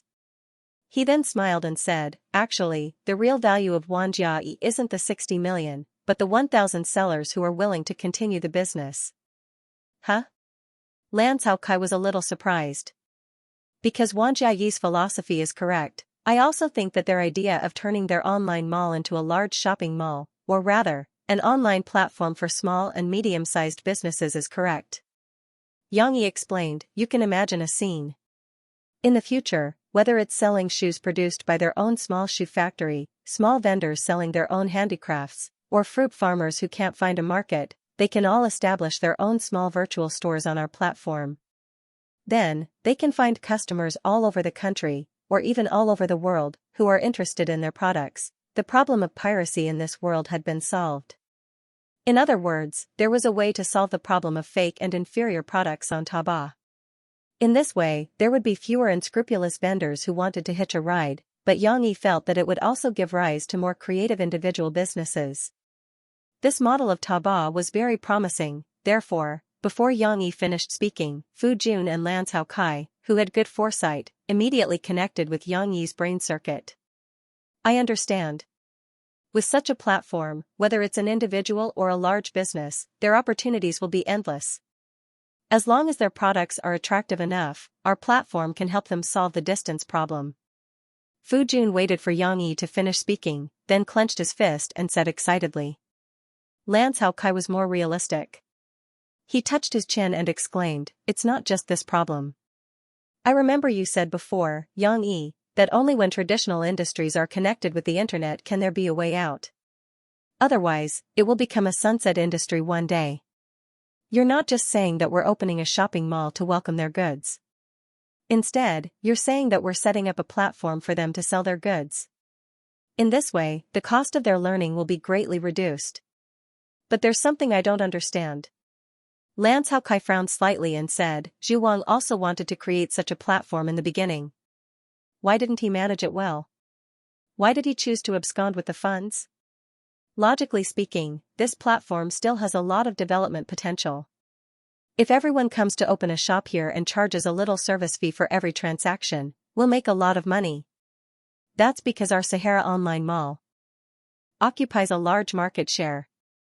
Yang Yi explained, it's difficult for emerging small online malls to form an effective scale. Don't look at their turnover of more than 100 million in 2 months. That's spread among 1,000 businesses. Moreover, I think Zhu Wang was already preparing for the current situation when the economy was in a slump.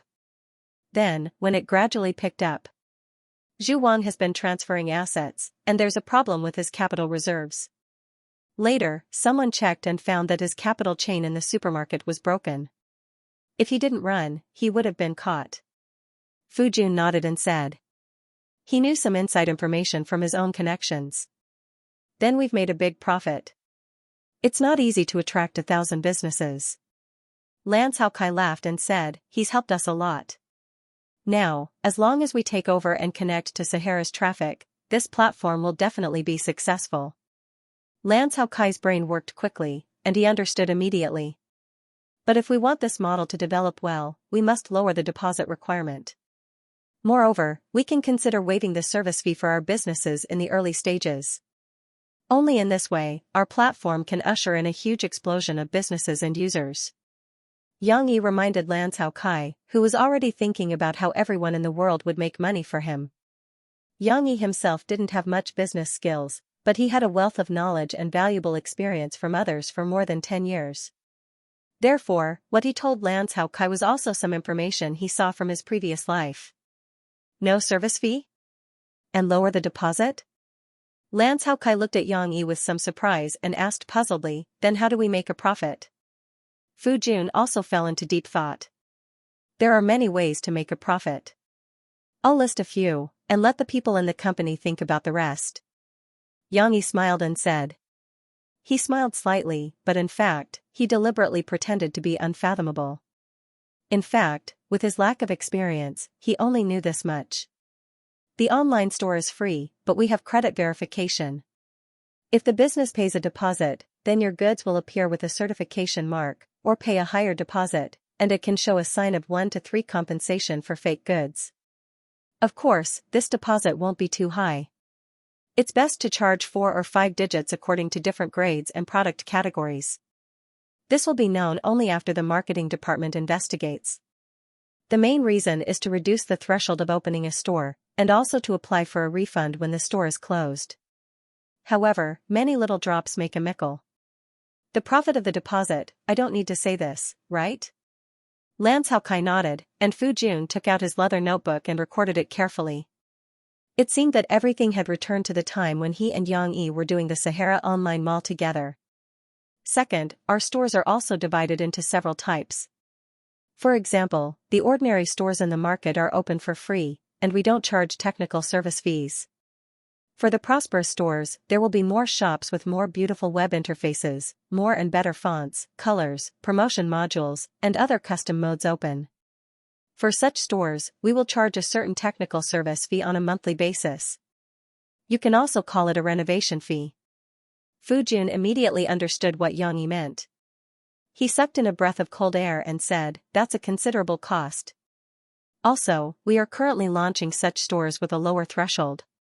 When the time is ripe, we can invite more big brands to enter, and we will launch a real Sahara Online Mall store. Such stores have a much higher deposit, and there will also be a transaction fee. Moreover, not only do they have to pay, but they also have to be verified by us. They must be brands, manufacturers, or authorized agents on the right track, or individual merchants recognized by us or a third party to stand out from ordinary stores. This is somewhat similar to the shops that we have in the Sahara Online Mall. However, I feel that if we put this together and really make it into a signboard, then in the future, we might be able to carry out God-making activities among ordinary merchants and help them become well-known brands in the country. This is good, our online mall is even more worthy of its name," Xianxia said with a smile. "Then, how can we maintain the original characteristics of our Sahara Online Mall? Won't this affect us?" Fu Jun thought of a crucial question. Our Sahara Online Mall is still the same as before.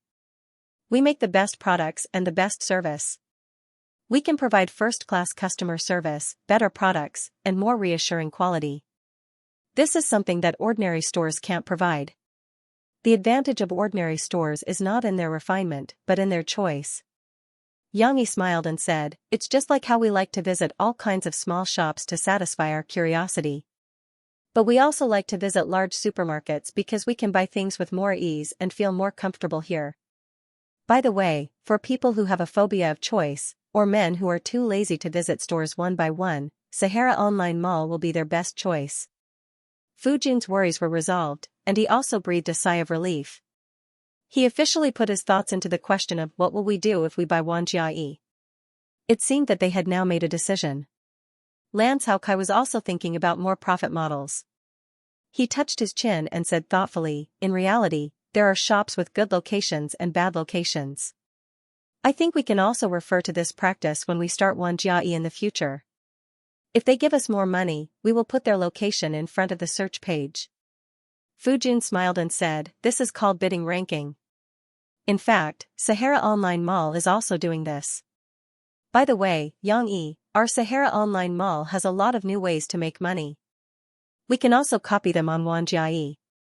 Fu Jun looked at Xianxia and said, "For example, some pages of advertising space, link fees, and some promotional activities." Xianxia listened to the discussion between Fu Jun and Xianxia with a smile and nodded from time to time. He realized that his two business partners were indeed very smart people. After thinking about it, they were able to come up with ideas that Xianxia had been preparing to talk about but hadn't had the time to do so.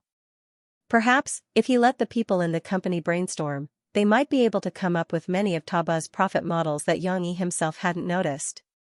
By the way, if we really want to buy Xianxia, don't be in a hurry to act.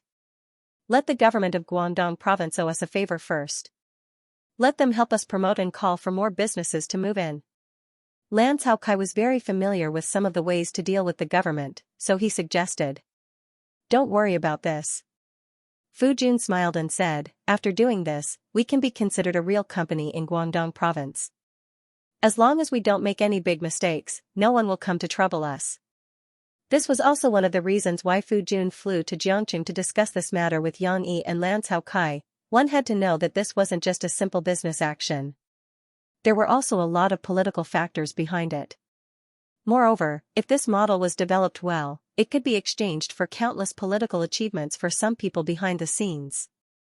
Fu Jun felt that his wife's cousin had already benefited a lot from being the leader of this business department. Looking at Fu Jun and Lan Caokai talking one after another, Yang Yi also wanted to show off his power.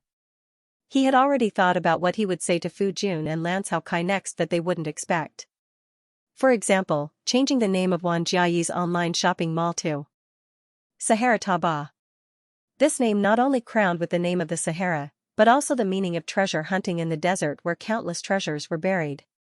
For example, in order to protect the interests of merchants and buyers, and to reduce payment risks and turnover time, they also needed to launch a third-party payment platform called Alipay. Yang Yi, Fu Jun, and Lan Caokai's tea party that day could be said to be a major event that would change the Chinese business landscape, but whether it was Yang Yi, Fu Jun, or Lan Caokai, none of them thought so far and wide. Moreover, Yang Yi, this guy, was actually talking about this new Sahara Taba. He suddenly thought of something that seemed to be a little unrelated. It was something that involved the happiness of his friends. It wasn't great at all, but it was very important. During the break before the fourth period at noon on Tuesday, the sound of the bell could not stop the students from playing around. However, with West Chu's little tyrant calling out, "The teacher is here, the class teacher is here," the noisy classroom suddenly quieted down. The children hurriedly returned to their seats, including Xixi. She was holding a shuttlecock and playing with Lan Xian, Lu Xiaoyu, and Du Yuqian in the corridor. West Chu's little tyrant was a nickname Chen Yuxuan gave himself when he came back to class this week. He probably watched the large-scale historical costume drama Tears of the Tyrant broadcast by Central TV, which took over Drawing Sword. All day long, he wailed and gestured with his small arms like a bodybuilder, as if he could also carry a cauldron. Li Rulan walked into the classroom with a thick stack of exercise books in her hands. She was already used to the children's panic, so she only smiled. When she saw that they had already returned to their seats, she didn't care anymore. She said in a sweet voice, "Students, I've finished reading the spring excursion experiences you received yesterday. They were all written very well.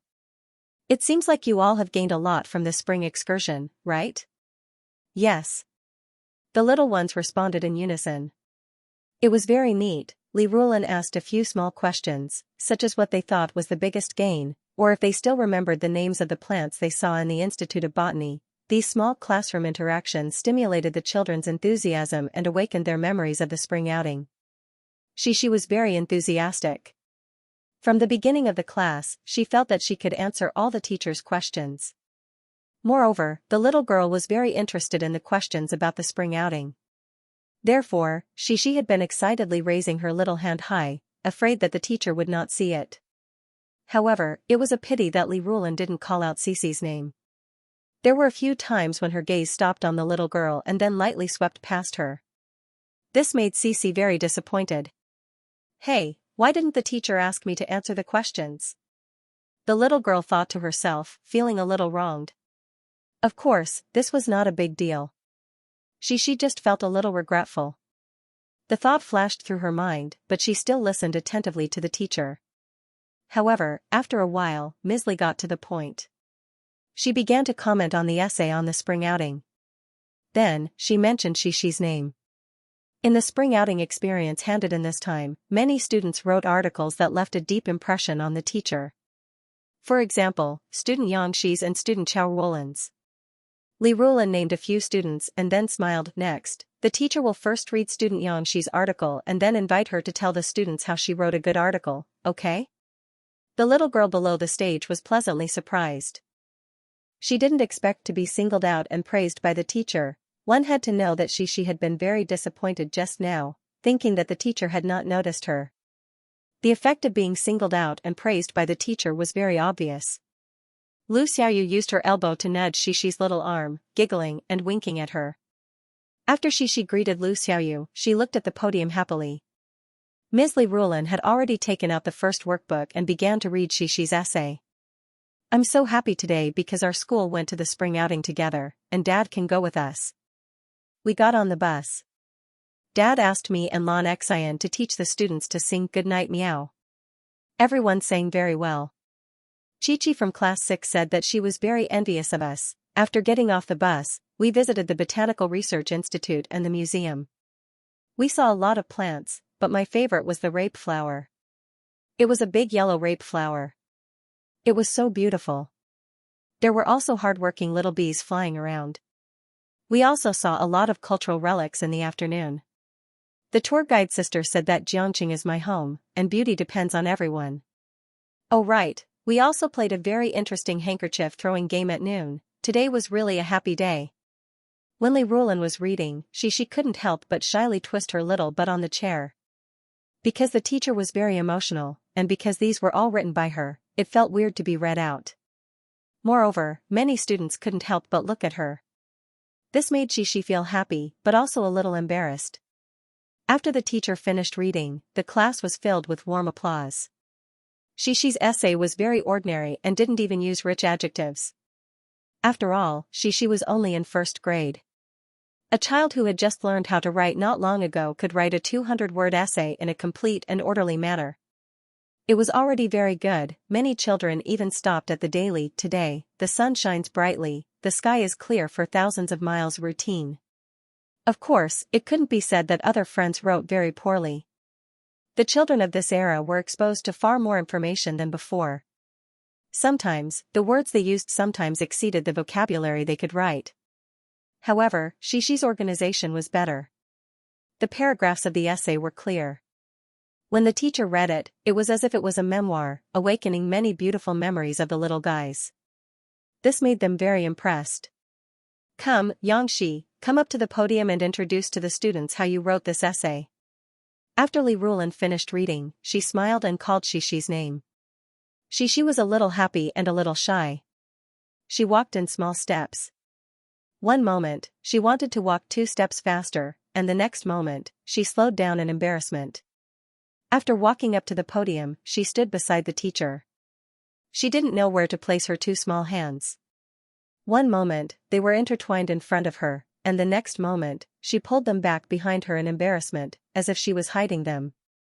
We all know that a lot of interesting things happened during the spring excursion. How did you come up with your article so that you could talk about all the highlights of our spring excursion in detail like you are doing now? Because some students wrote about the ornamental plants in the morning and forgot to write about our experience in the afternoon. Li Rulin asked with a smile. That's right, that's right. I actually want to write a lot. Xixi was a little nervous at first, so she said hesitantly. Because Xixi had been called up to the podium many times, the little girl soon adapted to it and spoke fluently. I told my papa that I wanted to write about the snacks my papa sent. There were orange juice soft candies and delicious small steamed buns. Then Lan Xian said that it was super delicious. Li Rulin found that Xixi seemed to want to repeat the whole day's experience and couldn't stop. She hurriedly interrupted her and asked, then how did you make the choice later? I am, Papa, tell me. Papa said that I have to write all the things I want to write, and then I have to leave the things that I think are very important and interesting. Xixi's eyes were smiling, and her eyebrows were curved. She looked very cute. She smiled and said, so I have a lot to write. Oh, I see. That's right. We have to learn how to choose and leave out the important and interesting parts. This way, our articles will be rich in content and not too confusing. Li Rulin nodded her head approvingly. There's more. Xixi was a little anxious. She tiptoed and turned to Teacher Li and said, Teacher, let me tell you, I wrote a lot in my diary. Papa said that I can write everything in my diary. Xixi was not only satisfied to be able to speak freely and share her experience on the podium, but she also felt that she had done a good thing and helped other students. The little girl was in a good mood all morning. At noon, she, Lan Xian, and Lu Xiaoyu went to the cafeteria for lunch. Xi was still talking to Lu Xiaoyu about the essay for the spring outing. There are a lot of words that I don't know how to write, but Papa said that you can write pinyin first, and then look it up in the dictionary after you finish writing. But you don't know how to write pinyin. How can you write pinyin? Lu Xiaoyu discussed enthusiastically. Yes, I don't know. I just write according to what we read, but sometimes it's not right. If I can't find it, I will ask Papa. Papa knows everything. The little girl said proudly. I don't want to look it up. It's so troublesome. I write pinyin on it for the teacher to see. Lan Xian sat down beside Xi with a small plate and said. But, if you don't look it up, you still don't know how to write it. Xi was a little confused. Just as the three girls were chattering away, a little boy suddenly sat down in front of them with a plate in his hand. It was Qing Yuxuan. What was this little overlord of Western Chu doing here? After the spring excursion, West Chu's little conqueror frequently appeared in front of Xi. He didn't have any complicated thoughts, he just felt that during the spring excursion, this girl who usually only had good grades and was the answer bank that he coveted, had now become very interesting. It was inevitable that boys would admire beautiful girls who loved to sing and dance. This could be said to be a historical rule. But for the current Qing Yuxuan, his thoughts were much simpler. I, Qing Yuxuan, want to play with the most interesting girls, therefore, he began to show off in front of Cici often, deliberately pretending to speak loudly in order to highlight his presence. But unfortunately, Xi's attention was not on him at all. In class, when he knocked over his stationery box and made a clattering sound on the ground, Xi only glanced at it. When she saw him pick it up, she continued to listen to the teacher attentively. During the break between classes, when he was meowing strangely, Cici was happily kicking shuttlecock with her little friends. They couldn't attract the attention of the nervous and excited little girls at all. And when Qing Yuxuan pulled the other boys to the back of the classroom to talk loudly and brag, Xi wasn't affected at all.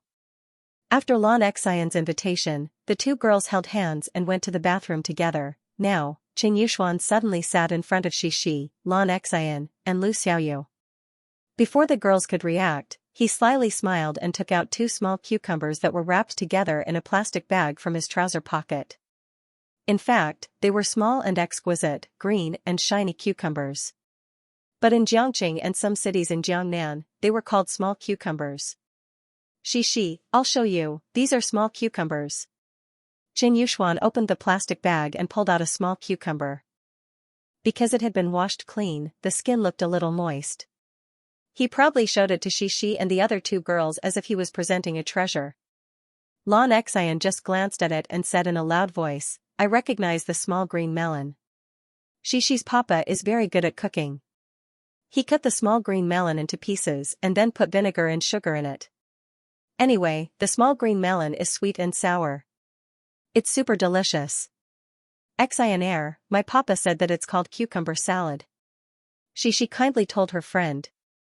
Yes, it's called cucumber salad. Lan Xian scratched her head and giggled with Xi. But, I think I've eaten it before.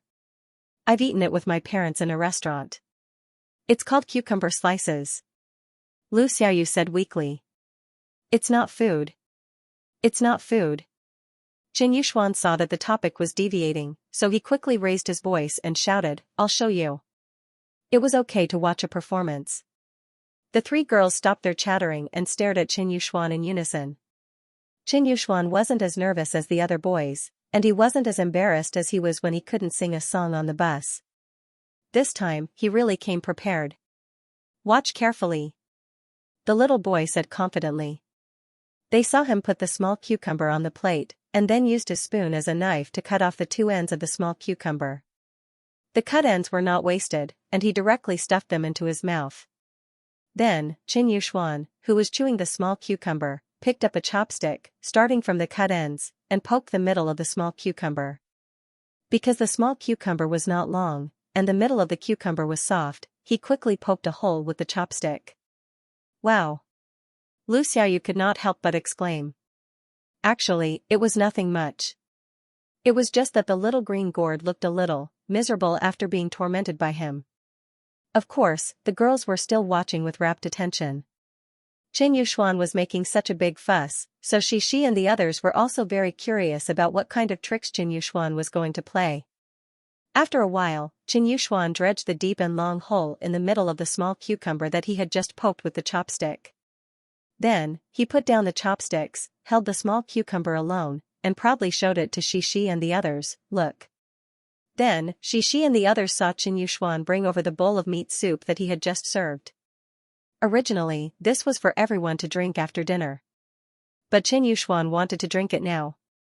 He held the small cucumber, like a straw, and inserted it into the soup. Then, he put the upper part of the cucumber in his mouth and slurped it. Woo-woo, woo-woo. While drinking the soup, he proudly pointed at his small cucumber, and his mouth made unclear sounds, as if he wanted Xi and the others to see. Oh. The three girls, Xi, Lu Xiaoyu, and Lan Xian, never thought that this small cucumber would be used like this. They looked at Qin Yuxuan in surprise, and their 3 pairs of beautiful eyes were wide open. It was really amazing. After all, this was the first time they had seen someone use such a thick cucumber as a straw. But then, Qin Yuxuan became mischievous. Instead of drinking the soup properly, he even puffed up his mouth and began to blow bubbles. The soup splattered everywhere. The one who was most likely to suffer was Xi, who was sitting in front of him. Xi reacted very quickly. She hurriedly carried her plate with a lunchbox of hot food on it and moved it to the other side of Lan Xian, so that she wouldn't be contaminated. Hey! Qin Yuxuan, don't be like this. Xi pouted and said angrily, I really don't like this. It's very dirty. Seeing this, Lu Xiaoyu hurriedly carried her plate and moved to Xi's side. Yes, I also think it's very unhygienic. Lan Xian didn't move. She felt that since Qin Yuxuan wasn't sitting in front of her, she was too lazy to move. But she also loudly supported Xi. Qin Yuxuan was reprimanded, but he was thick-skinned. After scratching his head, he didn't take it to heart. He picked up his plate and prepared to sit back down. But this action was rejected by the girls. Whether it was Xi, Lan Xian, or Lu Xiaoyu, they were all girls who were very particular about hygiene. They didn't want Qin Yuxuan to sit in front of them. Of course, they didn't have any objections to Qin Yuxuan sitting in his original position. After all, they just didn't like Qin Yuxuan's unhygienic actions when eating. They didn't directly dislike Qin Yuxuan. Moreover, whether it was Lan Xian or Xi, they were actually a little interested in Qin Yuxuan's little invention. Do you want to try it too? Qin Yuxuan saw Lan Xian's bright eyes. He took out another small cucumber and handed it to her generously. Lan Xian was eager to try, but Xi stopped her. Xian, you can't. Xi said very seriously, Papa said that outside, we can't eat things given by others. If we want to play this, wait until we get home. Let's play together then. Alright. Lan Xian glanced at the little cucumber with a hint of reluctance in her eyes, and she hesitated for a long while before withdrawing her hand. Lan Xian and Xi received the same child safety education. Those picture books were all written by Yang Yi, so she understood everything that Xi said. If you don't want it, then I'll eat it. Qin Yuxuan saw that Lan Xian didn't want it, so he took the small cucumber back. While muttering indifferently, he pulled down the plastic film and ate it with relish. In the soup bowl next to him, the small cucumber straw was still there. Qin Yuxuan was going to drink the soup with it later. In the evening, the 2 girls came back from school. Lan Xian didn't go home, and Xi didn't take out her homework to do. After they dropped their school bags, they went to the kitchen while muttering. There was a burst of noise coming from the open kitchen door. What are you doing? Yang Yi felt very strange in the car. At that time, when Lan Xian wanted to say something, Xi pulled her and said, don't say it first. Now that the 2 girls were mysteriously doing something, he walked into the kitchen and asked with a smile. Xi and Lan Xian were in front of the refrigerator. The door of the large refrigerator below was open, and the light shone on the 2 girls' faces. Lan Xian was standing, and Xi was bending over. The 2 girls were muttering something, and he didn't know what they were looking for. Hearing her father's voice, Xi seemed to have a feeling of being caught doing something bad. She straightened up in a panic and pulled out a black bag that she was carrying. but now there was nowhere to hide it. The little girl was bashful and embarrassed, and she smiled at her father with curved eyes. Hee hee, laughter can solve a lot of problems.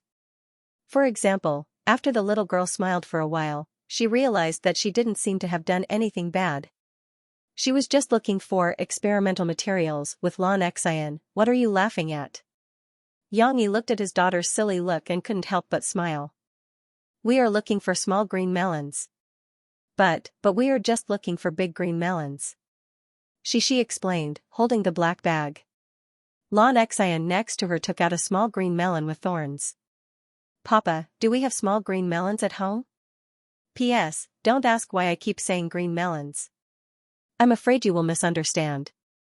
After the little girl asked, she looked at her father eagerly. We don't have small green melons. In fact, small green melons are the same as the one you are holding. Do you want to eat green melons fried with vegetables tonight? Xianxia asked, puzzled. No. We are making a straw that can drink water. Xianxia waved her fleshy little hand, directly revealing the spoiler. She looked at her friend anxiously. Why did you say it so soon? She should have let her father guess. Do what? Xianxia was confused, thinking that he had misheard. Papa, let's show you. She said excitedly. She and Xianxia put the cucumber on the table. However, with their height, although they could reach the table, it was more difficult to operate it. Therefore, she brought 2 small stools for them to stand on. Xianxia stood behind them. He wanted to see what the 2 girls were going to do, but he also wanted to take care of their safety. After all, the stool was not stable. Why are you still using a spoon? It's much easier to cut it with a knife. But a knife is terrible. Papa said that I can't use a knife by myself. Xianxia listened to their chatter and helped with a smile. What do you want to do with a knife? Come, let me help you cut it. The kitchen was quite lively, but it didn't take long for it to be about to explode. There was a short silence. She and Xianxia were looking at Xianxia expectantly, waiting for his praise. However, Xianxi's face soon darkened, and he asked exasperatedly, who taught you to make this cucumber straw? A quarter of an hour later. She sat obediently in front of the desk in the living room. When her father suddenly became serious, it was too scary. Although she knew that her father was not angry at her, it was rare for him to be so fierce, and the little girl was still trembling with fear. She tried her best to pretend to be a good student and child. She didn't even dare to move her little butt and could only bury her head in her homework. Then, she secretly pricked up her ears to listen to the movements in the kitchen behind her. Of course, the kitchen door was closed, so she couldn't hear anything from her mother and father's conversation. However, there was still some movement next to her. She turned her head and saw Tong Tong walking over with a grin. He was holding a toy ambulance that was about the size of his palm. Tong Tong was not affected at all. He just realized that his mother wasn't around, and Xiao Guai and Bao Bao had run off to play somewhere, so he came over to play with his sister. Shoo! She was a little nervous. She raised a finger and shrunk her little head to signal Tong Tong to be quiet. Then, she lowered her voice and muttered, "Don't talk. Papa is angry." Tong Tong held his toy with his right hand and placed his left hand on his sister's leg. He looked at his sister with a puzzled expression for a while. Although he didn't quite understand what his sister meant, he could feel that his sister didn't seem to want to play with him. He had no choice but to sit down on the ground next to her and play with his toy. No matter what, he felt very safe with his sister's back. In the kitchen, Murphy didn't know whether to laugh or cry as she tried to persuade Xianxia, who was angrily preparing to pull out a kitchen knife to reason with that little brat. Okay, calm down. Children don't think so much. It's just cucumbers. In their eyes, cucumbers are no different from pumpkins and watermelons. Murphy said softly. Children should be taught a lesson. Listen to what Xi and Xianxia said to me. He even brought 2 small cucumbers and wanted Xi to try them. How can I not be angry? Xianxia said angrily as he huffed through his nose. He even rolled up his sleeves. Also, I'm telling you, this Jin Yuxuan, I already noticed him during the spring outing. Xianxia continued to complain to Murphy. When he saw that our daughter was pretty, he kept coming to our side. Let me use a perhaps inappropriate analogy. He was like a little peacock, swaying in front of me with its tail open. At that time, I wanted to take him out and beat him up. Murphy looked at Xianxia's gnashing teeth and couldn't help but find it funny. She reached out to pull Xianxia's hand and gently stroked Xianxia's chest. She said softly, "Okay, don't always fight and kill. Don't think of things in a complicated way. They're all 6 or 7-year-old children. How can it be so complicated? And you said it yourself, this child is usually quite naughty, so these are all very normal. I can't control others, but he's not allowed to do this to Xianxia." Xianxia gradually calmed down after being comforted by Murphy. However, he still couldn't help but say this resentfully. But you can't hit or scold other people's children. After all, he might not have done it on purpose. He's just like Xianxia when she came back tonight. He learned something new and wanted to show it in front of his classmates. Murphy slowly persuaded Xianxia. We shouldn't make a fuss about it. Look, you scared Xianxia and Xianxia tonight. Just now, when Xianxia went back, she even asked me if she couldn't eat at our house today because Papa Yang was angry today. When Xianxia heard this, the image of a fat girl in a dilemma appeared in his mind. He couldn't help but smile. Murphy was able to calm Xianxia down when he was in a state of rage. She knew Xianxia too well. When she saw Xianxia calm down, she said with a smile, "Of course, we can't let this kind of thing happen. If we don't take it seriously, I'm afraid Xianxia won't know how to deal with it if she really encounters a problem in the future. If she really encounters a problem, then Xianxia glanced at the kitchen knives next to him. These knives seem too short. Hey, are you stupid? Don't say such angry words. We don't want anything bad to happen to Xianxia." Murphy said angrily, "What I mean is, we have to take precautions. You have to think about how to tactfully tell Xianxia about this matter. If there are bad people who have bad intentions in the future, how should she deal with it? You have so many ideas. I believe you can handle it properly." Xianxia was a little disappointed that he couldn't really sharpen his knives. However, he was a rational person now. He could understand the reason that Murphy said. He was indeed a little impulsive just now. Okay. Let me think about it. Xianxia smiled and reached out to hug Murphy. He said softly, "Thank you." Murphy also hugged Xianxia with relief. A lot of words were said without saying. Her mother came out of the kitchen, and not long after, the tempting aroma of ginger and onion oil floated out of the kitchen. Cici knew that her father had already started preparing dinner in the kitchen. Is Papa still angry? The little girl thought anxiously. However, it seemed that her mother didn't want to tell her about the progress of persuasion. She just walked out with a smile, which gave Xianxia a positive signal. After the little girl finished her homework, she didn't know what to do. Should she put down her pen and play with her brother while waiting for dinner? Or should she continue to sit at the desk and study hard like a good student? She knew that her father liked her to be obedient. She couldn't be too naughty.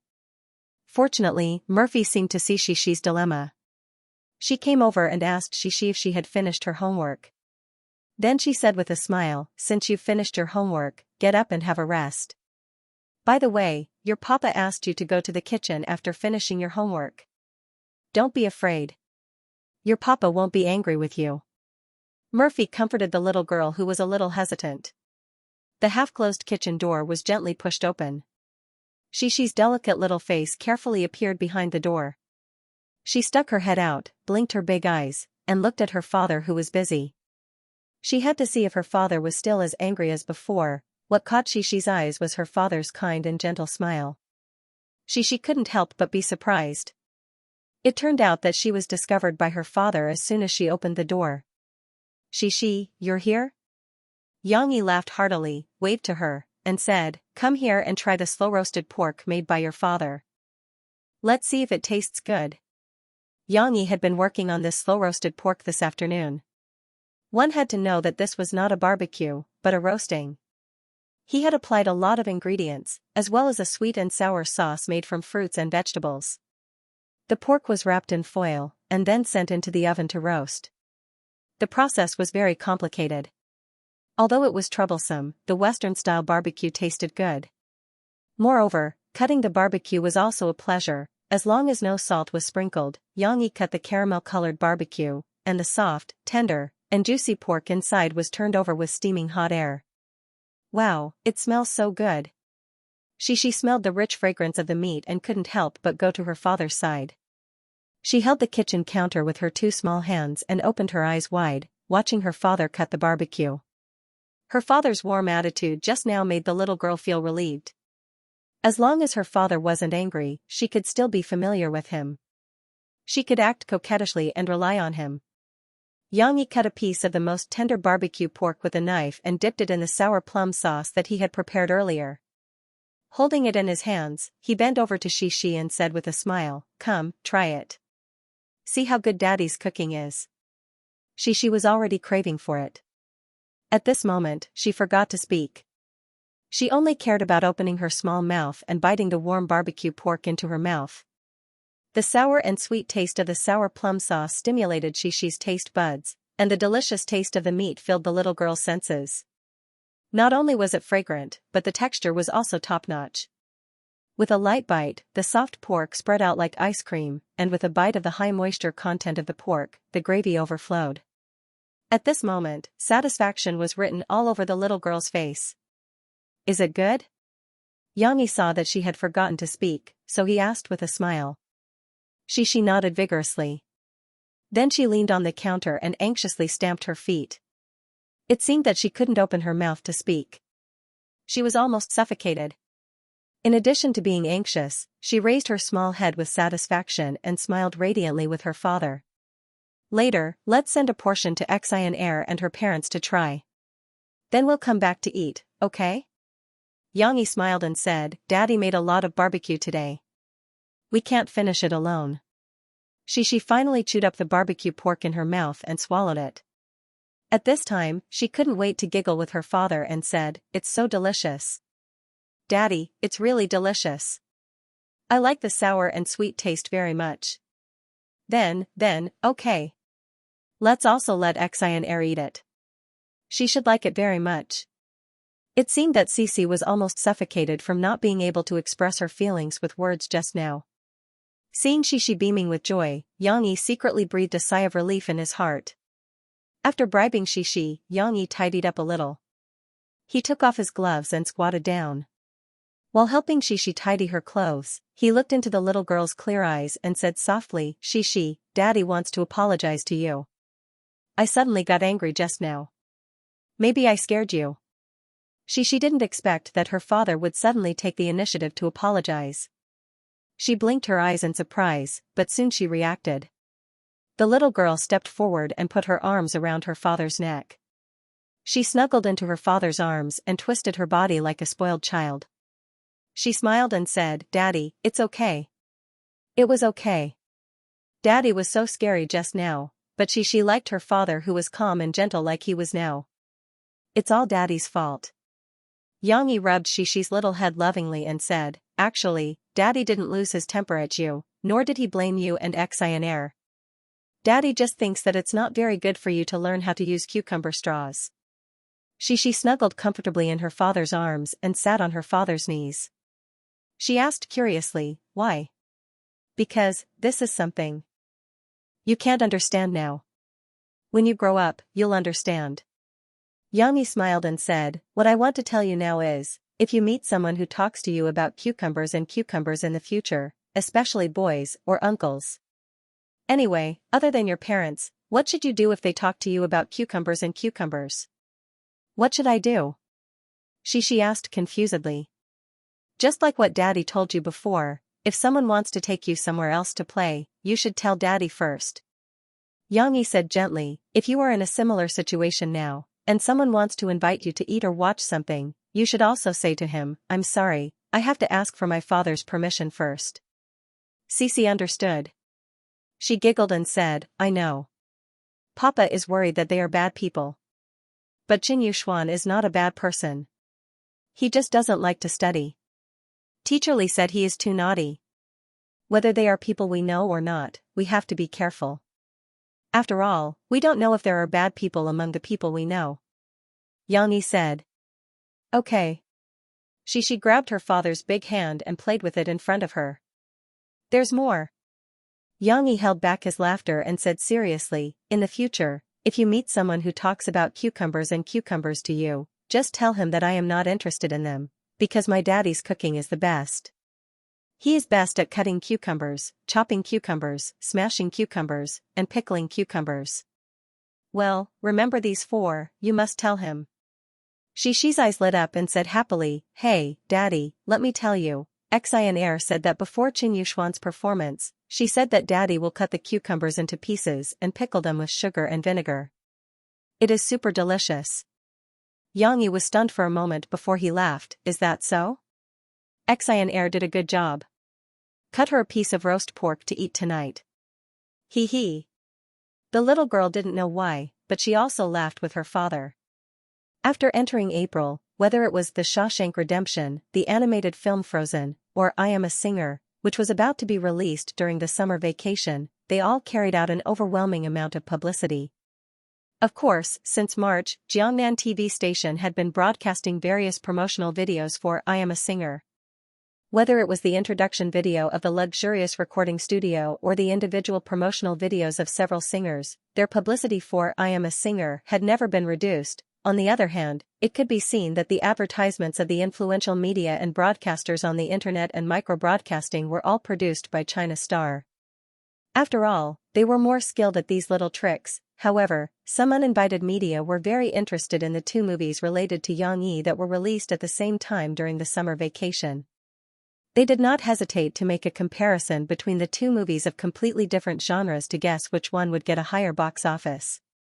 The Shawshank Redemption is undoubtedly the most anticipated movie of this summer vacation. Whether it is Yang Yi's storywriting ability, the great director Wu Yan, or the big-name actors Chen Fengchen, Li Baogua, Jia Yuchen, etc., the box office appeal is far stronger than an animated film without a star as a foil, but Frozen was after all personally invested in by Yang Yi. The story and character design were all written by Yang Yi. And the company that produced the Mantis Shrimp animation also had Yang Yi as a shareholder. Yang Yi has always been good at creating miracles. The animated film that he personally supervised may also be endowed with a certain amount of magic. The box office is very unpredictable. Of course, these public opinions could not affect the publicity of the two movies that were not of the same genre at all. Most of the people who paid attention to the two movies were from two different groups, unless they came purely for Yang Yi's name. After entering April, Murphy also had two concerts scheduled for him. The first concert in April was in Shanghai, which was their familiar home ground. The second concert was in Chengdu, which was Murphy's first concert in Chengdu, although Yang Yi had held a signing event here before. Murphy's concert in Chengdu was scheduled for the end of April. However, the fans' enthusiasm was hard to resist. Every time a limited number of concert tickets were sold out in less than 30 seconds. This speed even surpassed the record of the concert tickets sold in Shanghai. Moreover, according to the technical statistics, most of the fans who bought tickets came from the central and western regions. It seemed that there were also quite a large number of fans from non-coastal regions. The next day after the concert in Shanghai, Yang Yi brought Xi and Tong Tong back to Jiangqing in a hurry. Xi couldn't wait any longer. She was worried that she would miss the blooming of her radish flower. Speaking of Xi's radish flowers, they were a little ill-fated. She had encountered many disasters in the process of planting these radish heads. It could be seen from Xi's planting diary March 10, it's not good. When I went to observe it, I found that one of the radish heads had rotted. I quickly went to find my father. My father said not to worry and that we should treat it. Then, we put it on the chopping board. My father used a knife to cut off the rotten part. Then, we took a small plate and filled it with water for it to live in. My father also poured salt water on it, saying that it needed to be disinfected. Oh yes, my father also cut off the yellow leaves. I was so sad to see it sick. You have to get better soon. Of course, these were only the diary entries about the radish head's planting. March 14, the sick radish head finally got better and grew new leaves. My father said that it was because I changed the water for it every day. I'm so happy. March 15, my father said that the other radish heads were going to get sick too. We need to find another place for them to live. My father taught me to take them out of the soil. I used a toothbrush to bathe them. Then, they lived with the sick radish head. Don't get sick. I'm so worried. March 21st, my father said that the radish head has sprouted and can be planted in the soil. March 25th, something super scary happened. I saw a few little bugs eating the radish head's leaves. I was so angry, but I'm very afraid of the bugs. I asked my father to help me catch the bugs. My father said that you can think of a way yourself. Then, I thought, and I thought of using a fan to fan them away. I thought of the Bull Demon King's iron fan and Princess's fan, which could fan them far away. Hee, am I very smart? March 26th, finally, there are no more bugs. I've seen it many times today. There can't be any more bugs eating my radish head. March 29th, today, I cried because Little Gray was too bad. It broke one of my radish leaves. I asked my father to take a look. My father said that it was very difficult to live. I was so sad that I cried. Later, my father and I buried it under the tree because it would provide nutrients to the tree. The brackets were added by Xianxia later. Or maybe she didn't know how to write it and left it blank. Later, she asked Xianxia and he taught her how to fill it in. April 1st, my father told me a piece of good news. My radish head is going to bloom. Not all of them are going to bloom. Only one is going to bloom, but I'm also very happy. Yes, after experiencing rotting, insect bites, cat steps, and other disasters, a radish head was finally going to bloom. This was something that even Xianxia felt was a little magical. He thought that radish heads could only bloom radish tassels. He didn't expect one of them to bloom many small flower buds. Perhaps this radish head kept more of the radish's tissue? When Xianxia cut it, he left more than half of its tissue because it had some bug eyes. The complicated reason behind this was unknown. In any case, the little girl had only come to Shanghai with her father for a day, but she was a little anxious. She was worried that her radish flowers wouldn't bloom because they were not taken care of and watered for a short day. Therefore, when she woke up early in the morning, she urged her father to hurry home. Murphy still had to attend the follow-up activities, such as the company's arranged meet and greet for lucky fans and giving them autographed records and blessings. Xianxia brought the two children home first. When they reached home and got out of the car, she hurried to the place where she planted the radish heads. Soon, the little girl cried out in surprise, "Papa, come and see.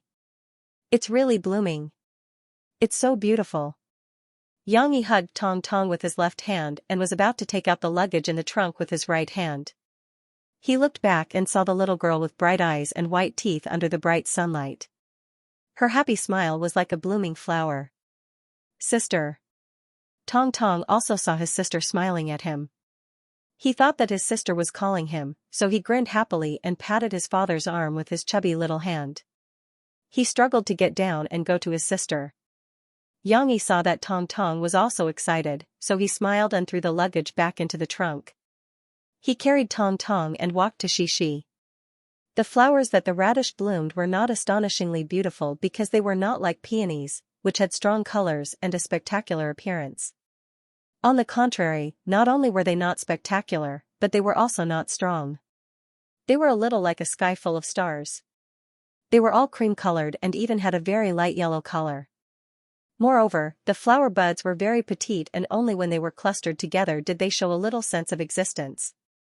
However, to Xi, the flowers that bloomed were more pleasing to her than the peonies, or rather, the yellow flowers that bloomed from the cabbage that she had seen before.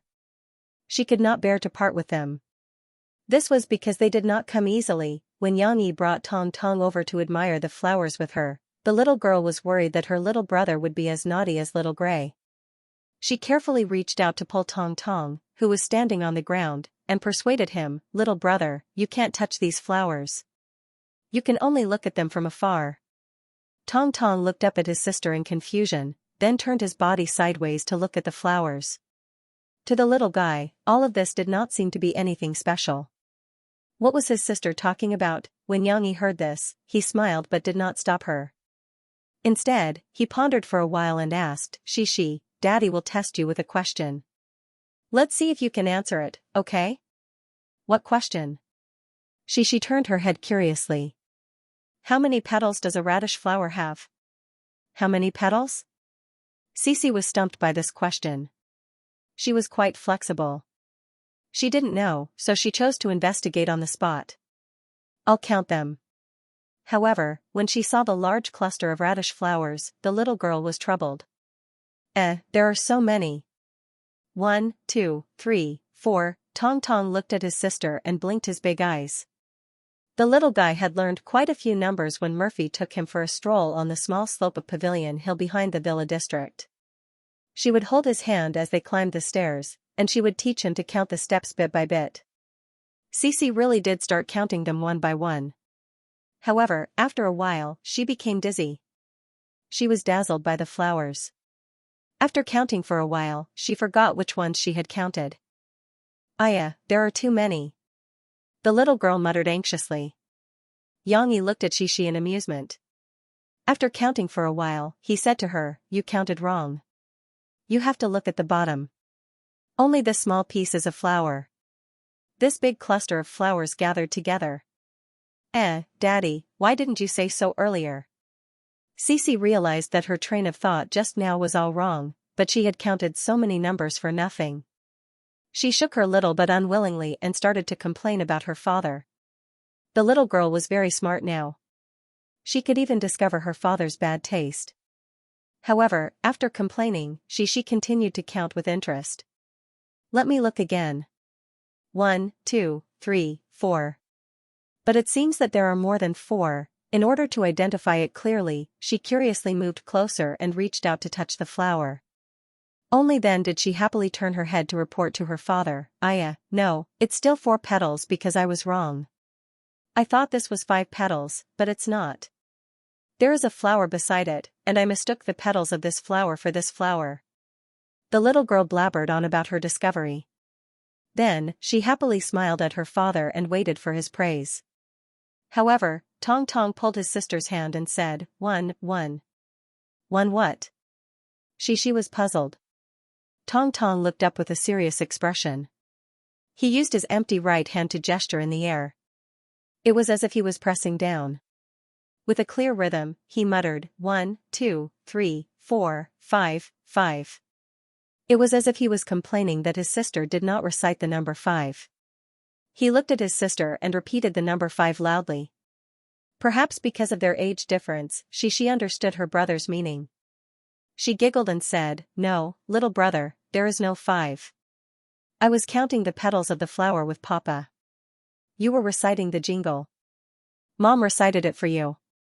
I'll recite it for you too. The little girl excitedly raised her voice and recited, 1, 2, 3, 4, 5. If you can't hit the tiger, you can hit the squirrel. When Tong Tong heard his sister recite the jingle, it was as if he had found a soulmate. He beamed with joy and clapped his hands. Then, he said in an inarticulate voice, Bite the pine, it's the squirrel. She tried hard to correct him. Xixi's radish blooming was a big deal. Not only did the little girl admire and record it, but she also could not help but announce it to the world.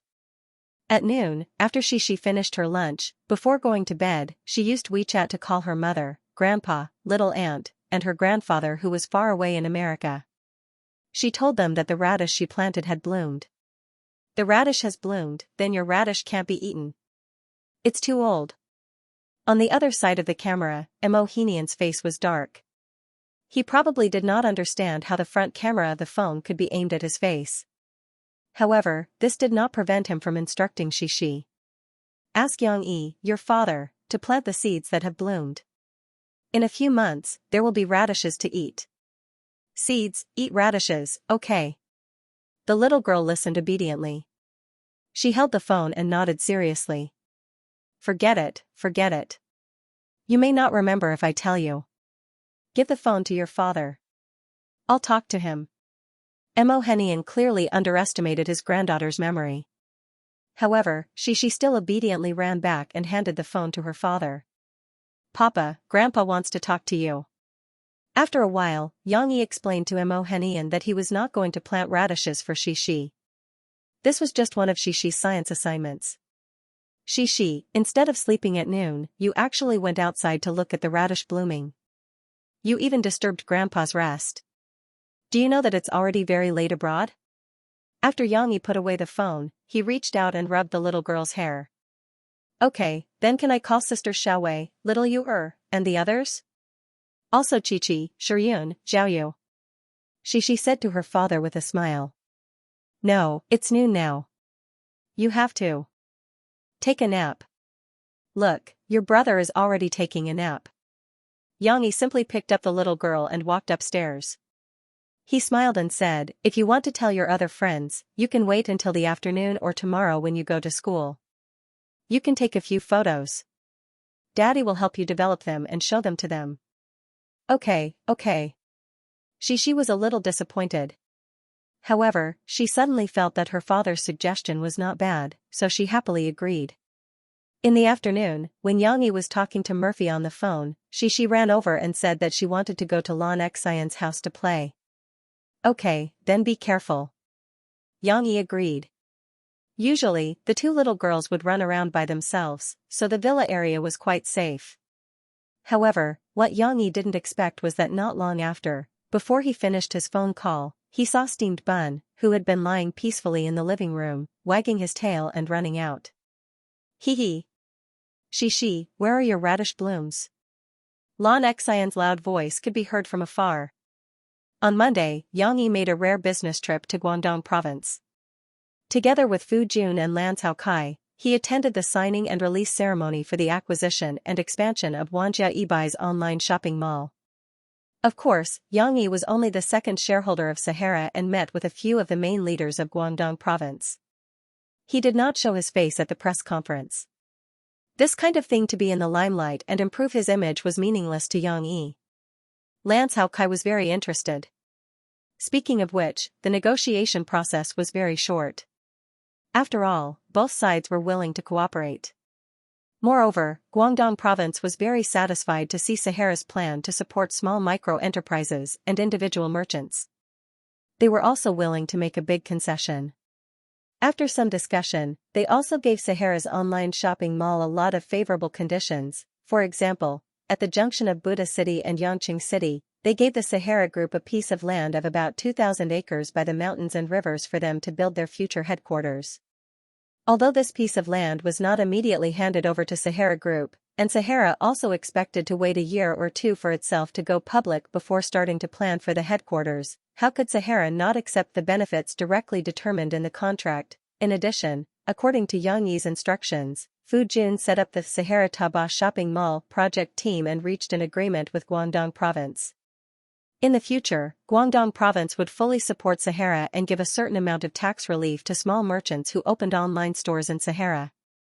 This could be said to have established a golden brand for Sahara, enough to attract many people to join. However, the entire negotiation process was not smooth sailing. Fu Jun and the Guangdong provincial government had different opinions on the employee arrangement of the original Wanjia Yibai's online shopping mall. The Guangdong provincial government still hoped that they would properly settle the more than 2,000 laid-off employees. It would be best if all of them were incorporated under their banner. After all, from the government's point of view, if you bought a company, you could not buy an empty shell and then leave more than 2,000 people behind to give the government a headache, right? However, for a technology company, layoffs and staff reduction were very familiar. In order to maintain rapid development, they needed a cruel mechanism of survival of the fittest. Moreover, the group of employees recruited by Zhu Wang, who had just graduated from university, did not meet Sahara's requirements in terms of ability. After all, most of the outstanding computer talents in Guangdong province had flowed into the Sahara or other top technology companies when they had just graduated. How many outstanding talents could a small and inconspicuous Wanjia recruit? Therefore, accepting these 2,000 people was more of a burden for the Sahara Desert. Letting them enjoy the same level of benefits as the other employees was also unfair to the other employees. At one point, this issue had been on the negotiating table for nearly a week. That was until Fu Jun made a concession. Of course, this was also Yang Yi's idea. He asked Fu Jun to evaluate the 2,000 people. Those who met the standard would be assigned to the Sahara Express that Li Long was in charge of. In the future, if their ability improved, they could also choose to be transferred to the head office. As for the rest who did not meet the standards, Yang Yi also asked Fu Jun to take them in. He was going to set up a public welfare organization under the Sahara Taba Mall. He had other uses for these people. On Monday and Tuesday, there was a continuous drizzle in Jiangqing. Finally, on Wednesday, the sky finally cleared up, and the warm sun shone on the earth. The sun was not too hot, so there were some traces of rain on the campus of Huijia Primary School. Under the shade of the trees, there were puddles of rainwater that had not been dried by the sun. The wet leaves stuck to the ground, making it look a little messy. Oh, there are so many leaves. Early in the morning, the voices of a few girls broke the silence of the world. Cece's mutterings were echoed by Lu Xiaoyu. She also pouted and grumbled, "That's right. There are so many leaves. How long will it take to sweep them?" At this time, Xishi's rich experience in helping her father with housework came in handy. She smiled and said, No, little you let me tell you. When we sweep these leaves in the water, we can't use brooms like ours. We have to use my papa's super long and super big brooms. My papa said that they are made from bamboo that pandas eat. That's right. She became more and more excited as she spoke. She beamed with joy as she gestured the giant pandas bearing teeth and brandishing claws. She giggled and said, My papa also showed me a video of a giant panda. The giant panda will bite these brooms because they are made of bamboo. Lu Xiaoyu listened attentively. When she came back to her senses, her words hit the nail on the head. But we don't have such a big broom. We only have this kind of broom. Lu Xiaoyu raised the plastic broom in her hand and said worriedly. That's right. She sighed and said helplessly, I don't like to use this kind of broom to sweep the floor. It gets dirty when it comes in contact with water. Hurry up and sweep the floor. The class is going to start soon. At this time, Li Rulan, who had come to supervise the morning reading, came over. Seeing that the children were still chatting there, she reminded them helplessly. Oh. The teacher is here. With the panicked cries of the little girls, they all threw themselves into the work. Xi and Lu Xiaoyu were the same. Although it was inconvenient to sweep the floor with a plastic broom, they still had to work hard. They didn't want to be criticized by the teacher, however, there were still some boys in Xishi's group who were more mischievous. For example, Jiang Chen. This little boy was short and lacked a domineering aura compared to Qin Yuxuan, but he was also very active. Usually in class, he would make a lot of small movements. After sweeping the floor for a while, he became restless again. His dark eyes revealed a sly look as he silently approached Xi and Lu Xiaoyu, who were carefully sweeping the floor. Then he deliberately waved the broom and swept the leaves and mud into the air. Oh! Xi and Lu Xiaoyu were caught off guard.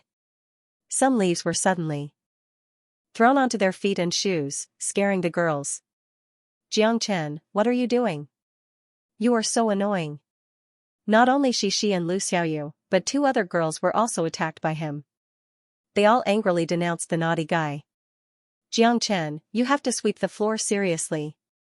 No pranks. If you do this again, the teacher will punish you to sweep the floor alone. Everyone else can go back and rest. Fortunately, Li Rulan was also supervising them. When she noticed the situation, she immediately criticized him. The naughty boy lowered his head and became obedient. At this time, a tall male teacher walked by. When he saw Li Rulan, his eyes lit up and he smiled. Teacher Li, long time no see. Right, I have an injured bird here. Do you want to take care of it? Zhao Chuming was a PE teacher in Huijia Primary School. He was currently teaching the 4th and 5th grade classes. However, in the previous school year, before Li Rulan was transferred to teach the 1st grade, he had taught Li Rulan's PE class. Therefore, the two of them could be considered old acquaintances. This morning, he was in charge of inspecting the school's hygiene and cleanliness. However, when he passed by the grassy field behind the first teaching block, Zhao Chuming heard a very weak chirp sound. When he looked in the direction of the sound, he found that it was not on the tree, but in the grass.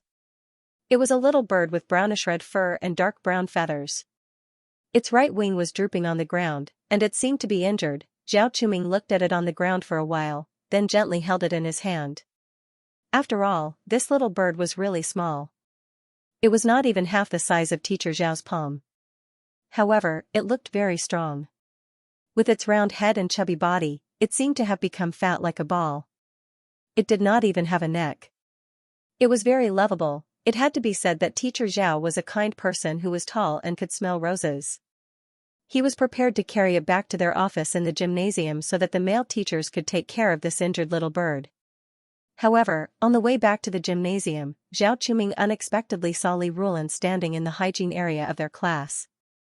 Teacher Li's charming appearance immediately attracted Teacher Zhao's attention. She just casually used her hand to gently brush her hair behind her ear. This unintentional flirtatious look made Teacher Zhao's soul fall into a daze. He had not interacted with her for a long time. She was still so youthful, beautiful, and intellectual. Therefore, Teacher Zhao could not help but walk over and use this little bird as a topic to strike up a conversation with Li Rulan. After Zhao Quming said those words, he quickly reacted and wanted to slap himself. F***ck, is this how you talk to a girl? Are you being a hooligan or trying to strike up a conversation? Fortunately, he was holding an injured little bird in his hand. This little bird immediately attracted all of Li Rulan's attention. Why would she pay attention to his words just now? Teacher Zhao, the little bird is injured? What kind of little bird is this? Li Rulan took a step forward in surprise and looked at it carefully. Zhao Quming replied in embarrassment, I don't know, but it feels like a sparrow. It shouldn't be a sparrow. I've seen sparrows before. Sparrows have more colorful feathers than this one. This little bird looks very beautiful. Li Rulan shook her head. Teacher Li, if you like it, then I'll leave this little bird to you. I'm just a boor, I'm afraid I won't be able to take care of it. Zhao Quming pretended to be generous and extended his hand. In fact, he was looking forward to Li Rulan saying something like, let's take care of it together. Of course, the possibility of that happening was relatively small, but as a man, he had to be more generous in front of a woman. Just as Zhao Quming was staring at Li Rulan, waiting for her response, an excited cry suddenly came from beside them. Wow! Little bird! Lu Xiaoyu was the first to discover it. She cried out excitedly and even reached out to pull Xixi to let her take a look. Soon, the children uniformly surrounded them. Not only Xixi, but all the children from the first grades class 3 who were involved in the cleaning were looking at Zhao Quming with shining eyes. To be precise, they were looking at the little bird in his hand. Teacher, what kind of little bird is this? Teacher, what's wrong with this little bird? Teacher, did you hurt this little bird? Zhao Quming was almost drowned out by the chattering of the children. He was a little overwhelmed by the questions. Fortunately, Li Rulan took the initiative to help explain, and the children's spearheads moved away from him. Teacher, you must take care of this little bird. It's so pitiful. Xixi's lively big eyes revealed a look of pity. Her two small hands hugged the plastic broom to her chest as she pitifully said to Li Rulan. Let me take care of it. I've taken care of little birds before. Xianxia said enthusiastically, my dad can take care of it, and when its wings are healed, it can fly. Xixi looked back at Xianxia. For this naughty little boy who loved to play pranks, Xixi was obviously not at ease. Therefore, the little girl also raised her voice and begged Li Rulan, Teacher, can you take care of it for me? I'll take care of it very carefully. The little girl's pitiful begging eyes were difficult to refuse. However, coincidentally, behind Xixi, there were several children who also wanted to take care of the little bird. The noise almost drowned Li Rulan and Zhao Quming. Like this. Li Rulan carefully took the little bird from Zhao Quming's hand and said sternly, you can't make noise because the little bird is still very fragile. It's injured and needs to rest. If you make noise, you'll scare it. Yes, you can't make noise. Xixi quickly nodded, looked around at her classmates, and reminded them. You can't make noise. Xianxia glared at her unhappily. Xixi looked at the boy and was a little annoyed, but considering the feelings of the little bird, she could only pout angrily and didn't argue with him. Let's finish our work first.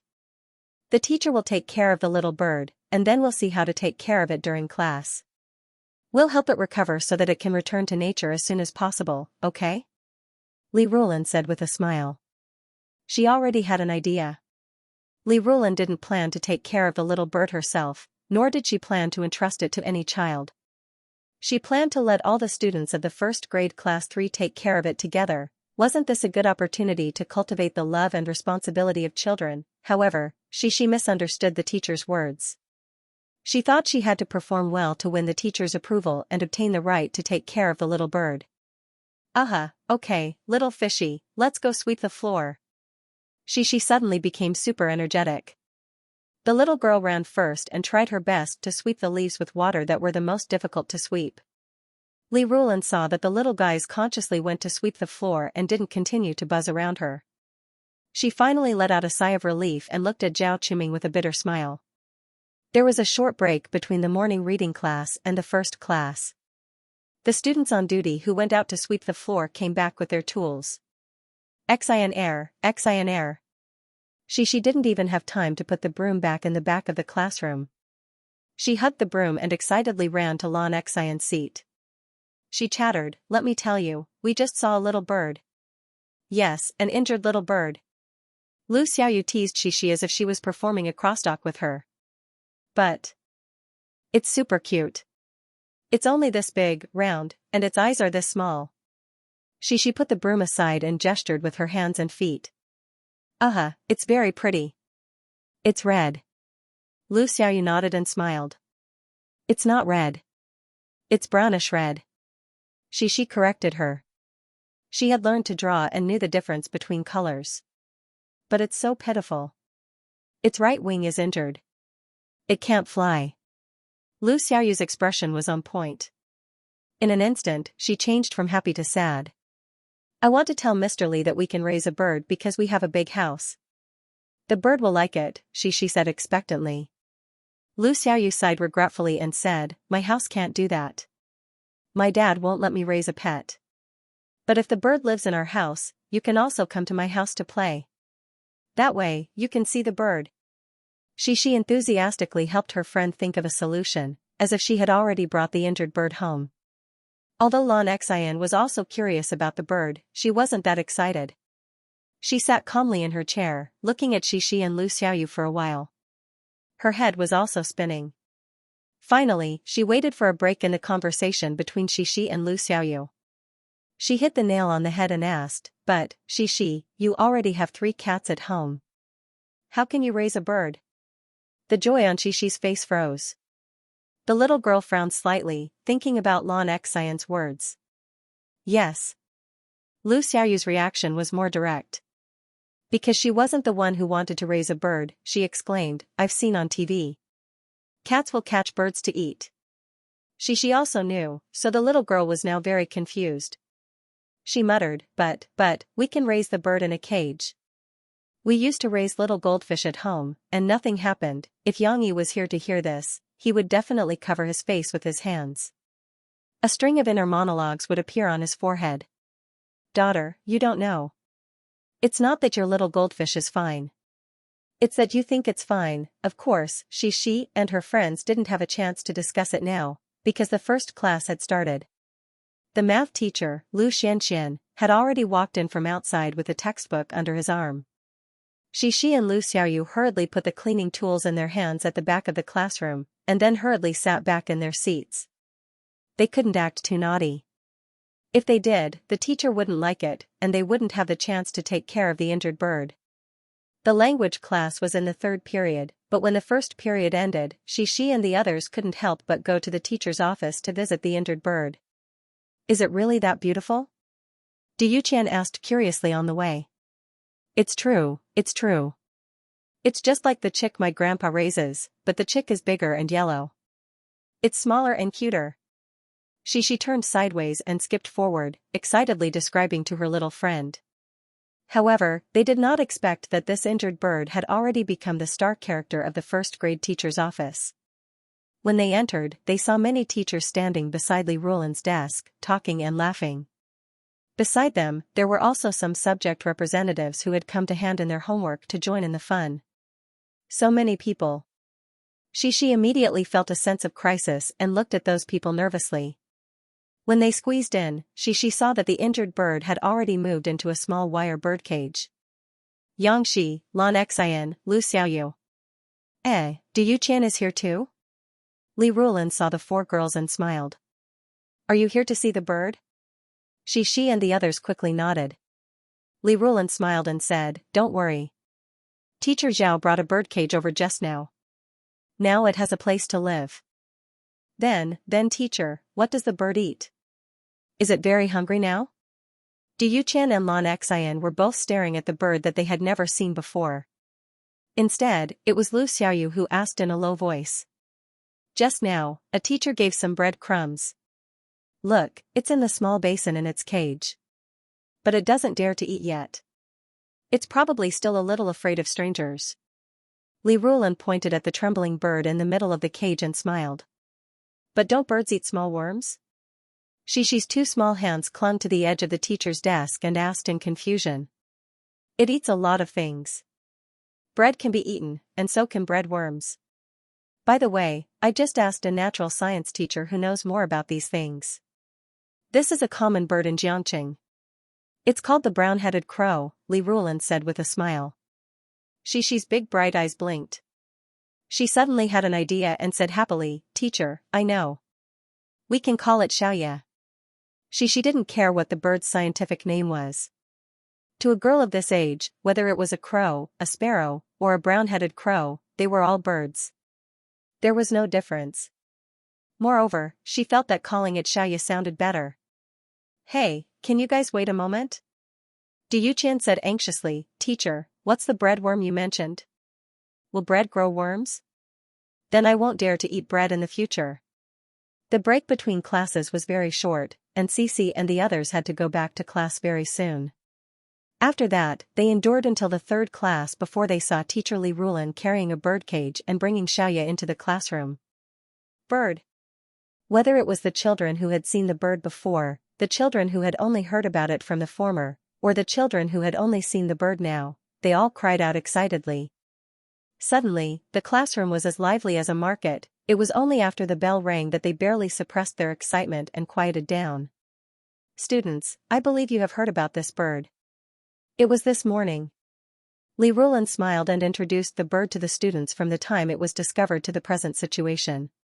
Then, she turned around and wrote 4 words on the blackboard. Brown-headed crow, this is a bird that is mainly distributed in our country. It's also relatively common in Jiangqing. What does it eat? Actually, it's an omnivore. It usually eats beetles, insect eggs, or smaller insects. It also eats some fruits or seeds of plants. Of course, now that it's injured and can't fly to hunt by itself, we can also feed it fine corn flour or bird feed. Some fruits are also okay. It can peck at them by itself.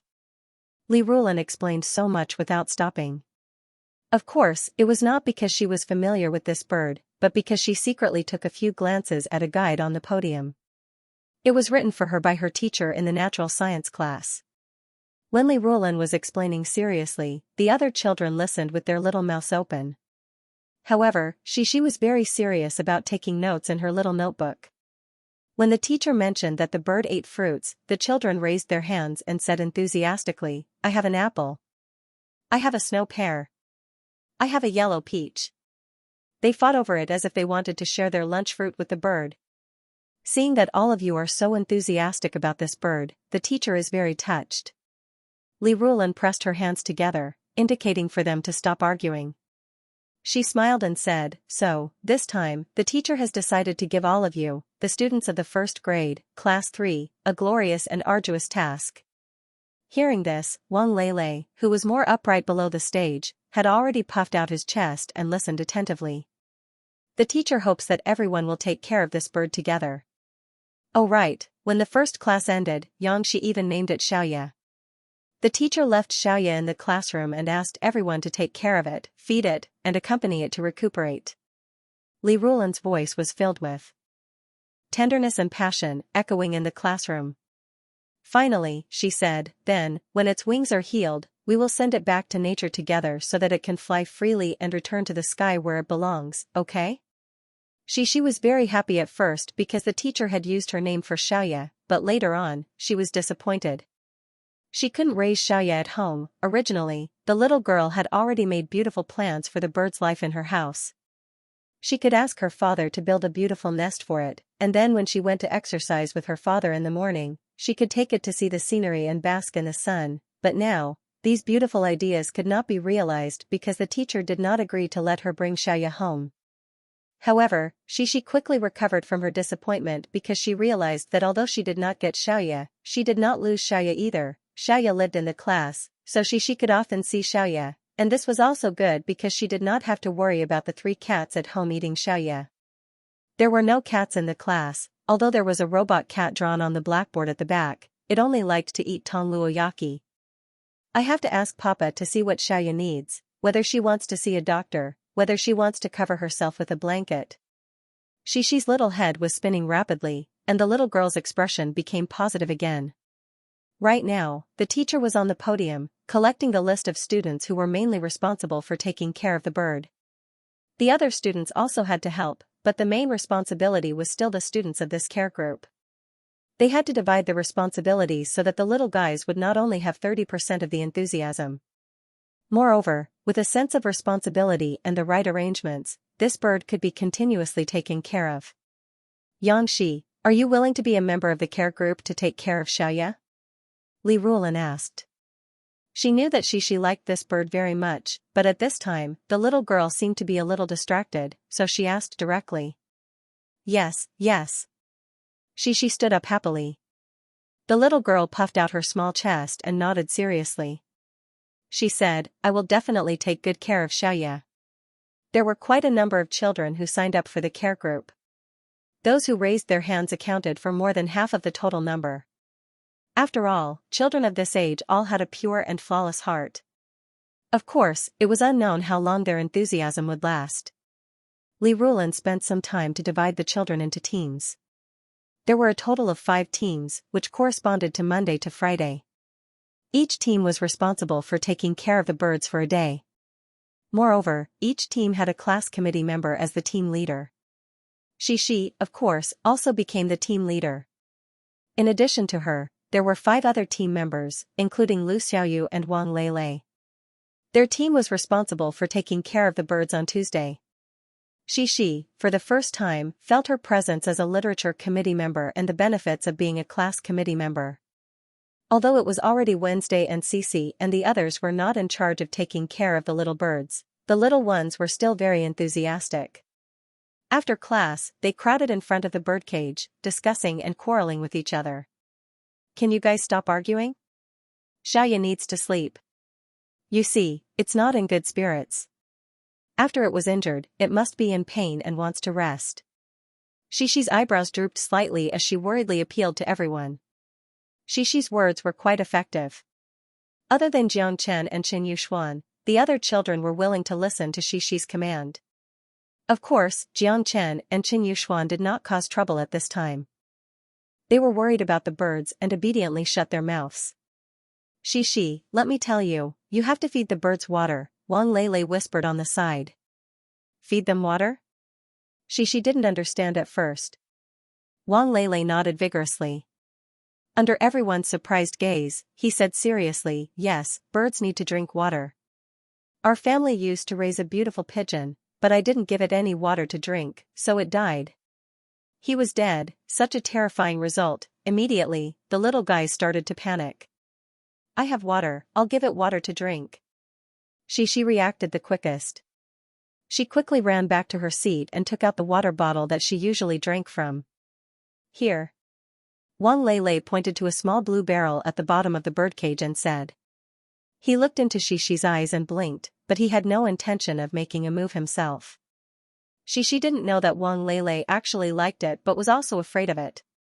He had raised pigeons before, but he always let his parents take care of them. He was afraid that if he reached his hand in, it would peck him with its sharp beak. Xishi didn't care. She only cared about how to take good care of the bird. She opened the birdcage and reached in to take the small blue bucket. Fortunately, although the brown-headed raven was small, it was actually a lively and brave bird. When Xishi put her hand in, it only tilted its head slightly, looked at Xishi, and chirped weakly. Close the door, or it will run away. Du Yuqian and the other girls anxiously shouted, but they were just making blind suggestions. Xixi filled the small blue barrel with the water that she drank and stuffed it back to the bird. Moreover, Xixi pushed it and placed it in front of the bird. Under the urging of her friends, Xixi quickly closed the bird cage, afraid that Xiaoya would run out. Will it drink? Cici looked at the birdcage expectantly and muttered in a low voice. Beside her, Liao Qianqian was kneeling on a chair, her 2 arms supporting her cheeks on the table. She was Lan Xian's deskmate. When she heard Xixi's worry, she kindly said, Xixi, it might not be so fast. It hasn't recognized us yet. It treats us as strangers. It can't eat food given by strangers. But perhaps it was thirsty, or perhaps Xixi had some magical powers. The bird tilted its head left and right, not knowing what it was looking at. After pondering for a while, it slowly stepped on its thin little feet, walked over, and took a sip of water. It drank. It drank.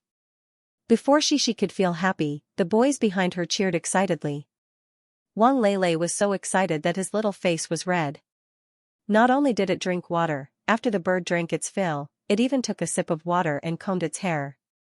Obviously, it was more energetic than before. Xixi was overjoyed like her friends.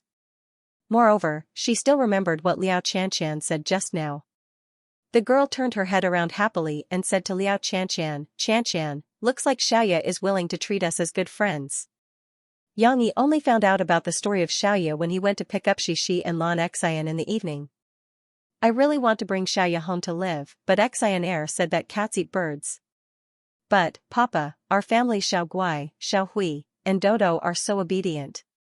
They won't eat Xiaoya, right? Xixi was still thinking about this. After returning home, she saw Xiao Guai walking through the living room with its big fat butt, so she ran to ask her father. They won't eat birds. These guys have been raised to be picky. Not to mention birds, they won't even eat mice. Yang Yi smiled and said. Murphy heard this and quickly waved her hand and said, you can't say that. Although they won't eat, after all, their nature is there. If you really put the bird at home, it may still suffer. I saw a micro-broadcast 2 days ago. It said that cats treat themselves as part of our family. They feel that they have the obligation to hunt for food for the family, so they will catch some mice, birds, and so on and give them to you. Yang Yi suddenly understood. He smiled and said to Murphy, yes, you also showed it to me. That photo. When I woke up in the morning, I found a dead mouse beside my bed. Then we can't raise Xiaoya at home. Xixi was anxious and worried. She said, Xiaoya is so small. It can't beat Xiao Guai and the others. Also, I'm afraid that Steamed Bun will bully it. Steamed Bun, who was lying on the sideboard, raised his head and looked at the little master with a confused expression. Papa thinks that your teacher's idea is pretty good. Let you and your classmates take care of the bird together, instead of only you being able to see the bird. Everyone can help the bird recover. How good is that? Yang Yi said with a smile. It's called Xiaoya because the teacher said that it's a brown-headed crow, but I don't know why it's called that. Xixi twisted her little butt, pouted her little mouth, and said sadly, but if Xiaoya lives in school, won't it be lonely? Also, I'm worried if it will be scared tonight. I can't accompany it in school because at night, I'm also scared. There's no such thing, little bird. Yes, Xiaoya is different from us humans. It's also different from Xiao Guai and Steamed Bun. Yang Yi comforted gently, it won't be scared. It used to live alone in the wild. Also, it wants to sleep peacefully at night. It's already very tired from playing with you guys during the day.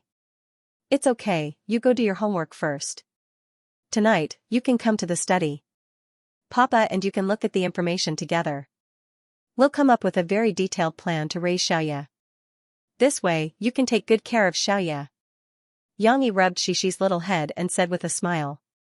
NN. Xixi nodded her head and a smile appeared on her face.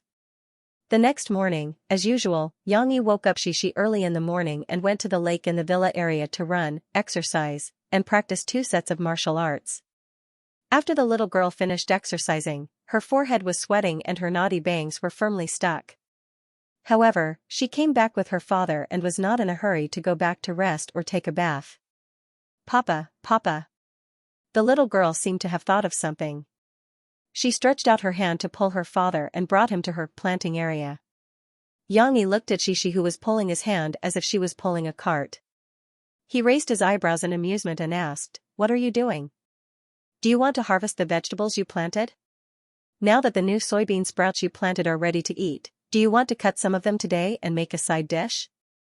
Xianxia strongly approved of Xixi planting these vegetables. Moreover, the little girl insisted on it for more than a month. Every day, she diligently weeded and watered them. However, there was a problem. Xixi was reluctant to eat these beautiful vegetables that she planted. Fortunately, her family was not poor, so the fruits of her labor could be preserved. Hearing her father's words, she quickly shook her head vigorously. She raised her small head and giggled, "No, Papa, I don't want to eat these. I want Papa to help me catch the little bugs, and then I find something to bring them to school for Xiaoya to eat." Xixi's original idea was very simple. She could directly bring the bugs to school.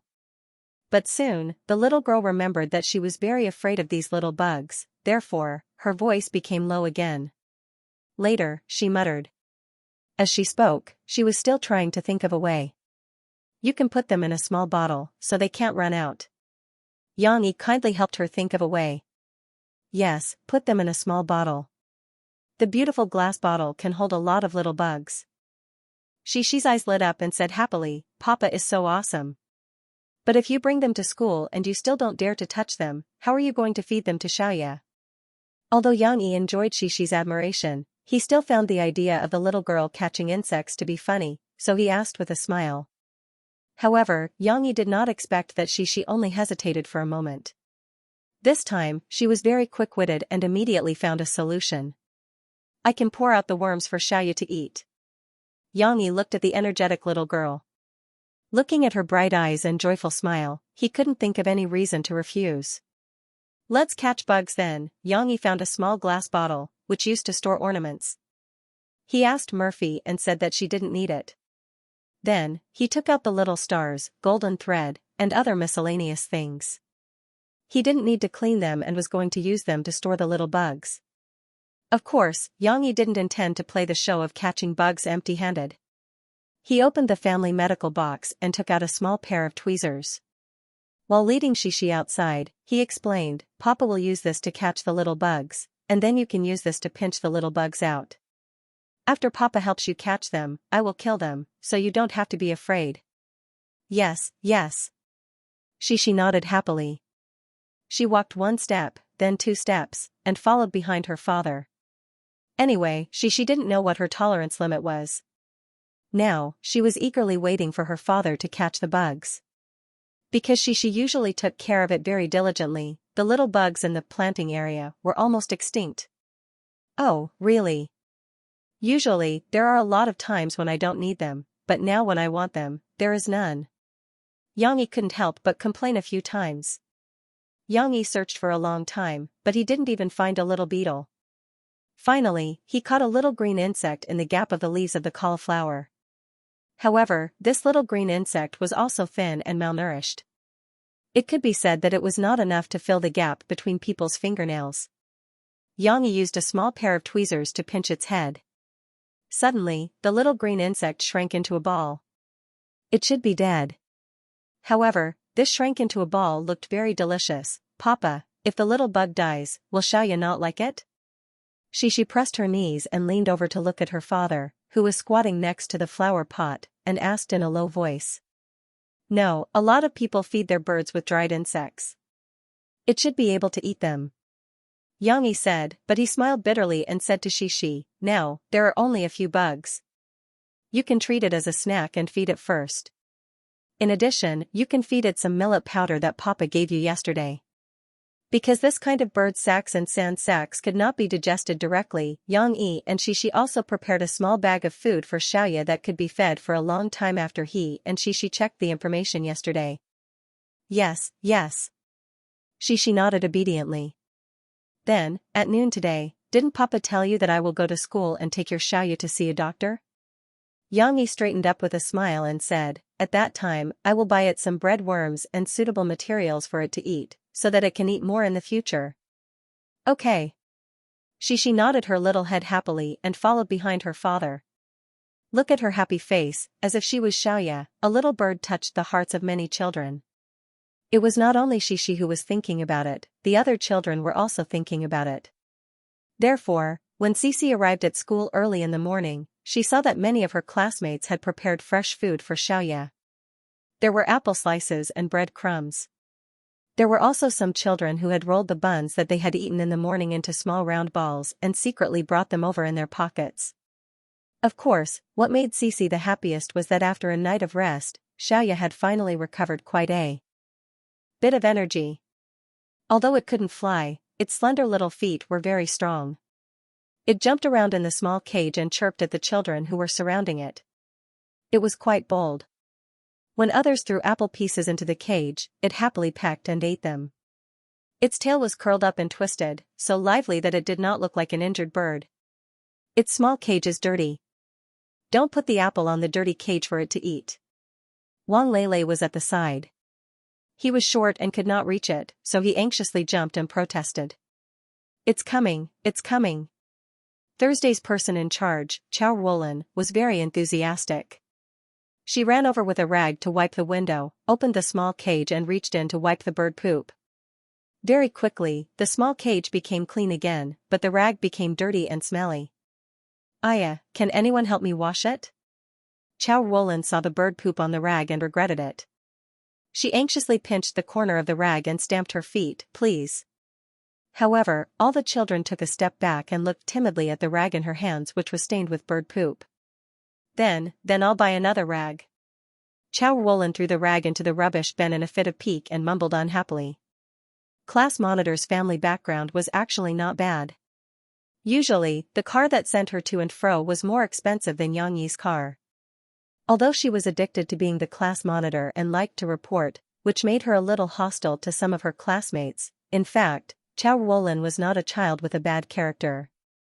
She and her relationship was not particularly good, but she did not have any prejudice against her. She heard her unhappy voice and took the initiative to comfort her. Class monitor, don't worry. At noon, my papa will buy a lot of things for Xiaoya.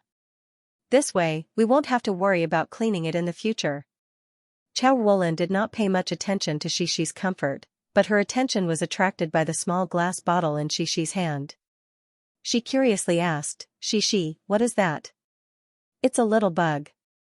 My papa caught it for Xiaoya this morning. But it's only a little bug, so Xiaoya can only eat it as a snack. At noon, my papa will buy a lot of dried bugs for Xiaoya. Xiaoya will definitely like it. Shishi sweetly smiled and introduced. The little girl held a small pair of tweezers in her other hand. She was ready to feed Xiaoya the little bug. There's a bug? Almost all the girls, including Lu Xiaoyu, took a few steps back and looked at Cici in shock. However, there were a few boys who were either really brave or wanted to show off their masculinity in front of the girls, so they came up to her. Let me see what kind of bug it is. Jin Yuxuan excitedly wanted to grab Shishi's hand. However, Shishi nimbly dodged and the little girl shouted, you can't touch it. You can stand aside and watch. Okay then. Therefore, the few boys surrounded the desk and stretched their necks to look at the small bottle that Shishi had placed on the empty desk at the back of the classroom. The others couldn't help but be curious. Since Shishi had explained that it was a dead bug, they gathered their courage and stood behind to watch carefully. She was going to feed the bird a bug. Shishi leaned half of her body on the desk and supported her body with her left arm. She held the small tweezers in her right hand, but when she faced the mouth of the glass bottle, the small tweezers trembled slightly and made a small noise with the glass bottle. In fact, her heart was beating like a drum. Papa said that the little bug won't move. The little girl muttered in her heart and encouraged herself. She stretched out the small tweezers, put them in, and gently picked it up. There seemed to be no twists and turns in the process. Her friends who were watching with bated breath also didn't dare to breathe loudly. However, right at this moment, the little green bug that was clamped between the tweezers suddenly wriggled its body under Cici's gaze. It probably wasn't completely dead yet and its body was still functioning. It curled its tail and curled it around the tweezers. Suddenly, the atmosphere became a little tense. Shishi's big eyes suddenly widened and stared at the little green bug that had come back from the dead. half a second later. Ah. Wah. She screamed, tore the silence apart. Then, some timid girls remembered. When they saw Shishi jump up in fright, they were also scared to the point of screaming. He was so close to scaring a few timid girls to tears. Shishi was also scared out of her wits. She threw away the tweezers in a panic, turned around, and ran to Lan Xian, hiding behind Lan Xian. Although Lan Xian was not as tall as Shishi, Lan Xian's horizontal length was longer than Shishi's. Shishi shrunk her head and hid herself. Xian, you scared me to death. Shishi said pitifully, holding Lan Xian's arm. Ah? What? What's wrong? Lan Xian was a little slow to react, and she still had a confused expression on her face. She didn't understand why Sisi had suddenly jumped up. That little bug. Shishi's mouth twitched. She was still a little shaken as she said, I don't know why, but it moved again. The girls didn't dare to go closer to see the mess. Qin Yuxuan, on the other hand, was very brave. He went closer, took a look, and exclaimed, Wah, Shishi, look, this little bug is still alive. It's not dead. This little bug was really lucky. Even when Shishi casually threw away the tweezers, it still couldn't be smashed to death. Shishi heard Qin Yuxuan's words and stamped her feet even more anxiously. Just kill the little bug. Lan Xian covered Shishi while she also went over to take a look. However, she still kept a distance. She looked at the little green bug, rolled her eyes, and came up with an idea. Yes. Shishi looked at Lan Xian eagerly, hoping that she could solve the problem. However, Lan Xian was also afraid. She just looked calm on the surface. Lan Xian didn't dare to touch this little bug. Qin Yuxuan, why don't you help us kill it? Shishi looked at Lan Xian. Lan Xian looked at Qin Yuxuan, who didn't seem to be afraid at all. No, Robin. Qin Yuxuan saw that his opportunity to show off had come, so he proudly said an English sentence. He probably learned it from the TV. His pronunciation was not very accurate. However, at this time, Shishi forgot to correct him. Qin Yuxuan looked left and right. There were no other tools, so he simply bent down and took off his sandals. He held them and prepared to slam them on the table. Ah. Wait, Qin Yuxuan, what are you doing? Shishi cried out in surprise. At this time, Shishi had already recovered from the sudden shock. She also couldn't help but stand beside Lan Xian to watch. I'm going to kill it. Qin Yuxuan said matter-of-factly. But that's too cruel. You can't use slippers. Use my little tweezers. Shishi said nervously with her two small hands in front of her chest. Yes, that's too cruel. Shishi's words were echoed by many girls. Oh. I really don't understand you girls. So troublesome. Qin Yuxuan helplessly threw down the slippers and dawdled for a while. Finally, the little bug was executed by the courageous Qin Yuxuan. Shishi once again gathered her courage and picked up the little bug.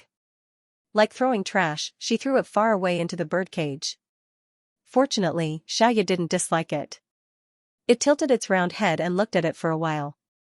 Finally, it jumped down from the crossbar and pecked it. Yay, it ate it.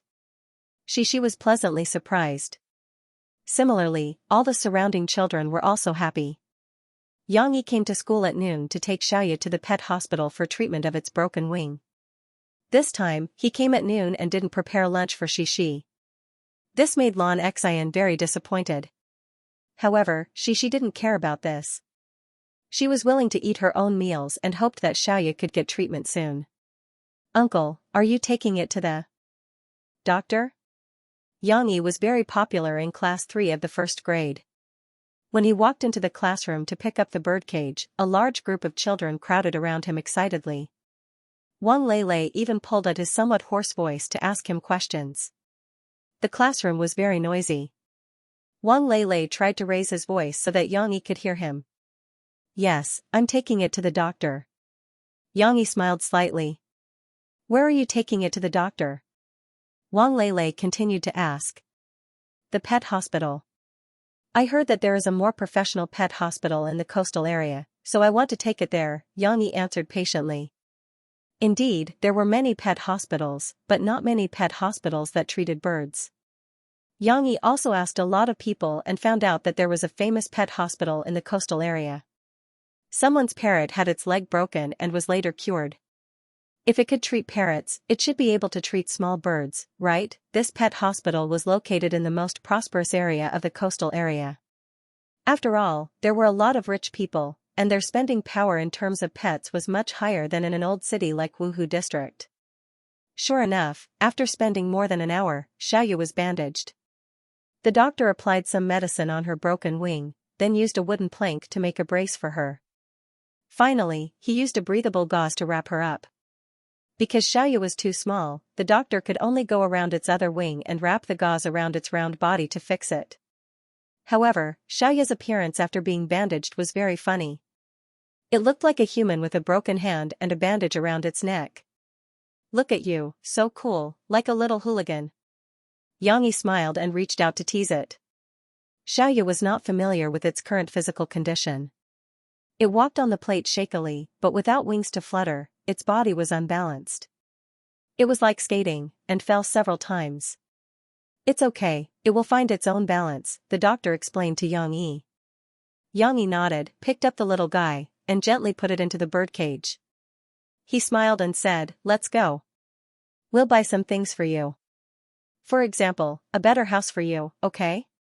The pet doctor introduced to Xianxia that behind the big shopping mall where their hospital was, there was a pedestrian street that sold pets and pet-related items. Xianxia happened to not have to drive to the flower and bird market by himself. He carried the birdcage excitedly and went downstairs. Time has never come back, only leaving behind the pale years, ideals erase feelings, I just want to leave. Out of the door of the pet hospital, Xianxia heard a familiar song. It was Lu Xiaoxiu and Miao Chuan who were singing in the mall. And it wasn't the owner of the music store downstairs who was playing music. When Xianxia looked down from upstairs, he saw a signing event for Qianli Chuanchu's new album. Lu Xiaoxiu and Miao Chuan were singing for the fans who had arrived. Xianxia took the elevator from outside and went upstairs directly. He didn't expect such an event to be held in the mall. Moreover, in the Huai brothers' company, whether it was Qianli Chuanchu, Yang Huan, or Guizi, their itinerary didn't need to be reported to Xianxia. Mo Xiaowan was the main person in charge.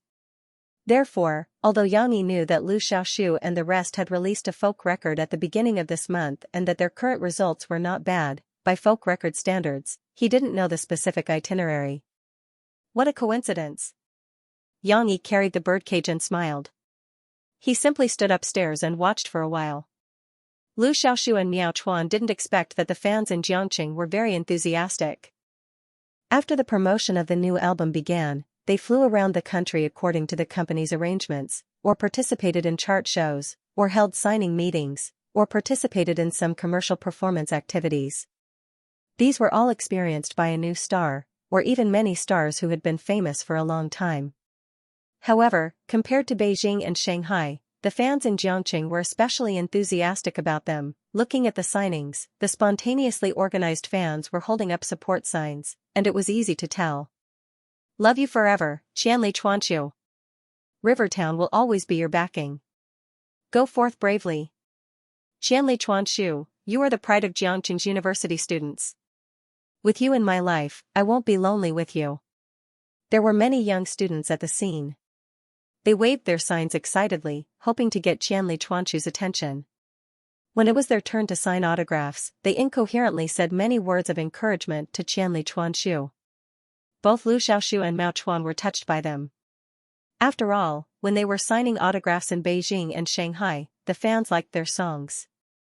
It was only on this side of their home, their second hometown, that the fans cared about the hardships they had gone through and sincerely understood what they had gone through. Therefore, the company originally did not arrange for them to sing at this signing event, but in order to share their joy with these cute fans, Lu Xiaoxiu and Miao Chuan decided to sing a few songs for them on the spot. Starting from their earliest song, I Miss Her in the Northern Winter, Lu Xiaoxiu and Miao Chuan were now singing Ideal Monologue, which they had composed during their most difficult times. As I sit and wait, reality makes me understand that the place where the dream collapsed is now covered with moss. Lu Xiaoxiu and Miao Chuan hummed the song Ideal Monologue in a low voice. The lyrics were very depressing. Although it was about ideals, it was about the struggles of reality. This song made many of the fans burst into tears. They waved the placards in their hands to encourage Xianxia. "Hey, isn't that Sugar Cube?" Yang Yi was listening to the song with great interest upstairs. He inadvertently saw a girl standing in the corner downstairs, holding up a placard excitedly. A hint of surprise appeared in his eyes. Sugar Cube was also thin and weak, so she could not squeeze to the front. However, it did not matter. The space in the middle of the mall was not big, so it did not matter where she listened to the song. She was also intoxicated by Lu Xiaoxiu and Mao Chuan's singing. Listening to their sad melody, she secretly wiped away her tears. However, this scene happened to fall into Yang Yi's eyes. "I think I heard from Huan that Sugar Cube seems to like Mao Chuan." Yang Yi touched his chin and secretly gossiped. Last year, before Xianxia participated in China's Top Voice and had not debuted, they were all singing at the coffee shop at the corner of the street. As a waitress, Sugar Cube was very enthusiastic about them. After Lu Xiaoxiu and Mao Chuan finished singing Ideal Monologue, Lu Xiaoxiu smiled and said, "I feel that the songs we sang are too depressing. Why don't we change to a more pleasant song? Brother Yang Yi wrote for us, With You Forever? This is really the last song, because if we continue to sing, this signing event will not be over." "No, it can't be the last song." Unsurprisingly, the fans started protesting with laughter. Of course, they still had to be considerate of Lu Xiaoxiu and Mao Chuan. It was already an exception for them to sing for the fans. In the end, the fans did not pester them to continue singing. However, what Xianxia did not expect was that the last song the fans wanted them to sing was not With You Forever, but another song written by Yang Yi, The Ordinary Road. When the album was first released, The Ordinary Road did not perform as well as the more romantic With You Forever. It did not even perform as well as Xianxia's I Miss Her in the Northern Winter and Growing Up Gradually. After all, this song lacked the popularity of Pu Shu in his previous life and the foreshadowing of the movie. However, the song The Ordinary Road was getting more and more interesting. In less than a week, its ranking on the new best-selling songs chart was gradually climbing up. Currently, The Ordinary Road was second only to With You Forever. It was a pity that both songs were blocked outside the top 20. Perhaps they needed to continue building up their foundation, no matter what, since the fans wanted to listen to The Ordinary Road. Lu Xiaoxiu and Mao Chuan picked up their guitars and started plucking the strings, playing the guitar of this song. Compared to the richer melodies on the record, the guitar playing of The Ordinary Road had a unique, simple, and pure feeling. Wandering, on the road. Mao Chuan's clear and sad voice opened the prelude to this song. As if affected by this song, the originally noisy shopping mall gradually quieted down. Whether it was Xianxia's fans or some passers-by who were shopping, they could not help but stop and listen. Two big boys were standing on a small stage, playing their guitars while singing with a microphone and sound system that were of poor quality. It was quite fun. It seemed to be as simple as described in the lyrics, but it was very close to reality and very down-to-earth. "I've crossed mountains and seas, I've also passed through a sea of people. Everything I once had, in the blink of an eye, drifted away like smoke." This part of the lyrics was still catchy. Many fans who liked this song couldn't help but hum along. However, Yang Yi, who was upstairs, felt that Lu Xiaoxiu and Mao Chuan's singing was the climax of their chorus. "I once lost all my sense of direction, until I saw that being ordinary was the only answer. Maybe it was more in line with their state of mind." Actually, wasn't this song a portrayal of Yang Yi himself? On Tuesday, Murphy showed Yang Yi a music review of The Ordinary Road. It said this: "The Ordinary Road was written by Yang Yi for Xianxia, but I feel that it is more like an encouragement to himself." Now, Yang Yi's net worth is the best in the entertainment industry. It can be said that he is completely extraordinary. However, he is still the same as when he first debuted. He is low-key, calm, doesn't seek the limelight, doesn't cause trouble, and concentrates on music. That is why even though he has a net worth of billions, he still has an endless stream of works. Perhaps, being ordinary is the true path of music. This statement was not completely correct about Yang Yi, but the general direction was not wrong. Yang Yi indeed yearned for being ordinary. He wanted to cherish the warm and happy family he had now, live the ordinary and happy life he had now, and occasionally create some works to satisfy his literary and artistic feelings, and then accompany Mo Fei to sing songs together, and take his family to travel together. That was enough. Don't think about too many fancy things. If he lost his current ordinary life, it would be difficult to get it back. After coming back to his senses, Yang Yi looked downstairs. Xianxia was still singing. I once asked the whole world, but I never got an answer. I was just like you, like him, like the wild flowers. Somehow, this is the only path I have to take. It was almost the end of the song. Yang Yi looked at the two young men who were singing passionately in the midst of their fans and smiled slightly. He thought to himself, your path has also begun. You must continue to work hard and walk down it. Yang Yi did not greet Lu Xiaoxiu and Mao Chuan, nor did he disturb Fang Tang's support.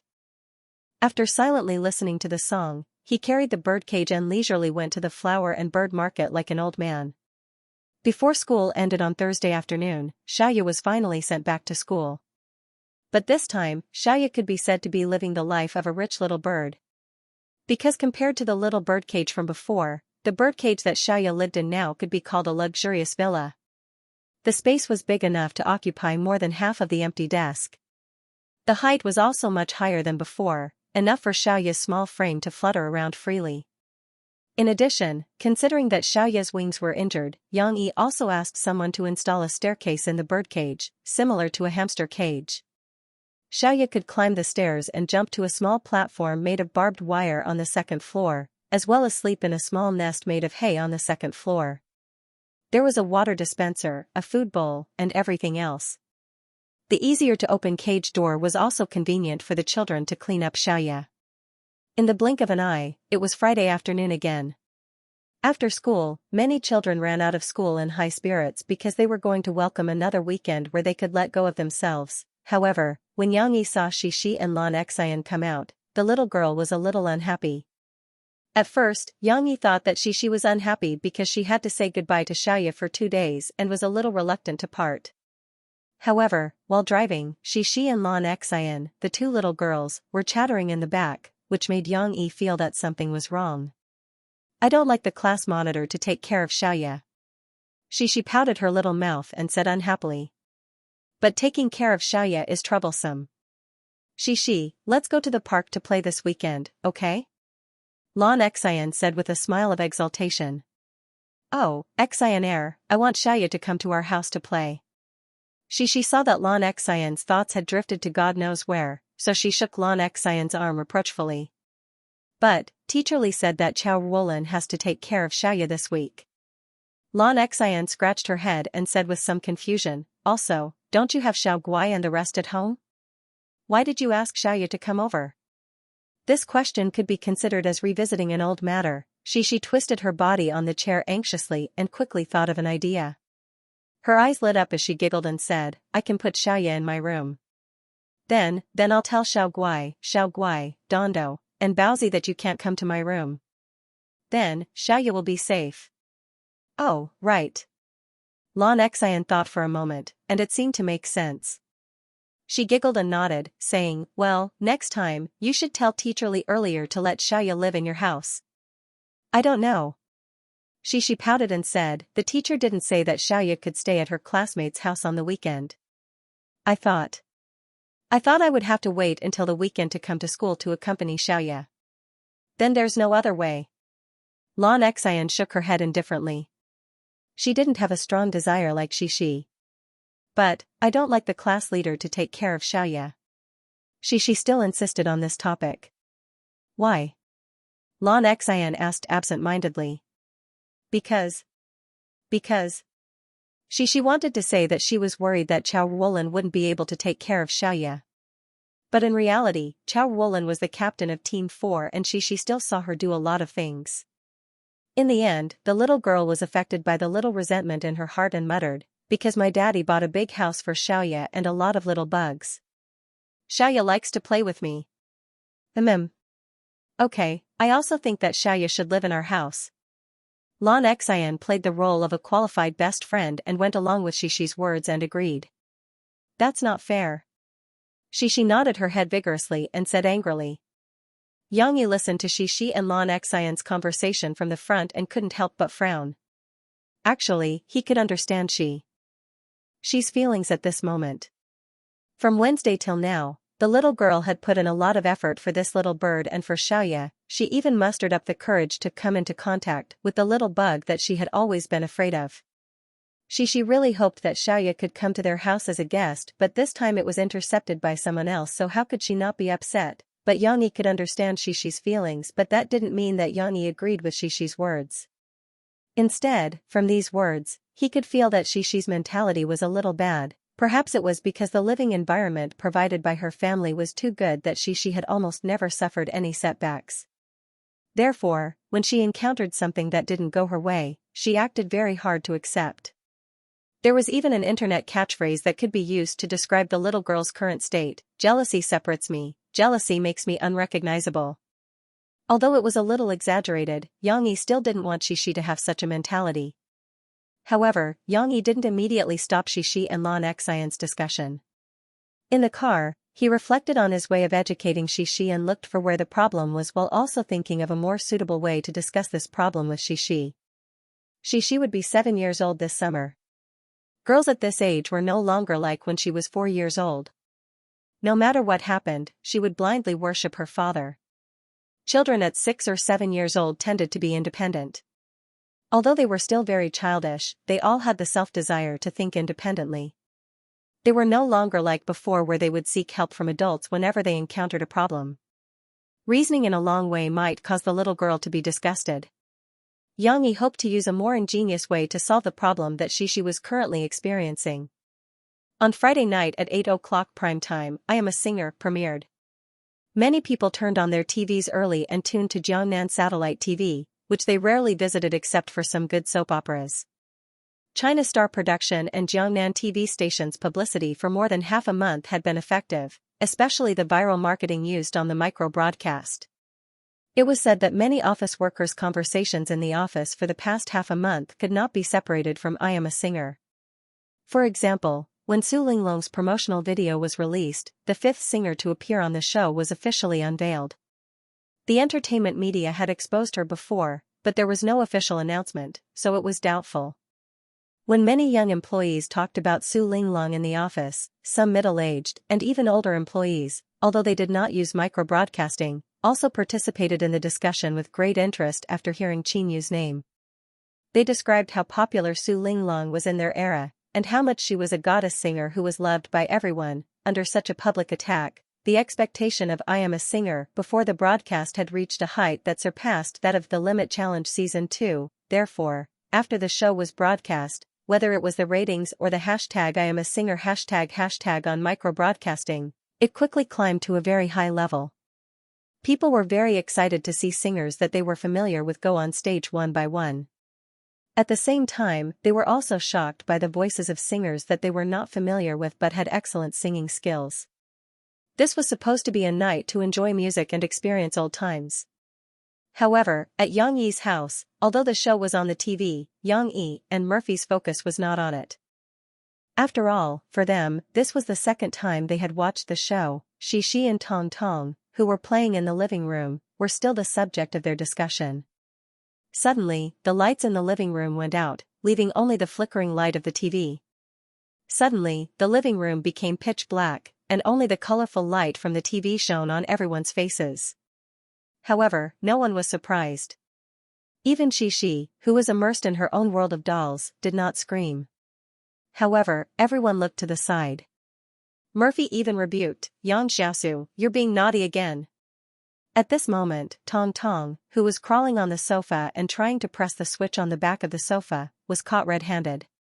He heard his mother calling him, so he quickly pressed the switch again and turned on the light in the living room. When the lights came back on, Xiao Pai's smiling eyes appeared in everyone's vision. The little guy giggled and didn't feel embarrassed at being caught. He stepped on the soft sofa and walked slowly to his mother's side. Tong Tong's range of activities had expanded, and he was gradually not satisfied with the small toys that he usually played with.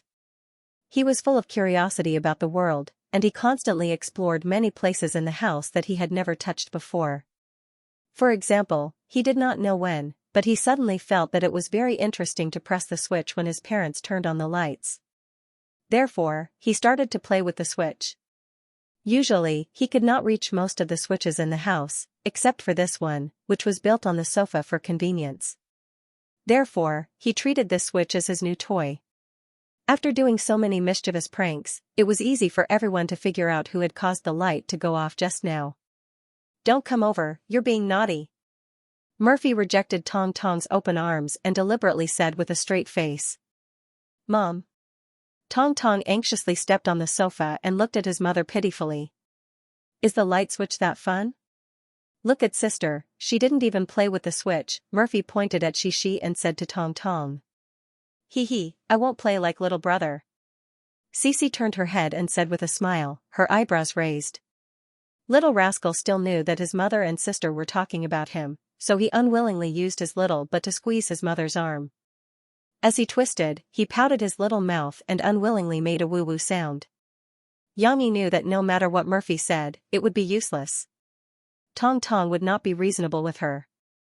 If she tried to reason with him now, he would forget about it later when he wanted to play a prank. The best solution was not to reprimand him, but to find something for him to exhaust his vigorous energy. Xianxia thought for a while, then got up and went to the side hall to get 2 sets of plastic cups that were usually used to entertain guests.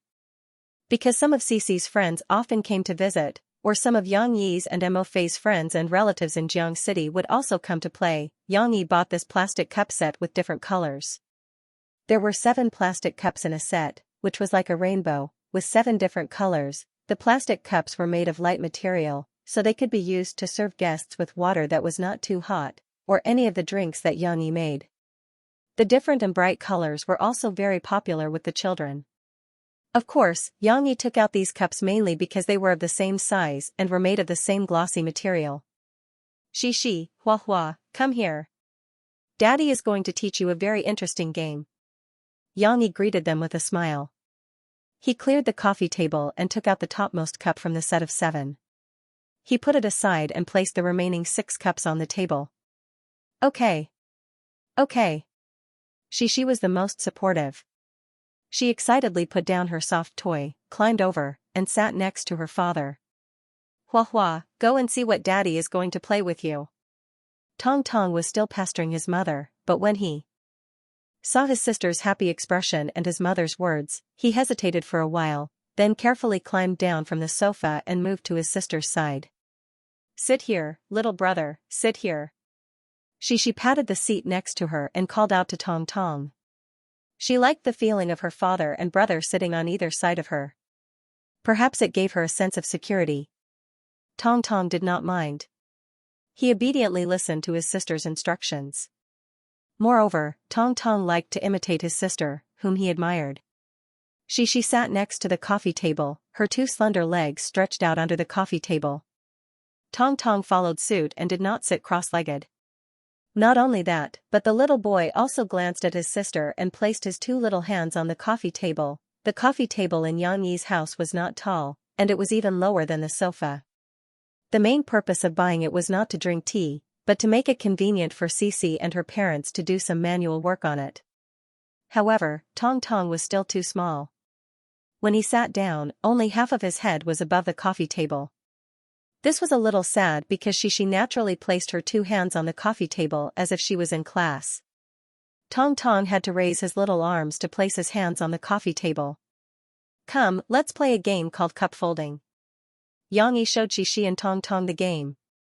He took out 6 sets of cups and showed them to Xi and Tong Tong. Then, he slowed down and stacked 2 small pyramids according to the order of the cups. Left, right, left. He alternated between his left and right hands and stacked 2 small pyramids. Xi and Tong Tong stared at him intently. However, at this stage, they were confused and did not understand what their father was playing. Of course, this was just a simple demonstration. After Yang Yi was done, he put away the cups and said with a smile, "This is called folding cups, but if we speed it up, it will be called speed folding cups. This is a more classic competitive game. Daddy will demonstrate it to you." He placed the 6 cups in a pyramid in the middle of the coffee table. Then, in the blink of an eye, he grabbed 3 cups with his left hand and the remaining 2 with his right hand. Then, he quickly overlapped his left and right hands. A pyramid of 6 cups stacked up in the blink of an eye. How fast was Xiangyi's hand speed? Thinking about how many years he had been single in his previous life, he might have the answer. Fog, anyway. Xi and Tong Tong were dazzled. This move stunned them. Wow. Cici clasped her 2 small hands excitedly, and her eyes were about to emit little stars. How did he do it? Xi could not see clearly, but she felt that her father was super awesome. Tong Tong also stared at the cups with his big round eyes. His face was full of surprise. He stared at the cups. When his sister cried out in surprise, their father put the cups away smoothly and restored them to their original state. The little guy didn't even blink as he stared at the cups without moving, as if he was trying to find the magical power contained in that movement just now through these cups. The first person to react was Murphy. She was sitting on the sofa at the back, but she also stuck her head out to watch. Hey, I used to play this when I was young. Now, Murphy seemed to have been awakened by Xiangyi's hand speed. She smiled and said, in the past, there was a competition like this in the US. It was broadcasted on TV. In foreign countries, it was called stack. In Chinese, it was called stacking cups or speed stacking cups. Mommy used to play this? Xiangyi looked back at Murphy and pointed at the cups. He smiled and said, Mommy, come and perform. I can't. I didn't play this well in the past, and I can't be as good as you now. Murphy quickly waved her hands and said embarrassedly. It's okay. Just perform for Xi and Tao Wu. Xiangyi said with a smile. It's okay. Come, Xi, Tao Wu, give Mommy a round of applause. Come on. Mo Fei was not a 3-year-old child. Why would she need to applaud and cheer for her to come out? Xiangyi had his reasons for doing so. However, Xi clapped her hands happily after hearing her father's call. Tong Tong followed suit and clapped his hands again and again as he giggled with his father and sister. Okay, I'll try. I haven't played for a long time. Don't laugh at me if I don't do it well. Mo Fei grumbled.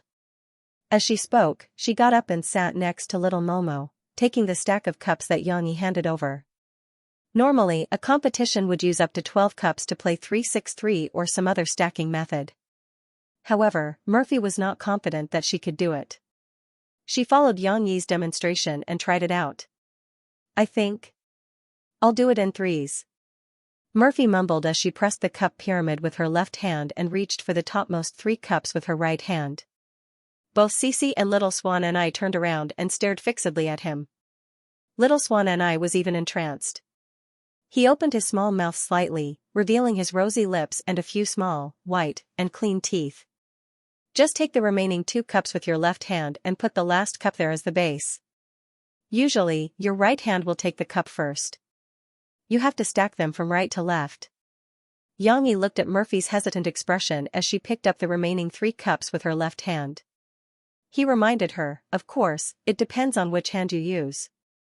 If you use your left hand, then you have to do it the other way around. Yes, from right to left. Murphy seemed to have found inspiration from Xiangyi's words. She happily chanted in English, drop with your right, left, right, left, right.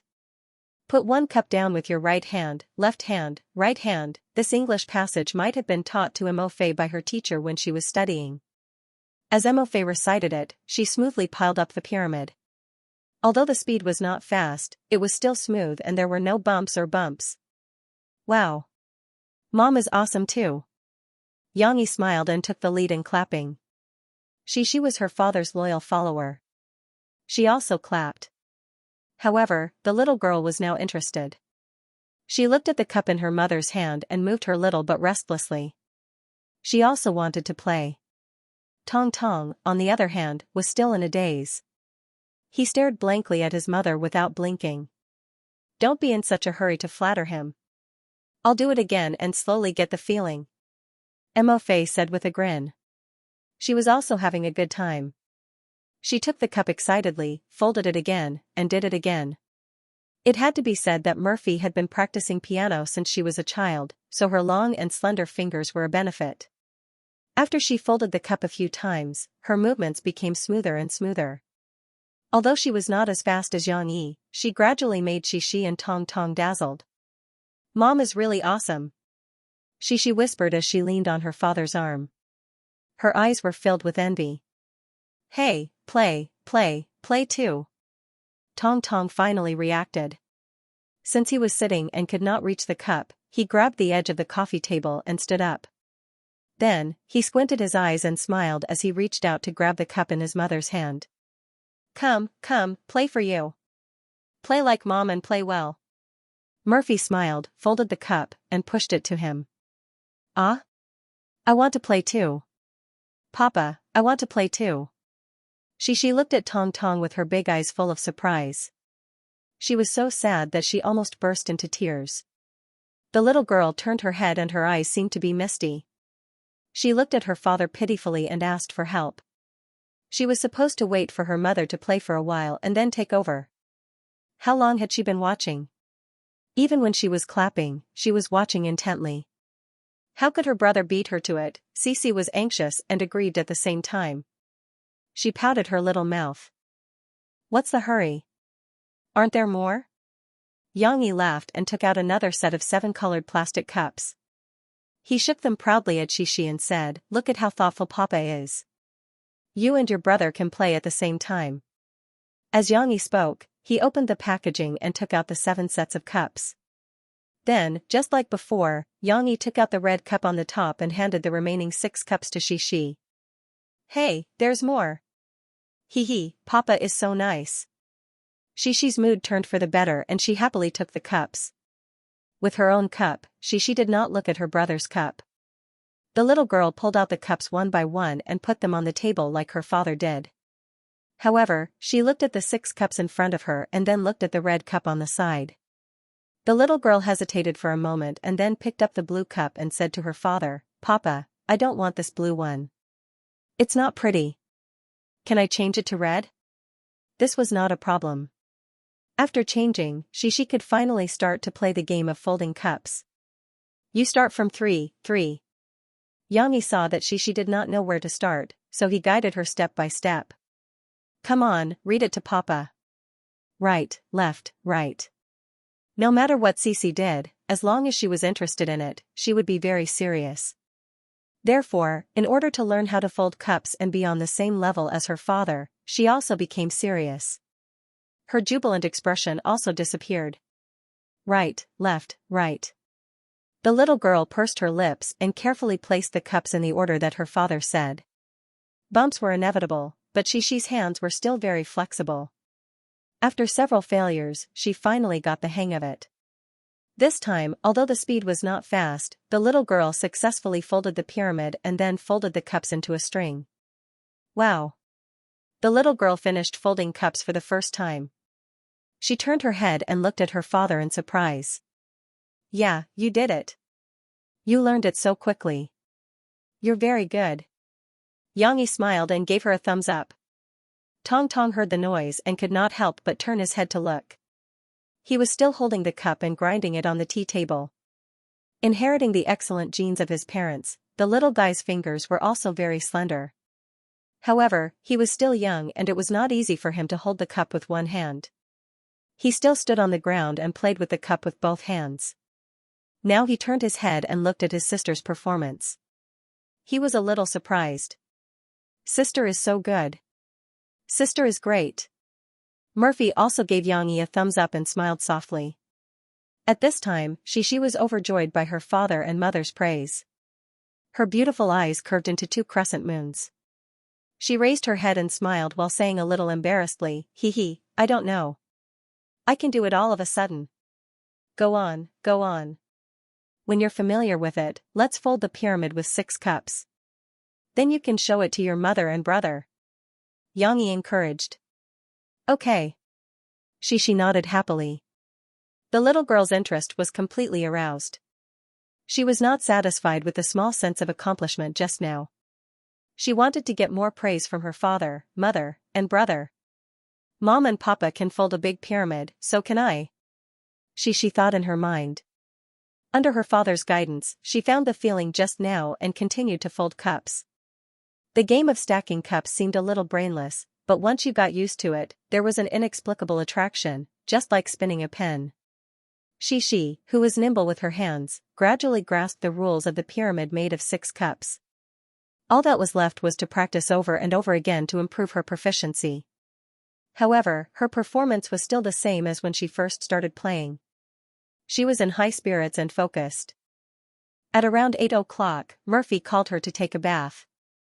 The little girl couldn't bear to put her down, just like when she was watching TV and was called to do something by her mother. She acted coquettishly and said that she wanted to play for a while more. "Play again tomorrow. Daddy will teach you a more difficult game tomorrow." It was Xianxia who put away her cup and said a few words. Only then did she reluctantly follow her mother upstairs to take a bath. The "I Am a Singer" on TV was nearing the end, but because Xianxia brought the 2 little guys home early, he didn't see the rest of the plot. Therefore, although he knew what the ending was, Xianxia still watched the final voting and ranking segment with great interest. "It's a little dragging." Xianxia looked at the last segment that dragged on and deliberately made suspenseful ranking segment. He couldn't help but frown. It was a little similar to what Xianxia saw in his previous life. There were some areas that were criticized. It was obviously a simple ranking. Whether it was typed on the screen or read out directly, it would take tens of seconds. Why would it take more than 10 minutes to explain? In Xianxia's proposal, it was a lot simpler. Of course, Xianxia didn't care too much about it.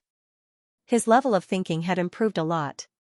From this segment of the program, his first thought was not to refute Han Yuman, the executive director, for what he was doing. Instead, he thought about Han Yuman's intentions. Perhaps creating suspense and increasing the atmosphere of the competition wasn't a bad thing from a program's design, right? It couldn't just be singing. If the small segments around the singing were ignored, it would be easy for the audience to develop aesthetic fatigue. Perhaps for the ordinary audience, they weren't just pure music lovers like Xianxia.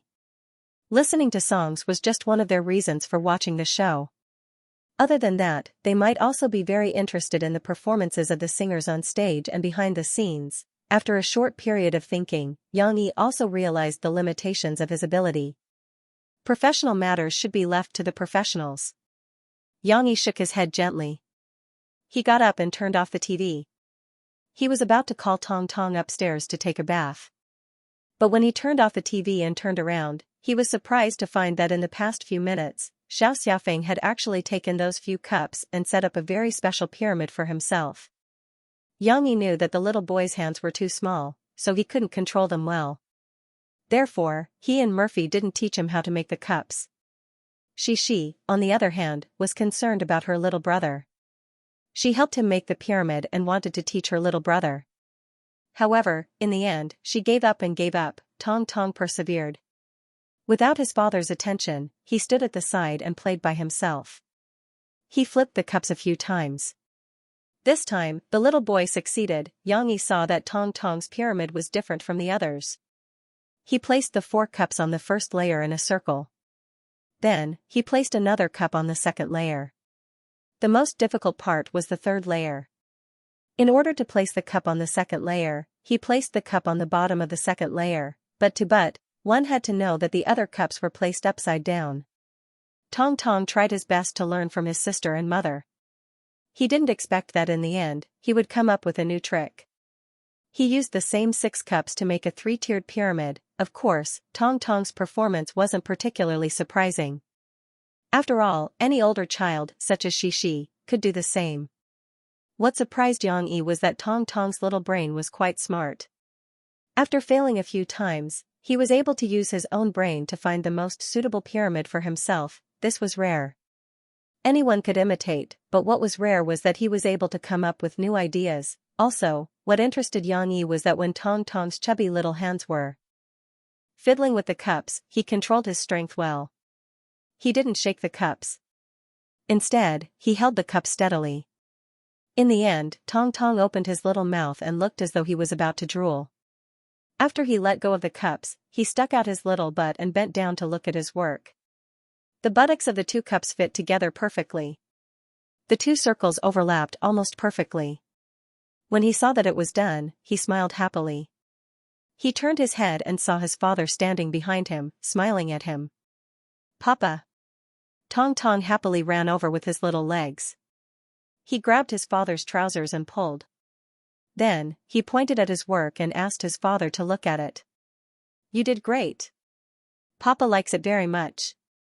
Xianxi's heart was filled with a lot of fondness. He smiled and bent down to pick up the little fellow. First, he kissed his tender little face, then gave him a thumbs up and praised him. Tong Tong was also satisfied in his father's arms. He smiled foolishly and clapped his little hands. "It looks like you are very talented. When you grow up, Papa will teach you some very powerful martial arts." Xianxi looked at his son and said softly. Although he knew that Tong Tong did not understand, he was very pleased. He felt that the combination of his genes and Murphy's genes was extraordinary. He had found his future successor. Tong Tong did not understand. He looked at his father with a puzzled expression and tilted his little head slightly. "You have to be your sister's guardian angel in the future." Xianxi reached out to rub the little guy's head and said in a relaxed tone. She also learned martial arts. However, Xianxi loved his daughter dearly and could not bear to train her. Therefore, Shishi's future achievements were only superficial. No matter how talented she was, she could only reach the level of Yang Huan. Tong Tong's muscles and bones were very suitable for martial arts. Moreover, he was a boy. When he grew up, he would have to suffer more. An old teacher who worked in education once wrote in her book, "Praise in person, criticize in private." No matter how young a child is, he still has his dignity. Xianxi had read this sentence a few years ago. At that time, he did not know how to educate a child, so he bought a lot of education books to learn. At that time, he did not understand this sentence, but he felt that it was amazing. Therefore, he memorized it in his mind.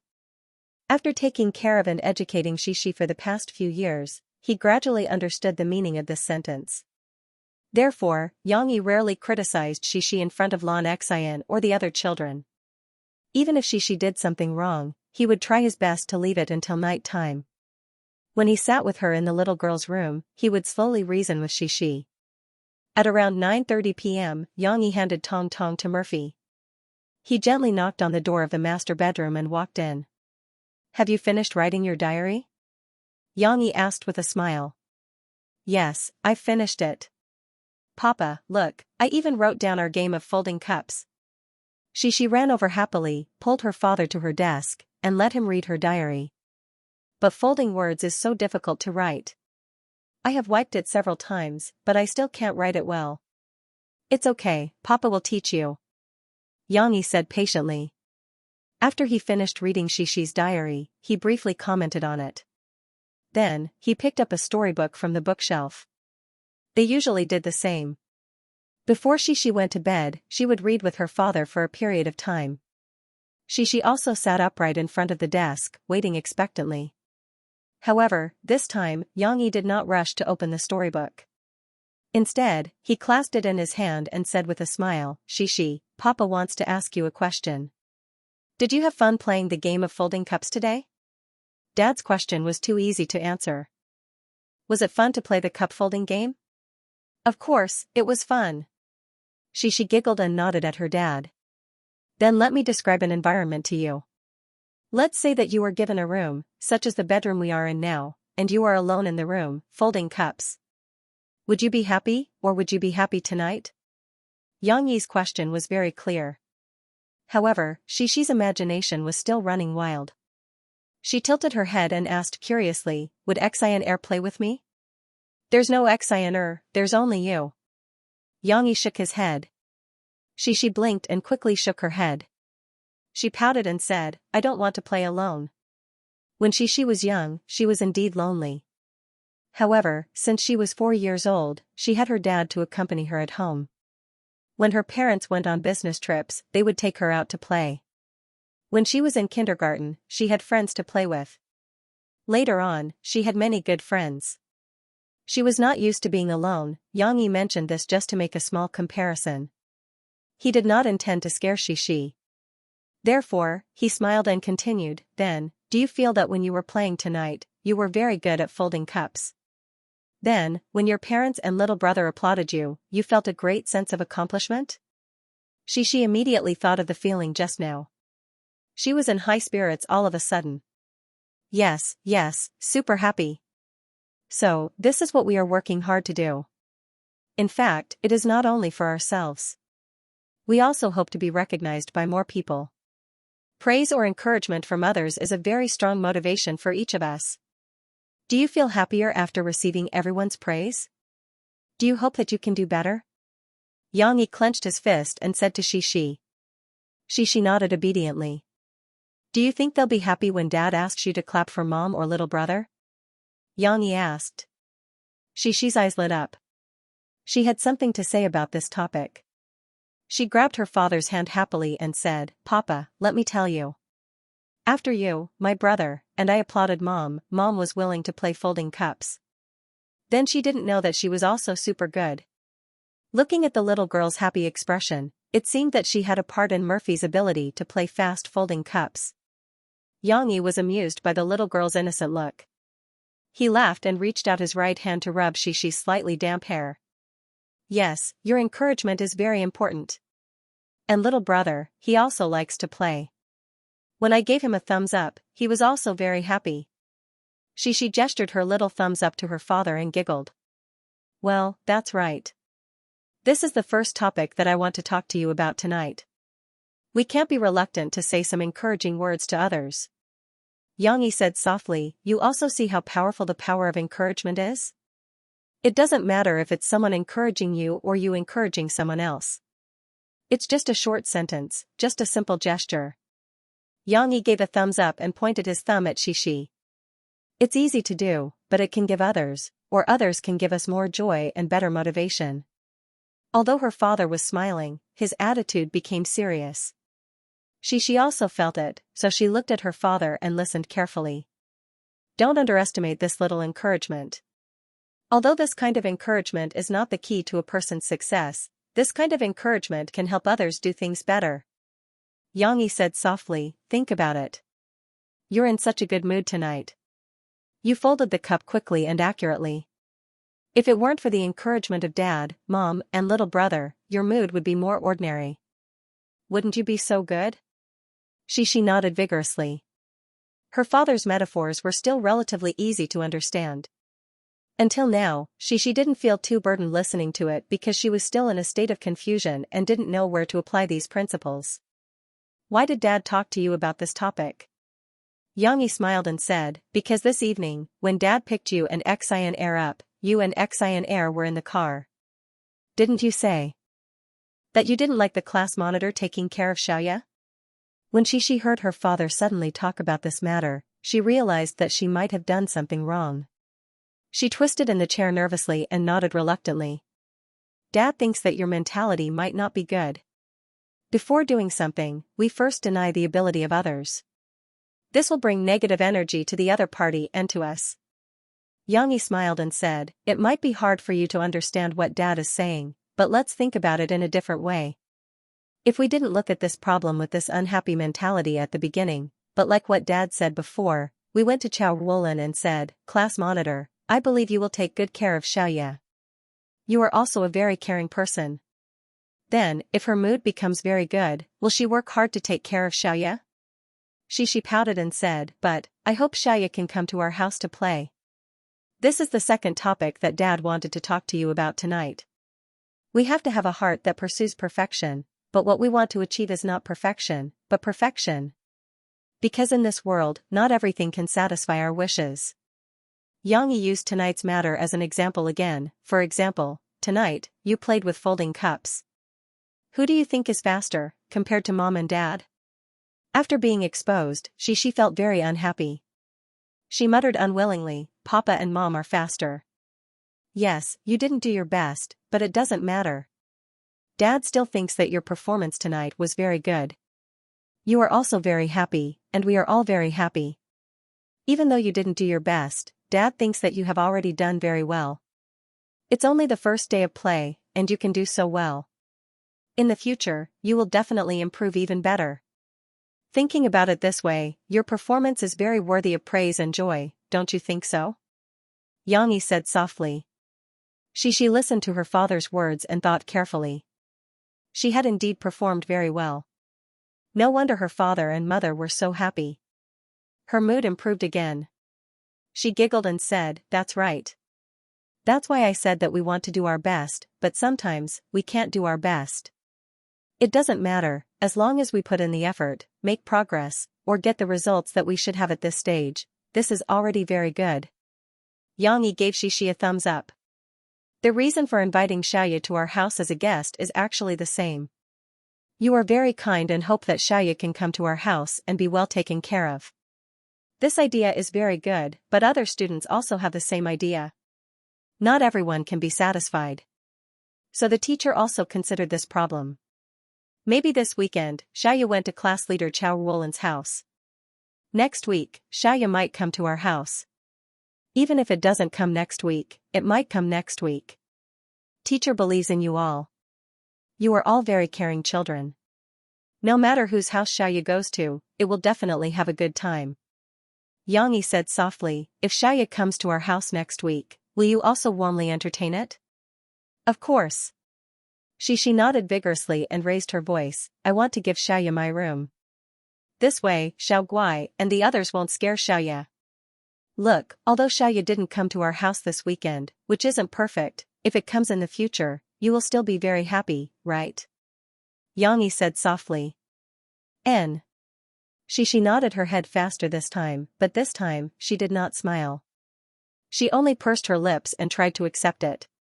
"Then, if we don't have to be so depressed, we will happily congratulate Chao Ruolan and encourage her, hoping that she will take good care of Xianxia. The next time Xianxia comes to our house, we will take better care of Xianxia.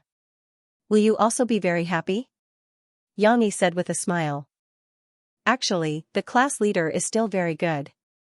On Thursday, when she was wiping Xianxia's stench, she wasn't afraid and even bought a lot of rags. She finally said something fair. Originally, these discoveries were hidden in her heart. Xianxia originally thought that he would have to spend more time to persuade Xianxia, but he did not expect the little girl to think it through so quickly. She even pouted her little mouth and spoke in a muffled voice, which made Xianxia feel pleasantly surprised. "It's very good that you can think this way." Xianxia gave Xianxia a thumbs up and praised her from the bottom of his heart. "Dad is very happy to see that you've made progress in your thinking. You're starting to be able to discover the shining points of others." However, the little girl did not become happy because of her father's praise. She grabbed her clothes with her two little hands, lowered her little head, and sadly muttered, "Papa, I'm sorry, I shouldn't have said bad things about the class monitor. Come here, let Dad hug you." Seeing this, Xianxia changed his preaching tone and gently opened his arms. Children who realized their mistakes were actually unwilling in their hearts. Moreover, not to mention children, even if it was an adult, who would be willing to honestly admit their mistakes. Therefore, even if she did not do well, she still felt a little wronged and sad. Hearing her father's words, the little girl ran over with grievance, threw herself into her father's arms, and buried her little head in. Xianxia gently pulled Xianxia's little hand, and carefully combed her fingers one by one as if they were treasures. Then, with a soft voice, he whispered in the little girl's ear, "Every time you grow up, it's inevitable that there will be some difficult experiences, but it doesn't matter. Dad will always be by your side and support you. I will be your strongest backing, and I will also applaud your success. Just like tonight, your thinking has improved a lot, and Dad is very happy."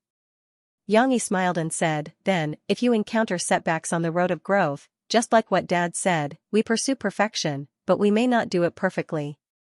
For example, at the end of last semester, you didn't do very well." She unwillingly twisted in her father's arms. How could he touch the pot that did not boil? "Haha, okay, let's not talk about this. Anyway, if you encounter setbacks or problems, don't be afraid, you have Dad. Your dad is the most powerful person in the world." Xianxia boasted shamelessly. But unexpectedly, this sentence still made Xianxia unable to help but twist in her father's arms and giggle. "What's wrong? Isn't it?"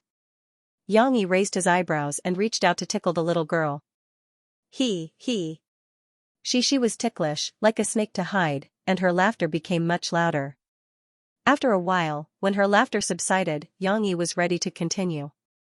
But he didn't expect that at this time, the little girl in his arms raised her little head, blinked her big bright eyes, and said, "Papa, Papa is actually super powerful, although not the most powerful."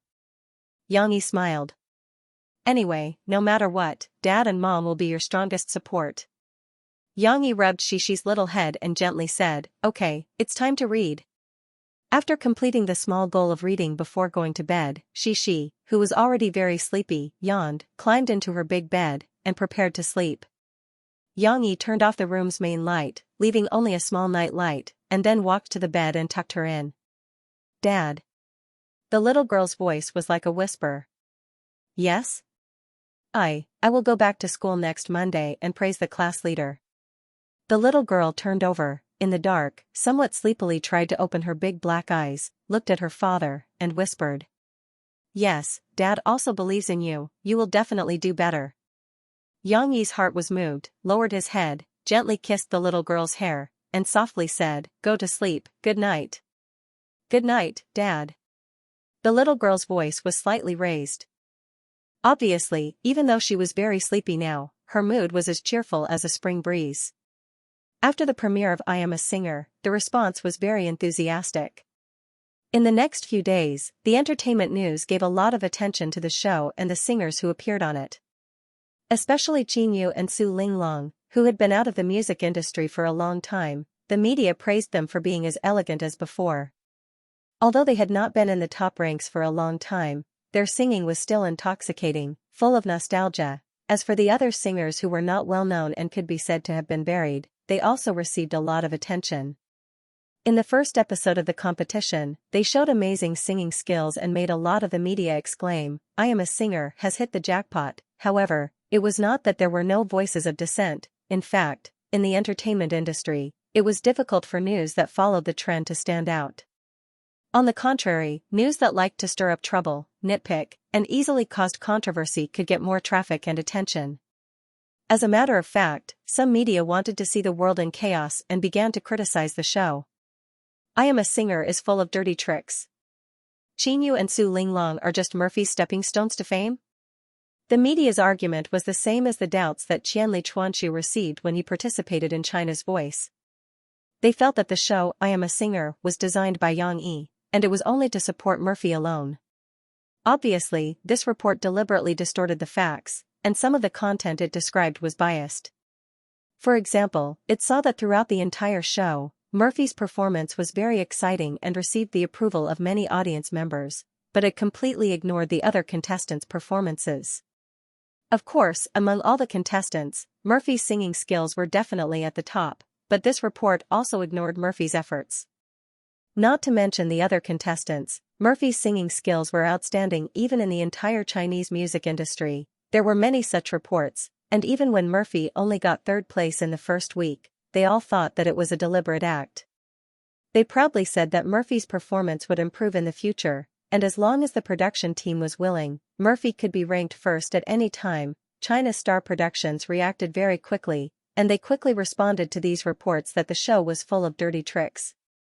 I Am a Singer's official micro-broadcasting showed a notarial certificate issued by Jiangqing's notary office and a third-party notary organization, respectively, to prove that their entire process was fair and just, and that the voting results of the live judges were fair and just. In addition to criticizing the show's dirty tricks, some media also criticized I Am a Singer for being pretentious. It was not just the media. Perhaps some of their rivals, such as Xiangnan TV Station and Glorious Star Productions, who could not stand the fact that China Star Productions was doing well, had bought fake reviewers. Many people were spamming the exaggerated expressions of the audience members of I Am a Singer. Is it really that exaggerated? They actually cried when they looked at the stage? Or they stood up in unison when they were listening to the show, looking like they were intoxicated. We're so embarrassed. The audience members were hired by the production team, right? Even China's Voice isn't as weird as this. Zhongxing Production didn't respond to the Water Army's defamation.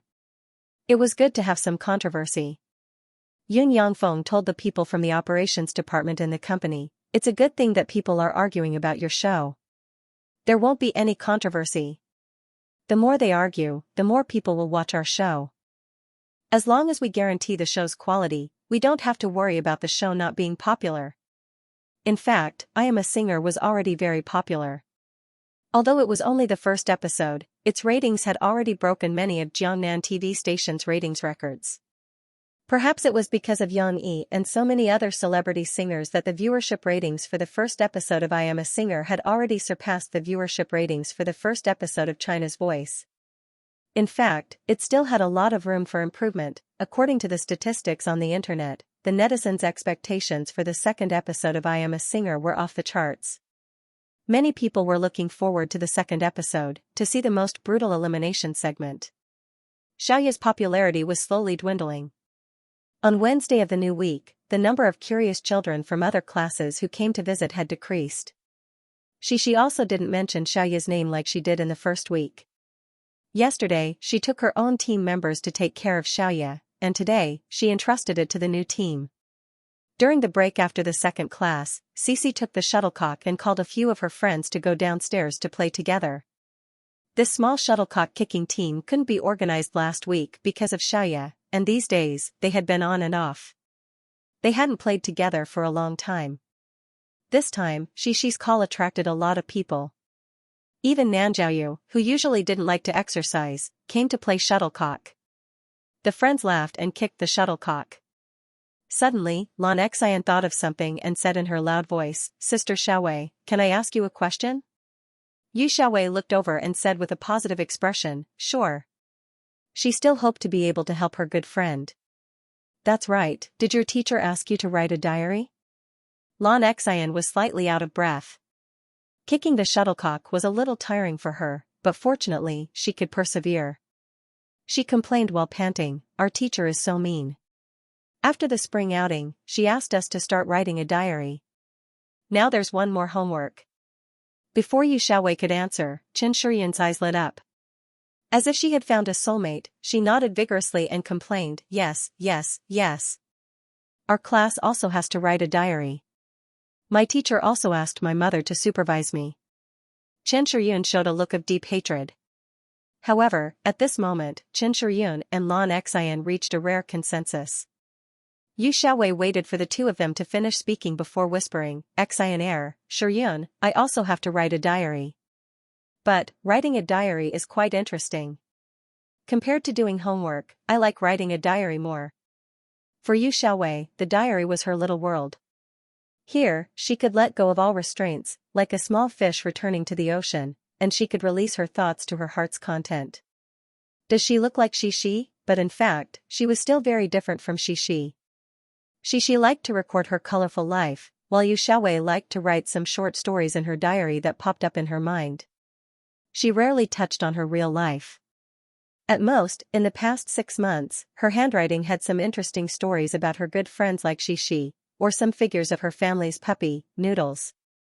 Perhaps it had something to do with her introverted past. As a girl who liked to read and read all kinds of storybooks, her heart was filled with many strange and colorful stories. Xixi blinked as she listened to her friends' discussion. She couldn't help but join in. "I like to write diaries too. Because it's very interesting. I can write a lot of stories so that I won't forget." As Xixi spoke, Nanjiaoyu, who was next to her, hurriedly caught the shuttlecock that Qin Shiyun had kicked at him. Then, as if it was a hot potato, he hurriedly kicked it out. It happened to fly in the direction of Xixi.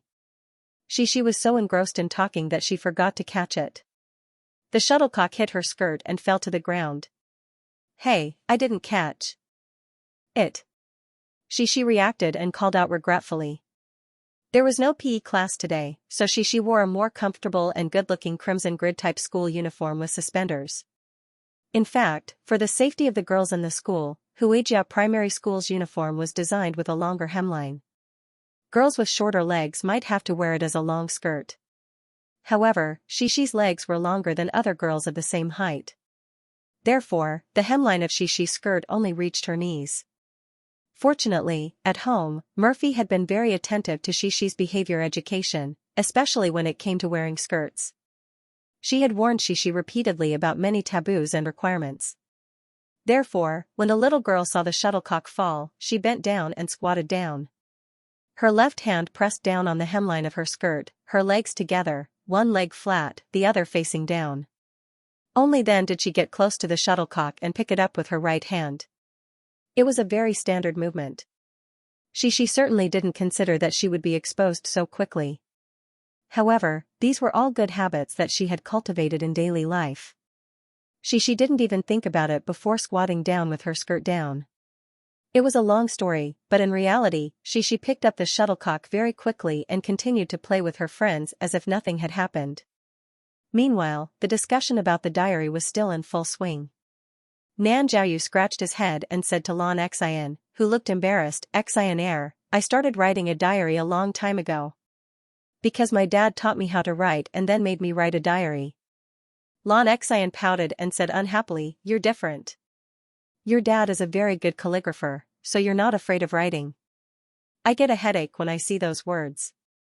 I don't know what to write." Yu Xiaowei silently caught the shuttlecock that was flying over. She first steadied it and then kicked it to Shi. Then she said softly, "Xian, we all have to write diaries. Because we don't know how to write, we have to write a lot. Only then can we understand." After all, Yu Xiaowei was a big sister who was 2 grades higher than the first graders. Yu Xiaowei's understanding of thinking was much higher than that of the first graders. She actually wanted to say something, but because she was more popular among her friends, there was a high probability that the shuttlecock would be kicked to her when everyone kicked it. After all, people subconsciously wanted to be close to the person closest to them. So, just as she was about to say something, Yu Xiaowei kicked the shuttlecock and interrupted her. She could only shut her mouth and try to catch the shuttlecock first. This little girl was going to be suffocated. "I also want to write a diary. Then my dad said that if I don't know what to write, I can write about what I read today." Yang Luoqi also said softly like Yu Xiaowei. Chi, let me tell you, I have a way too. I will write about what I watched today." Lu Xiaoyu got inspiration from Yang Luoqi and said excitedly. Finally, she kicked the shuttlecock out and found a chance to speak. Moreover, this conversation with her friends also gave her a lot of inspiration. I know. She was overjoyed and pulled Lan Xian and said, "Xian, you can write, what delicious food did you eat today? This way, you will have a lot of things to write about." The content looked very thin, but not every child's diary was as jumbled as Shi's. The requirement for a first grader's diary was actually very low. A few sentences could be used as a diary for a day. Lan Xian was stunned for a moment, and a look of surprise appeared on her face. She shouted, "Yes. I can write about delicious food. I have a lot of delicious food, today I can write about this. My dad brought back pork jerky from Guangdong province, and then tomorrow I can write about delicious food." She even started to count. Then what should I write? I don't read books. I also have to write about watching TV, right? Chen Shiyun saw that Lan Xian's problem was solved and asked anxiously. "No, I already wrote about watching TV." Lu Xiaoyu shouted, "You can't write the same thing as me." She listened and felt that something was wrong. After thinking carefully, she understood. She said happily, little fishy, it's okay. You and Chen Shiyun watch different TV. That's right. Lu Xiaoyu understood now. She scratched her head and smiled embarrassedly. "Shiyun, you can write about watching TV." Lan Caokai had indeed returned from Guangdong province. He had only returned yesterday. On Tuesday, he attended a joint press conference organized by the Sahara Online Mall and the Guangdong Provincial Department of Commerce.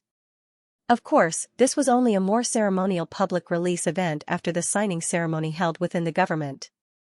However, it was worth mentioning that this joint press conference was organized by the Sahara Online Mall. The experienced Sahara turned this seemingly more politically significant press conference into a scientific and technological event. The Sahara Online Mall not only invited a large number of traditional media reporters, but also many new internet media, freelance writers, tech microbroadcasting celebrities, and so on. The level of grandeur and attention was comparable to that of Apple's new product launch in Yang Yi's previous life. The Sahara Online Mall had done this many times, and every time there was a major announcement that could attract the attention of peers in the industry. For example, the earliest Sahara Express news conference in most cities to implement the new model of next-day delivery. Another example was the Double 11 Shopping Festival conference the year before last. The press conference of the new Sahara Taobao Mall had indeed attracted a lot of attention. Not only did the media scramble to report on it, but many technology microbroadcasting VIPs even played with text live broadcasts on microbroadcasting, because the live broadcast industry had not yet risen.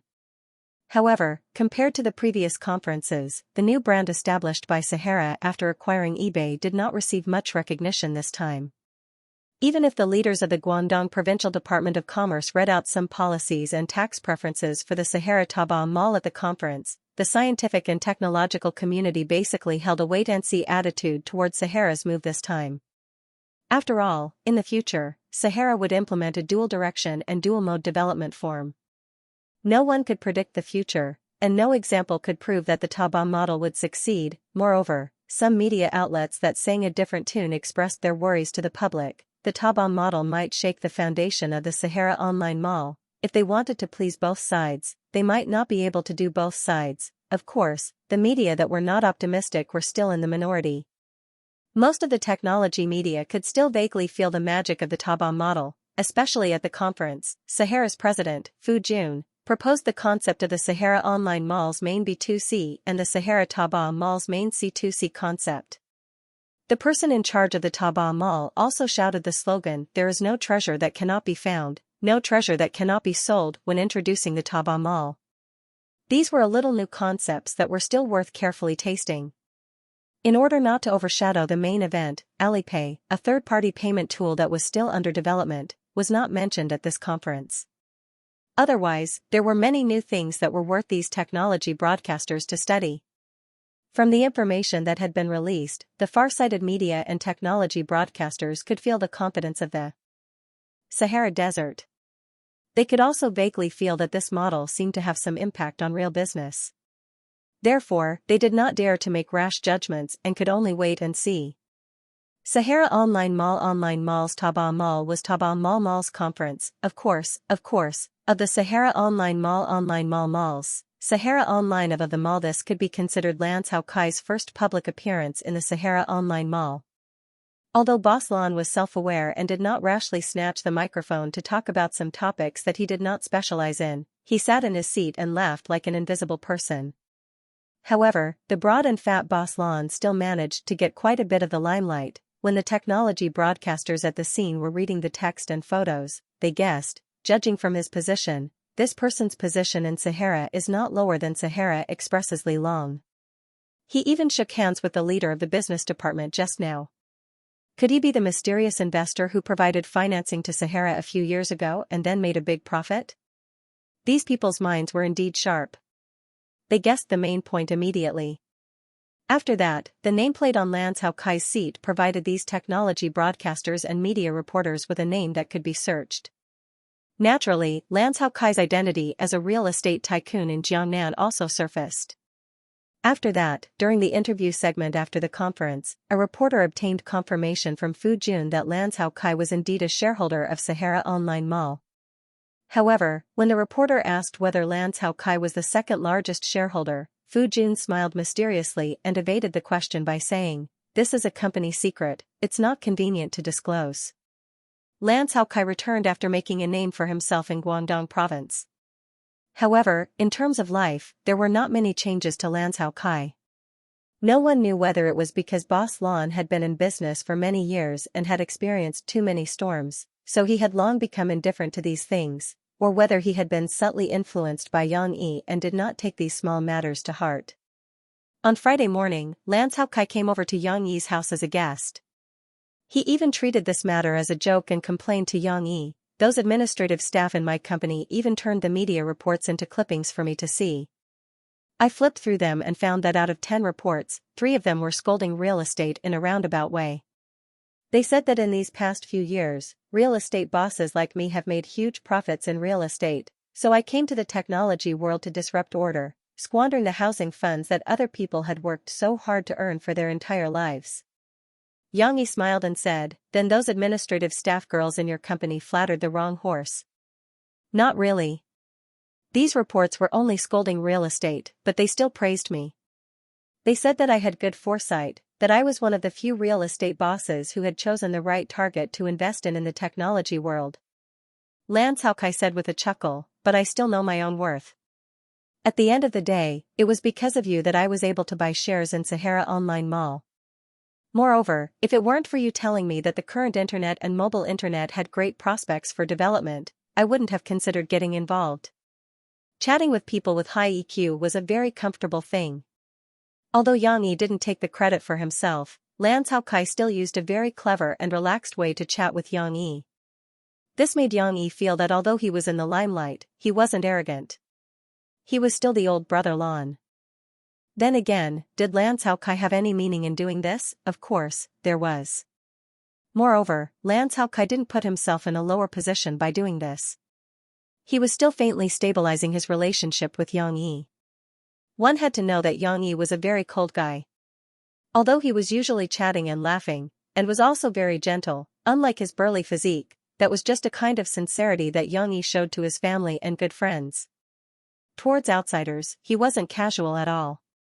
It wasn't easy to become a friend that he approved of. Lan Caokai relied on his high EQ to successfully develop a relationship with Yang Yi, from an ordinary child's classmate's parent to a neighbor's relationship.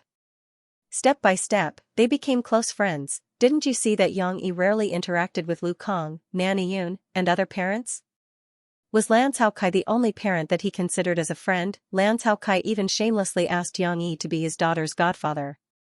This could be considered as another way to strengthen the relationship. His usual behavior was the key to allowing him and Yang Yi to have a beneficial relationship and get along like brothers. Lan Caokai actually came back, and he even volunteered. Yang Yi let him take his place to fetch Xixi and Lan Xian home. A new weekend was coming, and Xiaoya, who Xixi couldn't forget, finally got permission from the teacher to come to their house as a guest. Xixi, wait a minute. Let Daddy take a look at Xiaoya. Yang Yi's words stopped the two girls who were clamoring as they carried the birdcage upstairs. Xixi had just gotten out of the car. After greeting her parents, she couldn't wait to introduce her home to Xiaoya.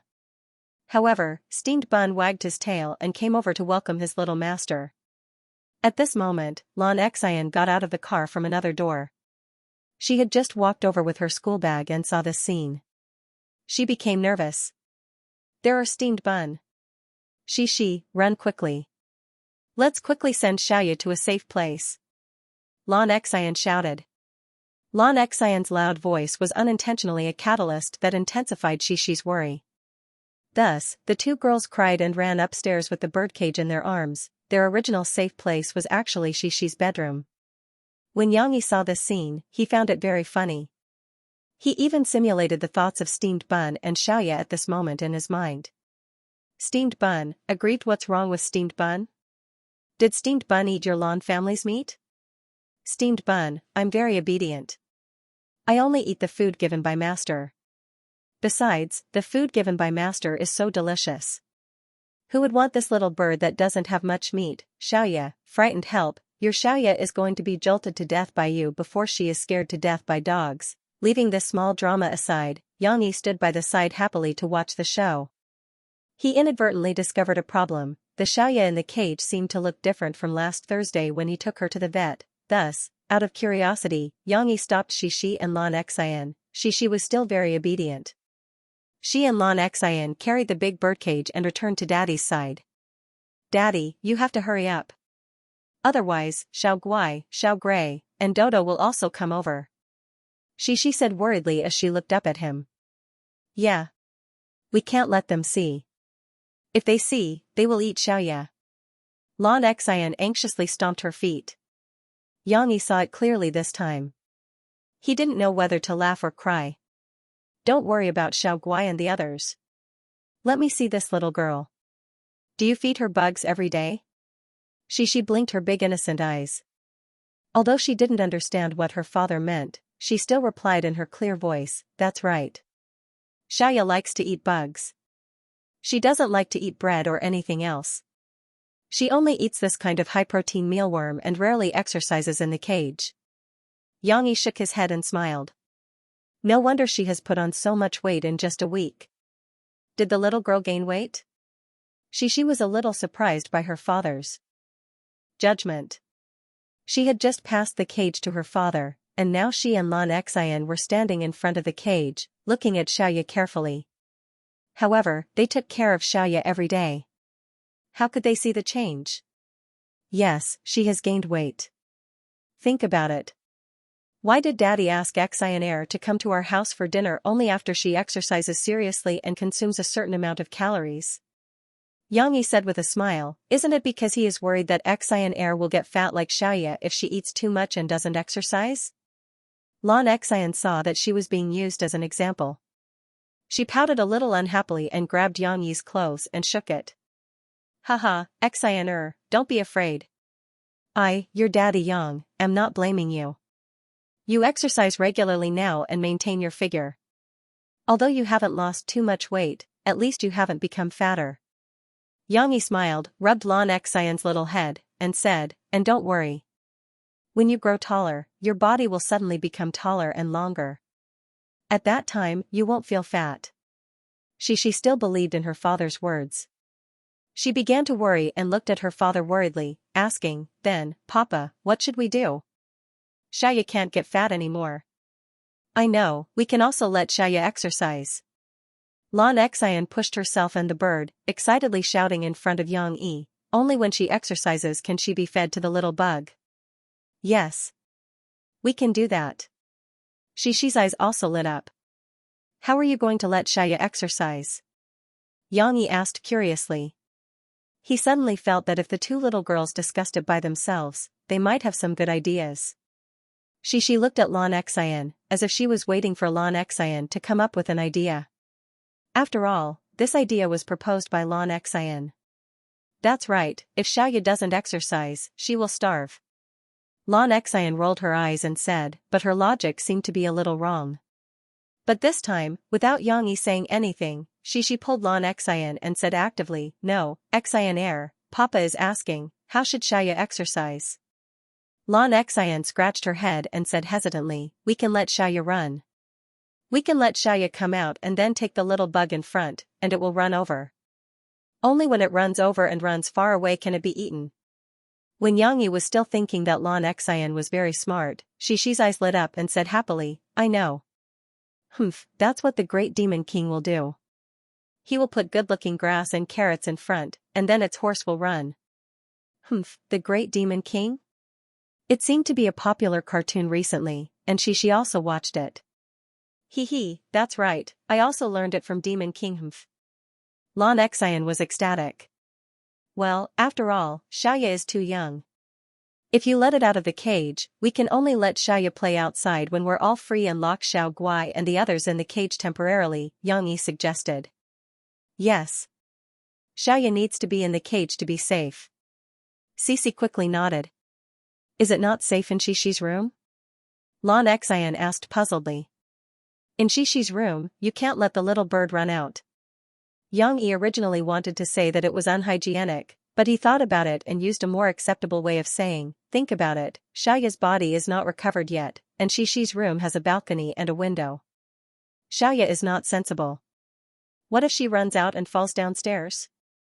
She is not agile yet, so she can't fly. Pa, she will fall and become minced meat. Xi and Lan Xian trembled. She quickly shook her head and said, then I don't want Xiaoya to come out.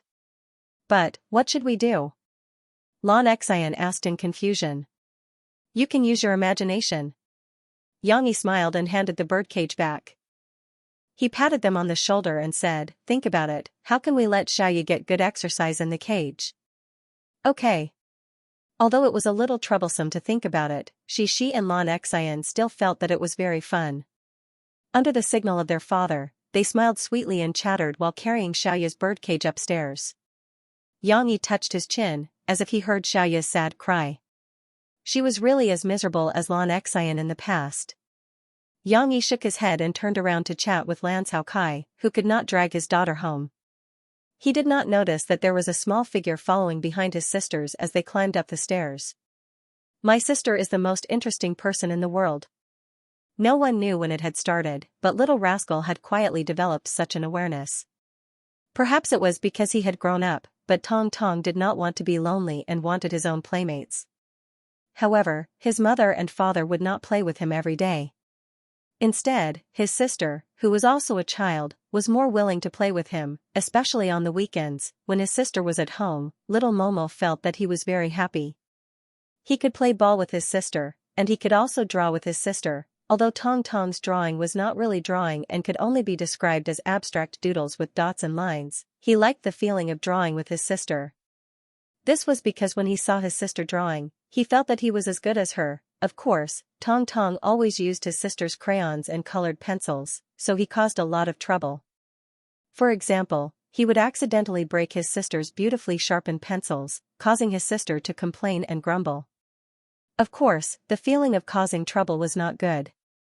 He looked at his sister nervously, who was a little angry.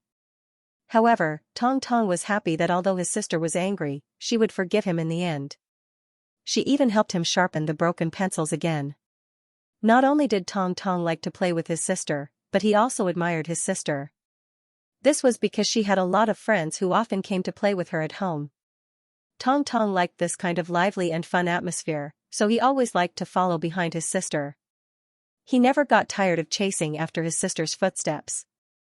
Unfortunately, his sister had to go to school. Tong Tong went to bed early at night, so he did not have many opportunities to play with his sister from Monday to Friday. Although Tong Tong followed his mother to the company or other workplaces and experienced many new things during the day, he would still eagerly wait for his sister to come home. Tong Tong was very happy to see her sister back, even though her sister's attention was on the little bird. Today, little mommy was wearing a pair of black trousers and a black t-shirt. However, this was nothing. Mommy was afraid that he would catch a cold, so she even made him wear a blue hooded jacket. The zipper was pulled up to his chest, just enough to wrap around his round little belly. Just now, little Momo didn't understand why her sisters wanted to go upstairs and were called back down by her father, so the little guy stood at the side. Her chubby little face with baby fat didn't reveal any expression. Her rosy little mouth naturally pouted, and her pair of big, round, spirited eyes stared intently at her sisters as they chattered. His two small hands were naturally placed by his side and slightly raised. This appearance made him look a little ignorant, but it was also extremely cute. Finally, the sisters went upstairs. Little Momo also broke away from her observing state and grinned happily. Look at what the sisters are doing upstairs. The little guy, who didn't like wearing slippers, grabbed the railing of the stairs barefooted and walked up the stairs one step at a time, full of vitality. Xi and Lan Xian didn't notice what was going on behind them. They giggled and ran upstairs with the birdcage in their arms. Lan Xian even shouted, "Quick, go in and close the door. Don't let the cat run in." Hee, Xian air, don't shout so loudly. Xi also laughed and said, "Xiao Guai is going to hear us." Therefore, when Tong Tong climbed upstairs and arrived at his sister's bedroom, he was surprised to find that the door was closed. Fortunately, Tong Tong knew how to knock on the door. The little guy went up to the door and raised his two chubby little palms up high. He slammed the door and called out in his baby voice, "Sister." After a while, the door to the master bedroom was opened. However, it was only opened a crack. Xi's beautiful big eyes appeared and Lan Xian's loud voice came from behind. "Be careful. Be careful. There's an attack. This little girl is so crazy. What kind of TV shows did she watch recently?" Hee. Xi had already recognized Tong Tong. She opened the door and smiled at Lan Xian. "No, there's no Xiao Guai. It's just my little brother." "Okay." Lan Xian, who was ready for a fight, sighed regretfully and put down the pillow. Tong Tong didn't know the danger, but he was at ease because his sister held his little hand. Tong Tong's little hand was held by his sister, which made him feel safe. "Little brother, are you coming to see Xiaoya too?" "Oh yeah, you haven't seen Xiaoya yet." She pulled her little brother into the room and closed the door. Then, she brought him to see Xiaoya excitedly. In order to let her little brother see clearly, she was very considerate and moved the birdcage to the ground. This way, Tong Tong could squat down and see Xiaoya face to face. Chirp, chirp. The brown-headed crow was a very lively bird. After going through all kinds of hardships and setbacks, it could finally rest for a while. It was still jumping around in the cage and turning its head. Perhaps it was also looking at its new environment. Tong Tong squatted beside his sister and looked curiously at the furry little guy with his round eyes. He looked at his sister and Xianxia, who were discussing something. Xianxia didn't stay on the bed. She climbed down and sat on the floor like she. Then, she continued the topic with great interest. She, I have an idea. I don't have a cat at home, so I can lock up my dog. Then, Xianxia can exercise in my house. Xianxia said. But you have a big swimming pool at home, and Xianxia can't swim. What should we do? She followed her father's idea and thought about it carefully. That's true. Xianxia scratched her head. She looked at Xianxia, who was jumping up and down on the wire stairs. Suddenly, her eyes lit up and she said happily, I know, Xianxia, we can let Xianxia exercise in the cage. What? She smiled and gestured with her slender little fingers to Xianxia. That's it. We use a rope to hang the little bug here. Then, Xianxia will run up the stairs to catch the little bug. Then, we put the little bug down, and Xianxia will run down again. Then, we pull the little bug up, and Xianxia will run upstairs. Then, it can exercise. How do we hang a little bug up and put it down? Xianxia asked, puzzled. In fact, it required pulleys. But she didn't understand. Her idea was a little off track. In fact, the little girl's active little brain even thought of something else. She hesitated and said, you can use Xiaoguai's toy. Xiaoguai's toy can be moved around on the rope. Then, Xiaoguai will have to jump to play with it. This was another way to play with the spring rope. No matter what, She's wild imagination still made Xianxia feel that it was unfathomable. Xianxia found it hard to understand, so she didn't bother to probe further. She simply showed her admiration and praised, wow, you're so awesome. No. I also want to ask my papa how to make it more fun. Cici still wasn't very confident. The pattern in her mind kept changing. She scratched her head in embarrassment and smiled. Alright, I'll be fine. Tong Tong blinked his eyes. Looking at his sister's smiling face, he couldn't help but grin and laugh. From Tong Tong's perspective, although his sister and Xianxia didn't put him in the center and still focused on the little bird, it didn't matter.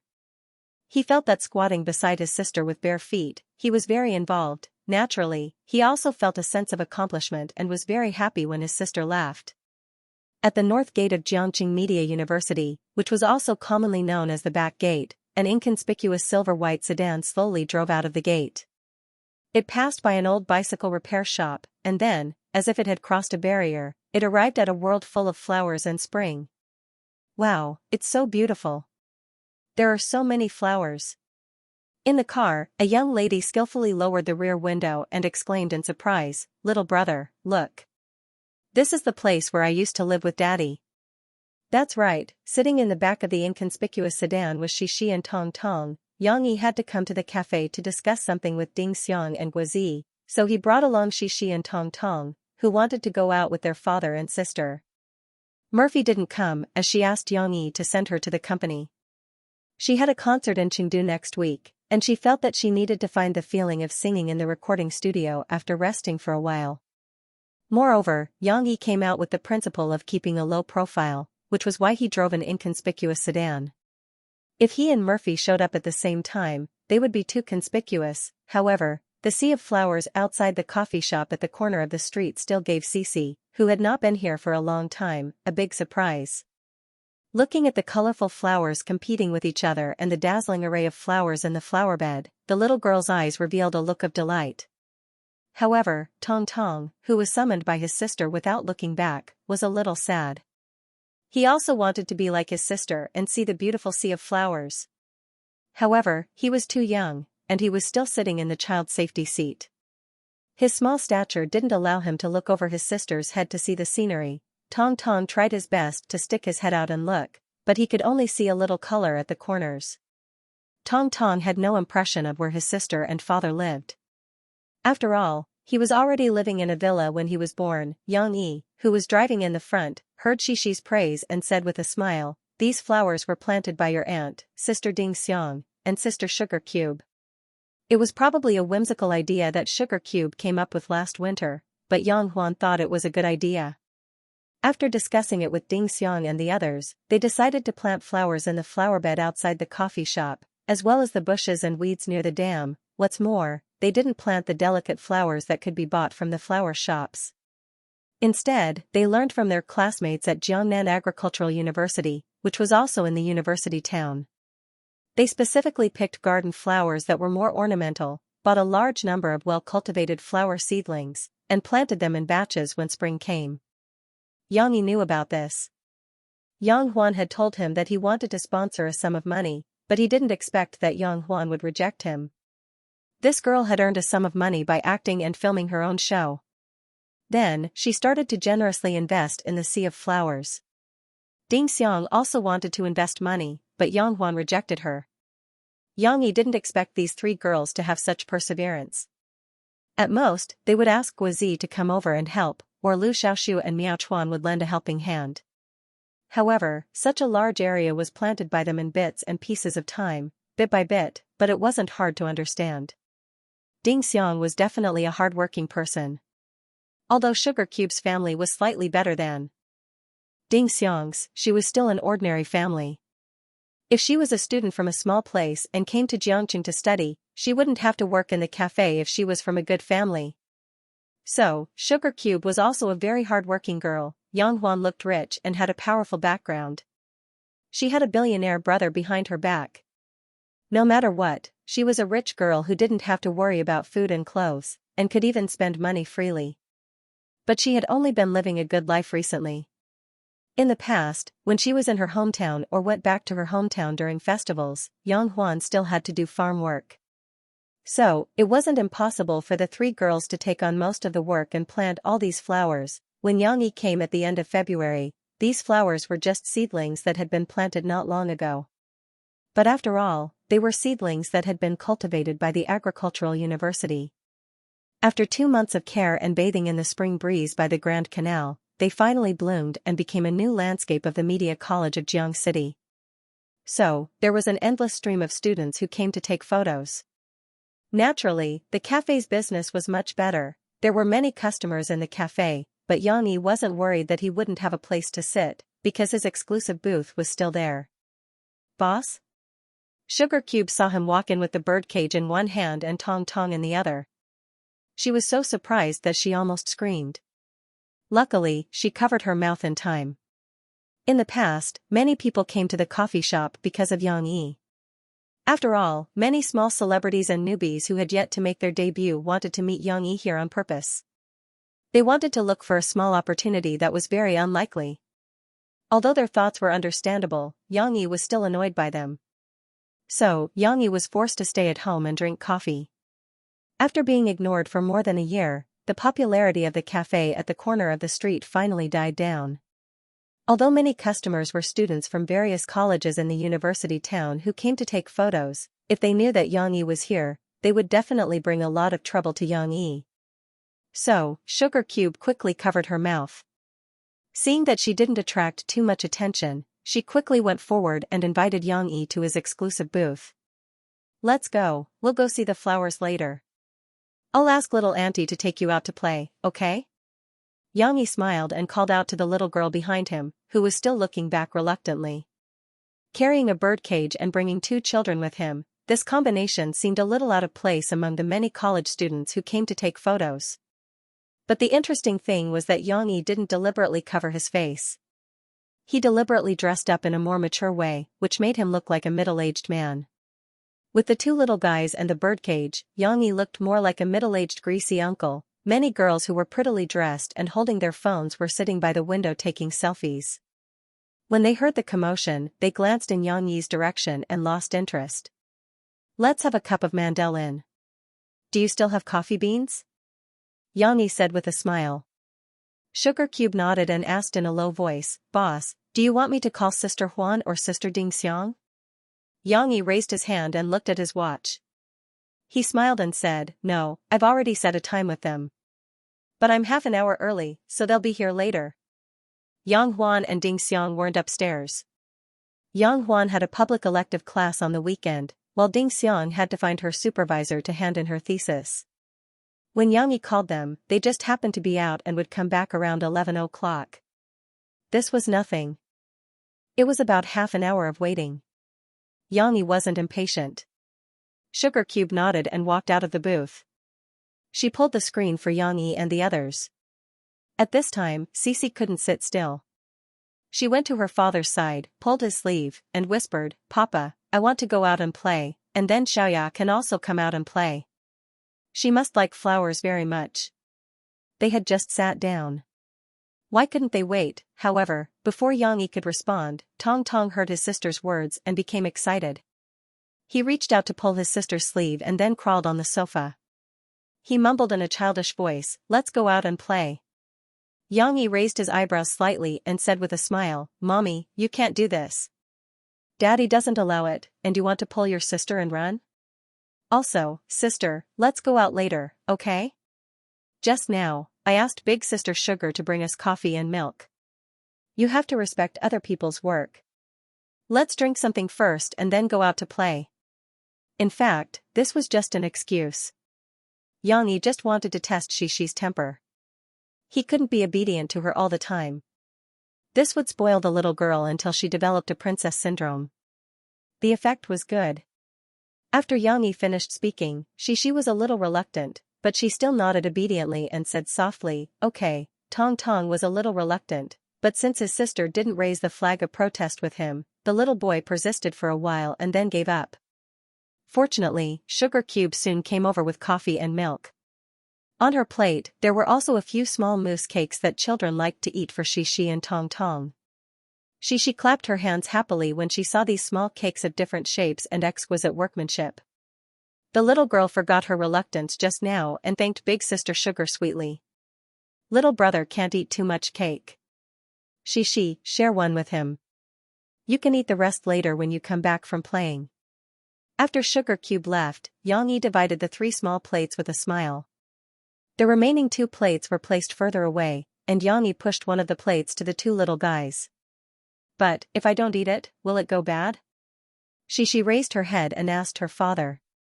Xishi liked to eat cake, but she wasn't as crazy as Lan Xian. As long as she saw it, she couldn't bear to put it down. Xishi still had some self-control. For her, having something to eat was enough. Now, the little girl was only worried that the cake would melt. "No, there's air conditioning in the cafe now. It's okay to leave it for a while. We can come back to eat later," Yang Yi said with a smile. Alright then, Xishi wanted to share a piece of cake with her brother. This was not a big deal, but the cake was indeed a little small. Mousse cakes were originally exquisitely made, and there were probably only a few mouthfuls. If it were Lan Xian, she would definitely be reluctant to share. However, Xishi was different. She was still very concerned about her younger brother. As a matter of fact, Xishi began to hold a small spoon and excitedly gestured on the small mousse cake. Her left hand was also on Tong Tong's shoulder as she asked, "Little brother, how much do you want to eat?" "So much? And so much?" Tong Tong was short. If he sat on the sofa, his little head would not be able to reach the sofa. His father took off his shoes for him, so he wore his little socks and stepped on the sofa. This way, he could communicate with his sister. "So much." Looking at the delicious cake, Tong Tong swallowed his saliva, opened his hands, gestured wildly, and said happily, "So much? No, we only have 1 piece of cake." She tilted her little head, hesitated for a moment, and said, "How about I eat a little more, and you eat a little less? Because you're a child, and I'm much older than you." Yang Yi leisurely sipped his coffee as he watched the 2 little rascals muttering to each other. Tong Tong did not know whether he understood or not. Anyway, he looked at his sisters, gestured, listened to his sisters. Rapid muttering, and finally looked at his expression. He seemed to be a little confused, but he still nodded his head in confusion. Thus, she used a small spoon to cut the cake according to the ratio of 4 to 6. "This one is yours, and this one is mine." She giggled as she scooped the small piece onto an empty plate and pushed it towards Tong Tong. Tong Tong blinked his eyes. He was no longer a stupid child. He could differentiate between different colors and shapes of Tong Tong. Naturally, he could tell which was more and which was less. This one, Tong Tong Tong. Tong Tong placed one hand on his sister's shoulder and pointed at the bigger piece of cake with his other hand. He looked at his sister with his big bright eyes and said in a childish voice.